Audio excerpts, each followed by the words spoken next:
Sometimes, after that, I fancied that she tried to speak even to me in intervals when we were left alone, but she never uttered word.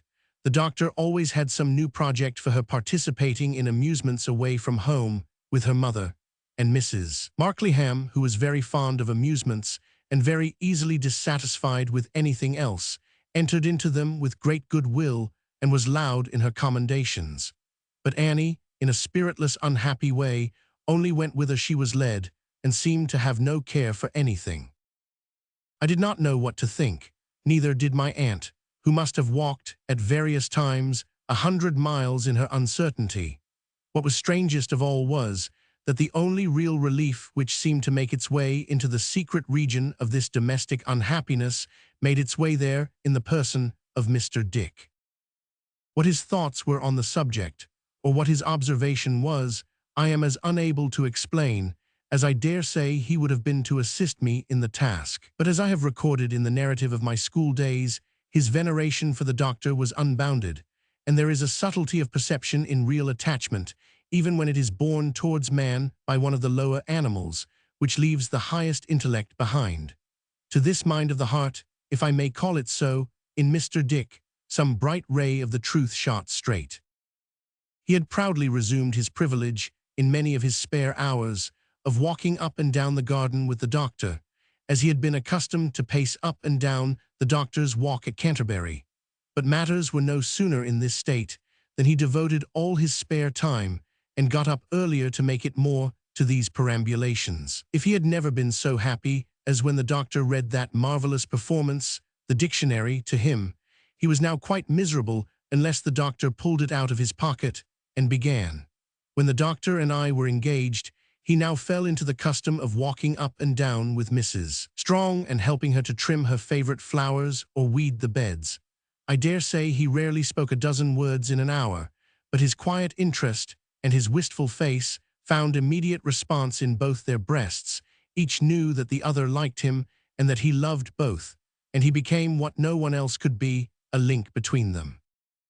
When I think of him, with his impenetrably wise face, walking up and down with the doctor, delighted to be battered by the hard words in the dictionary, when I think of him carrying huge watering pots after Annie, kneeling down, in very paws of gloves, at patient microscopic work among the little leaves, expressing as no philosopher could have expressed, in everything he did, a delicate desire to be her friend, showering sympathy, trustfulness, and affection out of every hole in the watering pot, when I think of him never wandering in that better mind of his to which unhappiness addressed itself, never bringing the unfortunate King Charles into the garden, never wavering in his grateful service, never diverted from his knowledge that there was something wrong, or from his wish to set it right, I really feel almost ashamed of having known that he was not quite in his wits, taking account of the utmost I have done with mine. Nobody but myself, Trot, knows what that man is. My aunt would proudly remark, when we conversed about it, Dick will distinguish himself yet. I must refer to one other topic before I close this chapter. While the visit at the Dr. S. was still in progress, I observed that the postman brought 2 or 3 letters every morning for Uriah Heep, who remained at Highgate until the rest went back, it being a leisure time, and that these were always directed in a business-like manner by Mr. Micawber, who now assumed a round legal hand. I was glad to infer from these slight premises that Mr. Micawber was doing well, and consequently was much surprised to receive, about this time, the following letter from his amiable wife. Canterbury, Monday evening. You will doubtless be surprised, my dear Mr. Copperfield, to receive this communication, still more so by its contents, still more so by the stipulation of implicit confidence which I beg to impose. But my feelings as a wife and mother require relief, and as I do not wish to consult my family, already obnoxious to the feelings of Mr. Micawber, I know no one of whom I can better ask advice than my friend and former lodger. You may be aware, my dear Mr. Copperfield, that between myself and Mr. Micawber, whom I will never desert, there has always been preserved a spirit of mutual confidence.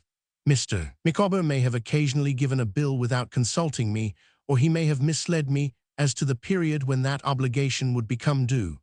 This has actually happened, but in general, Mr. Micawber has had no secrets from the bosom of affection. I allude to his wife, and has invariably, on our retirement to rest, recalled the events of the day.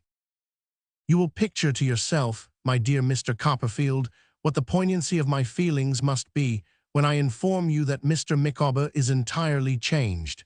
He is reserved. He is secret. His life is a mystery to the partner of his joys and sorrows. I again allude to his wife, and if I should assure you that beyond knowing that it is passed from morning to night at the office, I now know less of it than I do of the man in the South, connected with whose mouth the thoughtless children repeat an idle tale respecting cold plum porridge, I should adopt a popular fallacy to express an actual fact. But this is not all. Mr. Micawber is morose. He is severe. He is estranged from our eldest son and daughter. He has no pride in his twins. He looks with an eye of coldness even on the unoffending stranger who last became a member of our circle. The pecuniary means of meeting our expenses, kept down to the utmost farthing, are obtained from him with great difficulty, and even under fearful threats that he will settle himself, the exact expression, and he inexorably refuses to give any explanation whatever of this distracting policy. This is hard to bear. This is heartbreaking. If you will advise me, knowing my feeble powers such as they are, how you think it will be best to exert them in a dilemma so unwanted, you will add another friendly obligation to the many you have already rendered me. With loves from the children and a smile from the happily unconscious stranger, I remain, dear Mr. Copperfield, your afflicted Emma Micawber. I did not feel justified in giving a wife of Mrs. Micawber's experience any other recommendation than that she should try to reclaim Mr. Micawber by patience and kindness, as I knew she would in any case, but the letter set me thinking about him very much. Chapter 43. Another retrospect. Once again, let me pause upon a memorable period of my life. Let me stand aside to see the phantoms of those days go by me, accompanying the shadow of myself in dim procession. Weeks, months, seasons pass along. They seem little more than a summer day and a winter evening. Now the common where I walk with Dora is all in bloom, a field of bright gold, and now the unseen heather lies in mounds and bunches underneath a covering of snow. In a breath, the river that flows through our Sunday walks is sparkling in the summer sun, is ruffled by the winter wind, or thickened with drifting heaps of ice. Faster than ever river ran towards the sea, it flashes, darkens, and rolls away. Not a thread changes in the house of the two little bird-like ladies. The clock ticks over the fireplace, the weather-glass hangs in the hall. Neither clock nor weather-glass is ever right, but we believe in both devoutly. I have come legally to man's estate. I have attained the dignity of 21, but this is a sort of dignity that may be thrust upon one. Let me think what I have achieved. I have tamed that savage stenographic mystery. I make a respectable income by it. I am in high repute for my accomplishment in all pertaining to the art, and am joined with 11 others in reporting the debates in Parliament for a morning newspaper. Night after night, I record predictions that never come to pass, professions that are never fulfilled, explanations that are only meant to mystify. I wallow in words. Britannia, that unfortunate female, is always before me like a trussed fowl, skewered through and through with office pens and bound hand and foot with red tape. I am sufficiently behind the scenes to know the worth of political life. I am quite an infidel about it, and shall never be converted. My dear old Traddles has tried his hand at the same pursuit, but it is not in Traddles's way. He is perfectly good-humored respecting his failure, and reminds me that he always did consider himself slow. He has occasional employment on the same newspaper in getting up the facts of dry subjects to be written about and embellished by more fertile minds. He is called to the bar, and with admirable industry and self-denial has scraped another £100 together to fee a conveyancer whose chambers he attends. A great deal of very hot port wine was consumed at his call, and considering the figure, I should think the Inner Temple must have made a profit by it. I have come out in another way. I have taken with fear and trembling to authorship. I wrote a little something in secret and sent it to a magazine, and it was published in the magazine. Since then, I have taken heart to write a good many trifling pieces. Now I am regularly paid for them. Altogether, I am well off. When I tell my income on the fingers of my left hand, I pass the third finger and take in the fourth to the middle joint. We have removed from Buckingham Street to a pleasant little cottage very near the one I looked at when my enthusiasm first came on. My aunt, however, who has sold the house at Dover to good advantage, is not going to remain here, but intends removing herself to a still more tiny cottage close at hand. What does this portend? My marriage? Yes. Yes, I am going to be married to Dora. Miss Lavinia and Miss Clarissa have given their consent, and if ever canary birds were in a flutter, they are. Miss Lavinia, self-charged with the superintendence of my darling's wardrobe, is constantly cutting out brown paper cuirasses and differing in opinion from a highly respectable young man with a long bundle and a yard measure under his arm. A dressmaker, always stabbed in the breast with a needle and thread, boards and lodges in the house, and seems to me, eating, drinking, or sleeping, never to take her thimble off. They make a lay figure of my dear. They are always sending for her to come and try something on. We can't be happy together for 5 minutes in the evening, but some intrusive female knocks at the door and says, "Oh, if you please, Miss Dora, would you step upstairs?" Miss Clarissa and my aunt roam all over London to find out articles of furniture for Dora and me to look at. It would be better for them to buy the goods at once, without this ceremony of inspection, for when we go to see a kitchen fender and meat screen, Dora sees a Chinese house for Jip, with little bells on the top, and prefers that. And it takes a long time to accustom Jip to his new residence after we have bought it. Whenever he goes in or out, he makes all the little bells ring and is horribly frightened. Peggotty comes up to make herself useful and falls to work immediately. Her department appears to be to clean everything over and over again. She rubs everything that can be rubbed until it shines, like her own honest forehead, with perpetual friction. And now it is that I begin to see her solitary brother passing through the dark streets at night and looking, as he goes, among the wandering faces. I never speak to him at such an hour. I know too well, as his grave figure passes onward, what he seeks and what he dreads. Why does Traddles look so important when he calls upon me this afternoon in the Commons, where I still occasionally attend, for form's sake, when I have time? The realization of my boyish daydreams is at hand. I am going to take out the license.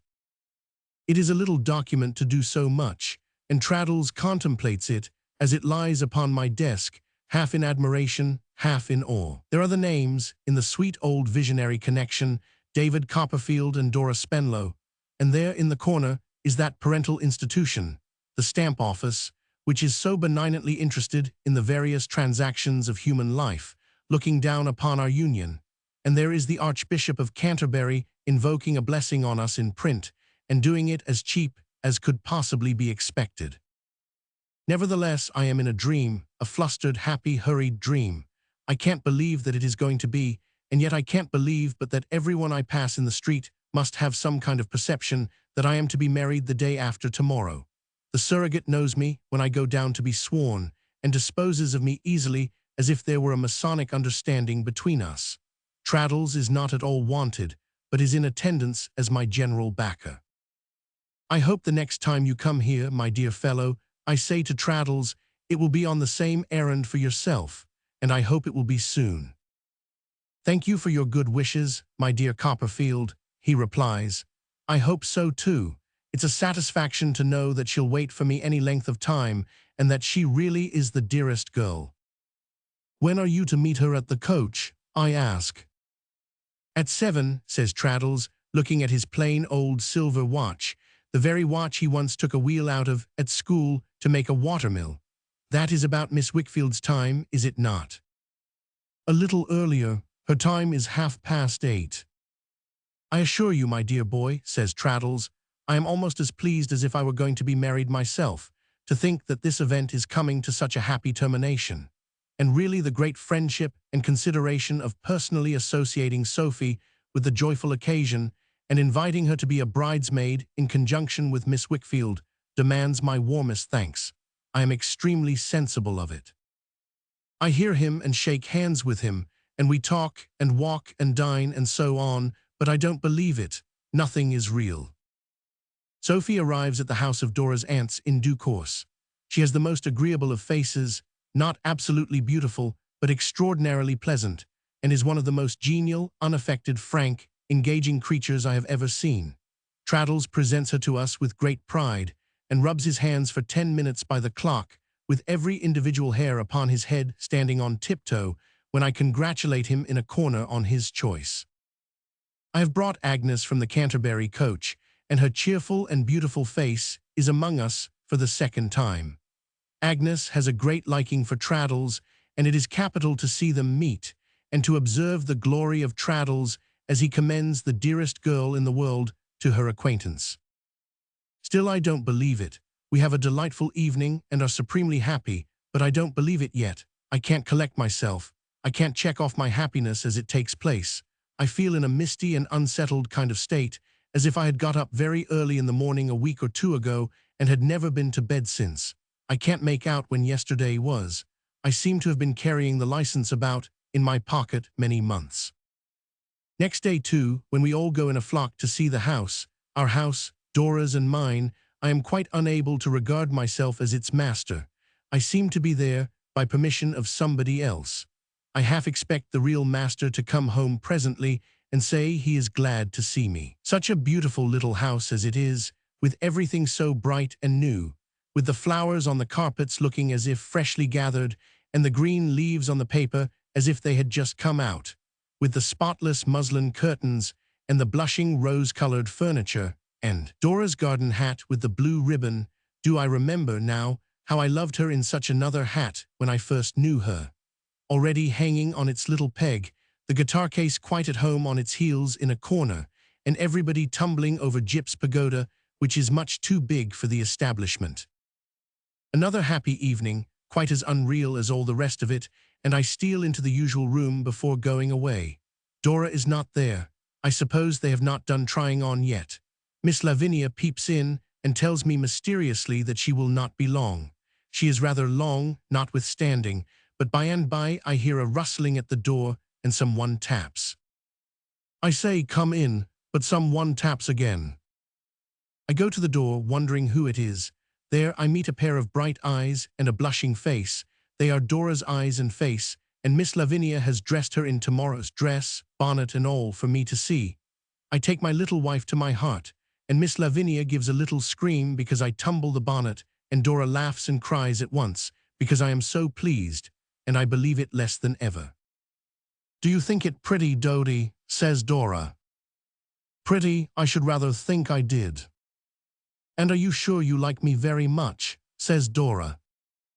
The topic is fraught with such danger to the bonnet that Miss Lavinia gives another little scream and begs me to understand that Dora is only to be looked at and on no account to be touched. So Dora stands in a delightful state of confusion for a minute or two to be admired, and then takes off her bonnet, looking so natural without it, and runs away with it in her hand, and comes dancing down again in her own familiar dress, and asks Jip if I have got a beautiful little wife, and whether he'll forgive her for being married, and kneels down to make him stand upon the cookery book for the last time in her single life.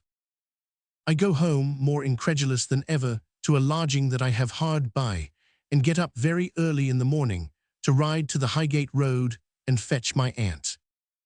I have never seen my aunt in such state.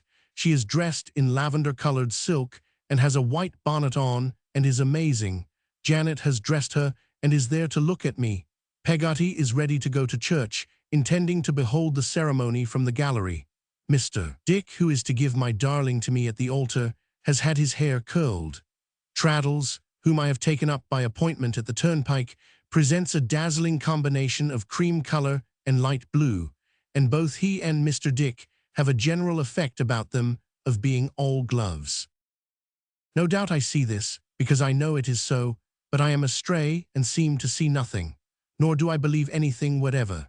Still, as we drive along in an open carriage, this fairy marriage is real enough to fill me with a sort of wondering pity for the unfortunate people who have no part in it, but are sweeping out the shops and going to their daily occupations.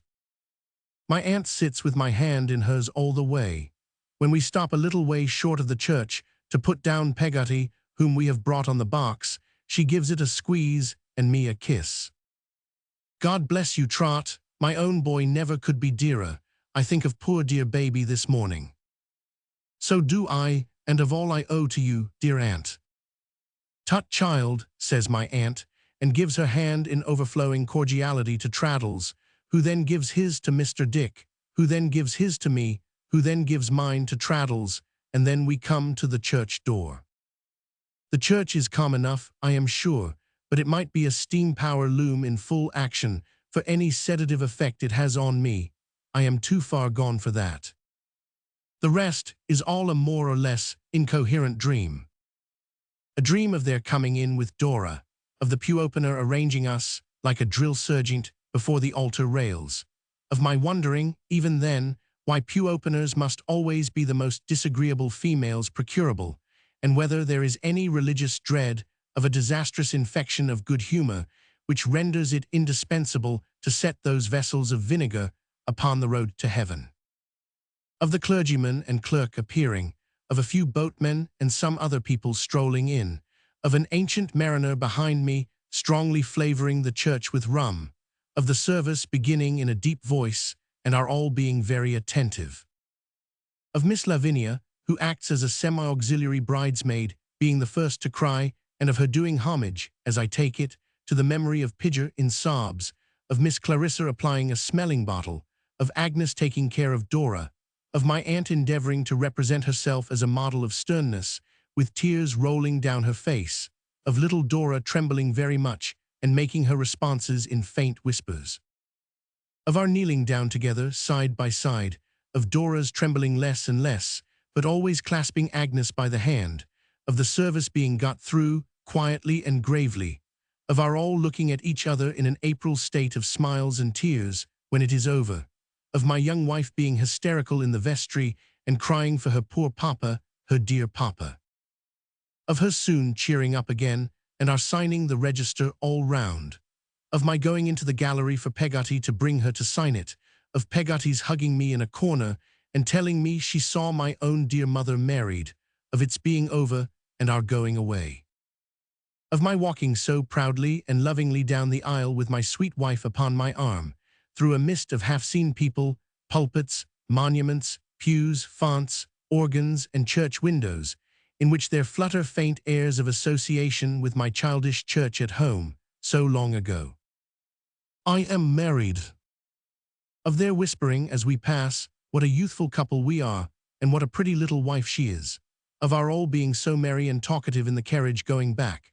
Of Sophie telling us that when she saw Traddles, whom I had entrusted with the license, asked for it, she almost fainted, having been convinced that he would contrive to lose it or to have his pocket picked. Of Agnes laughing gaily, and of Dora being so fond of Agnes that she will not be separated from her, but still keeps her hand. Of there being a breakfast, with abundance of things, pretty and substantial, to eat and drink, whereof I partake, as I should do in any other dream, without the least perception of their flavor. Eating and drinking, as I may say, nothing but love and marriage, and no more believing in the viands than in anything else. Of my making a speech in the same dreamy fashion, without having an idea of what I want to say, beyond such as may be comprehended in the full conviction that I haven't said it. Of our being very sociably and simply happy, always in a dream though, and of Gyp's having wedding cake, and its not agreeing with him afterwards. Of the pair of hired post horses being ready, and of Dora's going away to change her dress.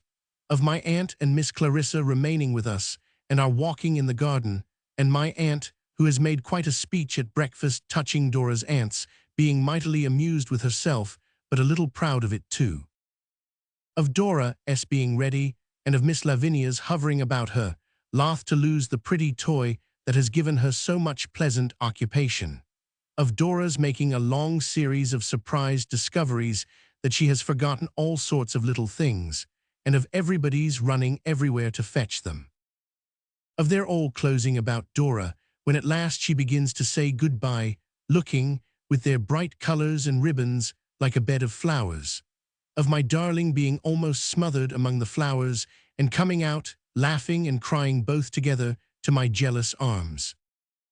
Of my wanting to carry Gyp, who is to go along with us, and Dora's saying no, that she must carry him, or else he'll think she don't like him anymore, now she is married, and will break his heart.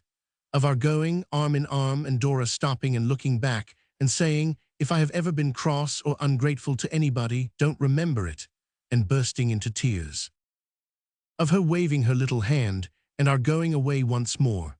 Of her once more stopping and looking back and hurrying to Agnes and giving Agnes, above all the others, her last kisses and farewells. We drive away together, and I awake from the dream. I believe it at last. It is my dear, dear little wife beside me, whom I love so well. Are you happy now, you foolish boy, says Dora, and sure you don't repent? I have stood aside to see the phantoms of those days go by me. They are gone, and I resume the journey of my story. Chapter 44. Our housekeeping. It was a strange condition of things, the honeymoon being over and the bridesmaids gone home, when I found myself sitting down in my own small house with Dora, quite thrown out of employment, as I may say, in respect of the delicious old occupation of making love. It seemed such an extraordinary thing to have Dora always there. It was so unaccountable not to be obliged to go out to see her, not to have any occasion to be tormenting myself about her, not to have to write to her, not to be scheming and devising opportunities of being alone with her. Sometimes of an evening, when I looked up from my writing and saw her seated opposite, I would lean back in my chair and think how queer it was that there we were, alone together as a matter of course. Nobody's business any more. All the romance of our engagement put away upon a shelf, to rust, no one to please but one another to please for life. When there was a debate and I was kept out very late, it seemed so strange to me as I was walking home to think that Dora was at home. It was such a wonderful thing, at first, to have her coming softly down to talk to me as I ate my supper. It was such a stupendous thing to know for certain that she put her hair in papers. It was altogether such an astonishing event to see her do it. I doubt whether two young birds could have known less about keeping house than I and my pretty Dora did. We had a servant, of course. She kept house for us. I have still a latent belief that she must have been Mrs. Crupp's daughter in disguise. We had such an awful time of it with Mary Ann. Her name was Paragon. Her nature was represented to us, when we engaged her, as being feebly expressed in her name. She had a written character as large as a proclamation, and, according to this document, could do everything of a domestic nature that ever I heard of, and a great many things that I never did hear of. She was a woman in the prime of life, of a severe countenance, and subject, particularly in the arms, to a sort of perpetual measles or fiery rash. She had a cousin in the Life Guards, with such long legs that he looked like the afternoon shadow of somebody else. His shell jacket was as much too little for him as he was too big for the premises. He made the cottage smaller than it need have been by being so very much out of proportion to it. Besides which, the walls were not thick, and whenever he passed the evening at our house, we always knew of it by hearing one continual growl in the kitchen. Our treasure was warranted sober and honest. I am therefore willing to believe that she was in a fit when we found her under the boiler, and that the deficient teaspoons were attributable to the dustman. But she preyed upon our minds dreadfully.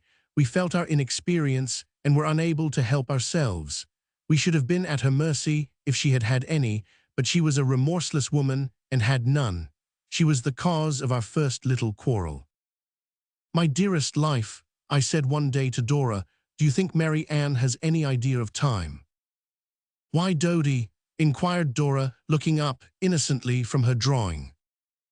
"My love, because it's 5, and we were to have dined at 4. Dora glanced wistfully at the clock and hinted that she thought it was too fast. "On the contrary, my love," said I, referring to my watch, "it's a few minutes too slow." My little wife came and sat upon my knee to coax me to be quiet, and drew a line with her pencil down the middle of my nose, but I couldn't dine off that, though it was very agreeable. "Don't you think, my dear," said I, "it would be better for you to remonstrate with Mary Ann?" "Oh no, please, I couldn't, Dodie," said Dora. "Why not, my love?" I gently asked. "Oh, because I am such a little goose," said Dora, "and she knows I am." I thought this sentiment so incompatible with the establishment of any system of check on Mary Ann that I frowned a little. "Oh, what ugly wrinkles in my bad boy's forehead," said Dora, and still being on my knee, she traced them with her pencil, putting it to her rosy lips to make it mark blacker, and working at my forehead with a quaint little mockery of being industrious that quite delighted me in spite of myself. "There's a good child," said Dora. "It makes its face so much prettier to laugh." "But my love," said I. "No, no, please," cried Dora with a kiss. "Don't be a naughty Bluebeard. Don't be serious." "My precious wife," said I, "we must be serious sometimes. Come, sit down on this chair close beside me. Give me the pencil. There, now let us talk sensibly. You know, dear, what a little hand it was to hold, and what a tiny wedding ring it was to see. You know, my love, it is not exactly comfortable to have to go out without one's dinner. Now, is it?" No," replied Dora faintly. "My love, how you tremble." "Because I know you're going to scold me," exclaimed Dora in a piteous voice. "My sweet, I am only going to reason." "Oh, but reasoning is worse than scolding," exclaimed Dora in despair. "I didn't marry to be reasoned with. If you meant to reason with such a poor little thing as I am, you ought to have told me so, you cruel boy." I tried to pacify Dora, but she turned away her face and shook her curls from side to side and said, "You cruel, cruel boy," so many times that I really did not exactly know what to do. So I took a few turns up and down the room in my uncertainty and came back again. "Dora, my darling." "No, I am not your darling, because you must be sorry that you married me, or else you wouldn't reason with me," returned Dora. I felt so injured by the inconsequential nature of this charge that it gave me courage to be grave. "Now, my own Dora," said I, "you are very childish and are talking nonsense. You must remember, I am sure, that I was obliged to go out yesterday when dinner was half over, and that the day before I was made quite unwell by being obliged to eat underdone veal in a hurry. Today I don't dine at all, and I am afraid to say how long we waited for breakfast, and then the water didn't boil. I don't mean to reproach you, my dear, but this is not comfortable." "Oh, you cruel, cruel boy, to say I am a disagreeable wife," cried Dora. "Now, my dear Dora, you must know that I never said that." "You said I wasn't comfortable," said Dora. "I said the housekeeping was not comfortable." "It's exactly the same thing," cried Dora, and she evidently thought so, for she wept most grievously. I took another turn across the room, full of love for my pretty wife, and distracted by self-accusatory inclinations to knock my head against the door. I sat down again and said, "I'm not blaming you, Dora. We have both a great deal to learn. I am only trying to show you, my dear, that you really must. I was resolved not to give this up. Accustom yourself to look after Mary Ann, likewise to act a little for yourself and me." "I wonder I do, at your making such ungrateful speeches," sobbed Dora. "When you know that the other day, when you said you would like a little bit of fish, I went out myself, miles and miles, and ordered it to surprise you." "And it was very kind of you, my own darling," said I. "I felt it so much that I wouldn't on any account have even mentioned that you bought a salmon, which was too much for two, or that it cost £1.6, which was more than we can afford." "You enjoyed it very much," sobbed Dora, "and you said I was a mouse." "And I'll say so again, my love," I returned 1,000 times. But I had wounded Dora's soft little heart, and she was not to be comforted. She was so pathetic in her sobbing and bewailing that I felt as if I had said I don't know what to hurt her. I was obliged to hurry away, I was kept out late, and I felt all night such pangs of remorse as made me miserable. I had the conscience of an assassin and was haunted by a vague sense of enormous wickedness. It was 2 or 3 hours past midnight when I got home. I found my aunt in our house sitting up for me. "Is anything the matter, Aunt?" said I, alarmed. "Nothing, Trot," she replied. Sit down, Little Blossom has been rather out of spirits, and I have been keeping her company, that's all." I leaned my head upon my hand, and felt more sorry and downcast as I sat looking at the fire than I could have supposed possible so soon after the fulfillment of my brightest hopes. As I sat thinking, I happened to meet my aunt's eyes, which were resting on my face. There was an anxious expression in them, but it cleared directly. "I assure you, Aunt," said I have been quite unhappy myself all night, to think of Dora's being so. But I had no other intention than to speak to her tenderly and lovingly about our home affairs. My aunt nodded encouragement. "You must have patience, Trot," said she. "Of course, heaven knows, I don't mean to be unreasonable, Aunt." "No, no," said my aunt, "but Little Blossom is a very tender little blossom, and the wind must be gentle with her." I thanked my good aunt in my heart for her tenderness towards my wife, and I was sure that she knew I did. "Don't you think, Aunt," said I, after some further contemplation of the fire, "that you could advise and counsel Dora a little, for our mutual advantage now and then?" "Trot," returned my aunt with some emotion, "no, don't ask me such a thing." Her tone was so very earnest that I raised my eyes in surprise. "I look back on my life, child," said my aunt, "and I think of some who are in their graves, with whom I might have been on kinder terms. If I judged harshly of other people's mistakes in marriage, it may have been because I had bitter reason to judge harshly of my own. Let that pass. I have been a grumpy, frumpy, wayward sort of a woman a good many years. I am still, and I always shall be. But you and I have done one another some good, Trot. At all events, you have done me good, my dear, and division must not come between us at this time of day." "Division between us," cried I. "Child, child," said my aunt, smoothing her dress, "how soon it might come between us, or how unhappy I might make our Little Blossom, if I meddled in anything, a prophet couldn't say. I want our pet to like me and be as gay as a butterfly. Remember your own home in that second marriage, and never do both me and her the injury you have hinted at." I comprehended, at once, that my aunt was right, and I comprehended the full extent of her generous feeling towards my dear wife. "These are early days, Trot," she pursued, "and Rome was not built in a day nor in a year. You have chosen freely for yourself."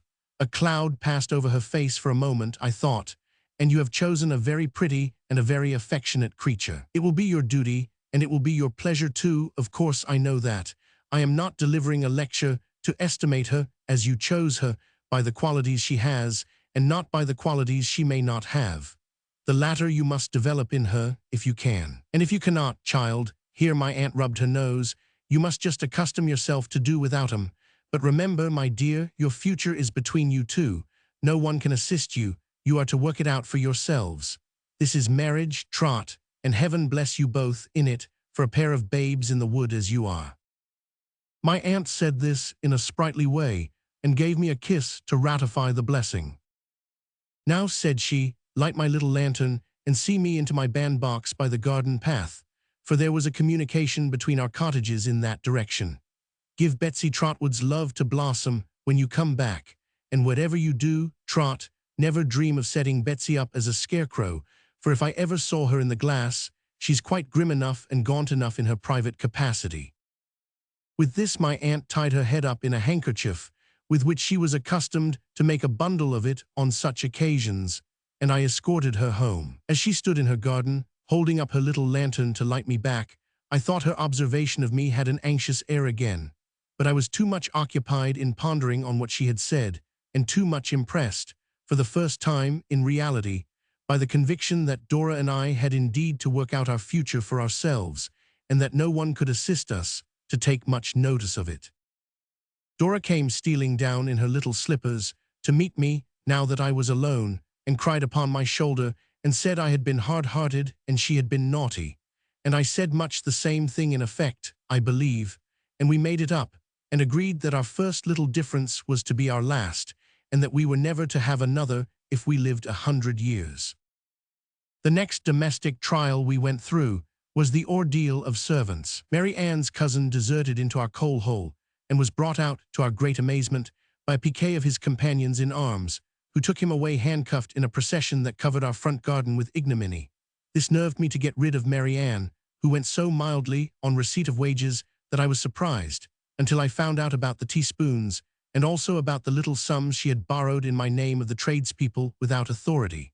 After an interval of Mrs. Kidgerbury, the oldest inhabitant of Kentish Town, I believe, who went out charing, but was too feeble to execute her conceptions of that art, we found another treasure, who was one of the most amiable of women, but who generally made a point of falling either up or down the kitchen stairs with the tray, and almost always plunged into the parlor, as into a bath with the tea-things.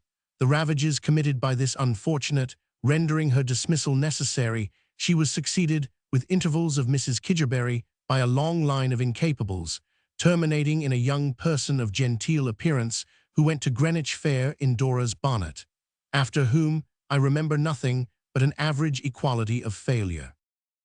Everybody we had anything to do with seemed to cheat us. Our appearance in a shop was a signal for the damaged goods to be brought out immediately. If we bought a lobster, it was full of water.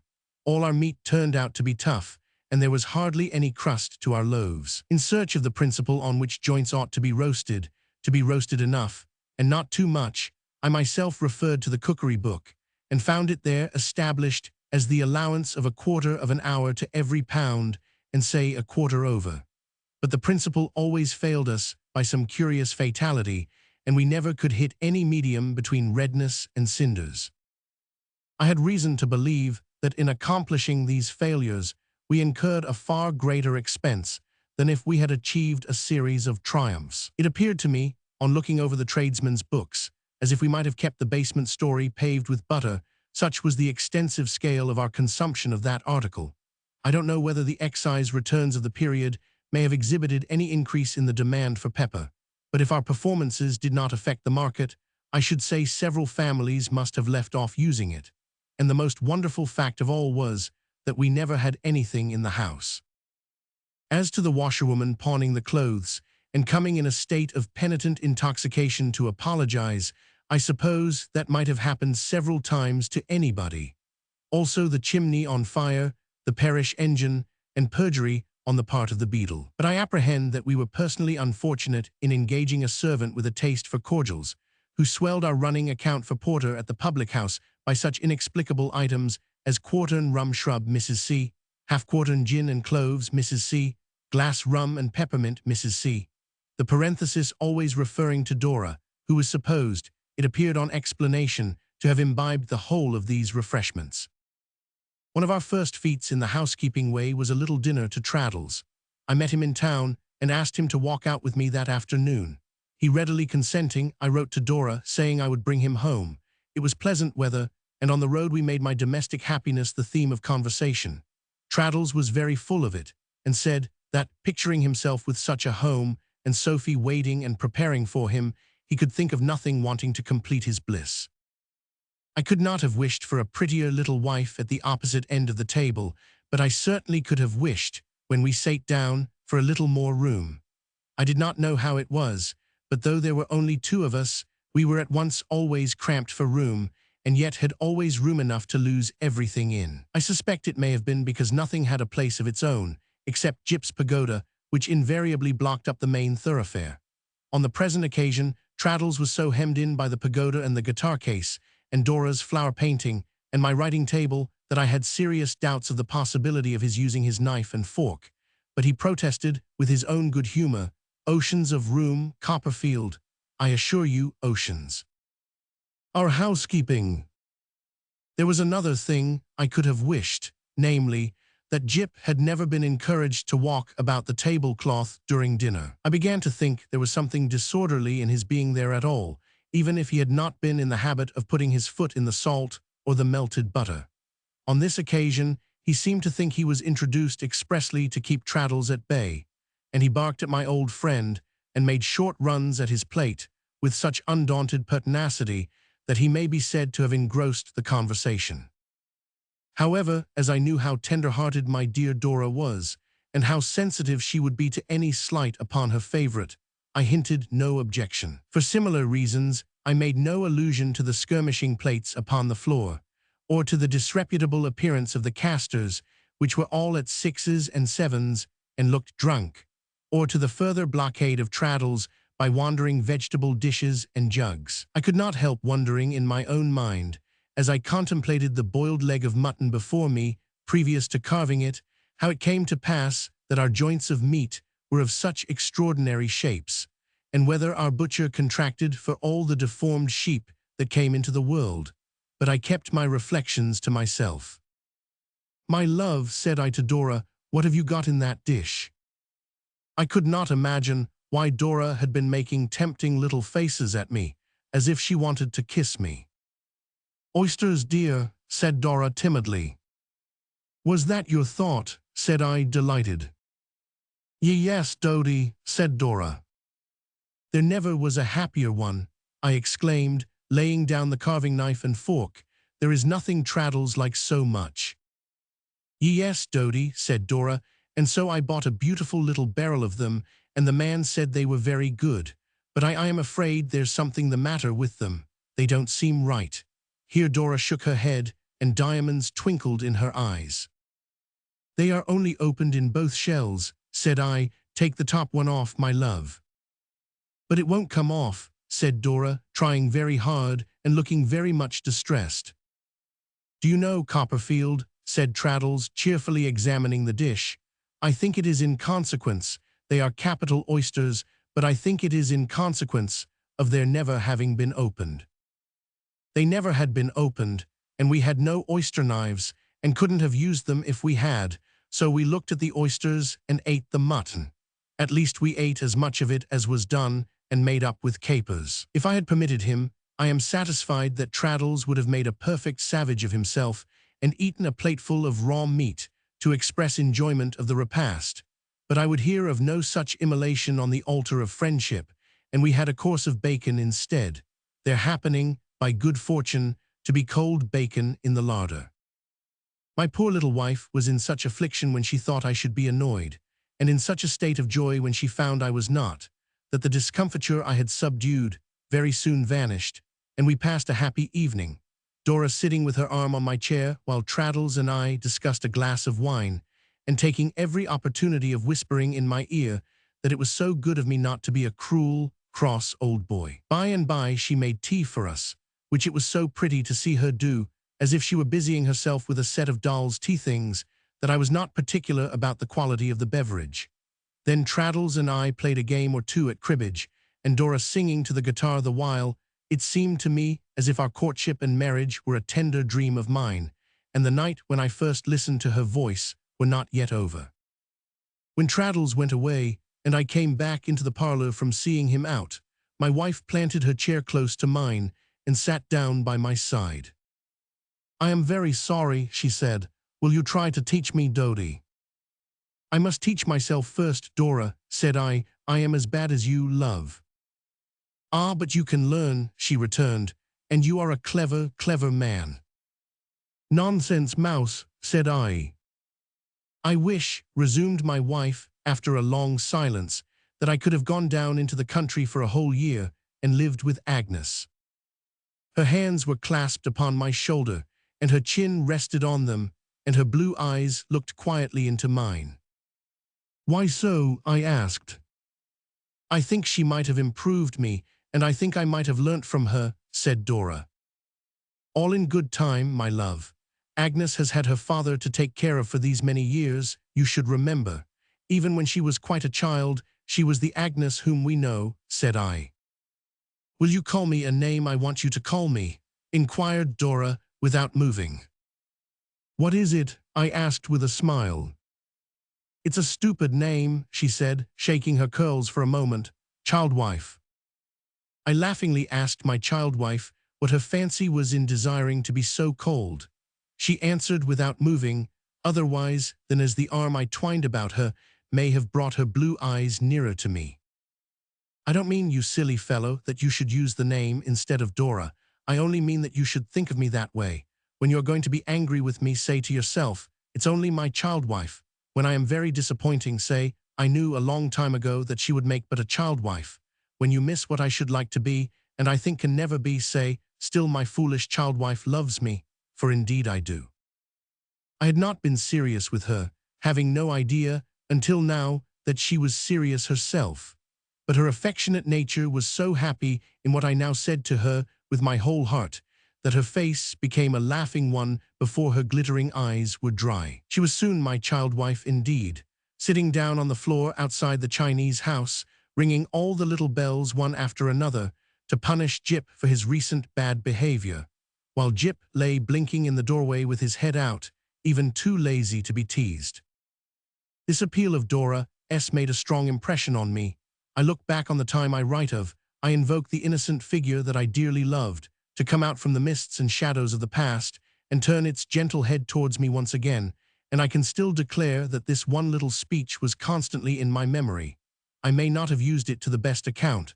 I was young and inexperienced, but I never turned a deaf ear to its artless pleading.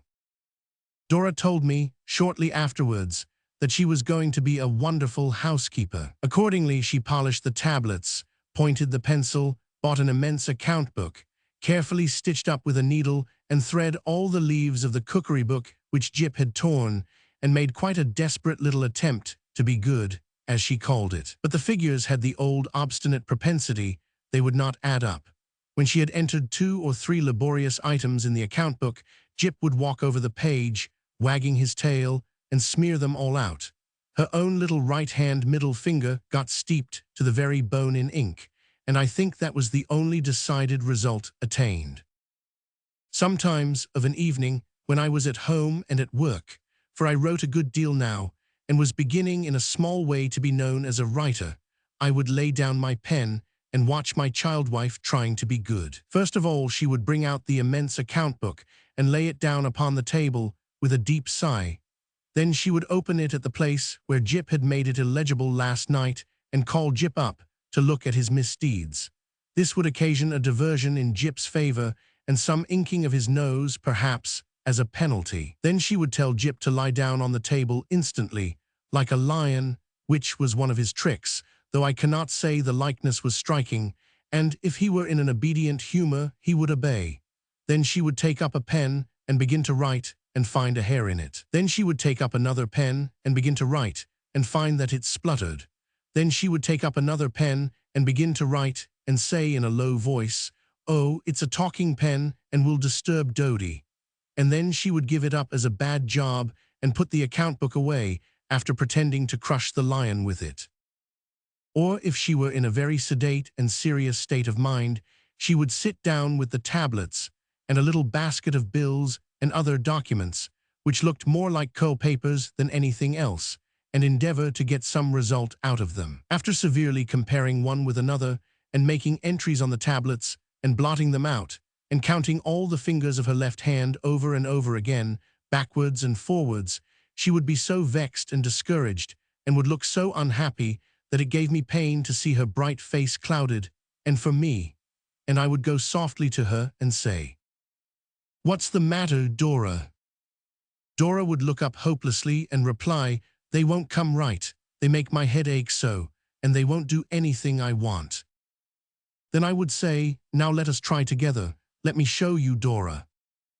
Then I would commence a practical demonstration, to which Dora would pay profound attention, perhaps for 5 minutes, when she would begin to be dreadfully tired, and would lighten the subject by curling my hair or trying the effect of my face with my shirt collar turned down. If I tacitly checked this playfulness and persisted, she would look so scared and disconsolate, as she became more and more bewildered, that the remembrance of her natural gaiety when I first strayed into her path, and of her being my child wife, would come reproachfully upon me, and I would lay the pencil down and call for the guitar. I had a great deal of work to do and had many anxieties, but the same considerations made me keep them to myself. I am far from sure now that it was right to do this, but I did it for my child wife's sake. I search my breast, and I committed secrets, if I know them, without any reservation to this paper. The old unhappy loss or want of something had, I am conscious, some place in my heart, but not to the embitterment of my life. When I walked alone in the fine weather, and thought of the summer days when all the air had been filled with my boyish enchantment, I did miss something of the realization of my dreams, but I thought it was a softened glory of the past, which nothing could have thrown upon the present time. I did feel sometimes, for a little while, that I could have wished my wife had been my counselor, had had more character and purpose to sustain me and improve me by, had been endowed with power to fill up the void which somewhere seemed to be about me. But I felt as if this were an unearthly consummation of my happiness that never had been meant to be and never could have been. I was a boyish husband as to years. I had known the softening influence of no other sorrows or experiences than those recorded in these leaves. If I did any wrong, as I may have done much, I did it in mistaken love and in my want of wisdom. I write the exact truth. It would avail me nothing to extenuate it now. Thus it was that I took upon myself the toils and cares of our life, and had no partner in them. We lived much as before, in reference to our scrambling household arrangements, but I had got used to those, and Dora, I was pleased to see, was seldom vexed now. She was bright and cheerful in the old childish way, loved me dearly, and was happy with her old trifles. When the debates were heavy, I mean as to length, not quality, for in the last respect they were not often otherwise, and I went home late, Dora would never rest when she heard my footsteps, but would always come downstairs to meet me. When my evenings were unoccupied by the pursuit for which I had qualified myself with so much pains, and I was engaged in writing at home, she would sit quietly near me, however late the hour, and be so mute that I would often think she had dropped asleep. But generally, when I raised my head, I saw her blue eyes looking at me with the quiet attention of which I have already spoken. "Oh, what a weary boy," said Dora one night when I met her eyes as I was shutting up my desk. "What a weary girl," said I, "that's more to the purpose. You must go to bed another time, my love. It's far too late for you." "No, don't send me to bed," pleaded Dora, coming to my side. "Pray don't do that." "Dora!" To my amazement, she was sobbing on my neck. "Not well, my dear, not happy." "Yes, quite well and very happy," said Dora, "but say you'll let me stop and see you write." "Why, what a sight for such bright eyes at midnight," I replied. "Are they bright, though?" returned Dora, laughing. "I'm so glad they're bright." "Little vanity," said I. But it was not vanity, it was only harmless delight in my admiration. I knew that very well before she told me so. "If you think them pretty, say I may always stop and see you write," said Dora. "Do you think them pretty?" "Very pretty." "Then let me always stop and see you write." "I am afraid that won't improve their brightness, Dora." "Yes, it will, because, you clever boy, you'll not forget me then, while you are full of silent fancies. Will you mind it if I say something very, very silly, more than usual?" inquired Dora, peeping over my shoulder into my face. "What wonderful thing is that?" said I. "Please let me hold the pens," said Dora. "I want to have something to do with all those many hours when you are so industrious. May I hold the pens?" The remembrance of her pretty joy when I said yes brings tears into my eyes.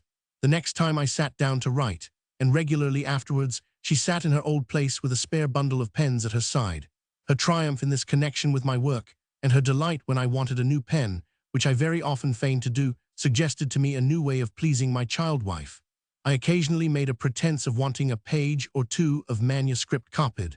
Then Dora was in her glory. The preparations she made for this great work, the aprons she put on, the bibs she borrowed from the kitchen to keep off the ink, the time she took, the innumerable stoppages she made to have a laugh with Jip as if he understood it all, her conviction that her work was incomplete unless she signed her name at the end, and the way in which she would bring it to me like a school copy, and then, when I praised it, clasp me round the neck, are touching recollections to me, simple as they might appear to other men. She took possession of the keys soon after this, and went jingling about the house with the whole bunch in a little basket, tied to her slender waist.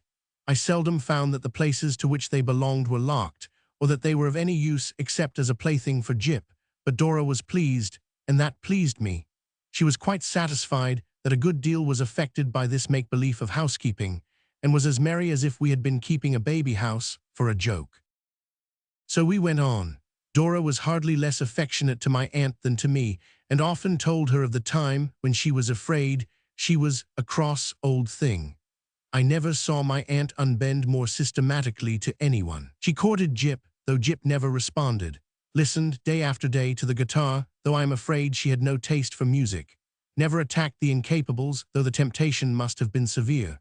Went wonderful distances on foot to purchase, as surprises, any trifles that she found out Dora wanted, and never came in by the garden and missed her from the room, but she would call out, at the foot of the stairs, in a voice that sounded cheerfully all over the house.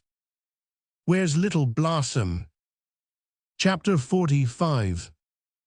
Mr. Dick, Fulfils, My Aunt's Prediction. It was some time now since I had left the doctor. Living in his neighborhood, I saw him frequently, and we all went to his house on 2 or 3 occasions to dinner or tea. The old soldier was in permanent quarters under the doctor's roof. She was exactly the same as ever, and the same immortal butterflies hovered over her cap. Like some other mothers whom I have known in the course of my life, Mrs. Markleham was far more fond of pleasure than her daughter was. She required a great deal of amusement, and like a deep old soldier, pretended, in consulting her own inclinations, to be devoting herself to her child. The doctor's desire that Annie should be entertained was therefore particularly acceptable to this excellent parent, who expressed unqualified approval of his discretion. I have no doubt, indeed, that she probed the doctor's wound without knowing it, meaning nothing but a certain matured frivolity and selfishness, not always inseparable from full-blown years. I think she confirmed him in his fear that he was a constraint upon his young wife, and that there was no congeniality of feeling between them, by so strongly commending his design of lightening the load of her life. "My dear soul," she said to him one day when I was present, "you know there is no doubt it would be a little poky for Annie to be always shut up here." The doctor nodded his benevolent head. "When she comes to her mother's age," said Mrs. Markleham, with a flourish of her fan, "then it'll be another thing. You might put me into a jail with genteel society and a rubber, and I should never care to come out. But I am not Annie, you know, and Annie is not her mother."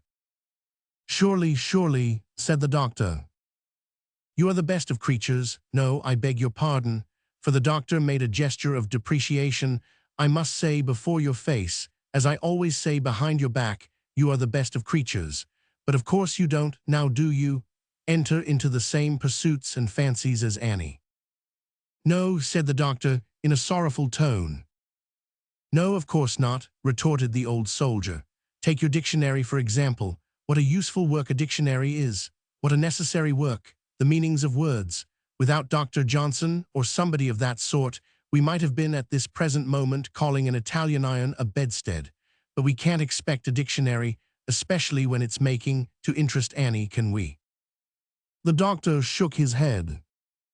"And that's why I so much approve," said Mrs. Markleham, tapping him on the shoulder with her shut-up fan, "of your thoughtfulness. It shows that you don't expect, as many elderly people do expect, old heads on young shoulders. You have studied Annie's character, and you understand it. That's what I find so charming." Even the calm and patient face of Dr. Strong expressed some little sense of pain, I thought, under the infliction of these compliments. "Therefore, my dear doctor," said the soldier, giving him several affectionate taps, "you may command me at all times and seasons. Now do understand that I am entirely at your service. I am ready to go with Annie to operas, concerts, exhibitions, all kinds of places, and you shall never find that I am tired.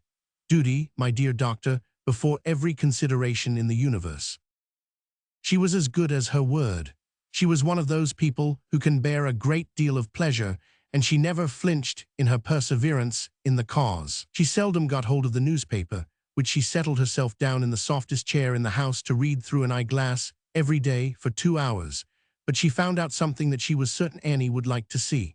It was in vain for Annie to protest that she was weary of such things. Her mother's remonstrance always was, "Now, my dear Annie, I am sure you know better, and I must tell you, my love, that you are not making a proper return for the kindness of Dr. Strong." This was usually said in the doctor's presence, and appeared to me to constitute Annie's principal inducement for withdrawing her objections when she made any. But in general, she resigned herself to her mother, and went where the old soldier would. It rarely happened now that Mr. Maldon accompanied them. Sometimes my aunt and Dora were invited to do so, and accepted the invitation. Sometimes Dora only was asked. The time had been when I should have been uneasy in her going, but reflection on what had passed that former night in the doctor's study had made a change in my mistrust. I believed that the doctor was right, and I had no worse suspicions. My aunt rubbed her nose sometimes when she happened to be alone with me and said she couldn't make it out. She wished they were happier. She didn't think our military friend, so she always called the old soldier, mended the matter at all. My aunt further expressed her opinion that if our military friend would cut off those butterflies and give them to the chimney sweepers for May Day, it would look like the beginning of something sensible on her part. But her abiding reliance was on Mr. Dick.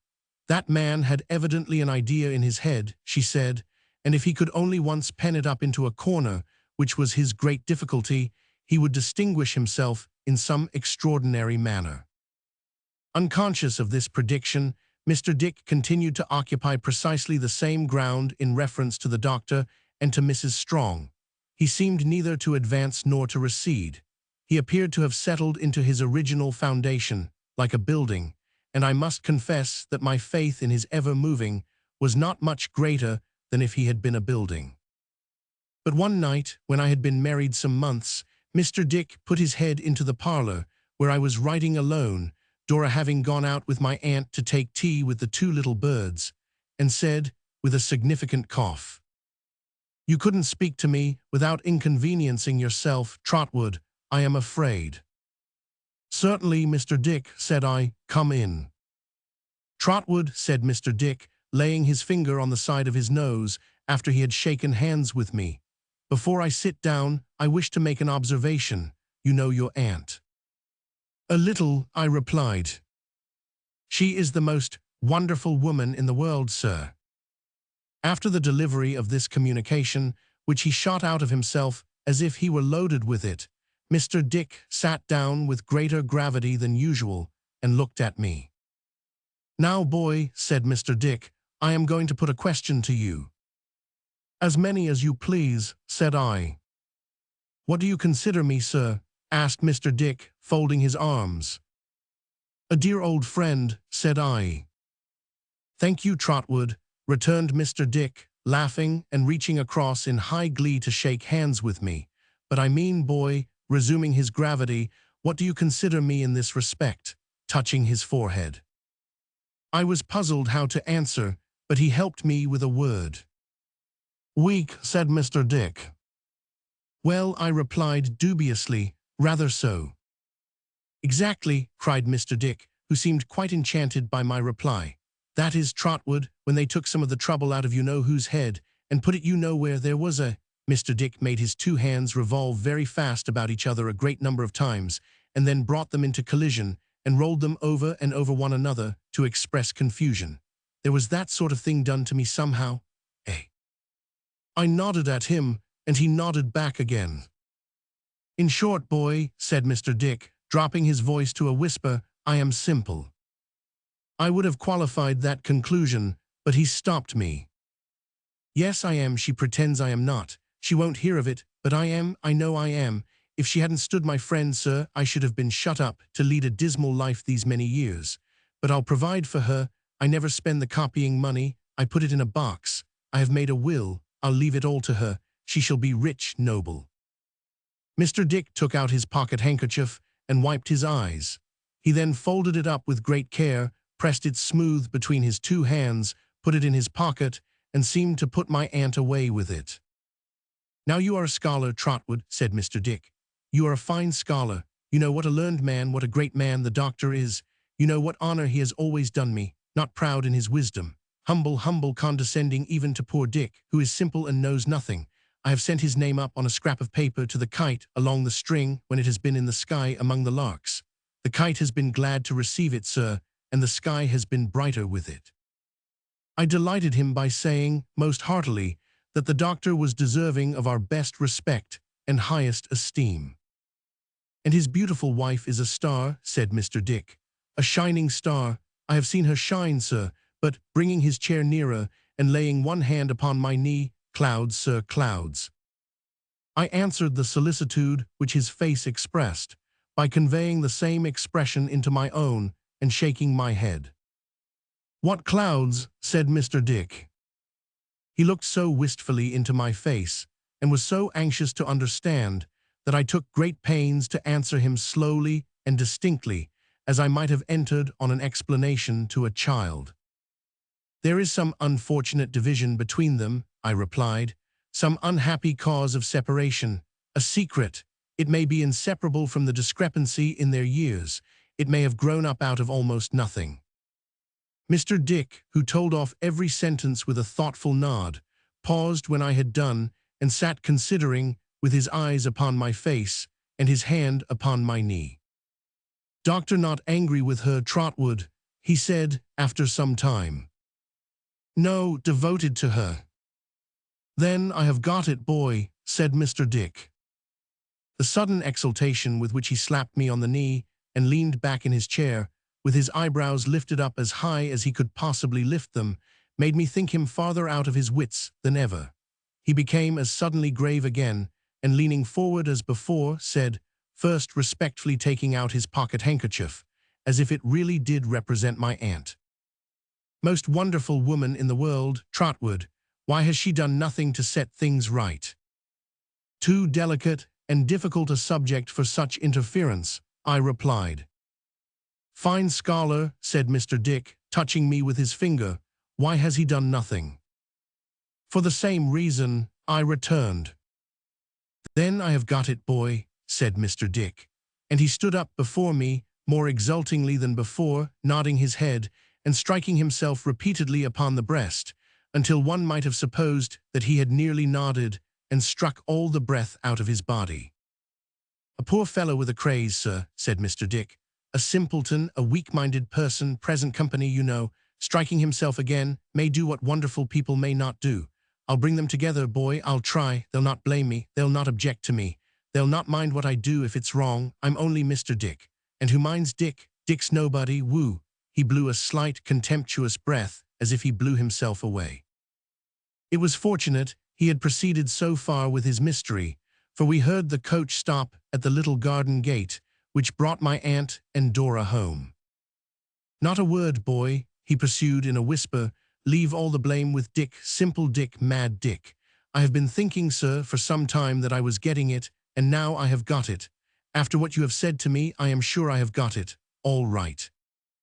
Not another word did Mr. Dick utter on the subject, but he made a very telegraph of himself for the next half-hour, to the great disturbance of my aunt's mind, to enjoin inviolable secrecy on me. To my surprise, I heard no more about it for some 2 or 3 weeks, though I was sufficiently interested in the result of his endeavors, descrying a strange gleam of good sense, I say nothing of good feeling, for that he always exhibited, in the conclusion to which he had come. At last I began to believe that, in the flighty and unsettled state of his mind, he had either forgotten his intention or abandoned it. One fair evening, when Dora was not inclined to go out, my aunt and I strolled up to the doctor's cottage. It was autumn, when there were no debates to vex the evening air, and I remember how the leaves smelt like our garden at Blunderstone as we trod them underfoot, and how the old, unhappy feeling seemed to go by on the sighing wind. It was twilight when we reached the cottage. Mrs. Strong was just coming out of the garden, where Mr. Dick yet lingered, busy with his knife, helping the gardener to point some stakes. The doctor was engaged with someone in his study, but the visitor would be gone directly, Mrs. Strong said, and begged us to remain and see him. We went into the drawing-room with her and sat down by the darkening window. There was never any ceremony about the visits of such old friends and neighbors as we were. We had not sat here many minutes, when Mrs. Markleham, who usually contrived to be in a fuss about something, came bustling in, with her newspaper in her hand, and said, out of breath, "My goodness gracious, Annie, why didn't you tell me there was someone in the study?" "My dear mamma," she quietly returned, "how could I know that you desired the information?" "Desired the information," said Mrs. Markleham, sinking on the sofa. "I never had such a turn in all my life." "Have you been to the study then, mamma?" asked Annie. "Been to the study, my dear," she returned emphatically. "Indeed I have. I came upon the amiable creature, if you'll imagine my feelings, Miss Trotwood and David, in the act of making his will." Her daughter looked round from the window quickly. "In the act, my dear Annie," repeated Mrs. Markleham, spreading the newspaper on her lap like a tablecloth and patting her hands upon it, "of making his last will and testament. The foresight and affection of the dear. I must tell you how it was. I really must, in justice to the darling, for he is nothing less, tell you how it was. Perhaps you know, Miss Trotwood, that there is never a candle lighted in this house, until one's eyes are literally falling out of one's head with being stretched to read the paper, and that there is not a chair in this house in which a paper can be what I call read, except one in the study. This took me to the study, where I saw a light. I opened the door. In company with the dear doctor were two professional people, evidently connected with the law, and they were all three standing at the table, the darling doctor pen in hand. This simply expresses then, said the doctor, Annie, my love, attend to the very words. This simply expresses then, gentlemen, the confidence I have in Mrs. Strong, and gives her all unconditionally. One of the professional people replied, and gives her all unconditionally. Upon that, with the natural feelings of a mother, I said, good God, I beg your pardon, fell over the doorstep, and came away through the little back passage where the pantry is. Mrs. Strong opened the window and went out into the veranda, where she stood leaning against a pillar. But now isn't it, Miss Trotwood, isn't it, David, invigorating, said Mrs. Markleham, mechanically following her with her eyes, to find a man at Dr. Strong's time of life, with the strength of mind to do this kind of thing? It only shows how right I was. I said to Annie, when Dr. Strong paid a very flattering visit to myself, and made her the subject of a declaration and an offer, I said, my dear, there is no doubt whatever, in my opinion, with reference to a suitable provision for you, that Dr. Strong will do more than he binds himself to do. Here the bell rang, and we heard the sound of the visitors' feet as they went out. It's all over, no doubt, said the old soldier after listening. The dear creature has signed, sealed, and delivered, and his mind's at rest. Well, it may be. What a mind! Annie, my love, I am going to the study with my paper, for I am a poor creature without news. Miss Trotwood, David, pray come and see the doctor. I was conscious of Mr. Dick standing in the shadow of the room, shutting up his knife, when we accompanied her to the study, and of my Aunt S. rubbing her nose violently, by the way, as a mild vent for her intolerance of our military friend. But who got first into the study, or how Mrs. Markleham settled herself in a moment in her easy chair, or how my aunt and I came to be left together near the door, unless her eyes were quicker than mine, and she held me back, I have forgotten, if I ever knew. But this I know, that we saw the doctor before he saw us, sitting at his table, among the folio volumes in which he delighted, resting his head calmly on his hand. That, in the same moment, we saw Mrs. Strong glide in, pale and trembling, that Mr. Dick supported her on his arm, that he laid his other hand upon the doctor's arm, causing him to look up with an abstracted air, that, as the doctor moved his head, his wife dropped down on one knee at his feet, and with her hands imploringly lifted, fixed upon his face the memorable look I had never forgotten, that at this sight Mrs. Markleham dropped the newspaper and stared more like a figurehead intended for a ship to be called the Astonishment than anything else I can think of. Mr. Dick fulfills my aunt's prediction. The gentleness of the doctor's manner and surprise, the dignity that mingled with the supplicating attitude of his wife, the amiable concern of Mr. Dick, and the earnestness with which my aunt said to herself, that man mad, triumphantly expressive of the misery from which she had saved him, I see and hear rather than remember as I write about it. Doctor, said Mr. Dick, what is it that's amiss? Look here. Annie, cried the doctor, not at my feet, my dear. Yes, she said, I beg and pray that no one will leave the room. Oh, my husband and father, break this long silence. Let us both know what it is that has come between us. Mrs. Markleham, by this time recovering the power of speech, and seeming to swell with family pride and motherly indignation, here exclaimed, Annie, get up immediately, and don't disgrace everybody belonging to you by humbling yourself like that, unless you wish to see me go out of my mind on the spot. Mamma, returned Annie, waste no words on me, for my appeal is to my husband, and even you are nothing here. Nothing, exclaimed Mrs. Markleham, me nothing, the child has taken leave of her senses, please to get me a glass of water. I was too attentive to the doctor and his wife to give any heed to this request, and it made no impression on anybody else. So Mrs. Markleham panted, stared, and fanned herself. "Annie," said the doctor, tenderly taking her in his hands, "my dear, if any unavoidable change has come in the sequence of time upon our married life, you are not to blame. The fault is mine and only mine. There is no change in my affection, admiration, and respect. I wish to make you happy. I truly love and honor you. Rise, Annie, pray." But she did not rise. After looking at him for a little while, she sank down closer to him, laid her arm across his knee, and dropping her head upon it, said, "If I have any friend here who can speak one word for me or for my husband in this matter, if I have any friend here who can give a voice to any suspicion that my heart has sometimes whispered to me, if I have any friend here who honors my husband or has ever cared for me and has anything within his knowledge, no matter what it is, that may help to mediate between us, I implore that friend to speak." There was a profound silence. After a few moments of painful hesitation, I broke the silence. "Mrs. Strong," I said, "there is something within my knowledge which I have been earnestly entreated by Dr. Strong to conceal, and have concealed until tonight. But I believe the time has come when it would be mistaken faith and delicacy to conceal it any longer, and when your appeal absolves me from his injunction." She turned her face towards me for a moment, and I knew that I was right. I could not have resisted its entreaty if the assurance that it gave me had been less convincing. "Our future peace," she said, "may be in your hands. I trust it confidently to your not suppressing anything. I know beforehand that nothing you or anyone can tell me will show my husband's noble heart in any other light than one. Howsoever it may seem to you to touch me, disregard that. I will speak for myself before him and before God afterwards." Thus earnestly besought, I made no reference to the doctor for his permission, but without any other compromise of the truth than a little softening of the coarseness of Uriah Heep, related plainly what had passed in that same room that night. The staring of Mrs. Markleham during the whole narration, and the shrill, sharp interjections with which she occasionally interrupted it, defy description. When I had finished, Annie remained for some few moments silent with her head bent down as I have described.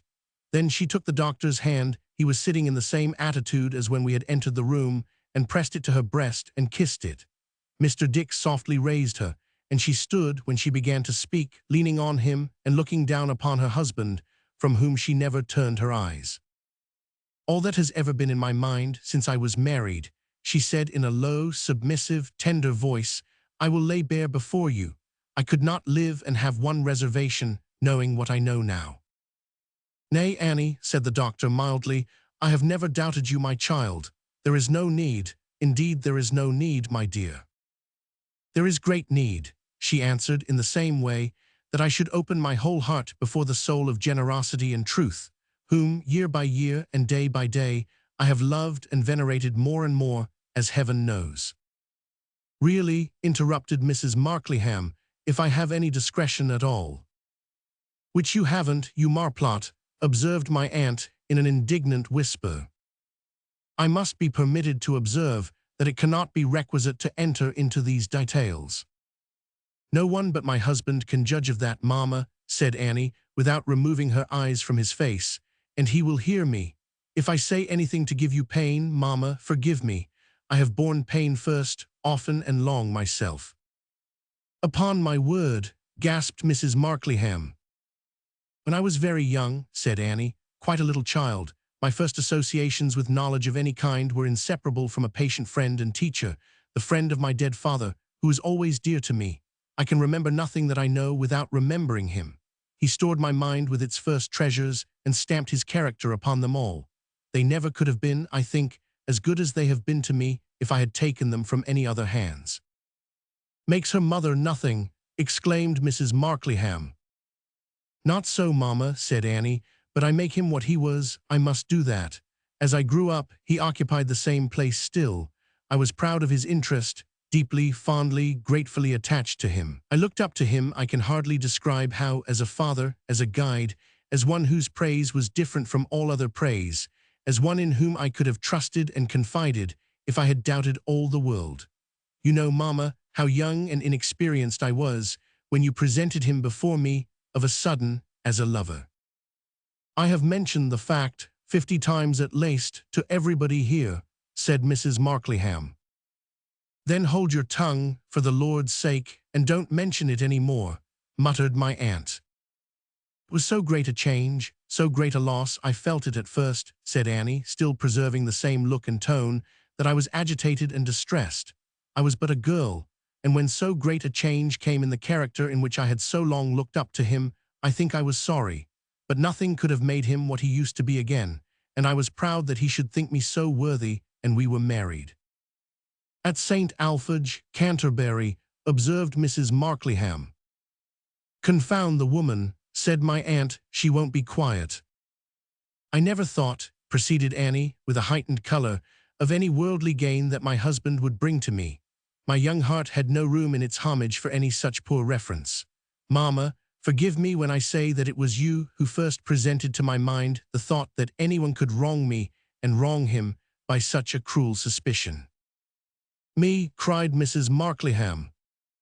Ah, you to be sure, observed my aunt, and you can't fan it away, my military friend. It was the first unhappiness of my new life, said Annie. It was the first occasion of every unhappy moment I have known.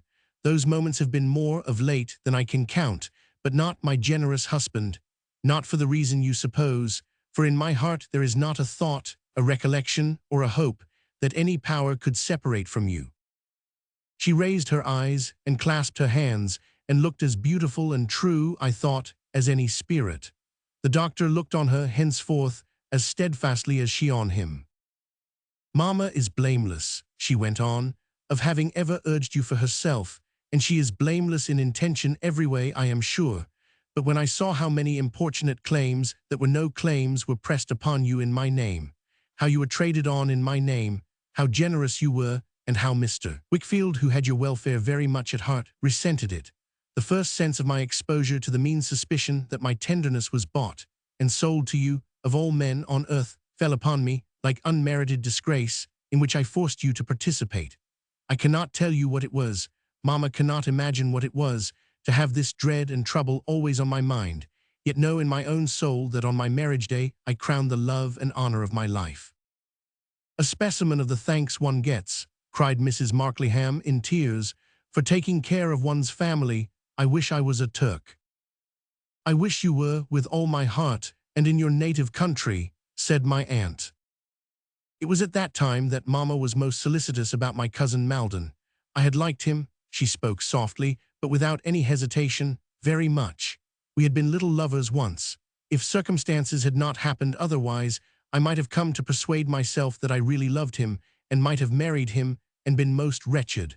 There can be no disparity in marriage like unsuitability of mind and purpose.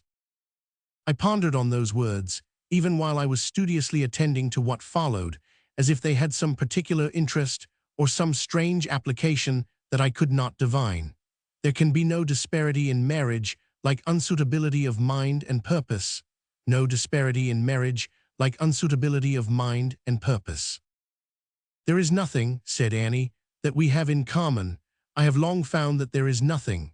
If I were thankful to my husband for no more, instead of for so much, I should be thankful to him for having saved me from the first mistaken impulse of my undisciplined heart.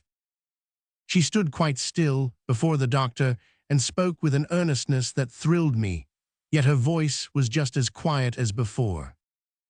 When he was waiting to be the object of your munificence, so freely bestowed for my sake, and when I was unhappy in the mercenary shape I was made to wear, I thought it would have become him better to have worked his own way on. I thought that if I had been he, I would have tried to do it, at the cost of almost any hardship, but I thought no worse of him until the night of his departure for India. That night I knew he had a false and thankless heart. I saw a double meaning then in Mr. Wickfield's scrutiny of me. I perceived, for the first time, the dark suspicion that shadowed my life. Suspicion, Annie, said the doctor. No, no, no. In your mind there was none, I know, my husband, she returned. When I came to you that night to lay down all my load of shame and grief, and knew that I had to tell that underneath your roof, one of my own kindred to whom you had been a benefactor for the love of me, had spoken to me words that should have found no utterance, even if I had been the weak and mercenary wretch he thought me. My mind revolted from the taint the very tale conveyed. It died upon my lips, and from that hour till now has never passed them.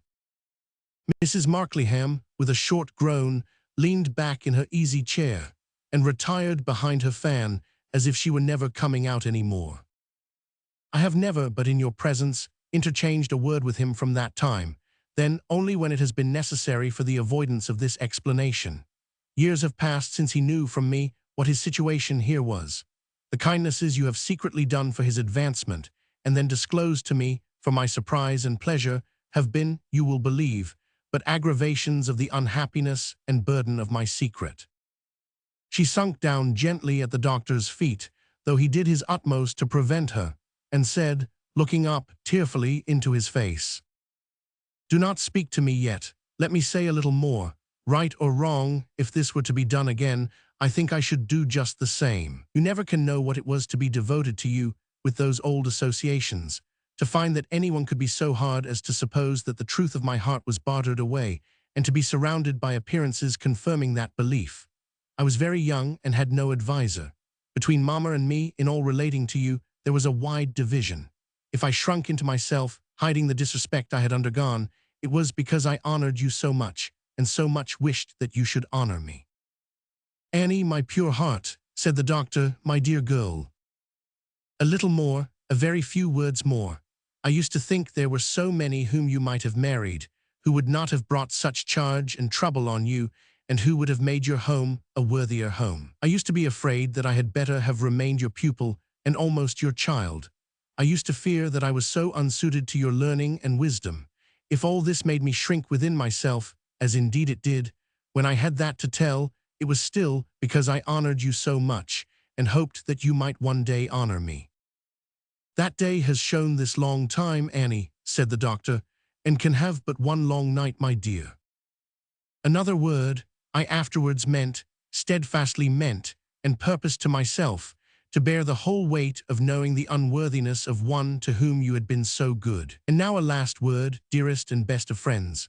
The cause of the late change in you, which I have seen with so much pain and sorrow, and have sometimes referred to my old apprehension, at other times to lingering suppositions nearer to the truth, has been made clear tonight, and by an accident I have also come to know, tonight, the full measure of your noble trust in me, even under that mistake. I do not hope that any love and duty I may render in return will ever make me worthy of your priceless confidence, but with all this knowledge fresh upon me, I can lift my eyes to this dear face, revered as a father's, loved as a husband's, sacred to me in my childhood as a friend, and solemnly declare that in my lightest thought I have never wronged you, never wavered in the love and the fidelity I owe you." She had her arms around the doctor's neck, and he leant his head down over her, mingling his grey hair with her dark brown tresses. "Oh, hold me to your heart, my husband, never cast me out. Do not think or speak of disparity between us, for there is none, except in all my many imperfections. Every succeeding year I have known this better, as I have esteemed you more and more. Oh, take me to your heart, my husband, for my love was founded on a rock, and it endures." In the silence that ensued, my aunt walked gravely up to Mr. Dick, without at all hurrying herself, and gave him a hug and a sounding kiss. And it was very fortunate, with a view to his credit, that she did so, for I am confident that I detected him at that moment in the act of making preparations to stand on one leg as an appropriate expression of delight. "You are a very remarkable man, Dick," said my aunt, with an air of unqualified approbation, "and never pretend to be anything else, for I know better." With that, my aunt pulled him by the sleeve and nodded to me, and we three stole quietly out of the room and came away. "That's a settler for our military friend, at any rate," said my aunt on the way home. "I should sleep the better for that if there was nothing else to be glad of." "She was quite overcome, I am afraid," said Mr. Dick, with great commiseration. "What, did you ever see a crocodile overcome?" inquired my aunt. "I don't think I ever saw a crocodile," returned Mr. Dick mildly. "Never would have been anything the matter if it hadn't been for that old animal," said my aunt with strong emphasis. It's very much to be wished that some mothers would leave their daughters alone after marriage and not be so violently affectionate. They seem to think the only return that can be made them for bringing an unfortunate young woman into the world, God bless my soul, as if she asked to be brought or wanted to come, is full liberty to worry her out of it again. What are you thinking of, Trot? I was thinking of all that had been said. My mind was still running on some of the expressions used.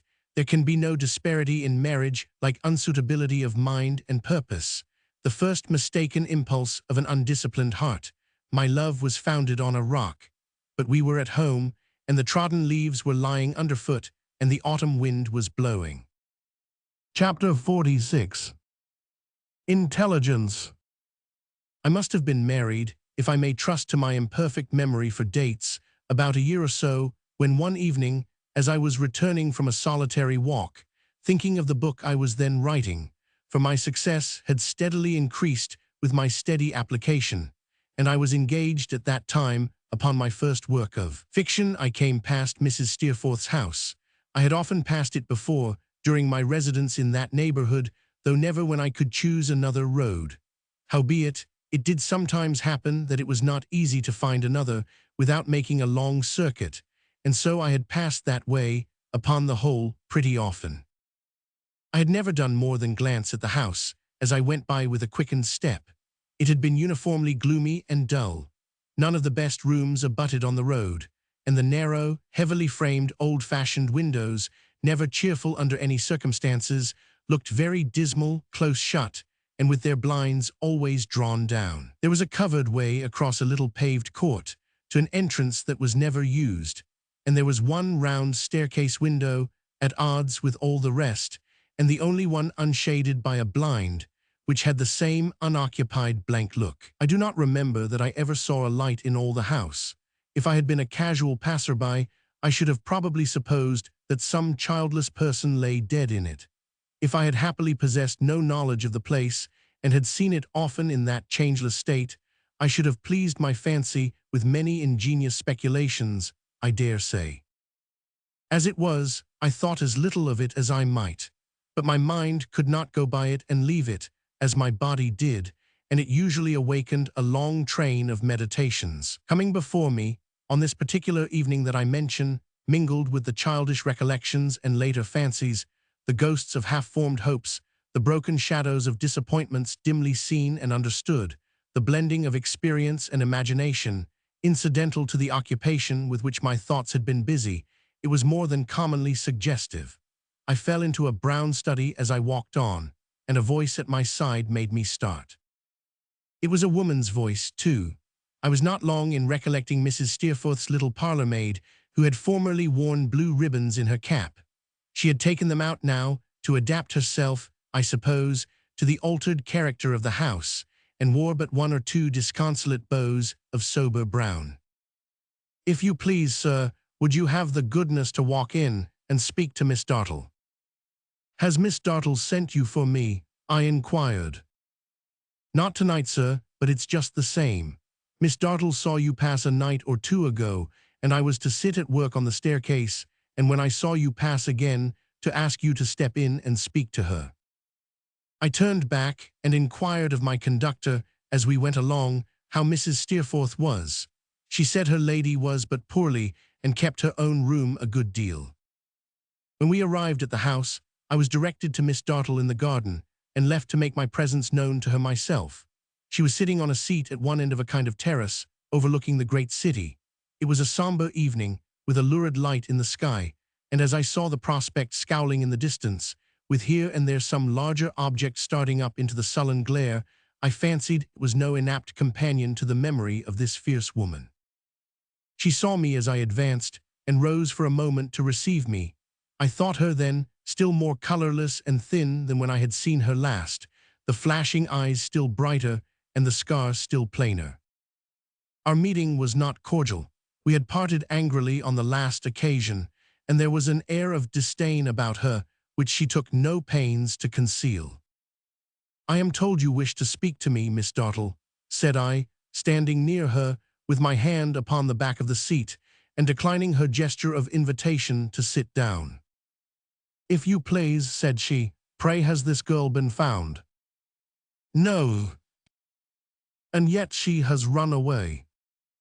I saw her thin lips working while she looked at me, as if they were eager to load her with reproaches. Run away, I repeated. Yes, from him, she said with a laugh. If she is not found, perhaps she never will be found. She may be dead.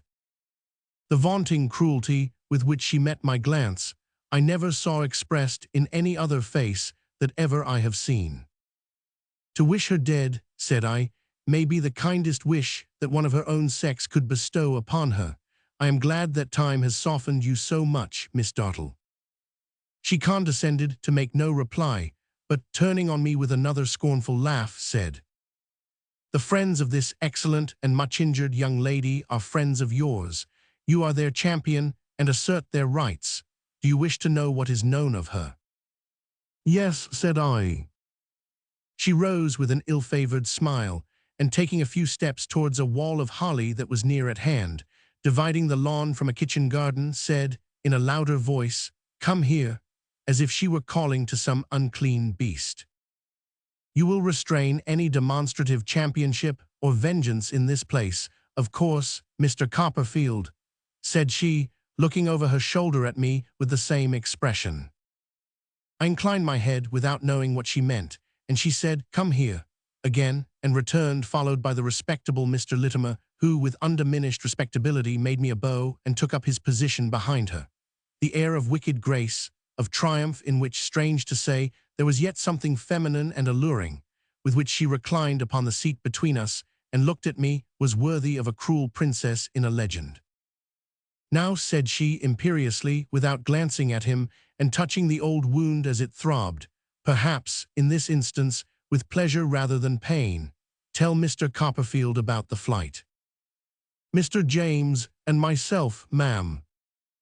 Don't address yourself to me, she interrupted with a frown. Mr. James and myself, sir. Nor to me, if you please, said I. Mr. Littimer, without being at all discomposed, signified by a slight obeisance that anything that was most agreeable to us was most agreeable to him, and began again. Mr. James and myself have been abroad with the young woman ever since she left Yarmouth under Mr. James's protection. We have been in a variety of places and seen a deal of foreign country. We have been in France, Switzerland, Italy, in fact, almost all parts. He looked at the back of the seat, as if he were addressing himself to that, and softly played upon it with his hands, as if he were striking chords upon a dumb piano. Mr. James took quite uncommonly to the young woman, and was more settled, for a length of time, than I have known him to be since I have been in his service. The young woman was very improvable, and spoke the languages, and wouldn't have been known for the same country person. I noticed that she was much admired wherever we went. Miss Dartle put her hand upon her side. I saw him steal a glance at her and slightly smile to himself. Very much admired, indeed, the young woman was, what with her dress, what with the air and sun, what with being made so much of, what with this, that, and the other, her merits really attracted general notice. He made a short pause. Her eyes wandered restlessly over the distant prospect, and she bit her nether lip to stop that busy mouth. Taking his hands from the seat, and placing one of them within the other, as he settled himself on one leg, Mr. Littimer proceeded, with his eyes cast down, and his respectable head a little advanced, and a little on one side. The young woman went on in this manner for some time, being occasionally low in her spirits, until I think she began to weary Mr. James by giving way to her low spirits and tempers of that kind, and things were not so comfortable. Mr. James, he began to be restless again. The more restless he got, the worse she got, and I must say for myself that I had a very difficult time of it indeed between the two. Still, matters were patched up here and made good there over and over again, and altogether lasted, I am sure, for a longer time than anybody could have expected. Recalling her eyes from the distance, she looked at me again now with her former air. Mr. Littimer, clearing his throat behind his hand with a respectable short cough, changed legs and went on. At last, when there had been, upon the whole, a good many words and reproaches. Mr. James, he set off one morning from the neighborhood of Naples, where we had a villa, the young woman being very partial to the sea, and under pretense of coming back in a day or so, left it in charge with me to break it out, that, for the general happiness of all concerned, he was, here an interruption of the short cough gone, but Mr. James, I must say, certainly did behave extremely honorable, for he proposed that the young woman should marry a very respectable person, who was fully prepared to overlook the past, and who was, at least, as good as anybody the young woman could have aspired to in a regular way, her connections being very common. He changed legs again and wetted his lips. I was convinced that the scoundrel spoke of himself, and I saw my conviction reflected in Miss Dartle's face. This I also had it in charge to communicate.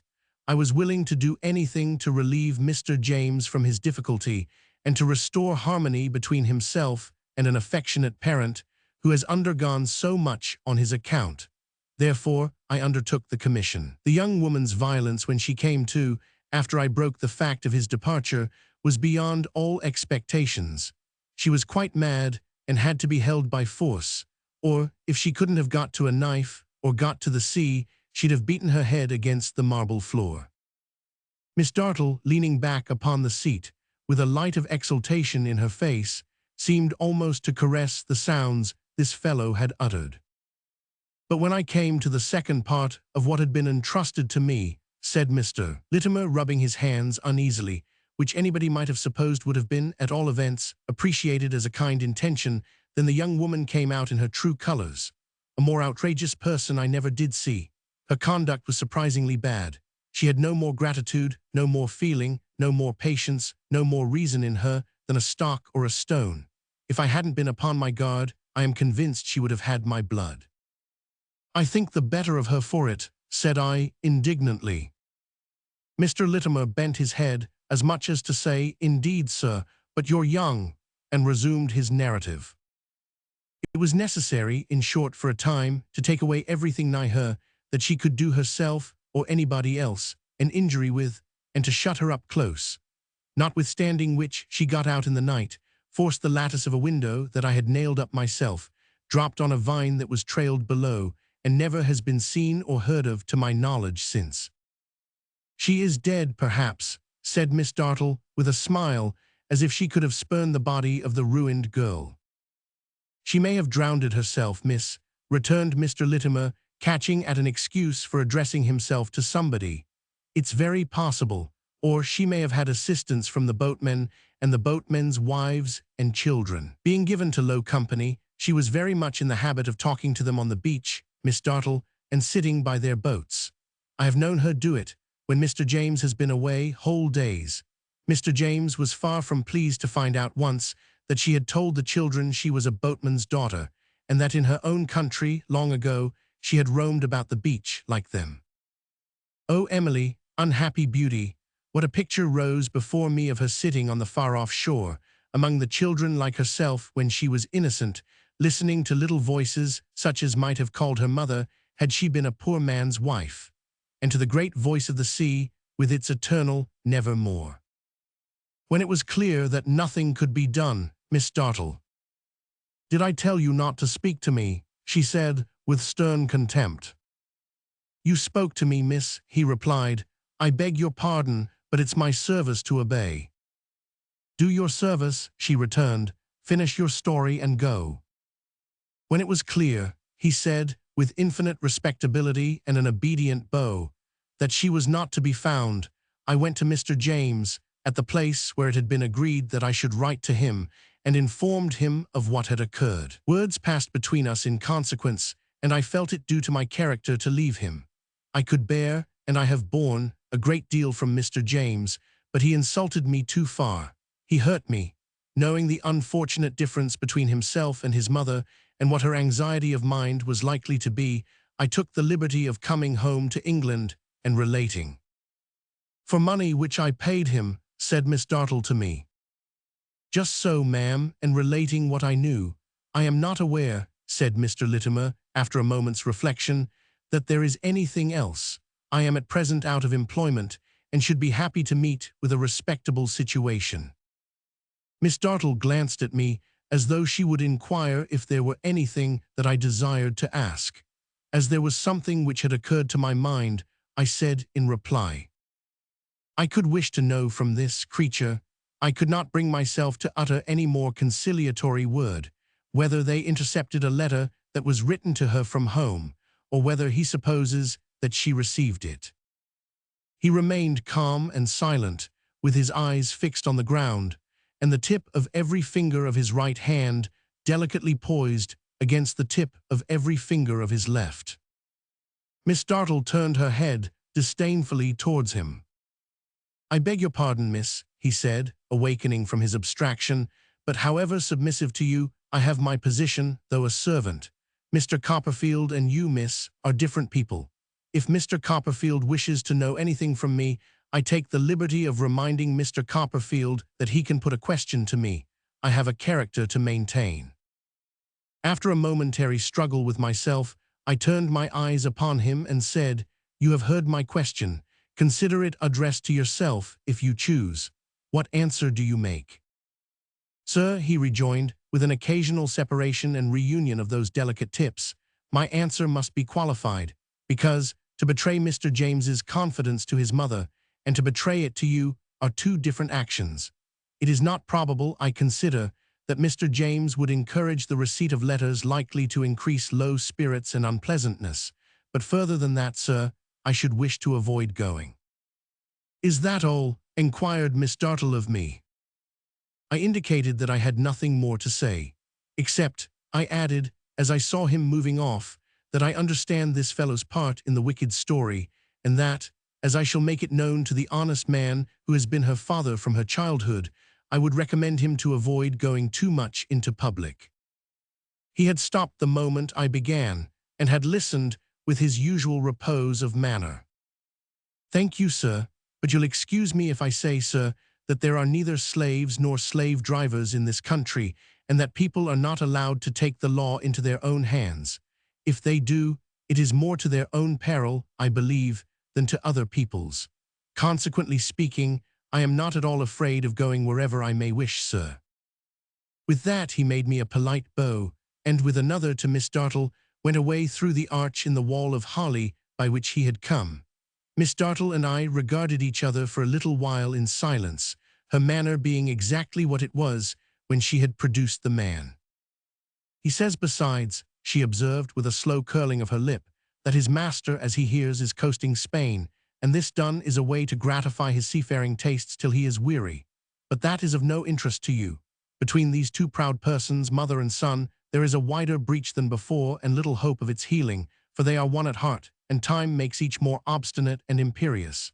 Neither is this of any interest to you, but it introduces what I wish to say. This devil whom you make an angel of, I mean this low girl whom he picked out of the tide mud, with her black eyes full upon me and her passionate finger up, may be alive, for I believe some common things are hard to die. If she is, you will desire to have a pearl of such price found and taken care of. We desire that, too, that he may not by any chance be made her prey again. So far, we are united in one interest, and that is why I, who would do her any mischief that so coarse a wretch is capable of feeling, have sent for you to hear what you have heard." I saw by the change in her face that someone was advancing behind me. It was Mrs. Steerforth, who gave me her hand more coldly than of yore, and with an augmentation of her former stateliness of manner. But still, I perceived, and I was touched by it, with an ineffaceable remembrance of my old love for her son. She was greatly altered. Her fine figure was far less upright, her handsome face was deeply marked, and her hair was almost white. But when she sat down on the seat, she was a handsome lady still, and well I knew the bright eye with its lofty look that had been a light in my very dreams at school. "Is Mr. Copperfield informed of everything, Rosa?" "Yes." "And has he heard Littimer himself?" "Yes, I have told him why you wished it." "You are a good girl. I have had some slight correspondence with your former friend, sir," addressing me, "but it has not restored his sense of duty or natural obligation. Therefore I have no other object in this than what Rosa has mentioned. if by the course which may relieve the mind of the decent man you brought here, for whom I am sorry, I can say no more, my son may be saved from again falling into the snares of a designing enemy, well."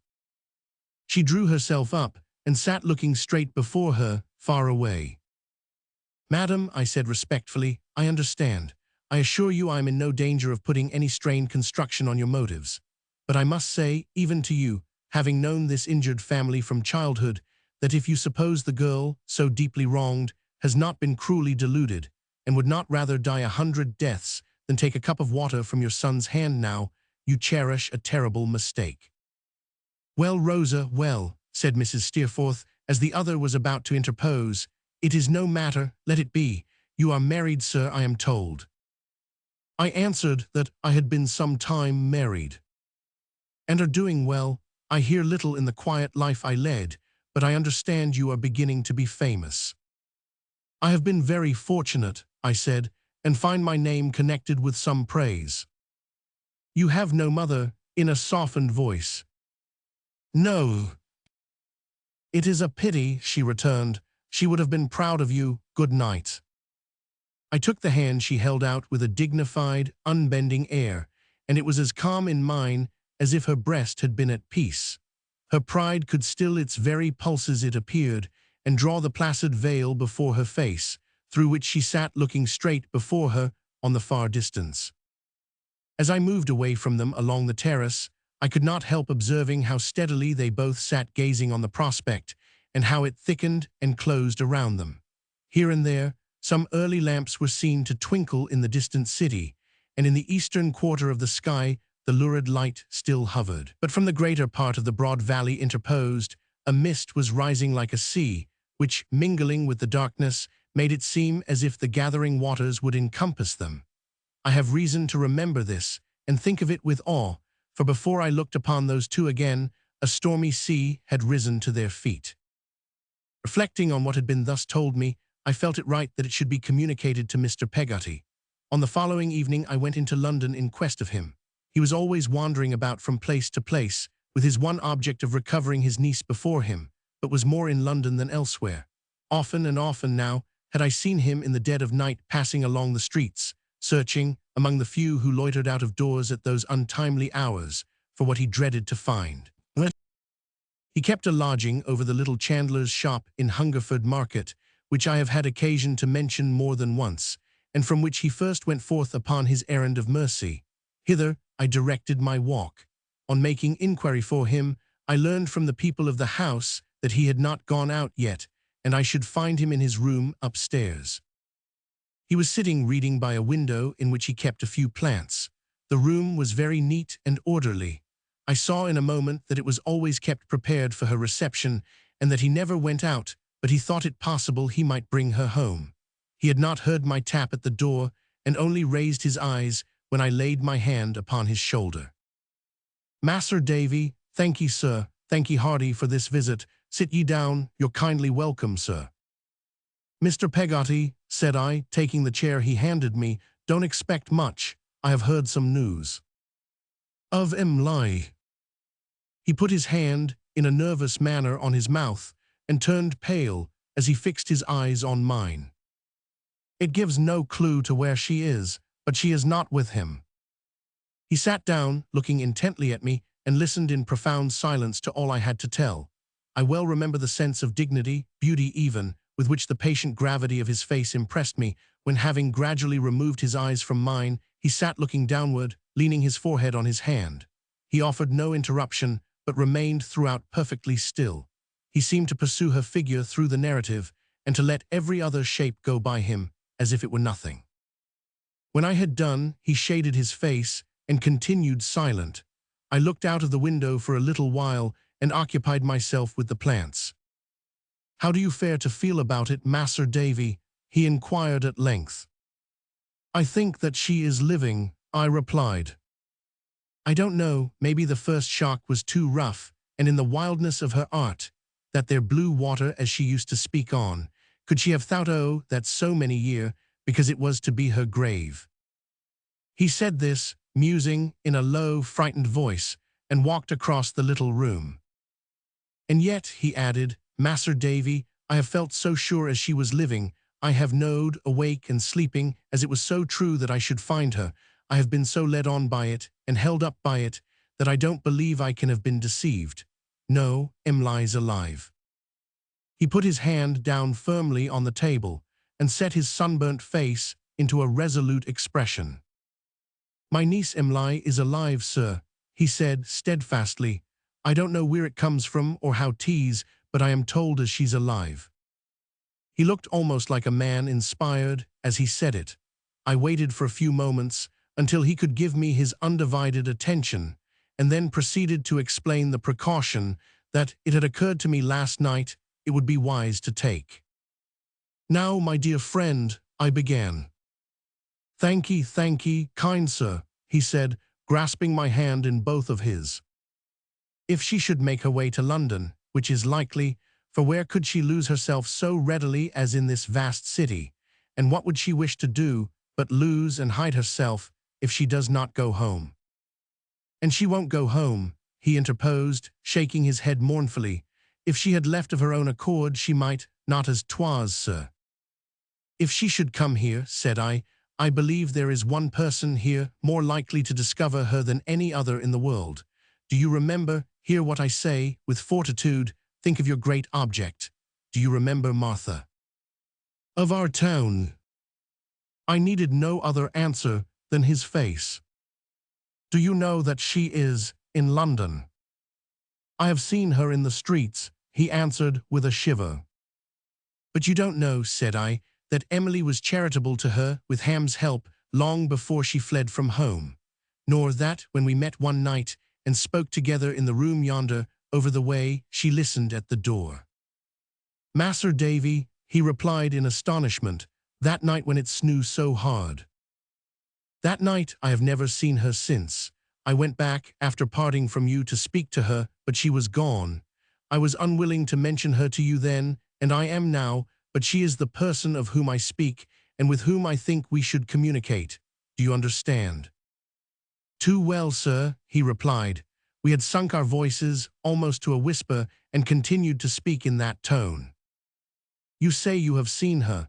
Do you think that you could find her? I could only hope to do so by chance." "I think, Mas'r Davy, I know where to look." "It is dark. Being together, shall we go out now and try to find her tonight?" He assented and prepared to accompany me. Without appearing to observe what he was doing, I saw how carefully he adjusted the little room, put a candle ready and the means of lighting it, arranged the bed, and finally took out of a drawer one of her dresses. I remembered to have seen her wear it, neatly folded with some other garments and a bonnet, which he placed upon a chair. He made no allusion to these clothes, neither did I. There they had been waiting for her, many and many a night, no doubt. "The time was, Mas'r Davy," he said, as we came downstairs, "when I thought this girl Martha a'most like the dirt underneath my Emly's feet. God forgive me, there's a difference now." As we went along, partly to hold him in conversation and partly to satisfy myself, I asked him about Ham. He said, almost in the same words as formerly, that Ham was just the same, wearing away his life with kinder no care no how fort, but never murmuring, and liked by all. I asked him what he thought Ham's state of mind was in reference to the cause of their misfortunes, whether he believed it was dangerous, what he supposed, for example, Ham would do if he and Steerforth ever should encounter. "I don't know, sir," he replied. "I have thought of it oftentimes, but I can't arise myself of it, no matters." I recalled to his remembrance the morning after her departure, when we were all three on the beach. "Do you recollect," said I, "a certain wild way in which he looked out to sea and spoke about the end of it?" "Sure I do," said he. "What do you suppose he meant?" "Mas'r Davy," he replied, "I've put the question to myself a mort o' times and never found no answer. And there's one curious thing, that though he is so pleasant, I wouldn't fare to feel comfortable to try and get his mind upon he never said a word to me as warrant as dutiful could be, and it ain't likely as he'd begin to speak any other ways now, but it's fur from being fleet water in his mind, where them thoughts lays. It's deep, sir, and I can't see down." "You are right," said I, "and that has sometimes made me anxious." "And me too, Mas'r Davy," he rejoined. "Even more so, I do assure you, than his venturesome ways, though both belongs to the alteration in him. I don't know as he'd do violence under any circumstances, but I hope as them two may be kept asunders. We had come through Temple Bar into the city. Conversing no more now, and walking at my side, he yielded himself up to the one aim of his devoted life, and went on, with that hushed concentration of his faculties which would have made his figure solitary in a multitude. We were not far from Blackfriars Bridge, when he turned his head and pointed to a solitary female figure flitting along the opposite side of the street. I knew it readily to be the figure that we sought. We crossed the road and were pressing on towards her, when it occurred to me that she might be more disposed to feel a woman's interest in the lost girl if we spoke to her in a quieter place, aloof from the crowd, and where we should be less observed. I advised my companion, therefore, that we should not address her yet, but follow her, consulting in this, likewise, an indistinct desire I had to know where she went. He acquiescing, we followed at a distance, never losing sight of her, but never caring to come very near, as she frequently looked about. Once, she stopped to listen to a band of music, and then we stopped too. She went on a long way, still we went on.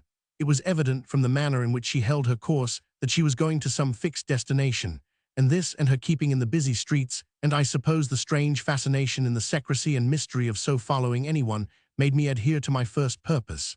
At length she turned into a dull, dark street where the noise and crowd were lost, and I said, "We may speak to her now," and mending our pace, we went after her. Chapter 47. Martha. We were now down in Westminster. We had turned back to follow her, having encountered her coming towards us, and Westminster Abbey was the point at which she passed from the lights and noise of the leading streets. She proceeded so quickly, when she got free of the two currents of passengers setting towards and from the bridge, that between this and the advance she had of us when she struck off, we were in the narrow waterside street by Millbank before we came up with her. At that moment she crossed the road, as if to avoid the footsteps that she heard so close behind, and without looking back, passed on even more rapidly. A glimpse of the river through a dull gateway, where some wagons were housed for the night, seemed to arrest my feet. I touched my companion without speaking, and we both forbore to cross after her, and both followed on that opposite side of the way, keeping as quietly as we could in the shadow of the houses, but keeping very near her. There was, and is when I write, at the end of that low-lying street, a dilapidated little wooden building, probably an obsolete old ferry house. Its position is just at that point where the street ceases, and the road begins to lie between a row of houses and the river. As soon as she came here and saw the water, she stopped, as if she had come to her destination, and presently went slowly along by the brink of the river, looking intently at it. All the way here, I had supposed that she was going to some house. Indeed, I had vaguely entertained the hope that the house might be in some way associated with the lost girl. But that one dark glimpse of the river through the gateway had instinctively prepared me for her going no farther. The neighborhood was a dreary one at that time, as oppressive, sad, and solitary by night as any about London. There were neither wharves nor houses on the melancholy waste of road near the great blank prison. A sluggish ditch deposited its mud at the prison walls. Coarse grass and rank weeds straggled over all the marshy land in the vicinity. In one part, carcasses of houses, inauspiciously begun and never finished, rotted away. In another, the ground was cumbered with rusty iron monsters of steam boilers, wheels, cranks, pipes, furnaces, paddles, anchors, diving bells, windmill sails, and I know not what strange objects, accumulated by some speculator and groveling in the dust, underneath which, having sunk into the soil of their own weight in wet weather, they had the appearance of vainly trying to hide themselves. The clash and glare of sundry fiery works upon the river's side arose by night to disturb everything except the heavy and unbroken smoke that poured out of their chimneys. Slimy gaps and causeways, winding among old wooden piles, with a sickly substance clinging to the latter like green hair, and the rags of last year's handbills offering rewards for drowned men fluttering above high-water mark, led down through the ooze and slush to the ebb tide. There was a story that one of the pits dug for the dead in the time of the Great Plague was hereabout, and a blighting influence seemed to have proceeded from it over the whole place. Or else it looked as if it had gradually decomposed into that nightmare condition out of the overflowings of the polluted stream. As if she were a part of the refuse it had cast out and left to corruption and decay, the girl we had followed strayed down to the river's brink and stood in the midst of this night picture, lonely and still, looking at the water. The river. There were some boats and barges astrand in the mud, and these enabled us to come within a few yards of her without being seen. I then signed to Mr. Peggotty to remain where he was, and emerged from their shade to speak to her. I did not approach her solitary figure without trembling, for this gloomy end to her determined walk, and the way in which she stood, almost within the cavernous shadow of the iron bridge, looking at the lights crookedly reflected in the strong tide, inspired a dread within me. I think she was talking to herself. I am sure, although absorbed in gazing at the water, that her shawl was off her shoulders, and that she was muffling her hands in it, in an unsettled and bewildered way, more like the action of a sleepwalker than a waking person.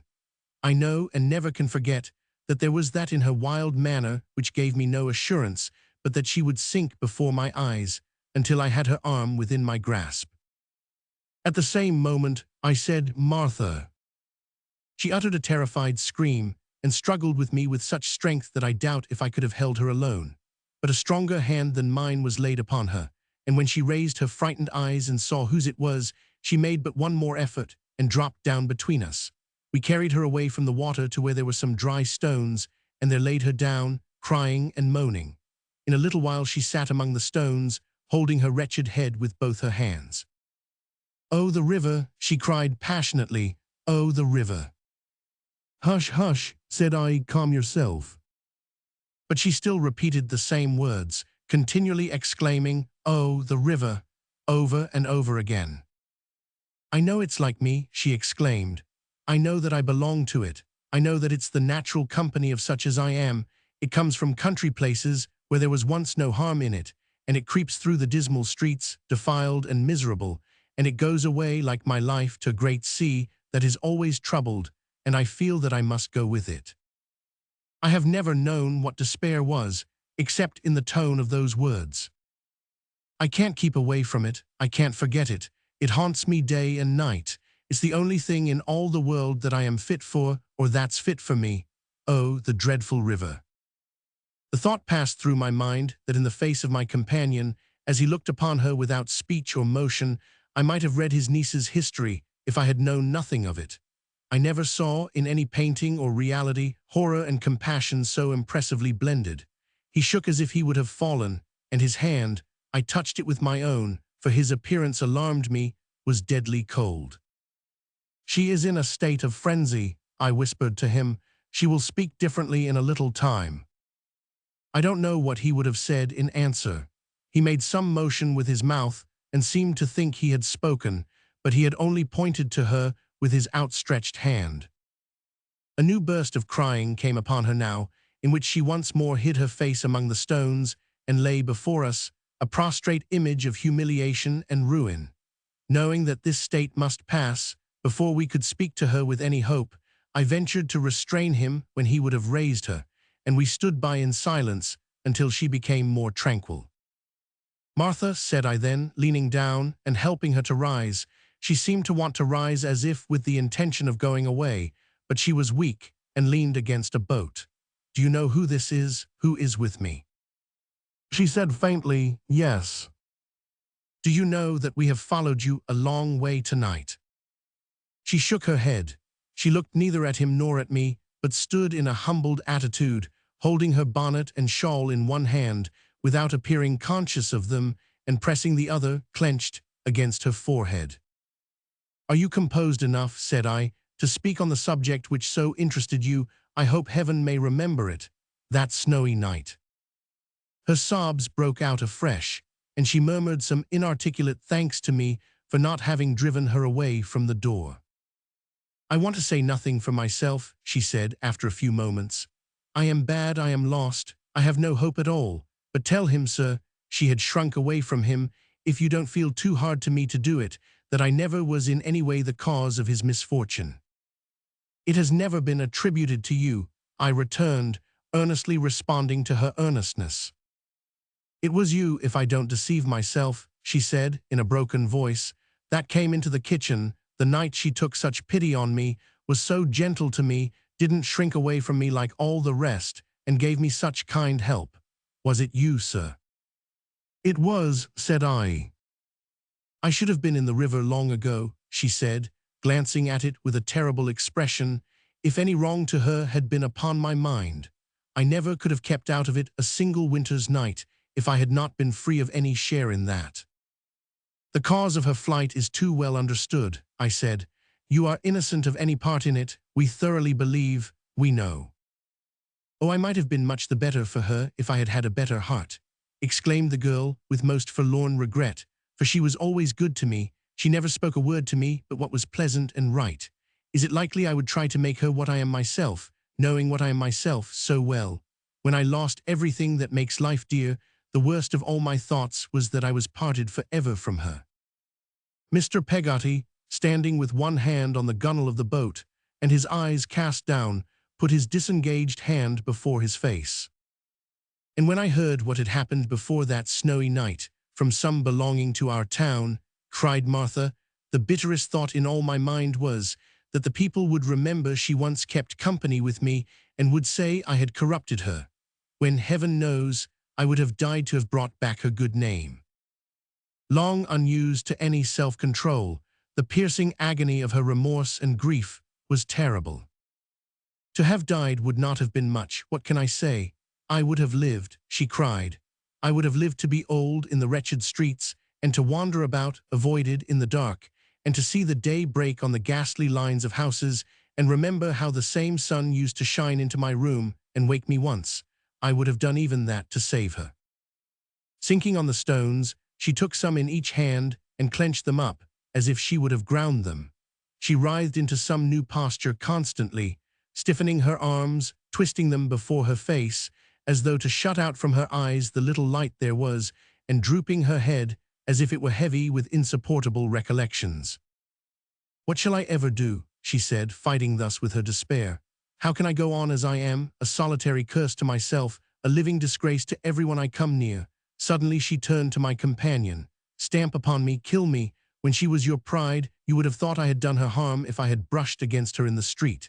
You can't believe, why should you, a syllable that comes out of my lips. It would be a burning shame upon you, even now, if she and I exchanged a word. I don't complain. I don't say she and I are alike. No, there is a long, long way between us. I only say, with all my guilt and wretchedness upon my head, that I am grateful to her from my soul and love her. Oh, don't think that all the power I had of loving anything is quite worn out. Throw me away as all the world does.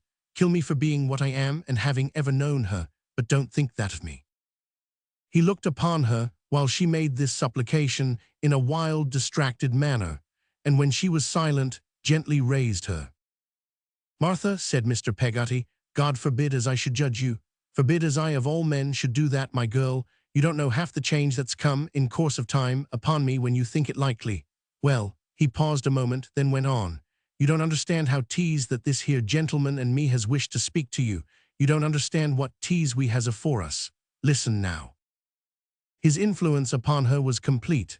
She stood, shrinkingly, before him, as if she were afraid to meet his eyes, but her passionate sorrow was quite hushed and mute.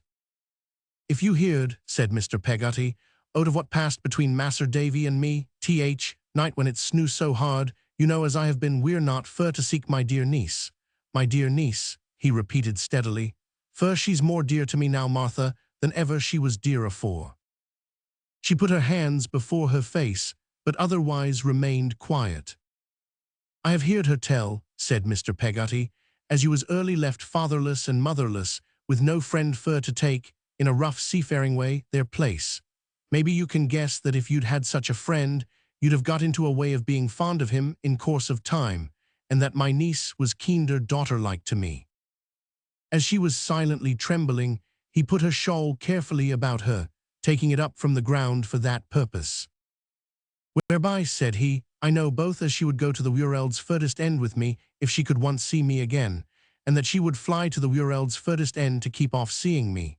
For though she ain't no call to doubt my love, and don't, he repeated, with a quiet assurance of the truth of what he said, "there's shame steps in and keeps betwixt us. I read, in every word of his plain, impressive way of delivering himself, new evidence of his having thought of this one topic, in every feature it presented. According to our reckoning, he proceeded, Mas'r Davy's here, and mine she is like one day to make her own poor solitary course to London. We believe, Mas'r Davy, me and all of us, that you are as innocent of everything that has befell her as the unborn child. You spoke of her being pleasant, kind, and gentle to you. Bless her, I knew she was. I knew she always was to all. You're thankful to her and you love her. Help us all you can to find her, and may heaven reward you. She looked at him hastily, and for the first time, as if she were doubtful of what he had said.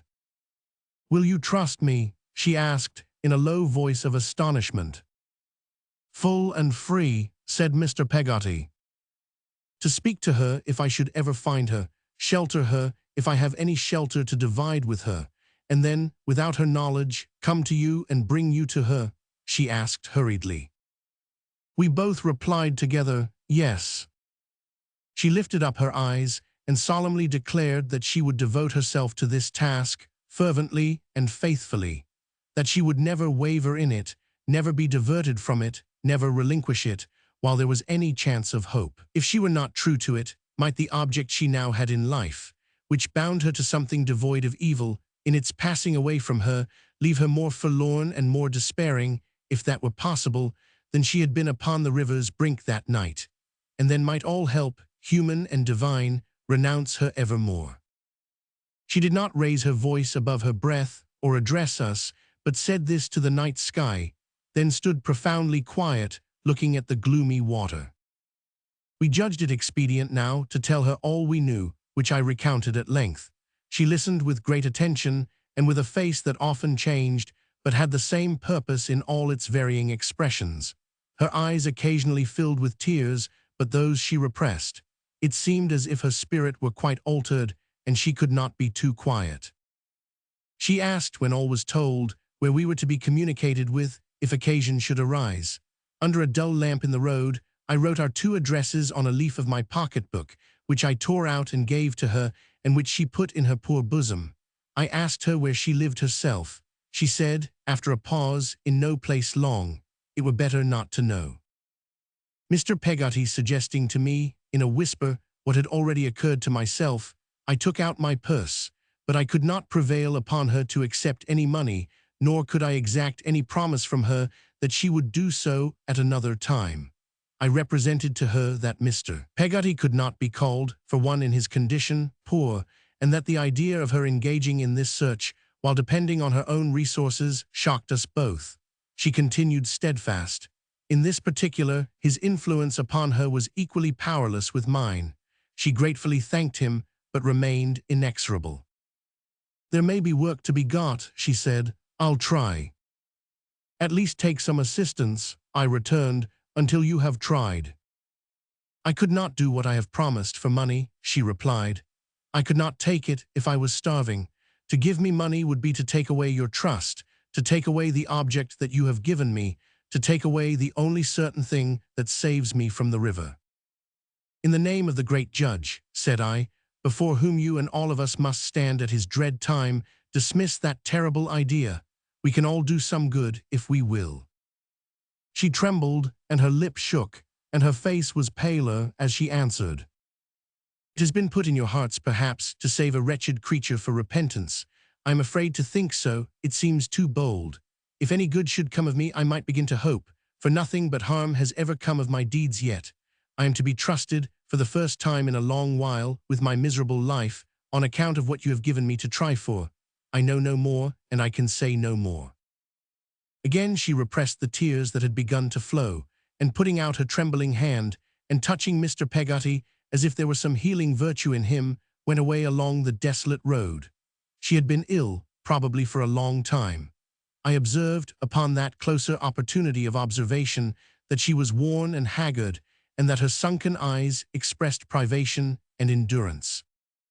We followed her at a short distance, our way lying in the same direction, until we came back into the lighted and populous streets.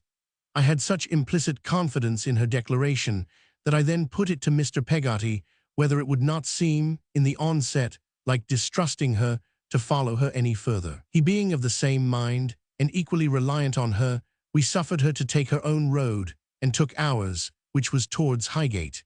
He accompanied me a good part of the way, and when we parted, with a prayer for the success of this fresh effort, there was a new and thoughtful compassion in him that I was at no loss to interpret. It was midnight when I arrived at home. I had reached my own gate, and was standing listening for the deep bell of St. Paul's, the sound of which I thought had been borne towards me among the multitude of striking clocks, when I was rather surprised to see that the door of my aunt's cottage was open, and that a faint light in the entry was shining out across the road. Thinking that my aunt might have relapsed into one of her old alarms, and might be watching the progress of some imaginary conflagration in the distance, I went to speak to her. It was with very great surprise that I saw a man standing in her little garden. He had a glass and bottle in his hand, and was in the act of drinking. I stopped short, among the thick foliage outside, for the moon was up now, though obscured, and I recognized the man whom I had once supposed to be a delusion of Mr. Dick S., and had once encountered with my aunt in the streets of the city. He was eating as well as drinking, and seemed to eat with a hungry appetite. He seemed curious regarding the cottage, too, as if it were the first time he had seen it. After stooping to put the bottle on the ground, he looked up at the windows and looked about, though with a covert and impatient air, as if he was anxious to be gone. The light in the passage was obscured for a moment, and my aunt came out. She was agitated and told some money into his hand. I heard it chink. "What's the use of this?" he demanded. "I can spare no more," returned my aunt. "Then I can't go," said he. "Here, you may take it back." "You bad man," returned my aunt with great emotion. "How can you use me so? But why do I ask? It is because you know how weak I am. What have I to do to free myself forever of your visits, but to abandon you to your deserts?" "And why don't you abandon me to my deserts?" said he. "You ask me why," returned my aunt. "What a heart you must have." He stood moodily rattling the money and shaking his head, until at length he said, "Is this all you mean to give me, then?" "It is all I can give you," said my aunt. "You know I have had losses, and am poorer than I used to be. I have told you so. Having got it, why do you give me the pain of looking at you for another moment and seeing what you have become?" "I have become shabby enough, if you mean that," he said. "I lead the life of an owl." "You stripped me of the greater part of all I ever had," said my aunt. "You closed my heart against the whole world years and years. You treated me falsely, ungratefully, and cruelly. Go and repent of it. Don't add new injuries to the long, long list of injuries you have done me." He returned. "It's all very fine. Well, I must do the best I can for the present, I suppose." In spite of himself, he appeared abashed by my aunt's indignant tears, and came slouching out of the garden. Taking 2 or 3 quick steps, as if I had just come up, I met him at the gate, and went in as he came out. We eyed one another narrowly in passing, and with no favor. "Aunt," said I hurriedly, "this man alarming you again, let me speak to him. Who is he?" "Child," returned my aunt, taking my arm, "come in, and don't speak to me for 10 minutes." We sat down in her little parlor. My aunt retired behind the round green fan of former days, which was screwed on the back of a chair, and occasionally wiped her eyes for about a quarter of an hour. Then she came out and took a seat beside me. "Trot," said my aunt calmly, "it's my husband." "Your husband, aunt? I thought he had been dead." "Dead to me," returned my aunt, "but living." I sat in silent amazement. "Betsey Trotwood don't look a likely subject for the tender passion," said my aunt composedly, "but the time was, Trot, when she believed in that man most entirely, when she loved him, Trot, right well, when there was no proof of attachment and affection that she would not have given him. He repaid her by breaking her fortune and nearly breaking her heart. So she put all that sort of sentiment once and forever in a grave, and filled it up and flattened it down." "My dear, good aunt."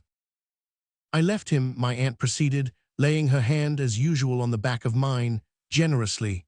I may say at this distance of time, Trot, that I left him generously. He had been so cruel to me that I might have effected a separation on easy terms for myself, but I did not. He soon made ducks and drakes of what I gave him, sank lower and lower, married another woman, I believe, became an adventurer, a gambler, and a cheat. What he is now, you see. But he was a fine-looking man when I married him, said my aunt, with an echo of her old pride and admiration in her tone, and I believed him. I was a fool to be the soul of honor. She gave my hand a squeeze and shook her head. He is nothing to me now, Trot, less than nothing, but sooner than have him punished for his offenses, as he would be if he prowled about in this country, I give him more money than I can afford, at intervals when he reappears, to go away. I was a fool when I married him, and I am so far an incurable fool on that subject, that, for the sake of what I once believed him to be, I wouldn't have even this shadow of my idle fancy hardly dealt with, for I was in earnest, Trot, if ever a woman was. My aunt dismissed the matter with a heavy sigh and smoothed her dress. There, my dear, she said, now you know the beginning, middle, and end, and all about it. We won't mention the subject to one another any more, neither, of course, will you mention it to anybody else. This is my grumpy, frumpy story, and we'll keep it to ourselves, Trot. Chapter 48. Domestic. I labored hard at my book, without allowing it to interfere with the punctual discharge of my newspaper duties, and it came out and was very successful. I was not stunned by the praise which sounded in my ears, notwithstanding that I was keenly alive to it, and thought better of my own performance, I have little doubt, than anybody else did. It has always been in my observation of human nature that a man who has any good reason to believe in himself never flourishes himself before the faces of other people in order that they may believe in him. For this reason, I retained my modesty in very self-respect, and the more praise I got, the more I tried to deserve. It is not my purpose, in this record, though in all other essentials it is my written memory, to pursue the history of my own fictions. They express themselves, and I leave them to themselves. When I refer to them, incidentally, it is only as a part of my progress. Having some foundation for believing, by this time, that nature and accident had made me an author, I pursued my vocation with confidence. Without such assurance, I should certainly have left it alone, and bestowed my energy on some other endeavor. I should have tried to find out what nature and accident really had made me, and to be that, and nothing else. I had been writing, in the newspaper and elsewhere, so prosperously that when my new success was achieved, I considered myself reasonably entitled to escape from the dreary debates. One joyful night, therefore, I noted down the music of the parliamentary bagpipes for the last time, and I have never heard it since, though I still recognize the old drone in the newspapers without any substantial variation, except, perhaps, that there is more of it all the livelong session. I now write of the time when I had been married, I suppose, about a year and a half. After several varieties of experiment, we had given up the housekeeping as a bad job. The house kept itself, and we kept a page. The principal function of this retainer was to quarrel with the cook, in which respect he was a perfect Whittington without his cat or the remotest chance of being made Lord Mayor. He appears to me to have lived in a hail of saucepan lids. His whole existence was a scuffle.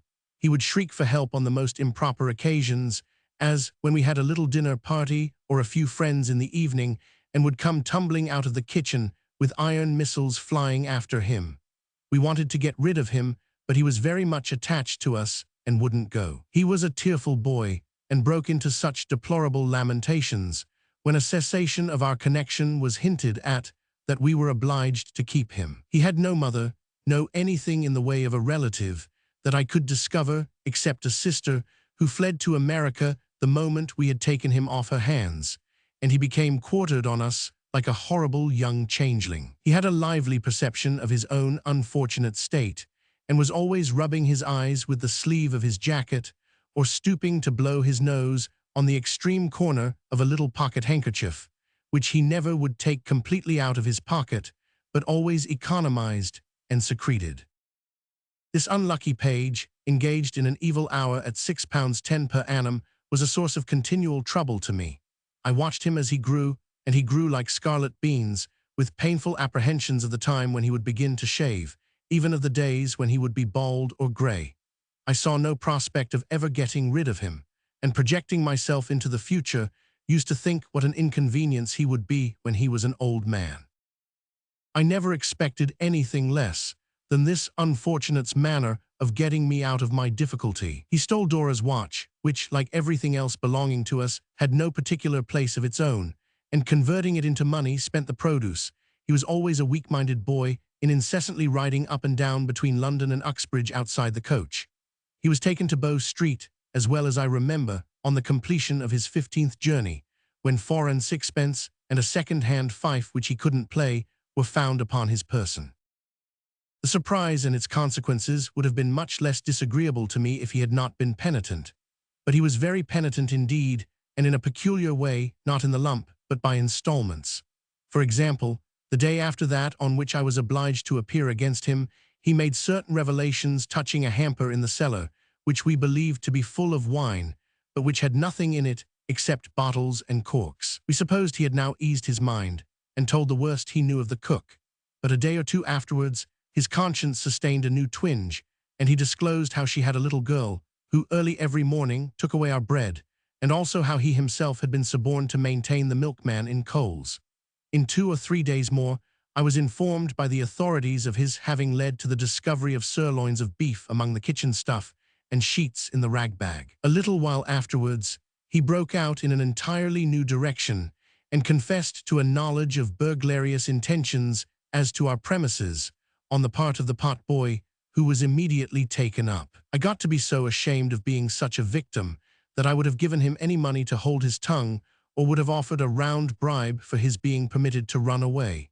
It was an aggravating circumstance in the case that he had no idea of this, but conceived that he was making me amends in every new discovery, not to say heaping obligations on my head. At last I ran away myself, whenever I saw an emissary of the police approaching with some new intelligence, and lived a stealthy life until he was tried and ordered to be transported. Even then he couldn't be quiet, but was always writing us letters, and wanted so much to see Dora before he went away that Dora went to visit him and fainted when she found herself inside the iron bars. In short, I had no peace of my life until he was expatriated and made, as I afterwards heard, a shepherd of up the country somewhere, I have no geographical idea where. All this led me into some serious reflections and presented our mistakes in a new aspect, as I could not help communicating to Dora one evening in spite of my tenderness for her. "My love," said I, "it is very painful to me to think that our want of system and management involves not only ourselves, which we have got used to, but other people. You have been silent for a long time, and now you are going to be cross," said Dora. "No, my dear, indeed. Let me explain to you what I mean." "I think I don't want to know," said Dora. "But I want you to know, my love. Put Jip down." Dora put his nose to mine and said "Bo," to drive my seriousness away, but not succeeding, ordered him into his pagoda and sat looking at me with her hands folded and a most resigned little expression of countenance. "The fact is, my dear," I began, "there is contagion in us. We infect everyone about us." I might have gone on in this figurative manner if Dora's face had not admonished me that she was wondering with all her might whether I was going to propose any new kind of vaccination or other medical remedy for this unwholesome state of ours. Therefore I checked myself and made my meaning plainer. "It is not merely, my pet," said I, "that we lose money and comfort and even temper sometimes by not learning to be more careful, but that we incur the serious responsibility of spoiling everyone who comes into our service or has any dealings with us. I begin to be afraid that the fault is not entirely on one side, but that these people all turn out ill because we don't turn out very well ourselves." "Oh, what an accusation!" exclaimed Dora, opening her eyes wide, "to say that you ever saw me take gold watches. Oh." "My dearest," I remonstrated, "don't talk preposterous nonsense. Who has made the least allusion to gold watches?" "You did," returned Dora. "You know you did. You said I hadn't turned out well and compared me to him." "To whom?" I asked. To the page, sobbed Dora. Oh, you cruel fellow, to compare your affectionate wife to a transported page. Why didn't you tell me your opinion of me before we were married? Why didn't you say, you hard-hearted thing, that you were convinced I was worse than a transported page? Oh, what a dreadful opinion to have of me. Oh, my goodness. Now, Dora, my love, I returned, gently trying to remove the handkerchief she pressed to her eyes. This is not only very ridiculous of you, but very wrong. In the first place, it's not true. You always said he was a storyteller, sobbed Dora, and now you say the same of me. Oh, what shall I do, what shall I do? My darling girl, I retorted, I really must entreat you to be reasonable and listen to what I did say and do say. My dear Dora, unless we learn to do our duty to those whom we employ, they will never learn to do their duty to us. I'm afraid we present opportunities to people to do wrong that never ought to be presented. Even if we were as lax as we are in all our arrangements by choice, which we are not, even if we liked it and found it agreeable to be so, which we don't, I am persuaded we should have no right to go on in this way. We are positively corrupting people. We are bound to think of that. I can't help thinking of it, Dora. It is a reflection I am unable to dismiss, and it sometimes makes me very uneasy. There, dear, that's all. Come now, don't be foolish. Dora would not allow me, for a long time, to remove the handkerchief. She sat sobbing and murmuring behind it that, if I was uneasy, why had I ever been married? Why hadn't I said, even the day before we went to church, that I knew I should be uneasy and I would rather not? If I couldn't bear her, why didn't I send her away to her aunts at Putney or to Julia Mills in India? Julia would be glad to see her and would not call her a transported page. Julia never had called her anything of the sort. In short, Dora was so afflicted, and so afflicted me by being in that condition, that I felt it was of no use repeating this kind of effort, though never so mildly, and I must take some other course. What other course was left to take? To form her mind. This was a common phrase of words which had a fair and promising sound, and I resolved to form Dora's mind. I began immediately. When Dora was very childish, and I would have infinitely preferred to humor her, I tried to be grave, and disconcerted her, and myself too.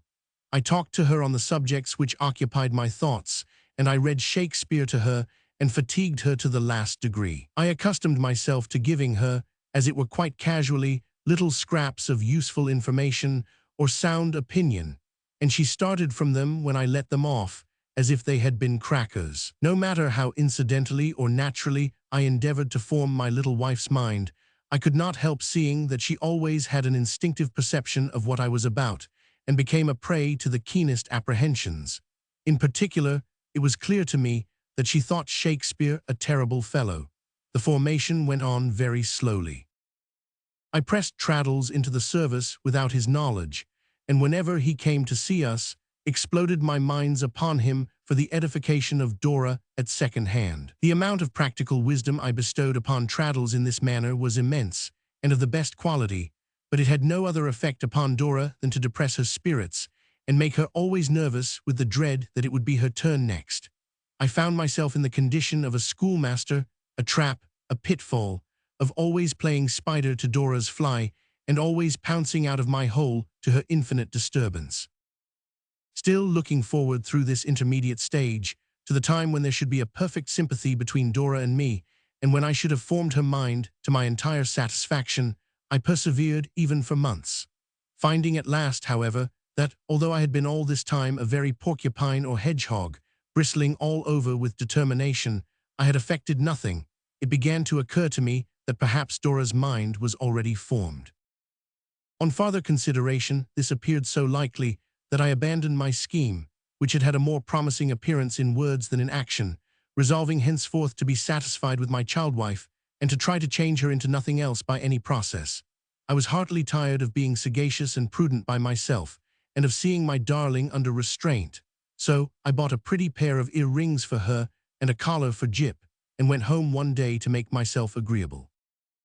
Dora was delighted with the little presents, and kissed me joyfully, but there was a shadow between us, however slight, and I had made up my mind that it should not be there. If there must be such a shadow anywhere, I would keep it for the future in my own breast. I sat down by my wife on the sofa, and put the earrings in her ears. And then I told her that I feared we had not been quite as good company lately as we used to be, and that the fault was mine, which I sincerely felt, and which indeed it was. "The truth is, Dora, my life," I said, "I have been trying to be wise." "And to make me wise too," said Dora timidly, "haven't you, Dodie?" I nodded assent to the pretty inquiry of the raised eyebrows and kissed the parted lips. "It's of not a bit of use," said Dora, shaking her head until the earrings rang again. "You know what a little thing I am and what I wanted you to call me from the first. If you can't do so, I am afraid you'll never like me. Are you sure you don't think sometimes it would have been better to have done what, my dear?" For she made no effort to proceed. "Nothing," said Dora. "Nothing," I repeated. She put her arms round my neck and laughed and called herself by her favorite name of a goose and hid her face on my shoulder in such a profusion of curls that it was quite a task to clear them away and see it. "Don't I think it would have been better to have done nothing than to have tried to form my little wife's mind?" said I, laughing at myself. "Is that the question? Yes, indeed I do." "Is that what you have been trying?" cried Dora. "Oh, what a shocking boy." "But I shall never try any more," said I, "for I love her dearly as she is." "Without a story, really?" inquired Dora, creeping closer to me. "Why should I seek to change?" said I. "What has been so precious to me for so long, you never can show better than as your own natural self, my sweet Dora, and we'll try no conceited experiments, but go back to our old way and be happy." "And be happy," returned Dora. "Yes, all day, and you won't mind things going a tiny morsel wrong sometimes." "No, no," said I, "we must do the best we can." "And you won't tell me any more that we make other people bad," coaxed Dora, "will you, because you know it's so dreadfully cross?" "No, no," said I.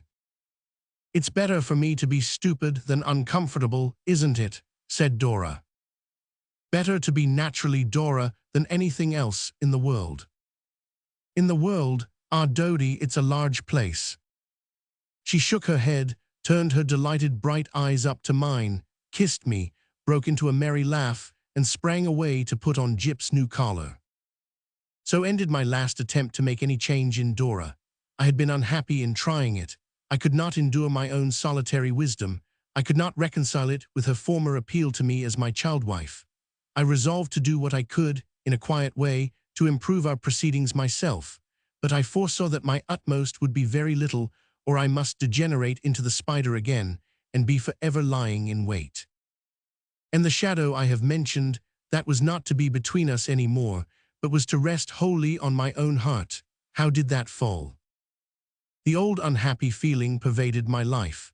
It was deepened, if it were changed at all, but it was as undefined as ever, and addressed me like a strain of sorrowful music faintly heard in the night. I loved my wife dearly, and I was happy, but the happiness I had vaguely anticipated once was not the happiness I enjoyed, and there was always something wanting. In fulfillment of the compact I have made with myself, to reflect my mind on this paper, I again examine it closely and bring its secrets to the light. What I missed I still regarded, I always regarded, as something that had been a dream of my youthful fancy, that was incapable of realization, that I was now discovering to be so, with some natural pain, as all men did. But that it would have been better for me if my wife could have helped me more and shared the many thoughts in which I had no partner, and that this might have been, I knew. Between these two irreconcilable conclusions, the one, that what I felt was general and unavoidable, the other, that it was particular to me and might have been different, I balanced curiously, with no distinct sense of their opposition to each other. When I thought of the airy dreams of youth that are incapable of realization, I thought of the better state preceding manhood that I had outgrown. And then the contented days with Agnes, in the dear old house, arose before me, like specters of the dead, that might have some renewal in another world, but never more could be reanimated here. Sometimes the speculation came into my thoughts, what might have happened, or what would have happened, if Dora and I had never known each other. But she was so incorporated with my existence that it was the idlest of all fancies, and would soon rise out of my reach and sight, like gossamer floating in the air. I always loved her. What I am describing slumbered and half awoke, and slept again in the innermost recesses of my mind. There was no evidence of it in me. I know of no influence it had in anything I said or did. I bore the weight of all our little cares and all my projects. Dora held the pens, and we both felt that our shares were adjusted as the case required. She was truly fond of me and proud of me, and when Agnes wrote a few earnest words in her letters to Dora of the pride and interest with which my old friends heard of my growing reputation and read my book as if they heard me speaking its contents, Dora read them out to me with tears of joy in her bright eyes and said I was a dear old clever, famous boy. The first mistaken impulse of an undisciplined heart. Those words of Mrs. Strong's were constantly recurring to me at this time, were almost always present to my mind. I awoke with them, often in the night.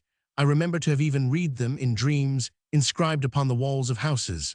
For I knew now that my own heart was undisciplined when it first loved Dora, and that if it had been disciplined, it never could have felt, when we were married, what it had felt in its secret experience.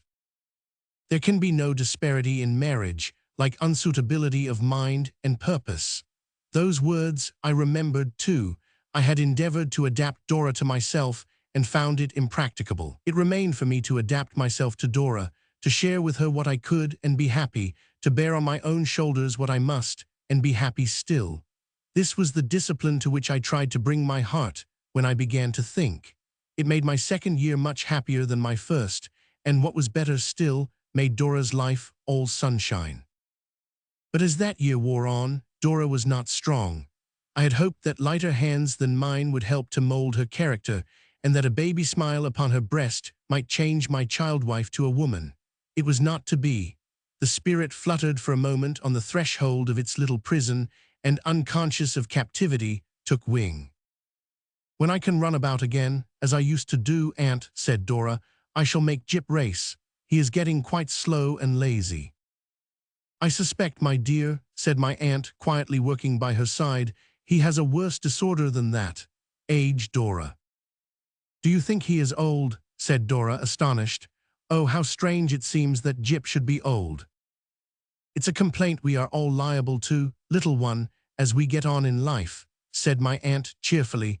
"I don't feel more free from it than I used to be, I assure you." "But Jip," said Dora, looking at him with compassion, "even little Jip. Oh, poor fellow."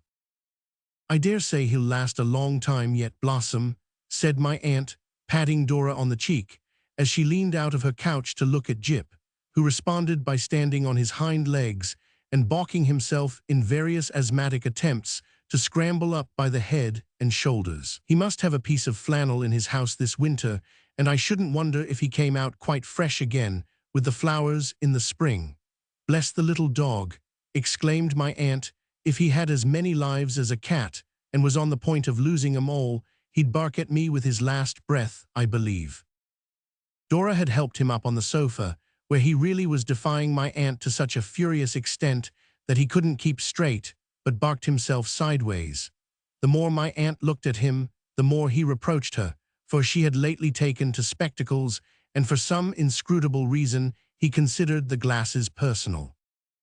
Dora made him lie down by her with a good deal of persuasion, and when he was quiet, drew one of his long ears through and through her hand, repeating thoughtfully, "Even little Jip. Oh, poor fellow."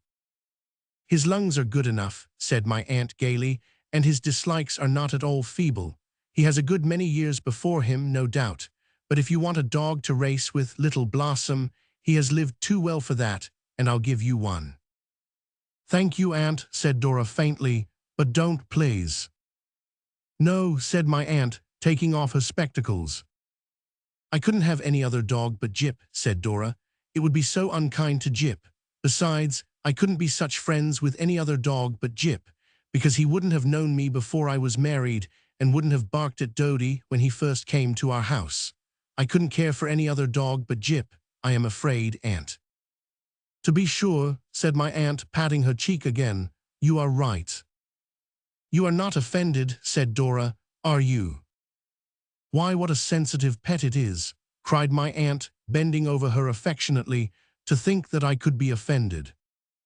No, no, I didn't really think so, returned Dora, but I am a little tired, and it made me silly for a moment. I am always a silly little thing, you know, but it made me more silly to talk about Jip. He has known me in all that has happened to me, haven't you, Jip? And I couldn't bear to slight him, because he was a little altered, could I, Jip?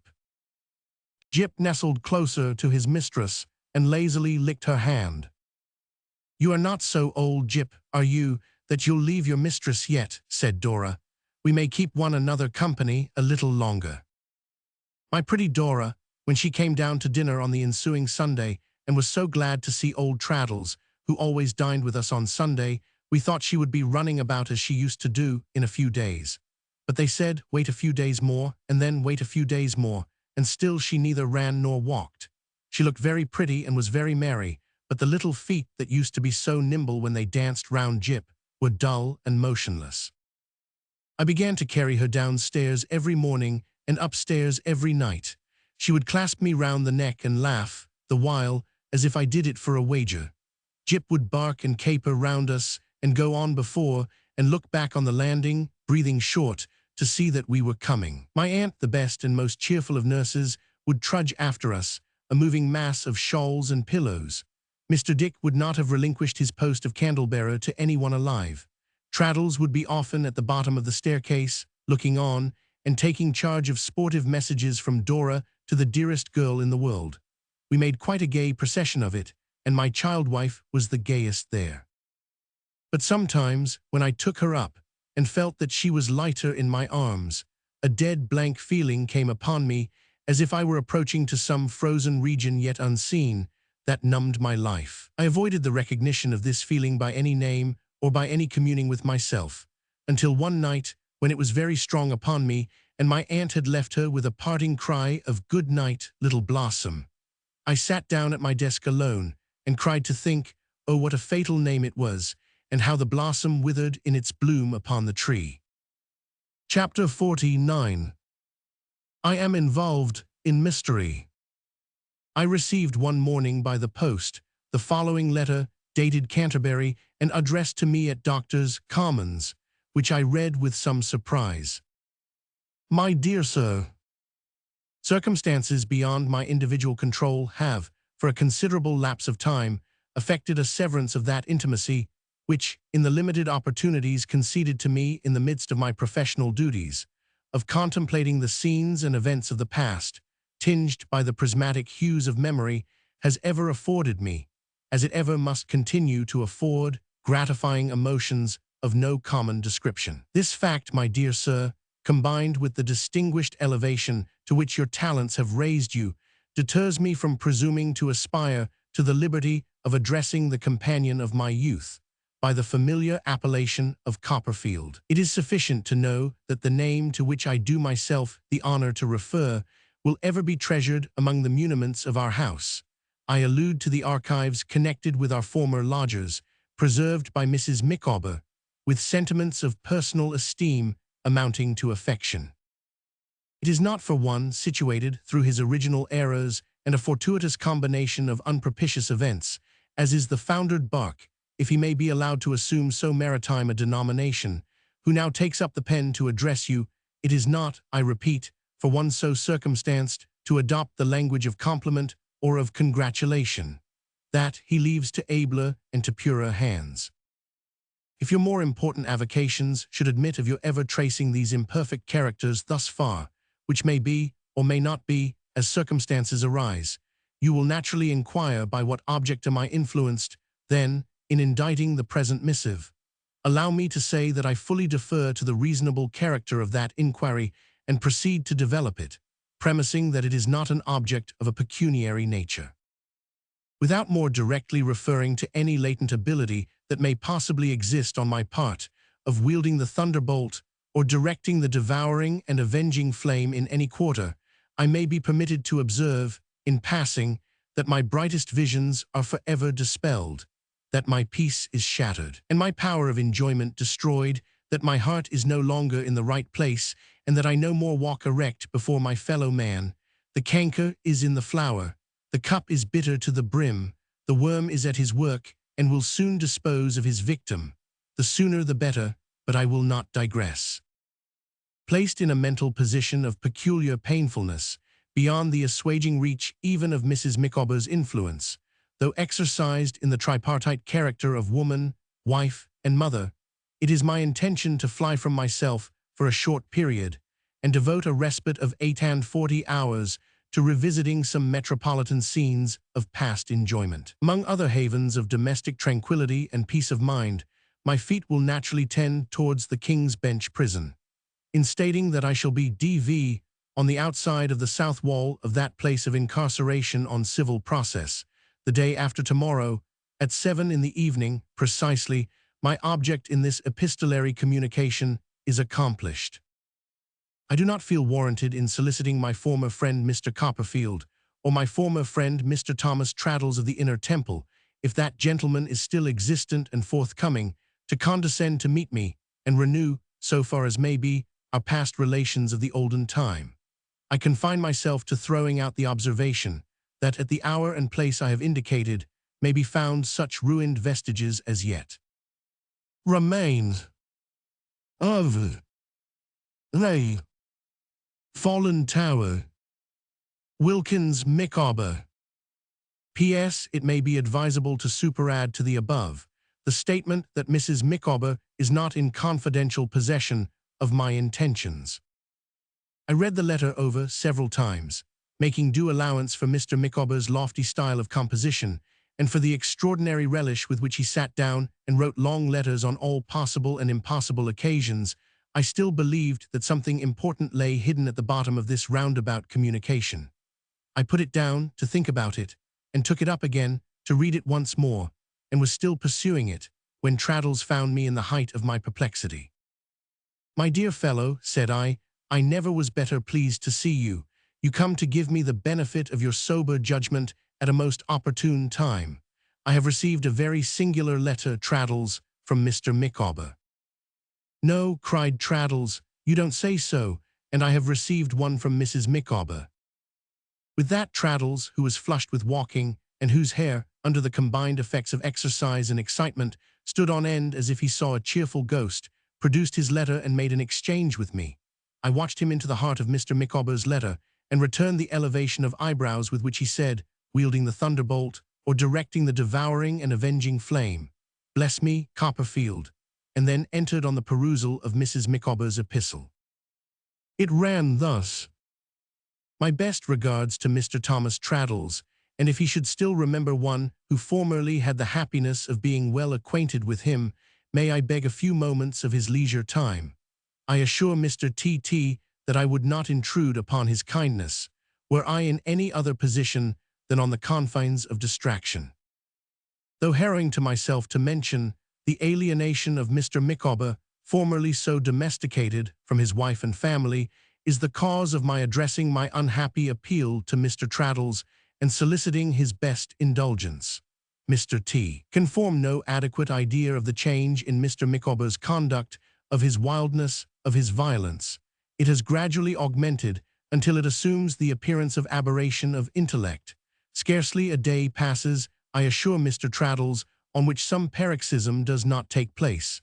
Mr. T. will not require me to depict my feelings when I inform him that I have become accustomed to hear Mr. Micawber assert that he has sold himself to the mystery and secrecy have long been his principal characteristic, have long replaced unlimited confidence. The slightest provocation, even being asked if there is anything he would prefer for dinner, causes him to express a wish for a separation.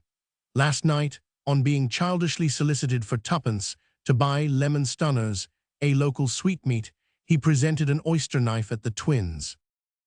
I entreat Mr. Traddles to bear with me in entering into these details. Without them, Mr. T. would indeed find it difficult to form the faintest conception of my heartrending situation. May I now venture to confide to Mr. T. the purport of my letter? Will he now allow me to throw myself on his friendly consideration? Oh yes, for I know his heart. The quick eye of affection is not easily blinded when of the female sex. Mr. Micawber is going to London. Though he studiously concealed his hand, this morning before breakfast, in writing the direction card which he attached to the little brown valise of happier days, the eagle glance of matrimonial anxiety detected D.O.N. distinctly traced. The West End destination of the coach is the Golden Cross. Dare I fervently implore Mr. T to see my misguided husband and to reason with him? Dare I ask Mr. T to endeavor to step in between Mr. Micawber and his agonized family? Oh no, for that would be too much. If Mr. Copperfield should yet remember one unknown to fame, will Mr. T take charge of my unalterable regards and similar entreaties? In any case, he will have the benevolence to consider this communication strictly private, and on no account whatever to be alluded to, however distantly, in the presence of Mr. Micawber.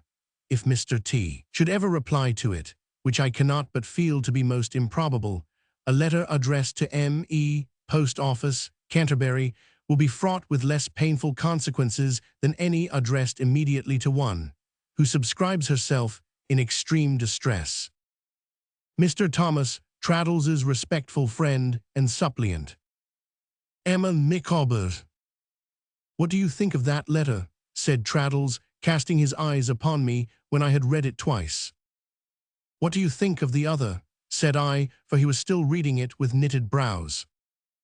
"I think that the two together, Copperfield," replied Traddles, "mean more than Mr. and Mrs. Micawber usually mean in their correspondence, but I don't know what.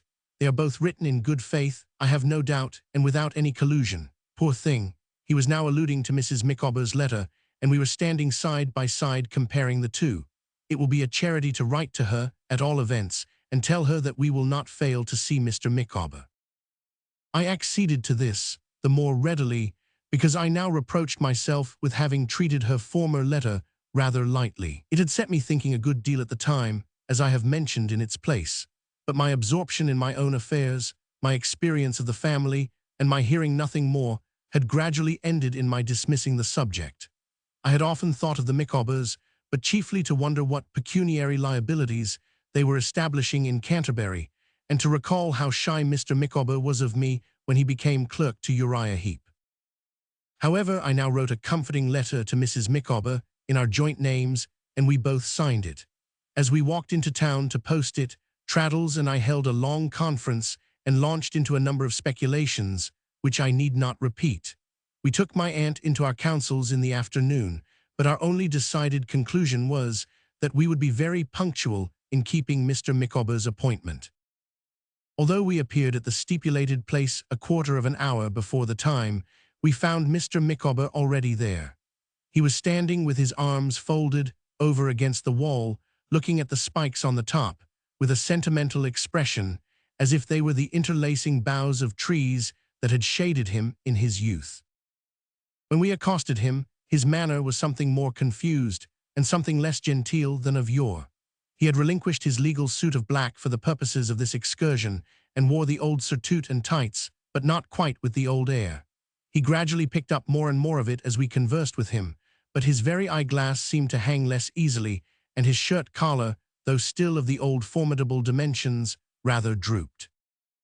"Gentlemen," said Mr. Micawber, after the first salutations, "you are friends in need and friends indeed. Allow me to offer my inquiries with reference to the physical welfare of Mrs. Copperfield in Essie and Mrs. Traddles in Posse, presuming, that is to say, that my friend Mr. Traddles is not yet united to the object of his affections, for weal and for woe." We acknowledged his politeness and made suitable replies. He then directed our attention to the wall and was beginning, "I assure you, gentlemen," when I ventured to object to that ceremonious form of address and to beg that he would speak to us in the old way. "My dear Copperfield," he returned, pressing my hand, "your cordiality overpowers me. This reception of a shattered fragment of the temple once called man, if I may be permitted so to express myself, bespeaks a heart that is an honor to our common nature. I was about to observe that I again behold the serene spot where some of the happiest hours of my existence fleeted by. Made so, I am sure, by Mrs. Micawber," said I hope she is well." "Thank you," returned Mr. Micawber, whose face clouded at this reference, "she is but so-so." "And this," said Mr. Micawber, nodding his head sorrowfully, is the bench, where for the first time in many revolving years, the overwhelming pressure of pecuniary liabilities was not proclaimed, from day to day, by importunate voices declining to vacate the passage, where there was no knocker on the door for any creditor to appeal to, where personal service of process was not required, and detainers were merely lodged at the gate. Gentlemen, said Mr. Micawber, when the shadow of that ironwork on the summit of the brick structure has been reflected on the gravel of the parade, I have seen my children thread the mazes of the intricate pattern, avoiding the dark marks. I have been familiar with every stone in the place. If I betray weakness, you will know how to excuse me. We have all got on in life since then, Mr. Micawber, said I. Mr. Copperfield, returned Mr. Micawber bitterly, when I was an inmate of that retreat, I could look my fellow-man in the face and punch his head if he offended me. My fellow-man and myself are no longer on those glorious terms. Turning from the building in a downcast manner, Mr. Micawber accepted my proffered arm on one side and the proffered arm of Traddles on the other, and walked away between us. There are some landmarks, observed Mr. Micawber, looking fondly back over his shoulder, on the road to the tomb, which, but for the impiety of the aspiration, a man would wish never to have passed. Such is the bench in my checkered career. Oh, you are in low spirits, Mr. Micawber, said Traddles. I am, sir, interposed Mr. Micawber. I hope, said Traddles, it is not because you have conceived a dislike to the law, for I am a lawyer myself, you know. Mr. Micawber answered not a word. How is our friend Heep, Mr. Micawber? Said I, after a silence. My dear Copperfield, returned Mr. Micawber, bursting into a state of much excitement and turning pale, if you ask after my employer as your friend, I am sorry for it. If you ask after him as my friend, I sardonically smile at it. In whatever capacity you ask after my employer, I beg, without offense to you, to limit my reply to this, that whatever his state of health may be, his appearance is foxy, not to say diabolical. You will allow me, as a private individual, to decline pursuing a subject which has lashed me to the utmost verge of desperation in my professional capacity. I expressed my regret for having innocently touched upon a theme that roused him so much. May I ask, said I, without any hazard of repeating the mistake, how my old friends Mr. and Miss Wickfield are? Miss Wickfield, said Mr. Micawber, now turning red, is, as she always is, a pattern and a bright example. My dear Copperfield, she is the only starry spot in a miserable existence. My respect for that young lady, my admiration of her character, my devotion to her for her love and truth and goodness. Take me, said Mr. Micawber, down a turning, for upon my soul, in my present state of mind, I am not equal to this. We wheeled him off into a narrow street, where he took out his pocket handkerchief and stood with his back to a wall. If I looked as gravely at him as Traddles did, he must have found our company by no means inspiriting. It is my fate, said Mr. Micawber, unfeignedly sobbing, but doing even that, with a shadow of the old expression of doing something genteel. It is my fate, gentlemen, that the finer feelings of our nature have become reproaches to me. My homage to Miss Wickfield is a flight of arrows in my bosom. You had better leave me, if you please, to walk the earth as a vagabond. The worm will settle my business in double quick time. Without attending to this invocation, we stood by until he put up his pocket handkerchief, pulled up his shirt collar, and to delude any person in the neighborhood who might have been observing him, hummed a tune with his hat very much on one side. I then mentioned, not knowing what might be lost, if we lost sight of him yet, that it would give me great pleasure to introduce him to my aunt if he would ride out to Highgate, where a bed was at his service. You shall make us a glass of your own punch, Mr. Micawber, said I, and forget whatever you have on your mind in pleasanter reminiscences. Or if confiding anything to friends will be more likely to relieve you, you shall impart it to us, Mr. Micawber, said Traddles prudently. Gentlemen, returned Mr. Micawber, do with me as you will. I am a straw upon the surface of the deep, and am tossed in all directions by the elephants. I beg your pardon, I should have said the elements.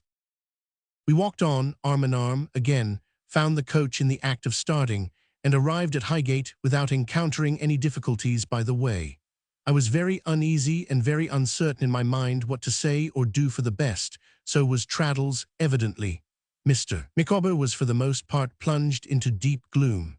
He occasionally made an attempt to smart himself and hum the fag end of a tune, but his relapses into profound melancholy were only made the more impressive by the mockery of a hat exceedingly on one side and a shirt collar pulled up to his eyes. We went to my aunt's house rather than to mine, because of Dora's not being well. My aunt presented herself on being sent for and welcomed Mr. Micawber with gracious cordiality. Mr. Micawber kissed her hand, retired to the window, and pulling out his pocket handkerchief, had a mental wrestle with himself. Mr. Dick was at home. He was by nature so exceedingly compassionate of anyone who seemed to be ill at ease, and was so quick to find any such person out, that he shook hands with Mr. Micawber at least half a dozen times in 5 minutes. To Mr. Micawber in his trouble, this warmth on the part of a stranger was so extremely touching that he could only say, on the occasion of each successive shake, "My dear sir, you overpower me," which gratified Mr. Dick so much that he went at it again with greater vigor than before. "The friendliness of this gentleman," said Mr. Micawber to my aunt, "if you will allow me, ma'am, to cull a figure of speech from the vocabulary of our coarser national sports, floors me. To a man who is struggling with a complicated burden of perplexity and disquiet, such a reception is trying, I assure you." "My friend Mr. Dick," replied my aunt proudly, "is not a common man." "That I am convinced of," said Mr. Micawber. "My dear sir," for Mr. Dick was shaking hands with him again, "I am deeply sensible of your cordiality." "How do you find yourself?" said Mr. Dick, with an anxious look. "Indifferent, my dear sir," returned Mr. Micawber, sighing. "You must keep up your spirits," said Mr. Dick, "and make yourself as comfortable as possible." Mr. Micawber was quite overcome by these friendly words, and by finding Mr. Dick's hand again within his own. "It has been my lot," he observed, "to meet, in the diversified panorama of human existence, with an occasional oasis, but never with one so green, so gushing, as the present. At another time, I should have been amused by this, but I felt that we were all constrained and uneasy, and I watched Mr. Micawber so anxiously, in his vacillations between an evident disposition to reveal something and a counter-disposition to reveal nothing, that I was in a perfect fever. Traddles, sitting on the edge of his chair, with his eyes wide open, and his hair more emphatically erect than ever, stared by turns at the ground and at Mr. Micawber without so much as attempting to put in a word. My aunt, though I saw that her shrewdest observation was concentrated on her new guest, had more useful possession of her wits than either of us, for she held him in conversation and made it necessary for him to talk, whether he liked it or not. "You are a very old friend of my nephew's, Mr. Micawber," said my aunt. "I wish I had had the pleasure of seeing you before." "Madam," returned Mr. Micawber, "I wish I had had the honor of knowing you at an earlier period. I was not always the wreck you at present behold." "I hope Mrs. Micawber and your family are well, sir," said my aunt. Mr. Micawber inclined his head. "They are as well, ma'am," he desperately observed after a pause, "as aliens and outcasts can ever hope to be." "Lord bless you, sir," exclaimed my aunt in her abrupt way, "what are you talking about?" "The subsistence of my family, ma'am," returned Mr. Micawber, "trembles in the balance. My employer—" Here Mr. Micawber provokingly left off, and began to peel the lemons that had been, under my directions, set before him, together with all the other appliances he used in making punch. "Your employer, you know," said Mr. Dick, jogging his arm as a gentle reminder. "My good sir," returned Mr. Micawber, "you recall me. I am obliged to you." They shook hands again. "My employer, ma'am, Mr. Heep, once did me the favor to observe to me that if I were not in the receipt of the stipendiary emoluments appertaining to my engagement with him, I should probably be a mountebank about the country swallowing a sword blade and eating the devouring element. For anything that I can perceive to the contrary, it is still probable that my children may be reduced to seek a livelihood by personal contortion, while Mrs. Micawber abets their unnatural feats by playing the barrel organ." Mr. Micawber, with a random but expressive flourish of his knife, signified that these performances might be expected to take place after he was no more, then resumed his peeling with a desperate air. My aunt leaned her elbow on the little round table that she usually kept beside her, and eyed him attentively. Notwithstanding the aversion with which I regarded the idea of entrapping him into any disclosure he was not prepared to make voluntarily, I should have taken him up at this point, but for the strange proceedings in which I saw him engaged, whereof his putting the lemon peel into the kettle, the sugar into the snuffer tray, the spirit into the empty jug, and confidently attempting to pour boiling water out of a candlestick, were among the most remarkable. I saw that a crisis was at hand, and it came. He clattered all his means and implements together, rose from his chair, pulled out his pocket handkerchief, and burst into tears. "My dear Copperfield," said Mr. Micawber, behind his handkerchief, "this is an occupation of all others, requiring an untroubled mind and self-respect. I cannot perform it. It is out of the question." "Mr. Micawber," said I, "what is the matter? Pray speak out. You are among friends." "Among friends, sir," repeated Mr. Micawber, and all he had reserved came breaking out of him. "Good heavens, it is principally because I am among friends that my state of mind is what it is. What is the matter, gentlemen? What is not the matter? Villainy is the matter. Baseness is the matter. Deception, fraud, conspiracy are the matter, and the name of the whole atrocious mass is Heep." My aunt clapped her hands, and we all started up as if we were possessed. "The struggle is over," said Mr. Micawber, violently gesticulating with his pocket handkerchief, and fairly striking out from time to time with both arms, as if he were swimming under superhuman difficulties. "I will lead this life no longer. I'm a wretched being, cut off from everything that makes life tolerable. I have been under a taboo in that infernal scoundrel's service. Give me back my wife, give me back my family, substitute Micawber for the petty wretch who walks about in the boots at present on my feet, and call upon me to swallow a sword tomorrow, and I'll do it, with an appetite." I never saw a man so hot in my life. I tried to calm him that we might come to something rational, but he got hotter and hotter and wouldn't hear a word.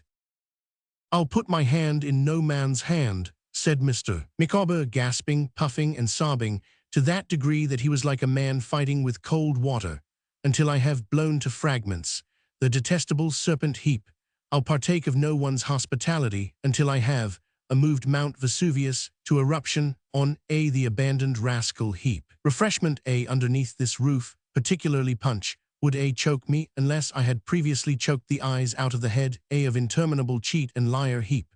I'll know nobody and say nothing and live nowhere until I have crushed to undiscoverable atoms the transcendent and immortal hypocrite and perjurer Heep."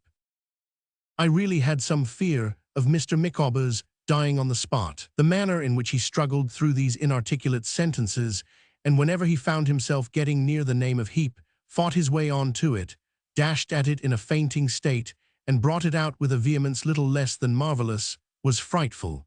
But now, when he sank into a chair, steaming, and looked at us, with every possible color in his face that had no business there, and an endless procession of lumps following one another in hot haste up his throat, whence they seemed to shoot into his forehead, he had the appearance of being in the last extremity. I would have gone to his assistance, but he waved me off and wouldn't hear a word. "No Copperfield, no communication, until Miss Wickfield, a redress from wrongs inflicted by consummate scoundrel Heep."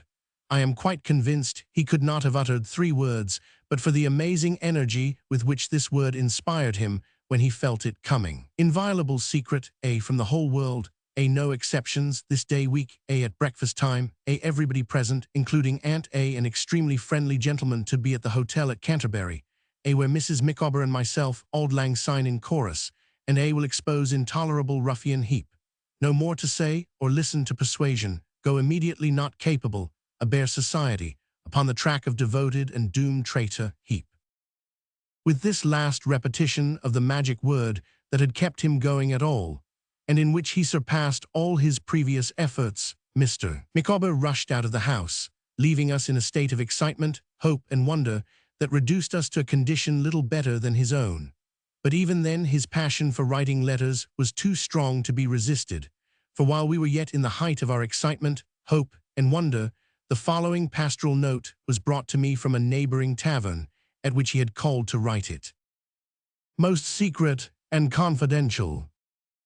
My dear sir, I beg to be allowed to convey, through you, my apologies to your excellent aunt for my late excitement. An explosion of a smoldering volcano long suppressed was the result of an internal contest more easily conceived than described. I trust I rendered tolerably intelligible my appointment for the morning of this day week, at the house of public entertainment at Canterbury, where Mrs. Micawber and myself had once the honor of uniting our voices to yours, in the well-known strain of the immortal exciseman nurtured beyond the Tweed. The duty done, and act of reparation performed, which can alone enable me to contemplate my fellow mortal, I shall be known no more. I shall simply require to be deposited in that place of universal resort, where each in his narrow cell for ever laid. The rude forefathers of the hamlet sleep, with the plain inscription, Wilkins Micawber. Chapter 50. Mr. Paggott's dream comes true. By this time some months had passed since our interview on the bank of the river with Martha. I had never seen her since, but she had communicated with Mr. Peggotty on several occasions. Nothing had come of her zealous intervention, nor could I infer from what he told me that any clue had ever been obtained for a moment to Emily's fate. I confess that I began to despair of her recovery, and gradually to sink deeper and deeper into the belief that she was dead. His conviction remained unchanged. So far as I know, and I believe his honest heart was transparent to me, he never wavered again in his solemn certainty of finding her. His patience never tired. And although I trembled for the agony it might one day be to him to have his strong assurance shivered at a blow, there was something so religious in it, so affectingly expressive of its anchor being in the purest depths of his fine nature, that the respect and honor in which I held him were exalted every day. His was not a lazy trustfulness that hoped and did no more. He had been a man of sturdy action all his life, and he knew that in all things wherein he wanted help, he must do his own part faithfully and help himself. I have known him set out in the night, on a misgiving that the light might not be, by some accident, in the window of the old boat, and walk to Yarmouth. I have known him, on reading something in the newspaper that might apply to her, take up his stick, and go forth on a journey of 3 or 4 score miles. He made his way by sea to Naples, and back, after hearing the narrative to which Miss Dartle had assisted me. All his journeys were ruggedly performed, for he was always steadfast in a purpose of saving money for Emily's sake when she should be found. In all this long pursuit, I never heard him repine, I never heard him say he was fatigued or out of heart. Dora had often seen him since our marriage, and was quite fond of him. I fancy his figure before me now, standing near her sofa, with his rough cap in his hand, and the blue eyes of my child-wife raised, with a timid wonder, to his face. Sometimes of an evening, about twilight, when he came to talk with me, I would induce him to smoke his pipe in the garden, as we slowly paced to and fro together. And then, the picture of his deserted home, and the comfortable air it used to have in my childish eyes of an evening when the fire was burning, and the wind moaning round it, came most vividly into my mind. One evening, at this hour, he told me that he had found Martha waiting near his lodging on the preceding night when he came out, and that she had asked him not to leave London on any account until he should have seen her again. "Did she tell you why?" I inquired. "I asked her, Mas'r Davy," he replied, "but it is but few words as she ever says, and she only got my promise, and so went away." "Did she say when you might expect to see her again?" I demanded. "No, Mas'r Davy," he returned, drawing his hand thoughtfully down his face. "I asked that too, but it was more she said than she could tell." As I had long forborne to encourage him with hopes that hung on threads, I made no other comment on this information than that I supposed he would see her soon. Such speculations as it engendered within me I kept to myself, and those were faint enough. I was walking alone in the garden one evening about a fortnight afterwards. I remember that evening well. It was the second in Mr. Micawber's week of suspense. There had been rain all day, and there was a damp feeling in the air. The leaves were thick upon the trees and heavy with wet, but the rain had ceased, though the sky was still dark, and the hopeful birds were singing cheerfully. As I walked to and fro in the garden, and the twilight began to close around me, their little voices were hushed, and that peculiar silence which belongs to such an evening in the country when the lightest trees are quite still, save for the occasional droppings from their boughs, prevailed. There was a little green perspective of trellis work and ivy at the side of our cottage, through which I could see, from the garden where I was walking, into the road before the house.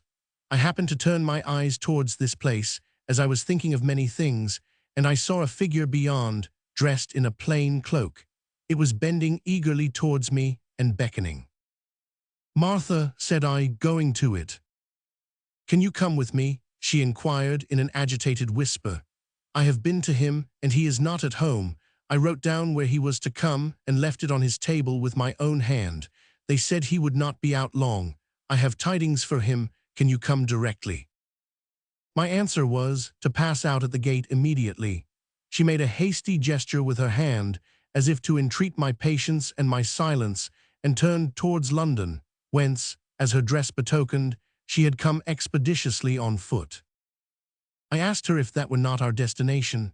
On her motioning yes, with the same hasty gesture as before, I stopped an empty coach that was coming by, and we got into it.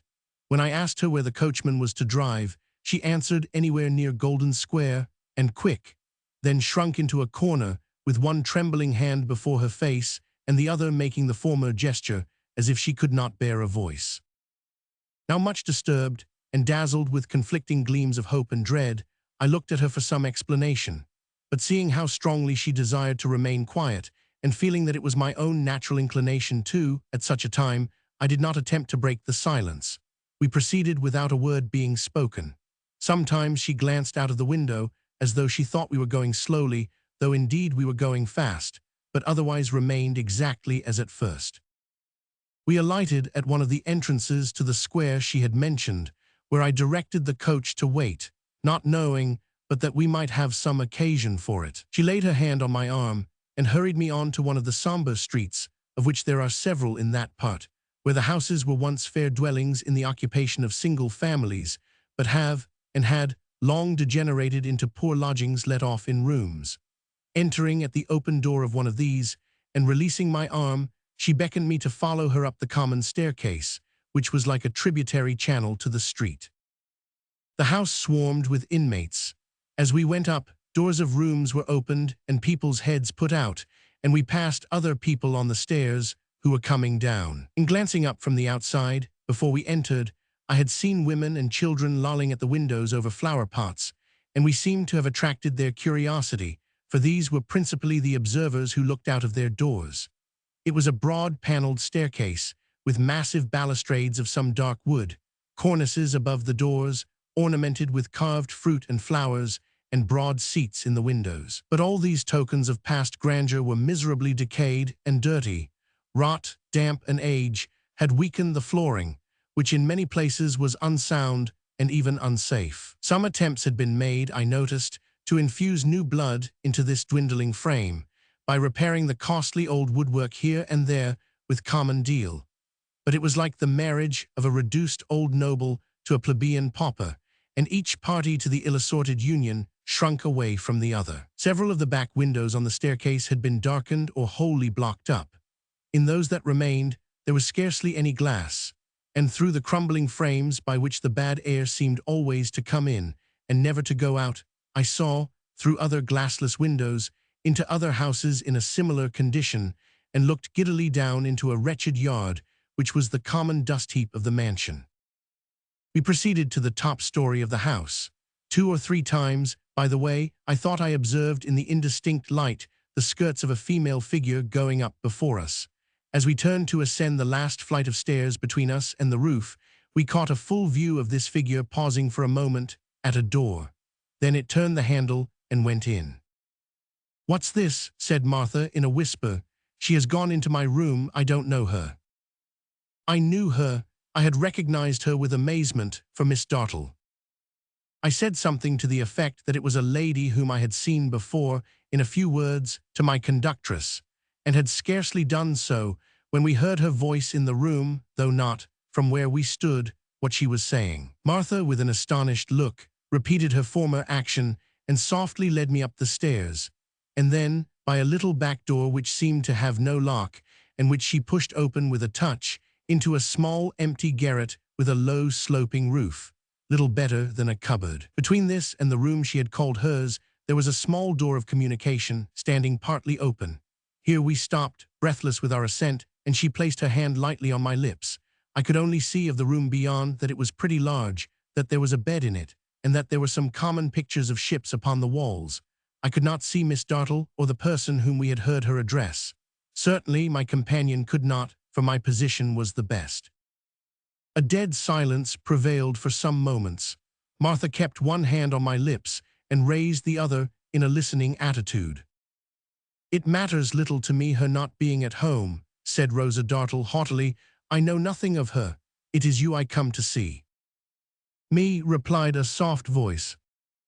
At the sound of it, a thrill went through my frame, for it was Emily S.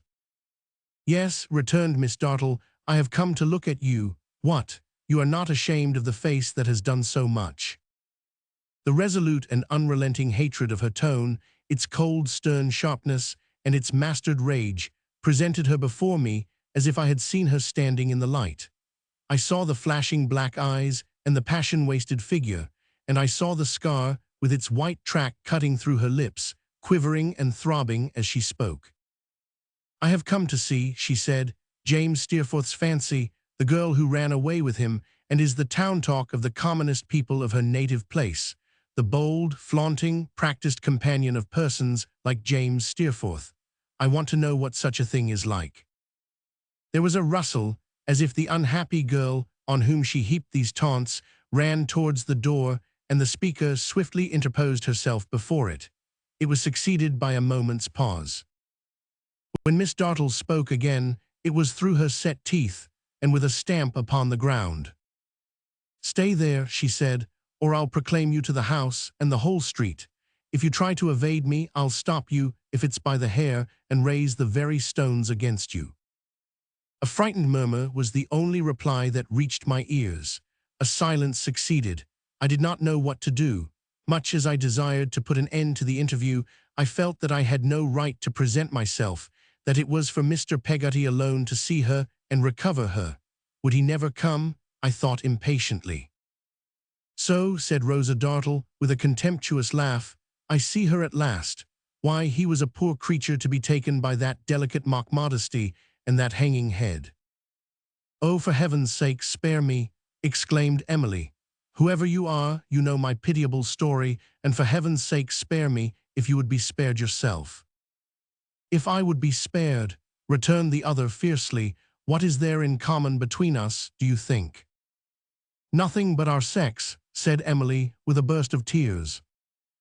"And that," said Rosa Dartle, "is so strong a claim, preferred by one so infamous, that if I had any feeling in my breast but scorn and abhorrence of you, it would freeze it up. Our sex.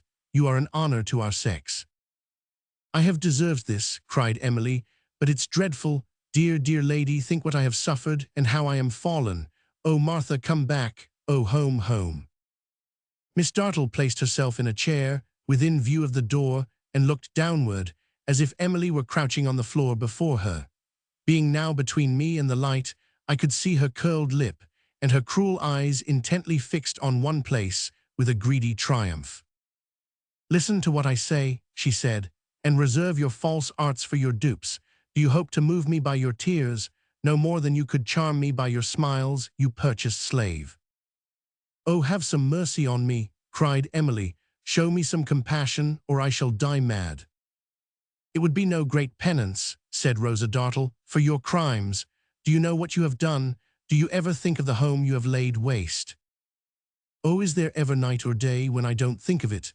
cried Emily, and now I could just see her, on her knees, with her head thrown back, her pale face looking upward, her hands wildly clasped and held out, and her hair streaming about her. "Has there ever been a single minute," waking or sleeping, when it hasn't been before me, just as it used to be in the lost days when I turned my back upon it forever and forever. Oh, home, home. Oh, dear, dear uncle, if you ever could have known the agony your love would cause me when I fell away from good, you never would have shown it to me so constant, much as you felt it, but would have been angry to me, at least once in my life, that I might have had some comfort. I have no comfort upon earth, for all of them were always fond of me. She dropped on her face, before the imperious figure in the chair, with an imploring effort to clasp the skirt of her dress. Rosa Dartle sat looking down upon her, as inflexible as a figure of brass. Her lips were tightly compressed, as if she knew that she must keep a strong constraint upon herself. I write what I sincerely believe, or she would be tempted to strike the beautiful form with her foot. I saw her distinctly, and the whole power of her face and character seemed forced into that expression. Would he never come?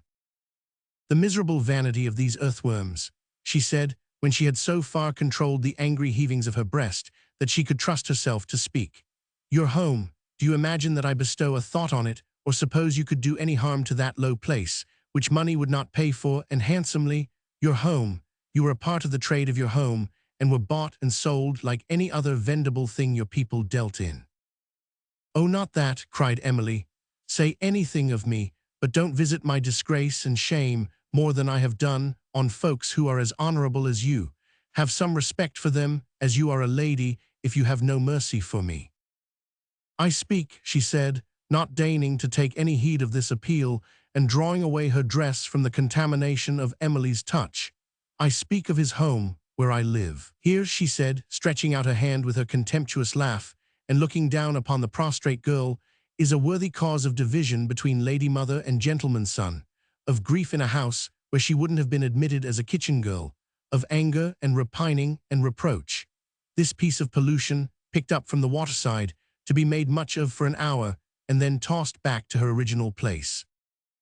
No, no, cried Emily, clasping her hands together.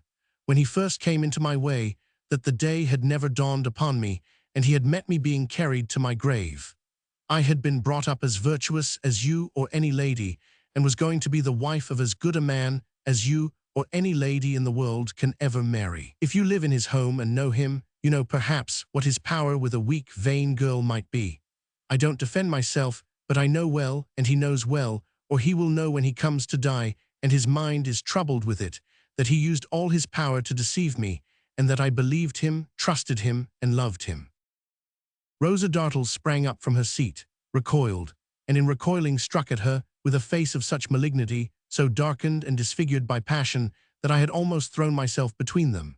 The blow, which had no aim, fell upon the air. As she now stood panting, looking at her with the utmost detestation that she was capable of expressing, and trembling from head to foot with rage and scorn, I thought I had never seen such a sight, and never could see such another. You love him, you, she cried, with her clenched hand quivering as if it only wanted a weapon to stab the object of her wrath. Emily had shrunk out of my view. There was no reply. And tell that to me, she added, with your shameful lips. Why don't they whip these creatures? If I could order it to be done, I would have this girl whipped to death. And so she would, I have no doubt. I would not have trusted her with the rack itself, while that furious look lasted. She slowly, very slowly, broke into a laugh, and pointed at Emily with her hand, as if she were a sight of shame for gods and men. She loved, she said, that carrion, and he ever cared for her, she'd tell me. Ha ha, the liars that these traitors are. Her mockery was worse than her undisguised rage. Of the two, I would have much preferred to be the object of the latter, but when she suffered it to break loose, it was only for a moment. She had chained it up again, and however it might tear her within, she subdued it to herself. I came here, you pure fountain of love, she said, to see, as I began by telling you, what such a thing as you was like. I was curious. I am satisfied. Also to tell you that you had best seek that home of yours with all speed, and hide your head among those excellent people who are expecting you, and whom your money will console. When it's all gone, you can believe and trust, and love again, you know. I thought you a broken toy that had lasted its time, a worthless spangle that was tarnished and thrown away. but finding you true gold, a very lady and an ill-used innocent, with a fresh heart full of love and trustfulness, which you look like and is quite consistent with your story. I have something more to say. Attend to it, for what I say I'll do. Do you hear me, you fairy spirit? What I say I mean to do." Her rage got the better of her again for a moment, but it passed over her face like a spasm and left her smiling. "Hide yourself," she pursued, "if not at home somewhere, let it be somewhere beyond reach, in some obscure life, or better still, in some obscure death. I wonder if your loving heart will not break. You have found no way of helping it to be still. I have heard of such means sometimes. I believe they may be easily found." A low crying on the part of Emily interrupted her here. She stopped and listened to it as if it were music. "I am of a strange nature, perhaps," Rosa Dartle went on, "but I can't breathe freely in the air you breathe. I find it sickly. Therefore, I will have it cleared. I will have it purified of you. If you live here tomorrow, I'll have your story and your character proclaimed on the common stair. There are decent women in the house, I am told, and it is a pity such a light as you should be among them, and concealed. If leaving here, you seek any refuge in this town in any character but your true one, which you are welcome to bear, without molestation from me, the same service shall be done you, if I hear of your retreat. Being assisted by a gentleman who not long ago aspired to the favor of your hand, I am sanguine as to that. Would he never, never come? How long was I to bear this? How long could I bear it?" "Oh me," exclaimed the wretched Emily, in a tone that might have touched the hardest heart, I should have thought, but there was no relenting in Rosa Dartle's smile. What shall I do?" "Do," returned the other. "Live happy in your own reflections. Consecrate your existence to the recollection of James Steerforth's tenderness. He would have made you his serving man's wife, would he not? Or to feeling grateful to the upright and deserving creature who would have taken you as his gift. Or if those proud remembrances and the consciousness of your own virtues and the honorable position to which they have raised you in the eyes of everything that wears the human shape will not sustain you, marry that good man and be happy in his condescension. If this will not do either, die. There are doorways and dust heaps for such deaths, and such despair find one, and take your flight to heaven." I heard a distant foot upon the stairs. I knew it, I was certain. It was his, thank God. She moved slowly from before the door when she said this, and passed out of my sight. "But mark," she added slowly and sternly, opening the other door to go away, "I am resolved, for reasons that I have and hatreds that I entertain, to cast you out, unless you withdraw from my reach altogether or drop your pretty mask. This is what I had to say, and what I say I mean to do."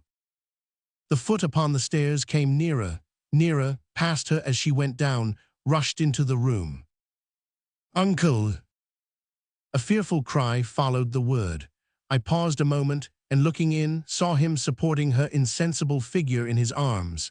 He gazed for a few seconds in the face, then stooped to kiss it, oh, how tenderly, and drew a handkerchief before it. "Mr. Peggotty's dream comes true."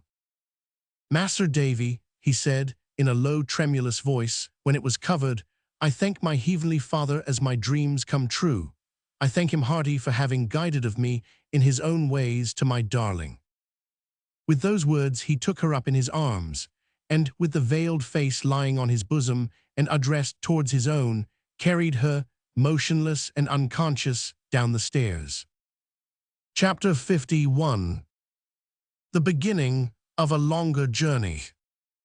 It was yet early in the morning of the following day, when, as I was walking in my garden with my aunt, who took little other exercise now, being so much in attendance on my dear Dora, I was told that Mr. Peggotty desired to speak with me. He came into the garden to meet me halfway, on my going towards the gate, and bared his head, as it was always his custom to do when he saw my aunt, for whom he had a high respect. I had been telling her all that had happened overnight. Without saying a word, she walked up with a cordial face, shook hands with him, and patted him on the arm. It was so expressively done that she had no need to say a word. Mr. Peggotty understood her quite as well as if she had said 1,000. "I'll go in now, Trot," said my aunt, "and look after little Blossom, who will be getting up presently." "Not along of my being here, ma'am, I hope," said Mr. Peggotty, "unless my wits is gone abroad sneezing. by which Mr. Peggotty meant to say, birds, nesting, this morning, tease along of me as you're a-going to quit us. You have something to say, my good friend, returned my aunt, and will do better without me. By your leave, ma'am, returned Mr. Peggotty, I should take it kind, pervising you don't mind my clicketin' if you'd bide here. Would you, said my aunt with short good nature, then I am sure I will. So she drew her arm through Mr. Peggotty's and walked with him to a leafy little summer house there was at the bottom of the garden, where she sat down on a bench, and I beside her. There was a seat for Mr. Peggotty too, but he preferred to stand, leaning his hand on the small rustic table. As he stood, looking at his cap for a little while before beginning to speak, I could not help observing what power and force of character his sinewy hand expressed, and what a good and trusty companion it was to his honest brow and iron-grey hair. I took my dear child away last night, Mr. Peggotty began, as he raised his eyes to ours, to my lodging, where I have a long time been expecting of her and preparing for her. It was hours afore she knowed me right, and when she did, she kneeled down at my feet, and kinder said to me, as if it was her prayers, how it all come to be. You may believe me, when I heard her voice, as I had heard at home so playful, and see her humbled, as it might be in the dust our Saviour wrote in with his blessed hand, I felt a wound go to my heart, in the midst of all its thankfulness. He drew his sleeve across his face, without any pretence of concealing why, and then cleared his voice. It warn't for long as I felt that, for she was found. I had ony to think as she was found, and it was gone. I don't know why I do so much as mention of it now, I'm sure. I didn't have it in my mind a minute ago to say a word about myself, but it come up so natural that I yielded to it afore I was aware. You are a self-denying soul, said my aunt, and will have your reward. Mr. Peggotty, with the shadows of the leaves playing athwart his face, made a surprised inclination of the head towards my aunt, as an acknowledgment of her good opinion, then took up the thread he had relinquished. My Emily took flight, he said, in stern wrath for the moment, from the house where she was made a prisoner by that there spotted snake as Mas'r Davy see, and his story's true, and may God confound him. She took flight in the night. It was a dark night with a many stars a-shining. She was wild. She ran along the sea beach, believing the old boat was there, and calling out to us to turn away our faces, for she was a-coming by. She heard herself a-crying out, like as if it was another person, and cut herself on them sharp-pinted stones and rocks, and felt it no more than if she had been rock herself. Ever so fur she run, and there was fire afore her eyes and roarings in her ears. Of a sudden or so she thought, you understand, the day broke, wet and windy, and she was lying below a heap of stone upon the shore, and a woman was a-speaking to her, saying in the language of that country, what was it as had gone so much amiss. He saw everything he related. It passed before him, as he spoke so vividly that in the intensity of his earnestness he presented what he described to me with greater distinctness than I can express. I can hardly believe, writing now long afterwards, but that I was actually present in these scenes. They are impressed upon me with such an astonishing air of fidelity. As Imlay's eyes, which was heavy, see this woman better, Mr. Peggotty went on, she knowed as she was one of them as she had often talked to on the beach. For though she had run, as I have said, ever so fur in the night, she had oftentimes wandered long ways, partly afoot, partly in boats and carriages, and knowed all that country, long the coast, miles and miles. She hadn't no children of her own, this woman being a young wife, but she was a-looking to have one afore long. And may my prayers go up to heaven that 'twill be a happiness to her, and a comfort, and a honour all her life. May it love her and be dutiful to her in her old age, helpful of her at the last, an angel to her here and hereafter. Amen, said my aunt. She had been somewhat timorous and down, said Mr. Peggotty, and had sat, at first, a little way off at her spinning or such work as it was, when Emily talked to the children. But Emily had took notice of her, and had gone and spoke to her, and as the young woman was partial to the children herself, they had soon made friends. So much, sir, that when Emily went that way, she always give Emily flowers. This was her as now asked what it was that had gone so much amiss. Emily told her, and she took her home. She did indeed. She took her home, said Mr. Peggotty, covering his face. He was more affected by this act of kindness than I had ever seen him affected by anything since the night she went away. My aunt and I did not attempt to disturb him. "It was a little cottage, you may suppose," he said presently, "but she found space for Emily in it.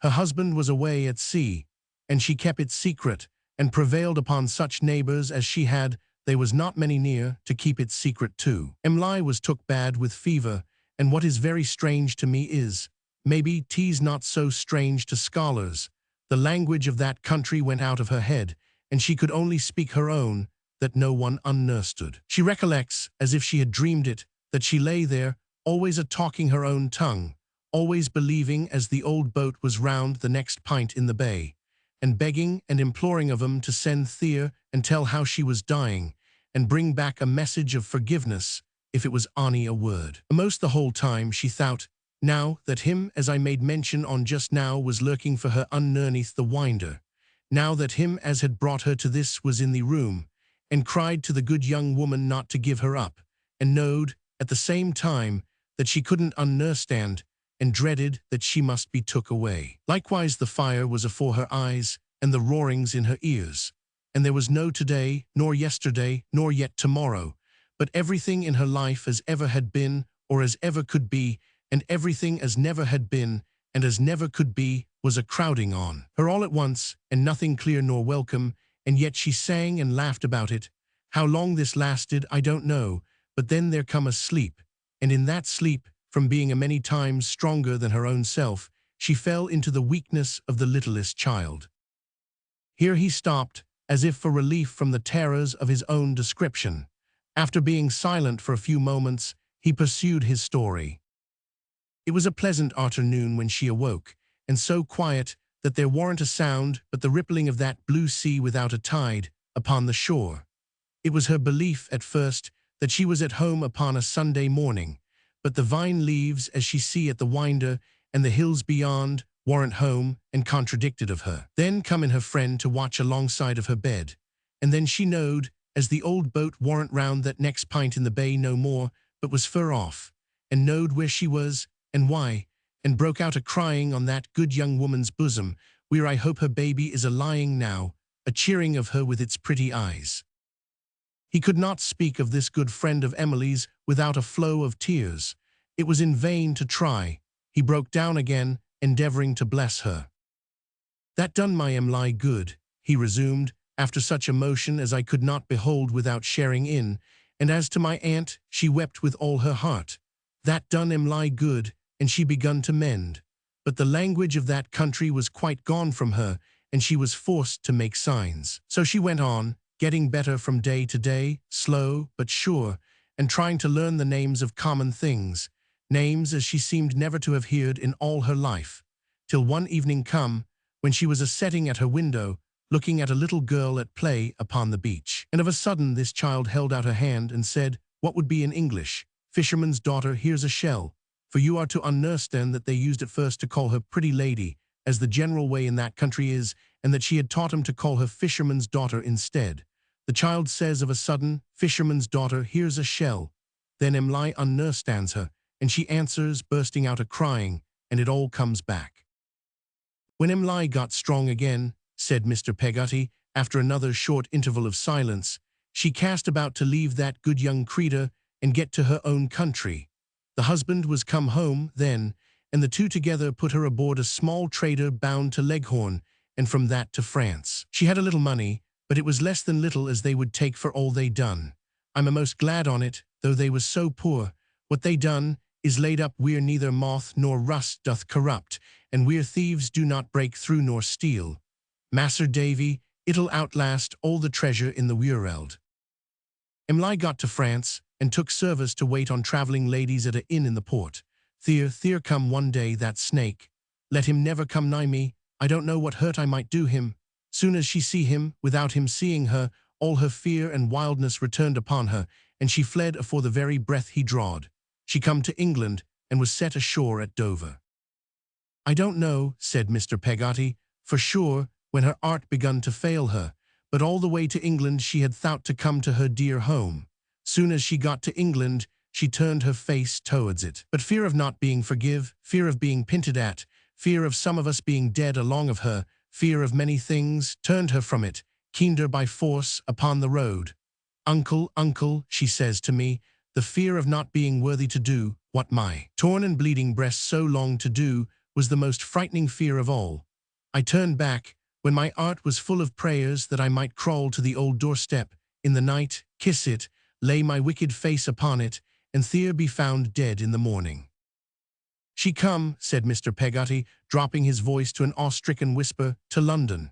She as had never seen it in her life, alone, without a penny, young, so pretty, come to London. Almost the moment as she lighted here, all so desolate, she found, as she believed, a friend.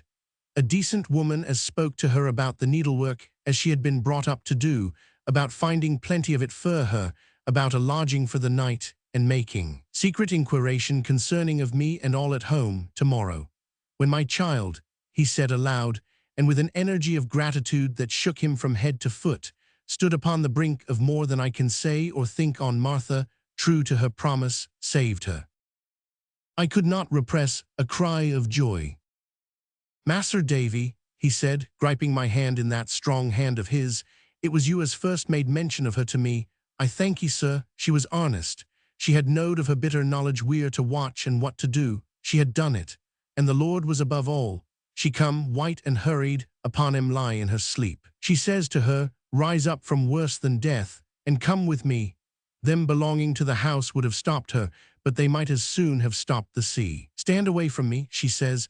I am a ghost that calls her from beside her open grave. She told him lie she had seen me, and knowed I loved her and forgive her. She wrapped her hasty in her clothes.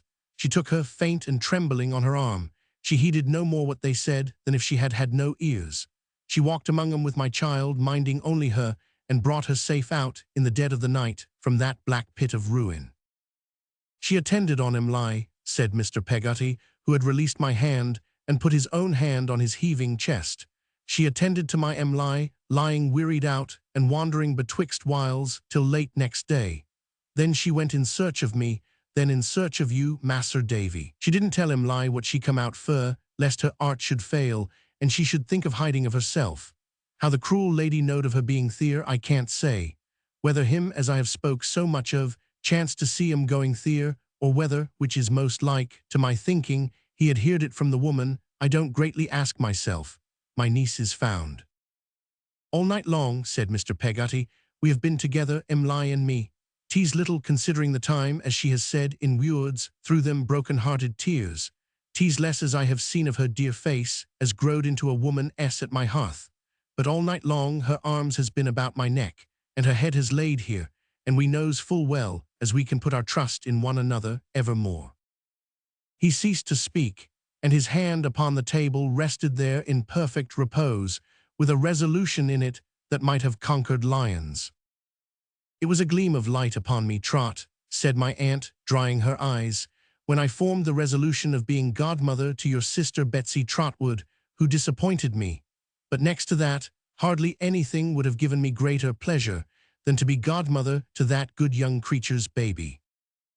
Mr. Peggotty nodded his understanding of my aunt's feelings, but could not trust himself with any verbal reference to the subject of her commendation.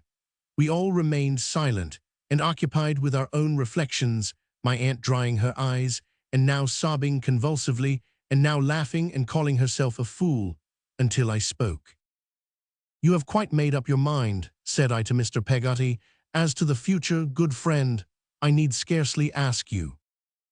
Quite, Mas'r Davy, he returned, and told him lie, there's mighty countries fur from here, our future life lays over the sea. They will emigrate together, aunt, said I. Yes, said Mr. Peggotty, with a hopeful smile. No one can't reproach my darling in Australia. We will begin a new life over there. I asked him if he yet proposed to himself any time for going away. I was down at the docks early this morning, sir, he returned, to get information concerning of them ships. In about 6 weeks or 2 months from now, there'll be one sailing. I see her this morning, went aboard, and we shall take our passage in her. Quite alone? I asked. I, Mas'r Davy, he returned. My sister, you see, she's that fond of you and yourn, and that accustomed to think ony of her own country, that it wouldn't be hardly fair to let her go. Besides which, there's one she has in charge, Mas'r Davy, as don't ought to be forgot." "Poor Ham," said I. "My good sister takes care of his house, you see, ma'am, and he takes kindly to her," Mr. Peggotty explained for my aunt's better information. "He'll set and talk to her with a calm spirit, when it's like he couldn't bring himself to open his lips to another. Poor fellow," said Mr. Peggotty, shaking his head, "there's not so much left him that he could spare the little as he has." "And Mrs. Gummidge," said I. "Well, I've had a mort of consideration, I do tell you," returned Mr. Peggotty, with a perplexed look which gradually cleared as he went on, "concerning of Mrs. Gummidge. You see, when Mrs. Gummidge falls a-thinking of the old un, she ain't what you may call good company. Betwixt you and me, Mas'r Davy, and you, ma'am, when Mrs. Gummidge takes to wimicking, our old county word for crying, she's liable to be considered to be, by them as didn't know the old un, peevish-like. Now I did know the old un," said Mr. Peggotty, "and I knowed his merits, so I understan' her, but t'an't entirely so, you see, with others, naturally can't be." My aunt and I both acquiesced.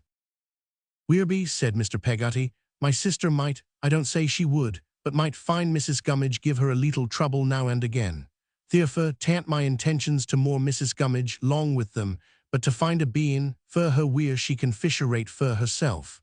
A bein' signifies, in that dialect, a home, and to fisherate is to provide. Fur which purpose," said Mr. Peggotty, "I means to make her allowance afore I go, as'll leave her pretty comfortable. She's the faithfullest of creeturs. T'an't to be expected, of course, at her time of life, and being lone and lorn, as the good old mother is to be knocked about aboardship, and in the woods and wilds of a new and far-away country. So that's what I'm a-going to do with her." He forgot nobody. He thought of everybody's claims and strivings but his own. "Emily," he continued, "will keep along with me, poor child, she's sore in need of peace and rest, until such time as we goes upon our voyage. She'll work at them clothes, as must be made, and I hope her troubles will begin to seem longer ago than they was, when she finds herself once more by her rough but loving uncle." My aunt nodded confirmation of this hope, and imparted great satisfaction to Mr. Peggotty. "There's one thing furder, Mas'r Davy," said he, putting his hand in his breast pocket and gravely taking out the little paper bundle I had seen before, which he unrolled on the table. "There's these here banknotes, £50 and 10. To them I wish to add the money as she come away with. I've asked her about that, but not saying why, and have added of it up. I ain't a scholar. Would you be so kind as see how 'tis?" He handed me, apologetically for his scholarship, a piece of paper, and observed me while I looked it over. It was quite right. "Thank ye, sir," he said, taking it back. "This money, if you don't see objections, Mas'r Davy, I shall put up just afore I go, in a cover directed to him, and put that up in another, directed to his mother. I shall tell her, in no more words than I speak to you, what it's the price on, and that I'm gone, and past receiving of it back."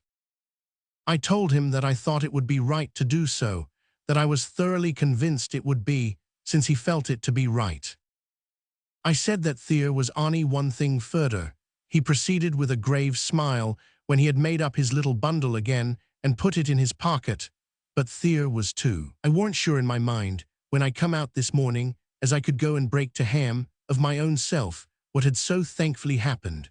So I writ a letter while I was out, and put it in the post office, telling of 'em how all was as tease, and that I should come down tomorrow to unload my mind of what little needs a doing of down there, and most like take my farewell leave of Yarmouth." "And do you wish me to go with you?" said I, seeing that he left something unsaid. "If you could do me that kind favor, Mas'r Davy," he replied, "I know the sight on you would cheer 'em up a bit."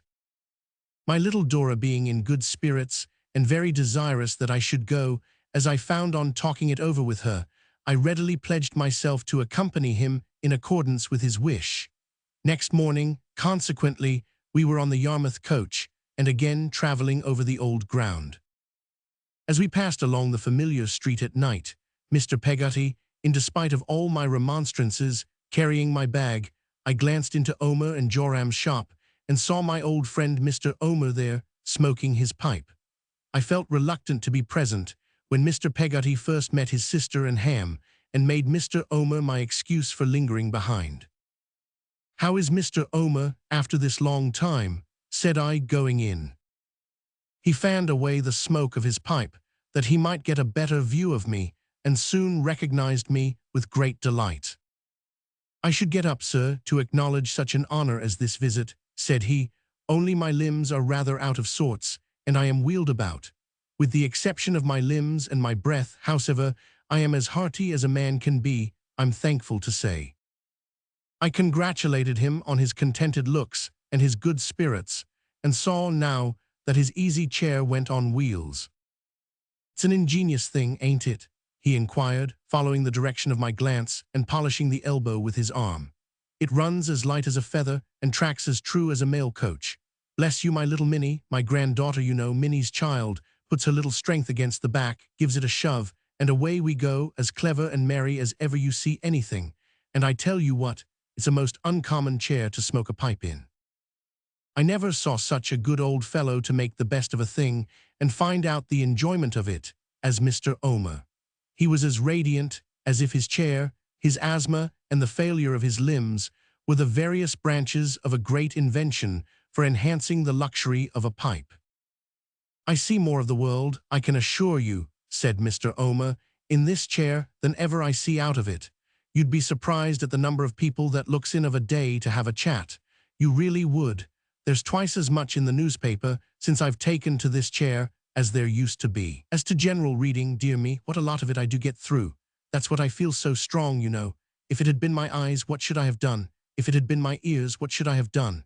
Being my limbs, what does it signify? Why, my limbs only made my breath shorter when I used them. And now if I want to go out into the street or down to the sands, I've only got to call Dick, Joram's youngest prentice, and away I go in my own carriage, like the Lord Mayor of London." He half suffocated himself with laughing here. "Lord bless you," said Mr. Omer, resuming his pipe, "a man must take the fat with the lean.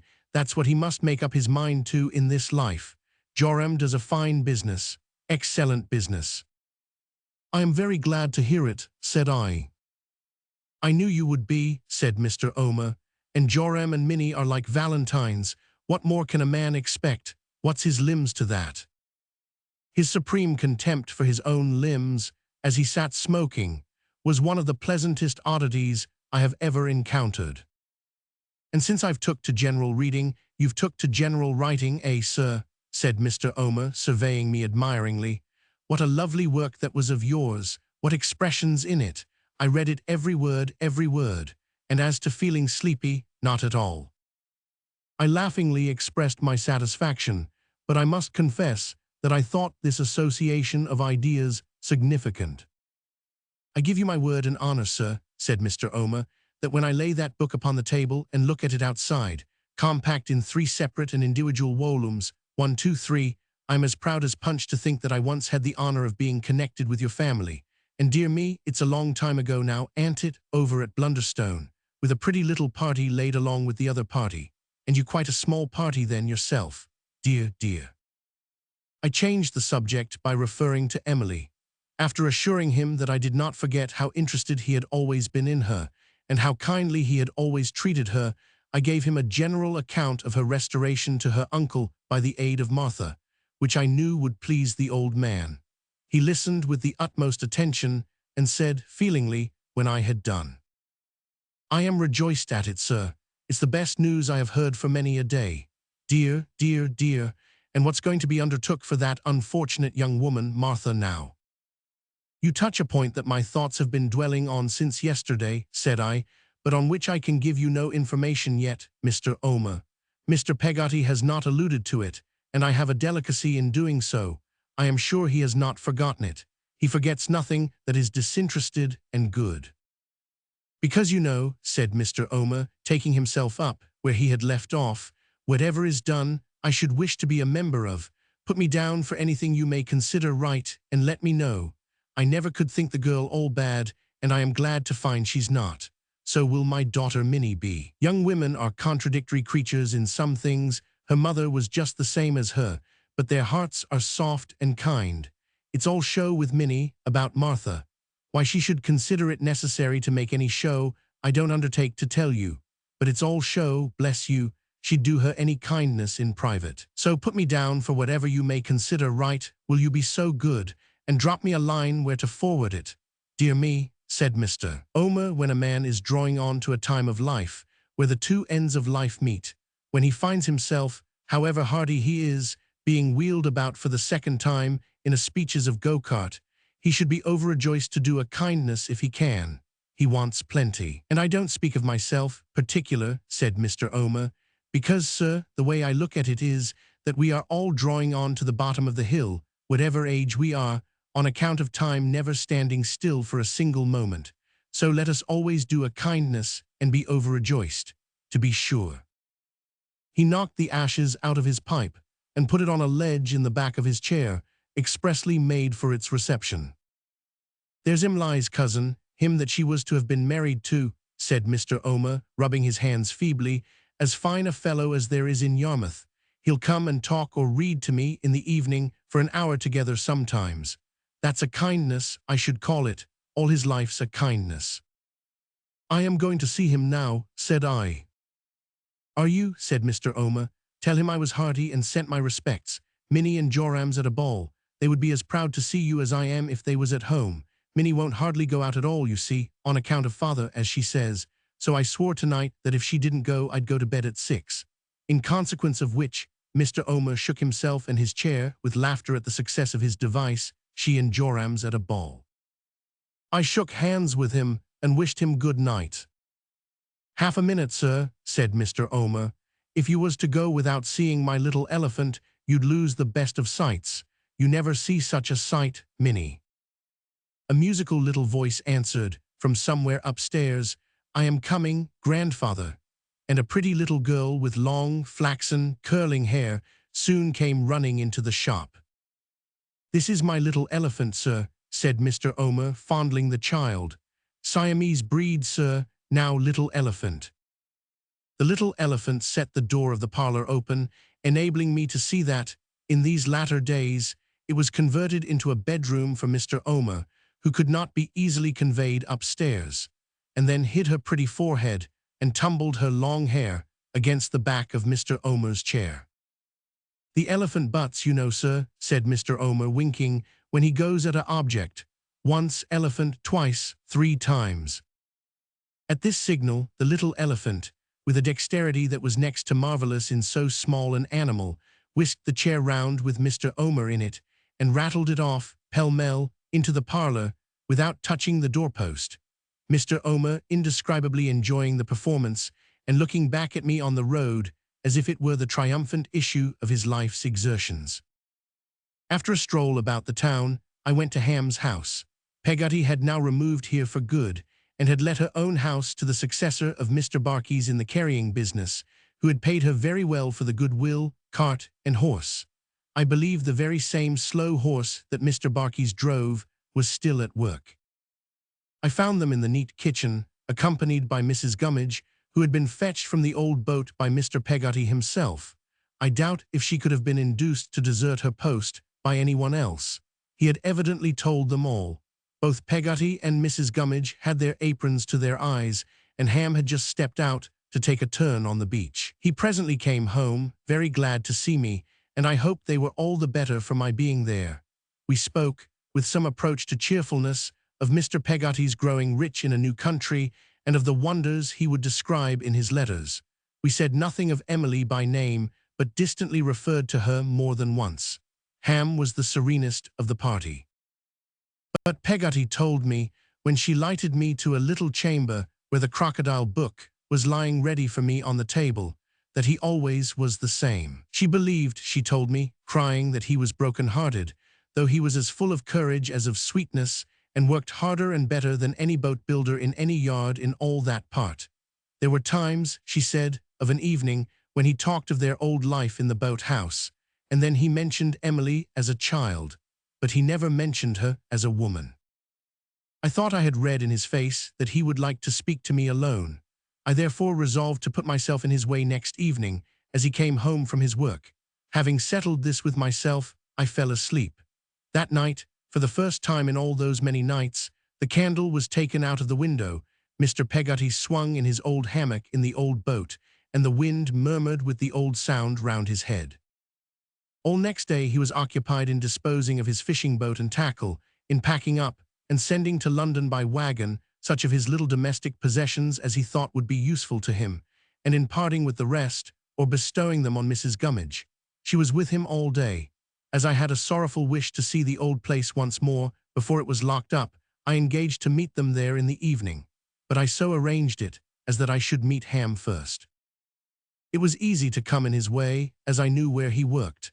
I met him at a retired part of the sands, which I knew he would cross, and turned back with him that he might have leisure to speak to me if he really wished. I had not mistaken the expression of his face. We had walked but a little way together when he said, without looking at me, "Mas'r Davy, have you seen her?" Only for a moment, when she was in a swoon, I softly answered. We walked a little farther, and he said, "Mas'r Davy, shall you see her, do ye think?" "It would be too painful to her, perhaps," said I. "I have thought of that," he replied. "So 'twould, sir, so 'twould." "But Ham," said I gently, "if there is anything that I could write to her, for you, in case I could not tell it, if there is anything you would wish to make known to her through me, I should consider it a sacred trust." "I am sure, aunt, I thank ye, sir, most kind. I think there is something I could wish said or wrote." "What is it?" We walked a little farther in silence, and then he spoke. "Tant that I forgive her, tant that so much. 'Tis more as I beg of her to forgive me for having pressed my affections upon her. Odd times, I think that if I hadn't had her promise for to marry me, sir, she was that trustful of me in a friendly way that she'd have told me what was struggling in her mind, and would have counselled with me, and I might have saved her." I pressed his hand. "Is that all?" "There's yet a something else," he returned, "if I can say it, Mas'r Davy." We walked on, farther than we had walked yet, before he spoke again. He was not crying when he made the pauses I shall express by lines. He was merely collecting himself to speak very plainly. "I loved her, and I loved the memory of her too deep to be able to lead her to believe of my own self as I'm a happy man. I could only be happy by forgetting of her, and I'm afeard I couldn't hardly bear as she should be told I done that. But if you, being so full of learning, Mas'r Davy, could think of anything to say as might bring her to believe I wasn't greatly hurt, still loving of her and mourning for her, anything as might bring her to believe as I was not tired of my life, and yet was hoping for to see her without blame, where the wicked cease from troubling and the weary are at rest, anything as would ease her sorrowful mind, and yet not make her think as I could ever marry, or as 'twas possible that anyone could ever be to me what she was, I should ask of you to say that, with my prayers for her, that was so dear." I pressed his manly hand again, and told him I would charge myself to do this as well as I could. "I thank ye, sir," he answered. "'Twas kind of you to meet me. 'Twas kind of you to bear him company down. Mas'r Davy, I understand very well, though my aunt will come to London afore they sail, and they'll unite once more, that I am not like to see him agin. I fare to feel sure, aunt. We don't say so, but so 'twill be, and better so. The last you see on him, the very last, will you give him the lovingest duty and thanks of the orphan, as he was ever more than a father to." "This I also promised, faithfully." "I thank ye again, sir," he said, heartily shaking hands. "I know where you're a-going. Goodbye." With a slight wave of his hand, as though to explain to me that he could not enter the old place, he turned away. As I looked after his figure, crossing the waste in the moonlight, I saw him turn his face towards a strip of silvery light upon the sea, and pass on, looking at it, until he was a shadow in the distance. The door of the boathouse stood open when I approached, and on entering I found it emptied of all its furniture, saving one of the old lockers, on which Mrs. Gummidge, with a basket on her knee, was seated, looking at Mr. Peggotty. He leaned his elbow on the rough chimney-piece and gazed upon a few expiring embers in the grate, but he raised his head, hopefully, on my coming in, and spoke in a cheery manner. "Come, according to promise, to bid farewell to tea, Mas'r Davy," he said, taking up the candle. "Bare enough now, an't it?" "Indeed, you have made good use of the time," said I. "Why, we have not been idle, sir.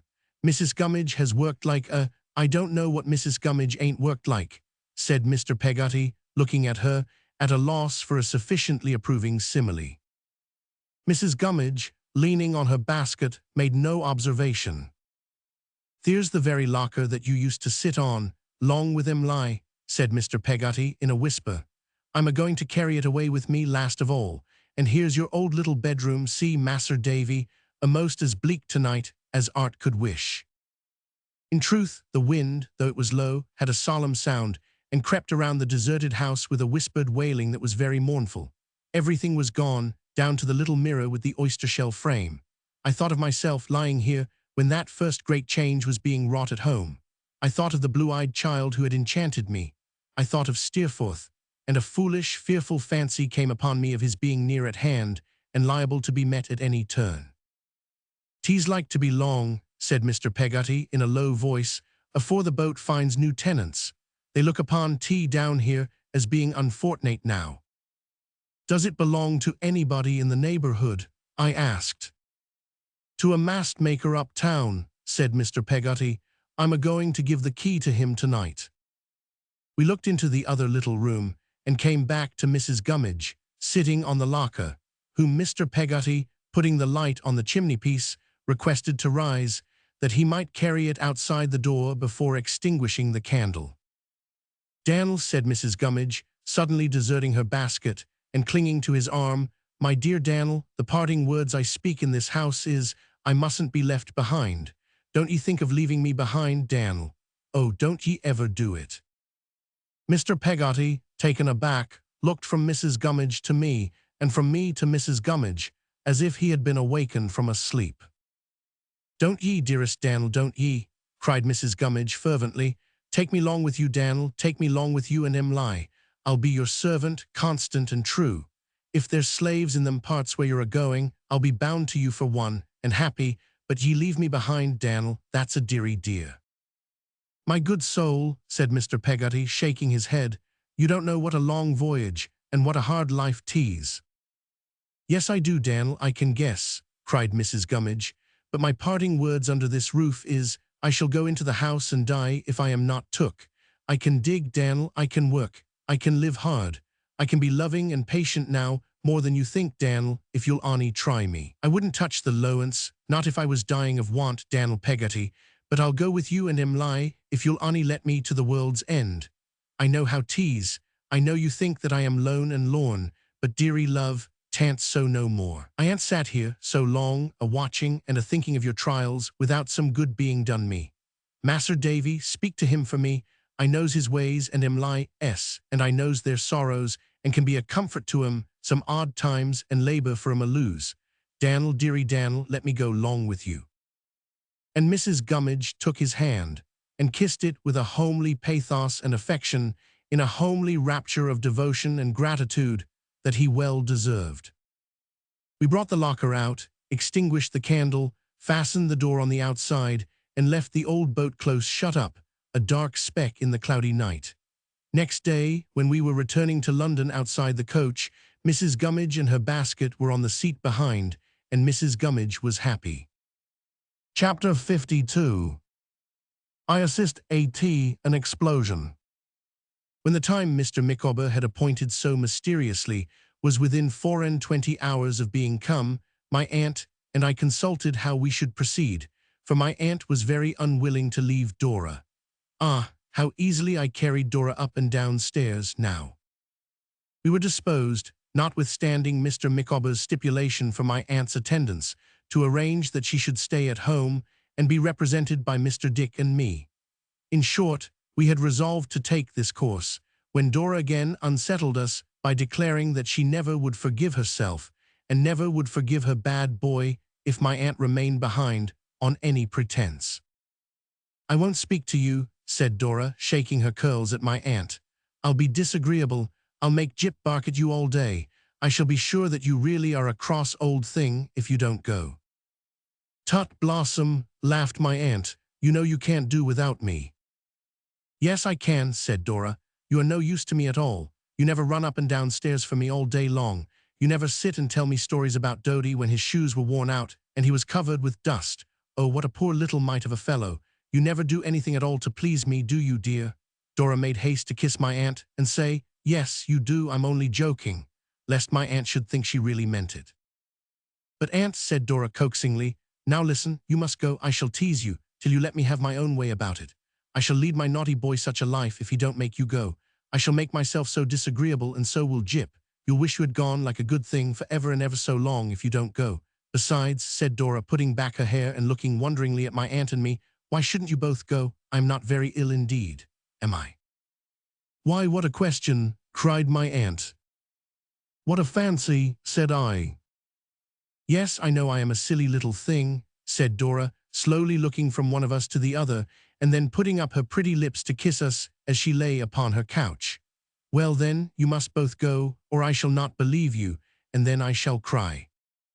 I saw in my aunt's face that she began to give way now, and Dora brightened again as she saw it too.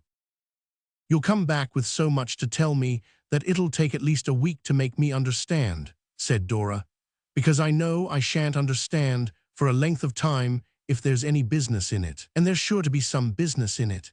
If there's anything to add up, besides, I don't know when I shall make it out, and my bad boy will look so miserable all the time.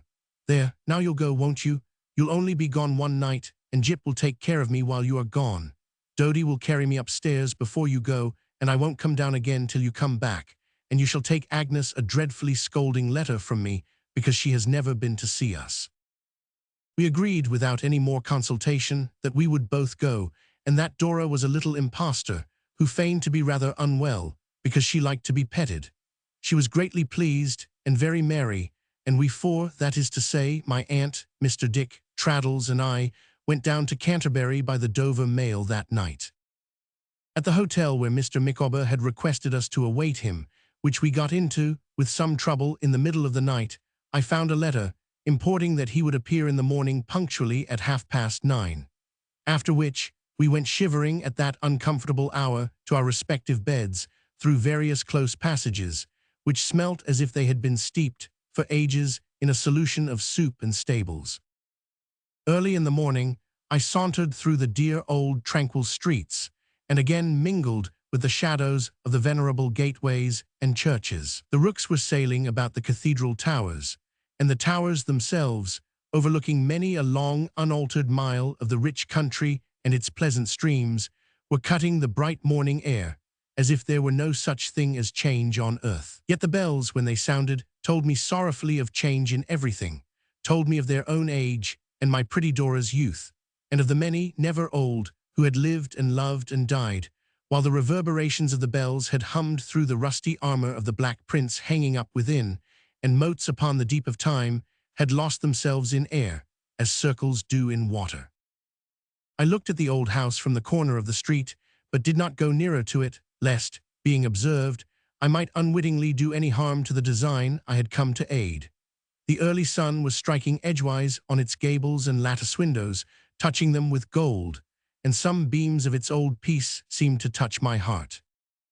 I strolled into the country for an hour or so, and then returned by the main street, which in the interval had shaken off its last night's sleep. Among those who were stirring in the shops, I saw my ancient enemy the butcher, now advanced to top boots and a baby, and in business for himself. He was nursing the baby, and appeared to be a benignant member of society. We all became very anxious and impatient when we sat down to breakfast. As it approached nearer and nearer to 9:30, our restless expectation of Mr. Micawber increased. At last, we made no more pretense of attending to the meal, which, except with Mr. Dick, had been a mere form from the first, but my aunt walked up and down the room. Traddles sat upon the sofa, affecting to read the paper with his eyes on the ceiling, and I looked out of the window to give early notice of Mr. Micawber's coming. Nor had I long to watch, for, at the first chime of the half-hour, he appeared in the street. "Here he is," said I, "and not in his legal attire." My aunt tied the strings of her bonnet, she had come down to breakfast in it, and put on her shawl, as if she were ready for anything that was resolute and uncompromising. Traddles buttoned his coat with a determined air. Mr. Dick, disturbed by these formidable appearances, but feeling it necessary to imitate them, pulled his hat with both hands as firmly over his ears as he possibly could, and instantly took it off again to welcome Mr. Micawber. "Gentlemen and madam," said Mr. Micawber, "good morning, my dear sir," to Mr. Dick, who shook hands with him violently. "You are extremely good." "Have you breakfasted?" said Mr. Dick. "Have a chop." "Not for the world, my good sir," cried Mr. Micawber, stopping him on his way to the bell. "Appetite and myself, Mr. Dickson, have long been strangers." Mr. Dickson was so pleased with his new name, and appeared to think it so very obliging in Mr. Micawber to confer it upon him, that he shook hands with him again and laughed rather childishly. "Dick," said my aunt, "attention." Mr. Dick recovered himself with a blush. "Now, sir," said my aunt to Mr. Micawber, as she put on her gloves, "we are ready for Mount Vesuvius, or anything else, as soon as you please." "Madam," returned Mr. Micawber, "I trust you will shortly witness an eruption.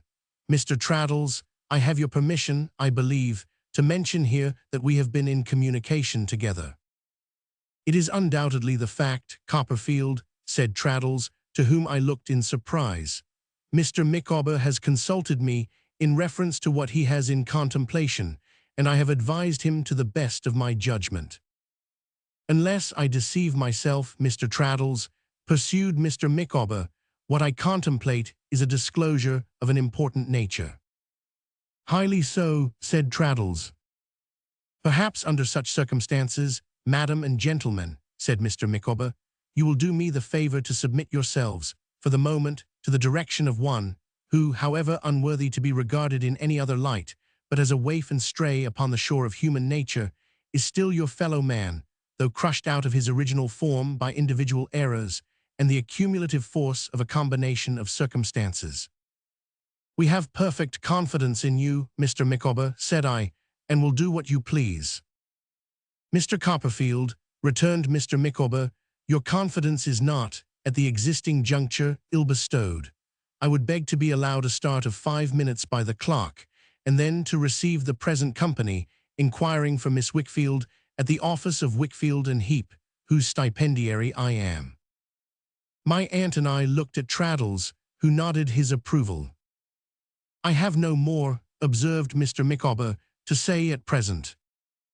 With which, to my infinite surprise, he included us all in a comprehensive bow and disappeared, his manner being extremely distant and his face extremely pale. Traddles only smiled and shook his head, with his hair standing upright on the top of it, when I looked to him for an explanation, so I took out my watch and, as a last resource, counted off the 5 minutes. My aunt, with her own watch in her hand, did the like. When the time was expired, Traddles gave her his arm, and we all went out together to the old house, without saying one word on the way. We found Mr. Micawber at his desk, in the turret office on the ground floor, either writing or pretending to write hard. The large office ruler was stuck into his waistcoat, and was not so well concealed but that a foot or more of that instrument protruded from his bosom, like a new kind of shirt frill. As it appeared to me that I was expected to speak, I said aloud, "How do you do, Mr. Micawber?" "Mr. Copperfield," said Mr. Micawber gravely, "I hope I see you well." "Is Miss Wickfield at home?" said I. "Mr. Wickfield is unwell in bed, sir, of a rheumatic fever," he returned, "but Miss Wickfield, I have no doubt, will be happy to see old friends. Will you walk in, sir?" He preceded us to the dining room, the first room I had entered in that house, and flinging open the door of Mr. Wickfield's former office, said, in a sonorous voice, "Miss Trotwood, Mr. David Copperfield, Mr. Thomas Traddles, and Mr. Dickson." I had not seen Uriah Heep since the time of the blow. Our visit astonished him, evidently, not the less, I dare say, because it astonished ourselves. He did not gather his eyebrows together, for he had none worth mentioning, but he frowned to that degree that he almost closed his small eyes, while the hurried raising of his grisly hand to his chin betrayed some trepidation or surprise. This was only when we were in the act of entering his room, and when I caught a glance at him over my aunt's shoulder. A moment afterwards, he was as fawning and as humble as ever. "Well, I am sure," he said, This is indeed an unexpected pleasure. To have, as I may say, all friends round St. Paul's at once is a treat unlooked for. Mr. Copperfield, I hope I see you well, and if I may humbly express self so, friendly towards them as is ever your friends, whether or not. Mrs. Copperfield, sir, I hope she's getting on. We have been made quite uneasy by the poor accounts we have had of her state lately, I do assure you. I felt ashamed to let him take my hand, but I did not know yet what else to do. Things are changed in this office, Miss Trotwood, since I was a numble clerk and held your pony, ain't they? Said Uriah with his sickliest smile. But I am not changed, Miss Trotwood. Well, sir, returned my aunt, to tell you the truth, I think you are pretty constant to the promise of your youth, if that's any satisfaction to you. Thank you, Miss Trotwood, said Uriah, writhing in his ungainly manner, for your good opinion. Micawber, tell him to let Miss Agnes know, and Mother will be quite in a state when she sees the present company, said Uriah, setting chairs. You are not busy, Mr. Heep, said Traddles, whose eye the cunning red eye accidentally caught, as it at once scrutinized and evaded us. No, Mr. Traddles, replied Uriah, resuming his official seat and squeezing his bony hands, laid palm to palm between his bony knees. Not so much so as I could wish. But lawyers, sharks, and leeches are not easily satisfied, you know. Not but what myself and Micawber have our hands pretty full, in general, on account of Mr. Wickfield's being hardly fit for any occupation, sir. But it's a pleasure as well as a duty, I am sure, to work for him. You've not been intimate with Mr. Wickfield, I think, Mr. Traddles. I believe I've only had the honor of seeing you once myself. No, I have not been intimate with Mr. Wickfield, returned Traddles, or I might perhaps have waited on you long ago, Mr. Heep. There was something in the tone of this reply which made Uriah look at the speaker again with a very sinister and suspicious expression. But seeing only Traddles with his good-natured face, simple manner, and hair on end, he dismissed it as he replied, with a jerk of his whole body, but especially his throat. I am sorry for that, Mr. Traddles. You would have admired him as much as we all do. His little failings would only have endeared him to you the more. But if you would like to hear my fellow partner eloquently spoken of, I should refer you to Copperfield. The family is a subject he's very strong upon, if you never heard him. I was prevented from disclaiming the compliment, if I should have done so in any case, by the entrance of Agnes, now ushered in by Mr. Micawber. She was not quite so self-possessed as usual, I thought, and had evidently undergone anxiety and fatigue, but her earnest cordiality and her quiet beauty shone with the gentler luster for it. I saw Uriah watch her while she greeted us, and he reminded me of an ugly and rebellious genie watching a good spirit. In the meanwhile, some slight sign passed between Mr. Micawber and Traddles, unobserved except by me, went out. Don't wait, Micawber, said Uriah. Mr. Micawber, with his hand upon the ruler in his breast, stood erect before the door, most unmistakably contemplating one of his fellowmen, and that man his employer. What are you waiting for? Said Uriah. Micawber, did you hear me tell you not to wait? Yes, replied the immovable Mr. Micawber. Then why do you wait? Said Uriah. Because I in short choose, replied Mr. Micawber with a burst.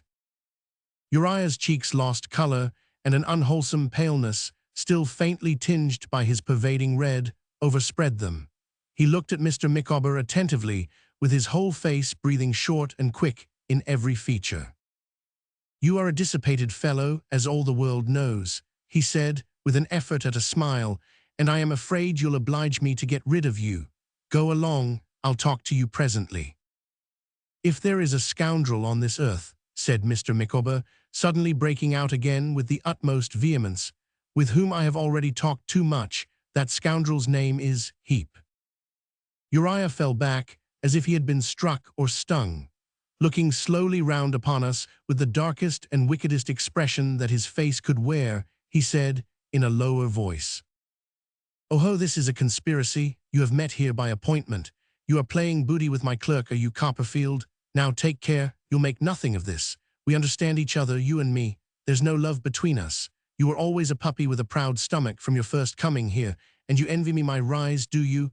None of your plots against me. I'll counterplot you. Micawber, you be off. I'll talk to you presently. Mr. Micawber, said I, there is a sudden change in this fellow, in more respects than the extraordinary one of his speaking the truth in one particular, which assures me that he is brought to bay. Deal with him as he deserves. You are a precious set of people, ain't you? Said Uriah in the same low voice, and breaking out into a clammy heat, which he wiped from his forehead with his long, lean hand, to buy over my clerk, who is the very scum of society, as you yourself were, Copperfield, you know it, before anyone had charity on you, to defame me with his lies. Miss Trotwood, you had better stop this, or I'll stop your husband shorter than will be pleasant to you. I won't know your story professionally, for nothing, old lady. Miss Wickfield, if you have any love for your father, you had better not join that gang. I'll ruin him if you do. Now, come, I have got some of you under the harrow. Think twice before it goes over you. Think twice, you Micawber, if you don't want to be crushed. I recommend you to take yourself off and be talked to presently, you fool, while there's time to retreat. Where's mother? He said, suddenly appearing to notice, with alarm, the absence of Traddles and pulling down the bell rope. Fine doings in a person's own house. Mrs. Heep is here, sir, said Traddles, returning with that worthy mother of a worthy son. I have taken the liberty of making myself known to her. Who are you to make yourself known? Retorted Uriah, and what do you want here? I am the agent and friend of Mr. Wickfield, sir, said Traddles, in a composed, businesslike way, and I have a power of attorney from him in my pocket to act for him in all matters. The old ass has drunk himself into a state of dotage, said Uriah, turning uglier than before, and it has been got from him by fraud. Something has been got from him by fraud, I know, returned Traddles quietly, and so do you, Mr. Heep. We will refer that question, if you please, to Mr. Micawber. Hurry, Mrs. Heep began, with an anxious gesture. You hold your tongue, mother, he returned, least said soonest mended. But my hurry. Will you hold your tongue, mother, and leave it to me? Though I had long known that his servility was false, and all his pretences knavish and hollow, I had had no adequate conception of the extent of his hypocrisy until I now saw him with his mask off. The suddenness with which he dropped it, when he perceived that it was useless to him, the malice, insolence, and hatred he revealed, the leer with which he exulted, even at this moment, in the evil he had done, all this time being desperate too, and at his wits' end for the means of getting the better of us, though perfectly consistent with the experience I had of him, at first took even me by surprise, who had known him so long and disliked him so heartily. I say nothing of the look he conferred on me as he stood eyeing us, one after another, for I had always understood that he hated me, and I remembered the marks of my hand upon his cheek. But when his eyes passed on to Agnes, and I saw the rage with which he felt his power over her slipping away, and the exhibition, in their disappointment, of the odious passions that had led him to aspire to one whose virtues he could never appreciate or care for, I was shocked by the mere thought of her having lived an hour within sight of such a man.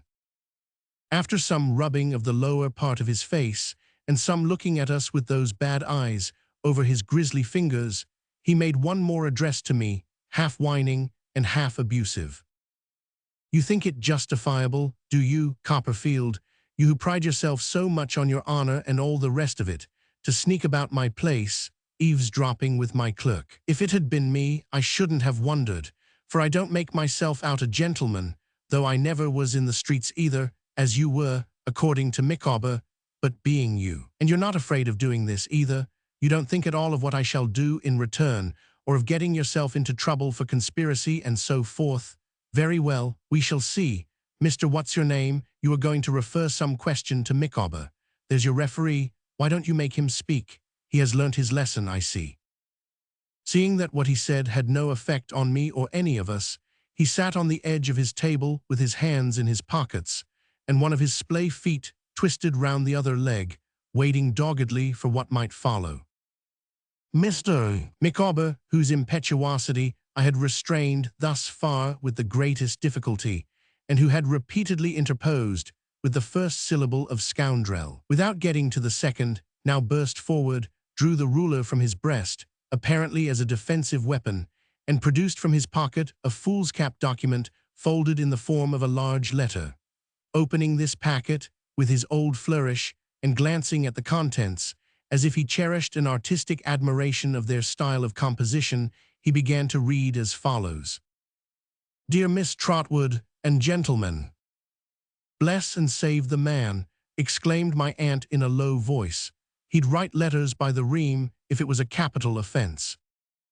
Mr. Micawber, without hearing her, went on. In appearing before you to denounce probably the most consummate villain that has ever existed, Mr. Micawber, without looking off the letter, pointed the ruler, like a ghostly truncheon, at Uriah Heep. I ask no consideration for myself, the victim from my cradle of pecuniary liabilities to which I have been unable to respond. I have ever been the sport and toy of debasing circumstances. Ignominy, want, despair, and madness have, collectively or separately, been the attendants of my career. The relish with which Mr. Micawber described himself as a prey to these dismal calamities was only to be equalled by the emphasis with which he read his letter, and the kind of homage he rendered to it with a roll of his head when he thought he had hit a sentence very hard indeed.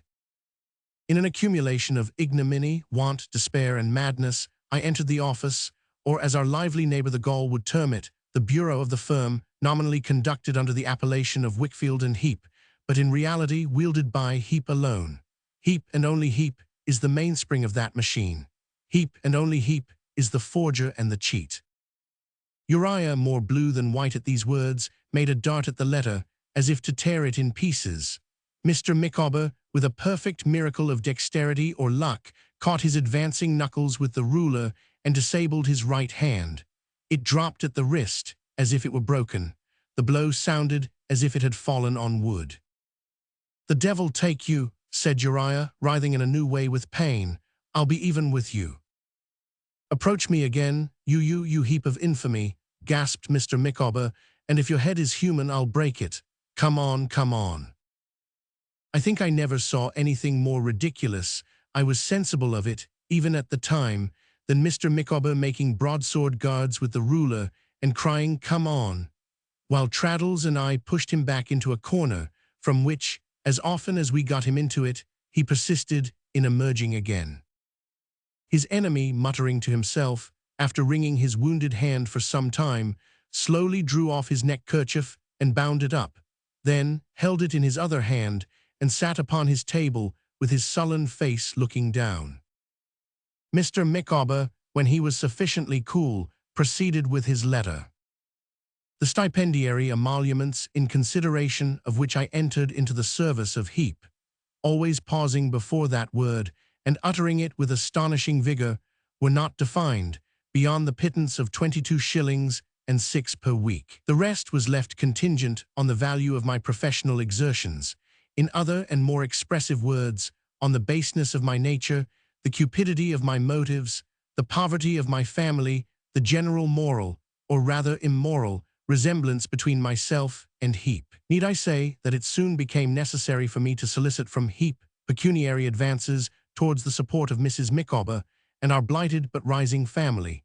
Need I say that this necessity had been foreseen by Heep, that those advances were secured by IOUs and other similar acknowledgments, known to the legal institutions of this country, and that I thus became enmeshed in the web he had spun for my reception?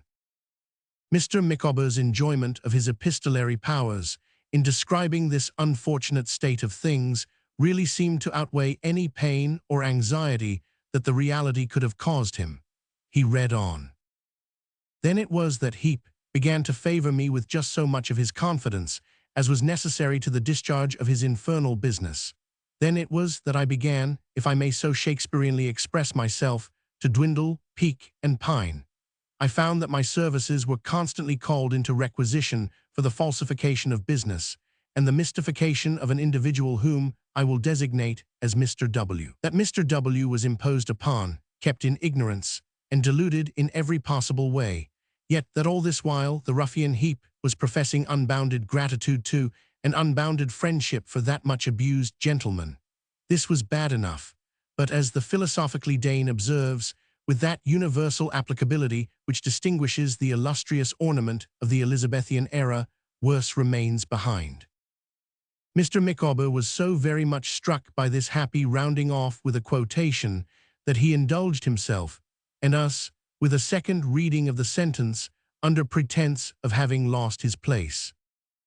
"It is not my intention," he continued, reading on, "to enter on a detailed list, within the compass of the present epistle, though it is ready elsewhere, of the various malpractices of a minor nature, affecting the individual whom I have denominated Mr. W., to which I have been a tacitly consenting party. My object when the contest within myself between stipend and no stipend, baker and no baker, existence and non-existence, ceased, was to take advantage of my opportunities to discover and expose the major malpractices committed to that gentleman's grievous wrong and injury by Heep. Stimulated by the silent monitor within, and by a no less touching and appealing monitor without, to whom I will briefly refer as Miss W., I entered on a not unlaborious task of clandestine investigation, protracted now, to the best of my knowledge, information, and belief, over a period exceeding 12 calendar months."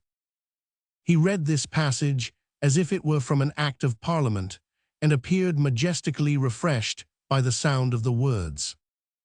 "My charges against Heep," he read on, glancing at him, and drawing the ruler into a convenient position under his left arm in case of need, "are as follows."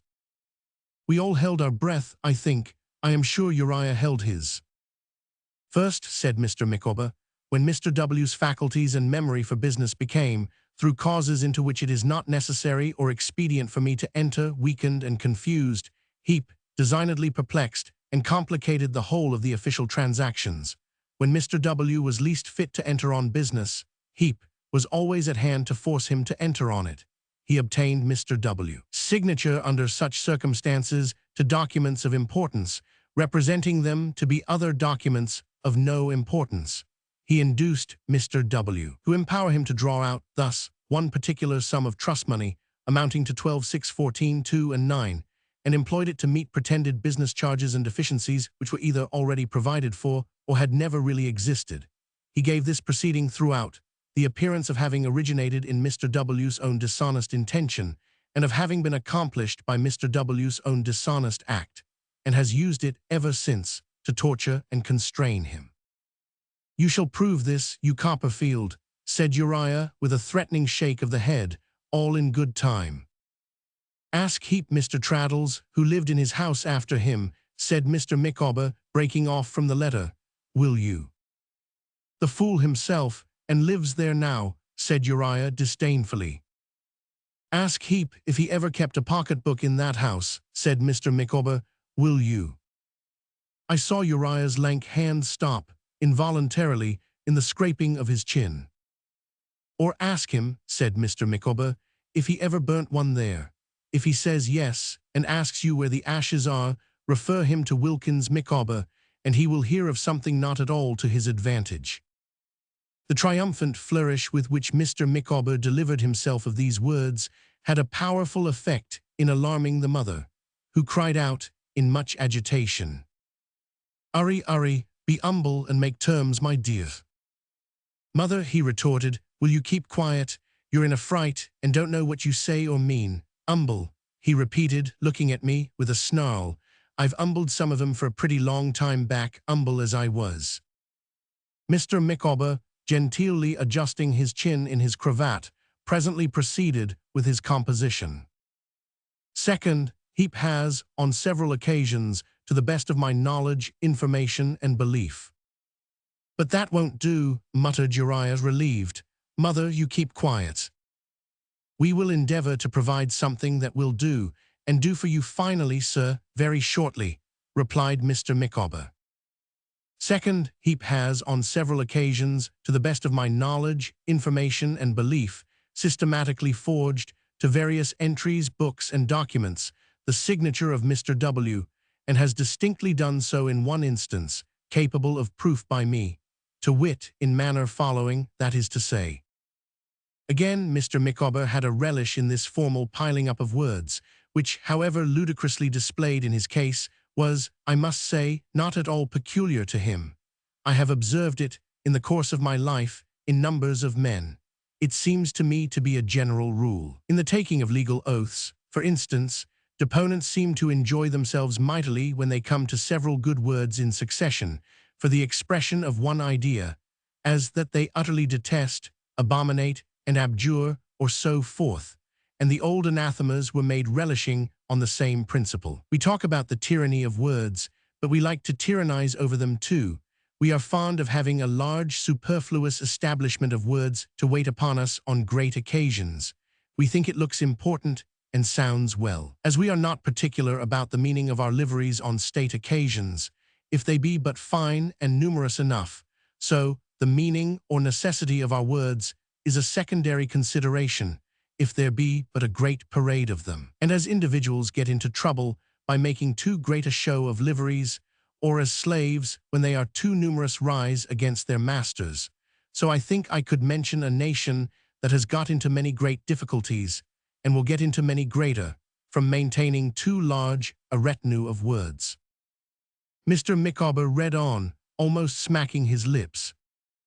To wit, in manner following, that is to say, Mr. W. being infirm, and it being within the bounds of probability that his decease might lead to some discoveries, and to the downfall of Heep's power over the W. family, as I, Wilkins Micawber, the undersigned, assume, unless the filial affection of his daughter could be secretly influenced from allowing any investigation of the partnership affairs to be ever made, the said Heep deemed it expedient to have a bond ready by him, as from Mr. W. for the before-mentioned sum of 12,614, 2 and 9, with interest, stated therein to have been advanced by Heep to Mr. W. to save Mr. W. from dishonor, though really the sum was never advanced by him and has long been replaced. The signatures to this instrument, purporting to be executed by Mr. W. and attested by Wilkins Micawber, are forgeries by Heep.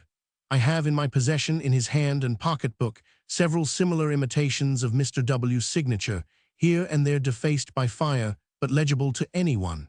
I never attested any such document, and I have the document itself in my possession.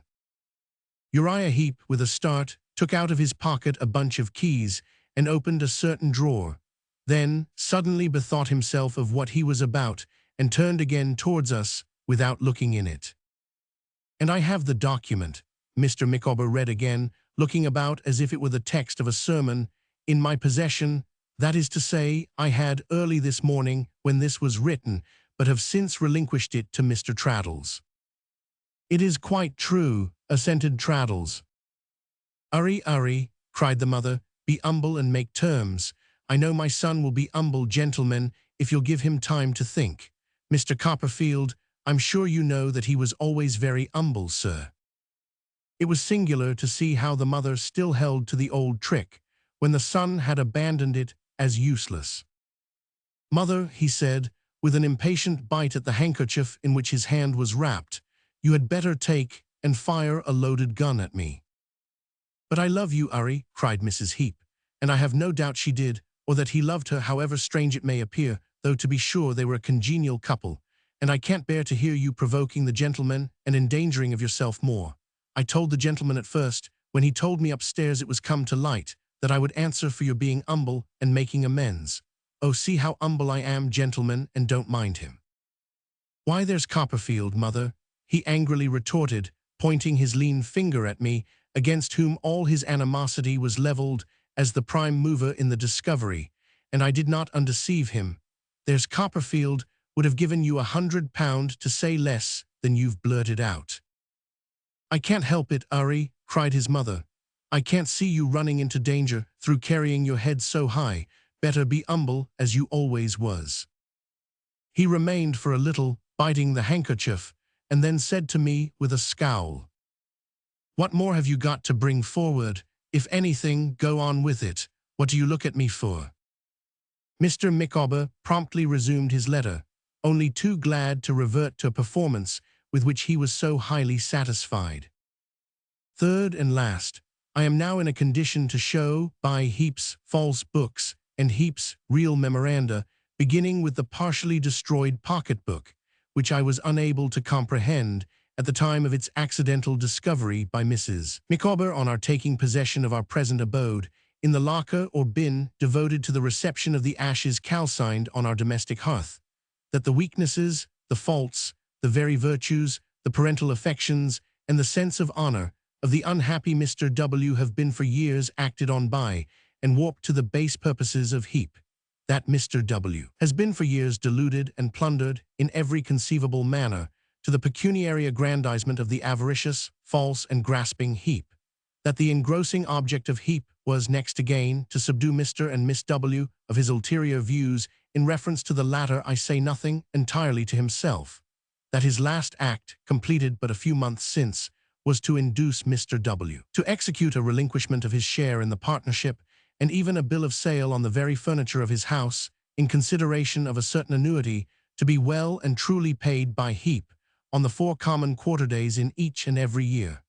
That these meshes, beginning with alarming and falsified accounts of the estate of which Mr. W. is the receiver, at a period when Mr. W. had launched into imprudent and ill-judged speculations, and may not have had the money, for which he was morally and legally responsible, in hand, going on with pretended borrowings of money at enormous interest, really coming from Heep, and by Heep, fraudulently obtained or withheld from Mr. W. himself on pretense of such speculations or otherwise, perpetuated by a miscellaneous catalogue of unscrupulous chicaneries, gradually thickened, until the unhappy Mr. W. could see no world beyond. Bankrupt as he believed, alike in circumstances, in all other hope, and in honor, his sole reliance was upon the monster in the garb of man, Mr.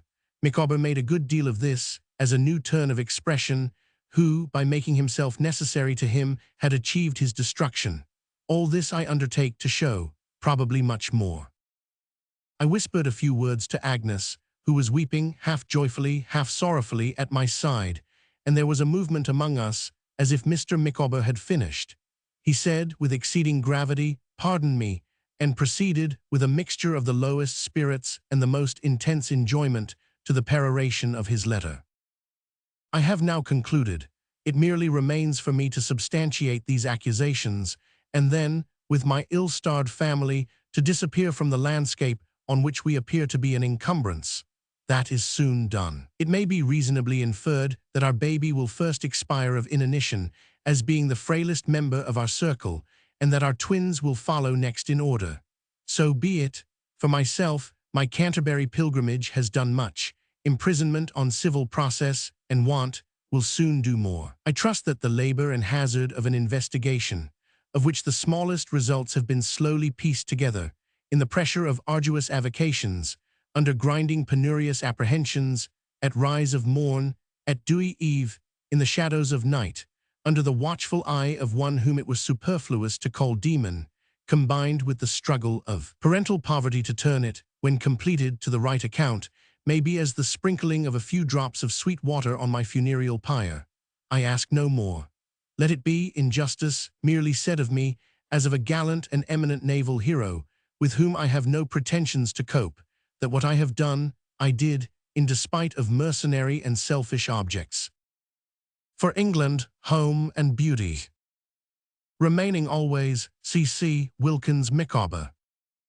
Much affected, but still intensely enjoying himself, Mr. Micawber folded up his letter and handed it with a bow to my aunt, as something she might like to keep.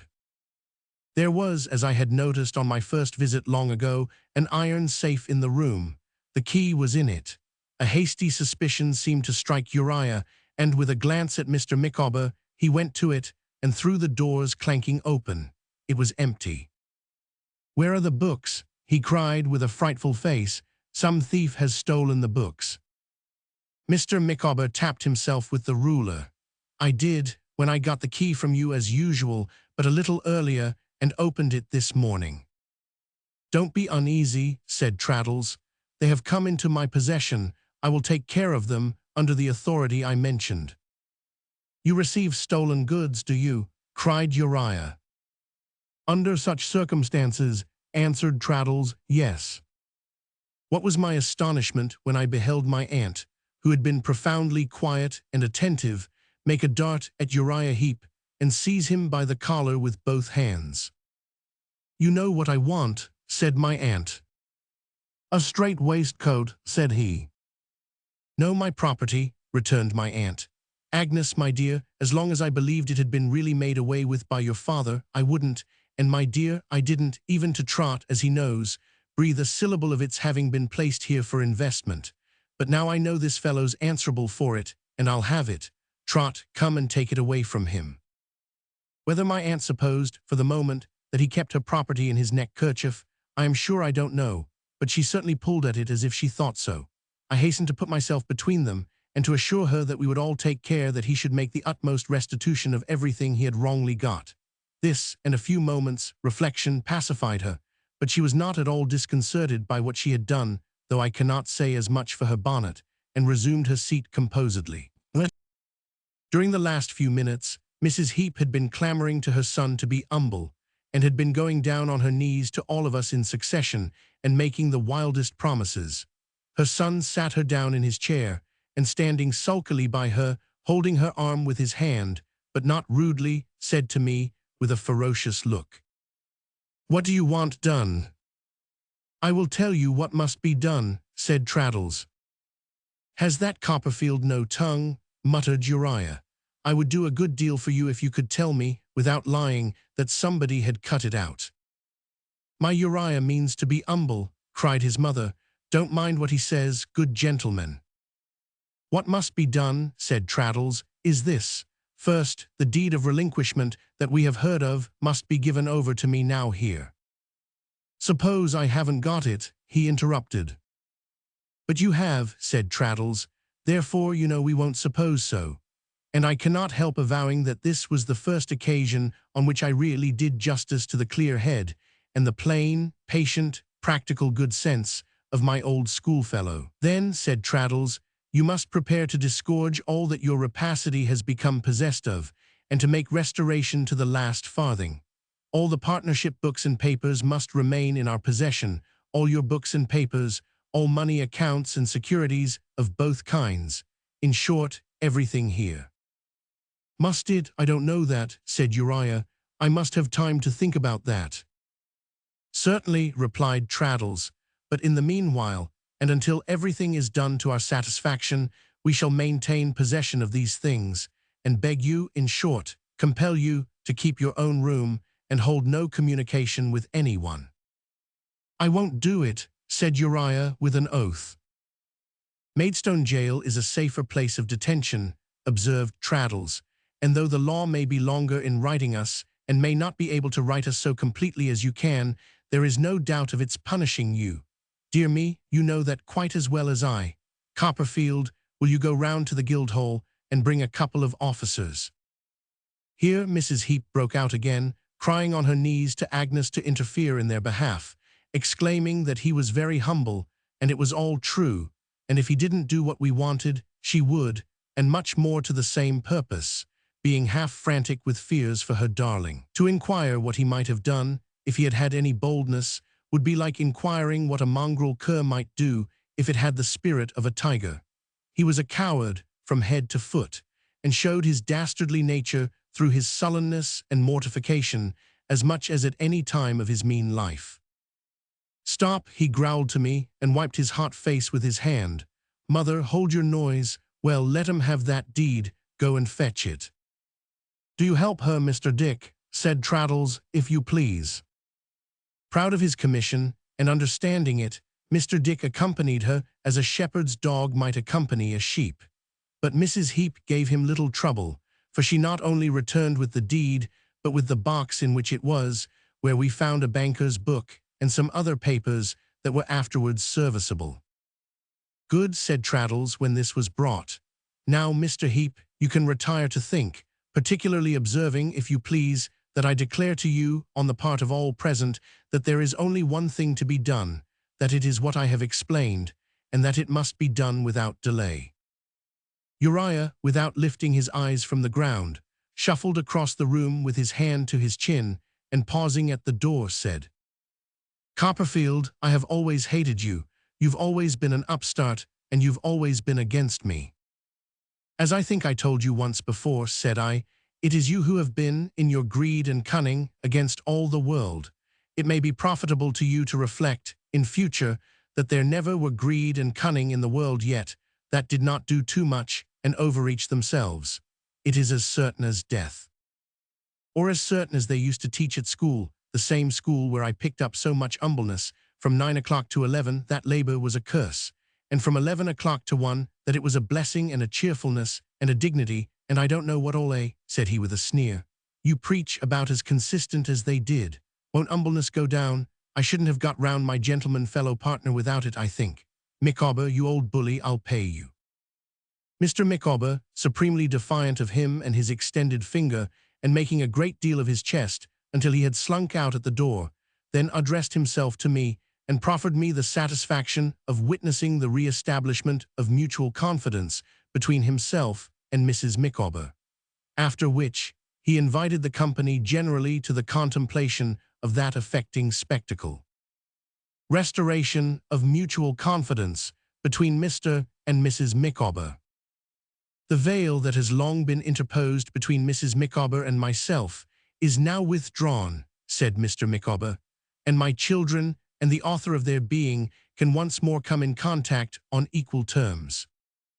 As we were all very grateful to him, and all desirous to show that we were, as well as the hurry and disorder of our spirits would permit, I dare say we should all have gone, but that it was necessary for Agnes to return to her father, as yet unable to bear more than the dawn of hope, and for someone else to hold Uriah in safe keeping. So Traddles remained for the latter purpose, to be presently relieved by Mr. Dick, and Mr. Dick, my aunt and I, went home with Mr. Micawber. As I parted hurriedly from the dear girl to whom I owed so much, and thought from what she had been saved, perhaps, that morning, her better resolution notwithstanding, I felt devoutly thankful for the miseries of my younger days, which had brought me to the knowledge of Mr. Micawber. His house was not far off, and as the street door opened into the sitting-room, and he bolted in with a precipitation quite his own, we found ourselves at once in the bosom of the family. Mr. Micawber, exclaiming, "Emma, my life," rushed into Mrs. Micawber's arms. Mrs. Micawber shrieked, and folded Mr. Micawber in her embrace. Miss Micawber, nursing the unconscious stranger of Mrs. Micawber's last letter to me, was sensibly affected. The stranger leaped. The twins testified their joy by several inconvenient but innocent demonstrations. Master Micawber, whose disposition appeared to have been soured by early disappointment, and whose aspect had become morose, yielded to his better feelings and blubbered. "Emma," said Mr. Micawber, "the cloud is passed from my mind. Mutual confidence, so long preserved between us once, is restored to know no farther interruption. Now welcome poverty," cried Mr. Micawber, shedding tears. "Welcome misery, welcome houselessness, welcome hunger, rags, tempest, and beggary. Mutual confidence will sustain us to the end." With these expressions, Mr. Micawber placed Mrs. Micawber in a chair, and embraced the family all round, welcoming a variety of bleak prospects, which appeared, to the best of my judgment, to be anything but welcome to them, and calling upon them to come out into Canterbury and sing a chorus, as nothing else was left for their support. But Mrs. Micawber, having, in the strength of her emotions, fainted away, the first thing to be done, even before the chorus could be considered complete, was to recover her. This my aunt and Mr. Micawber did, and then my aunt was introduced, and Mrs. Micawber recognized me. "Excuse me, dear Mr. Copperfield," said the poor lady, giving me her hand, "but I am not strong," and the removal of the late misunderstanding between Mr. Micawber and myself was at first too much for me.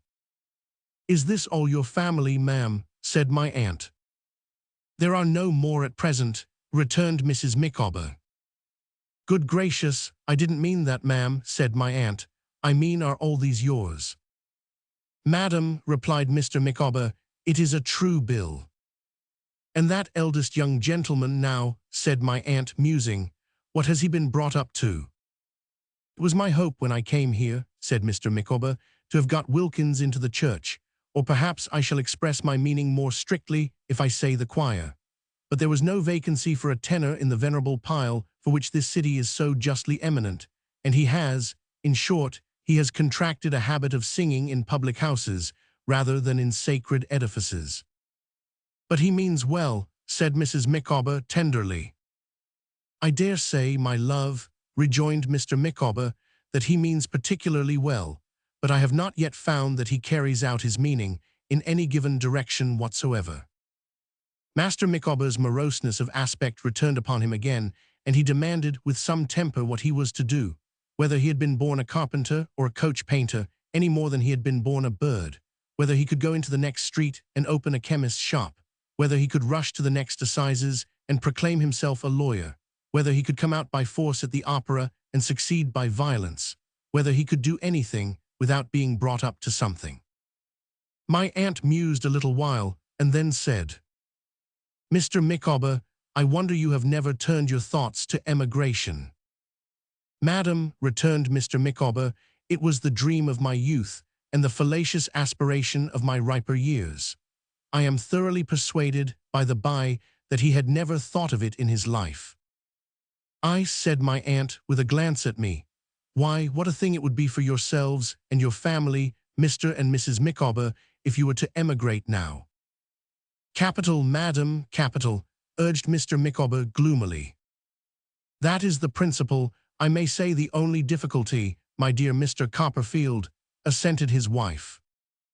"Capital," cried my aunt, "but you are doing us a great service, have done us a great service, I may say, for surely much will come out of the fire, and what could we do for you that would be half so good as to find the capital?"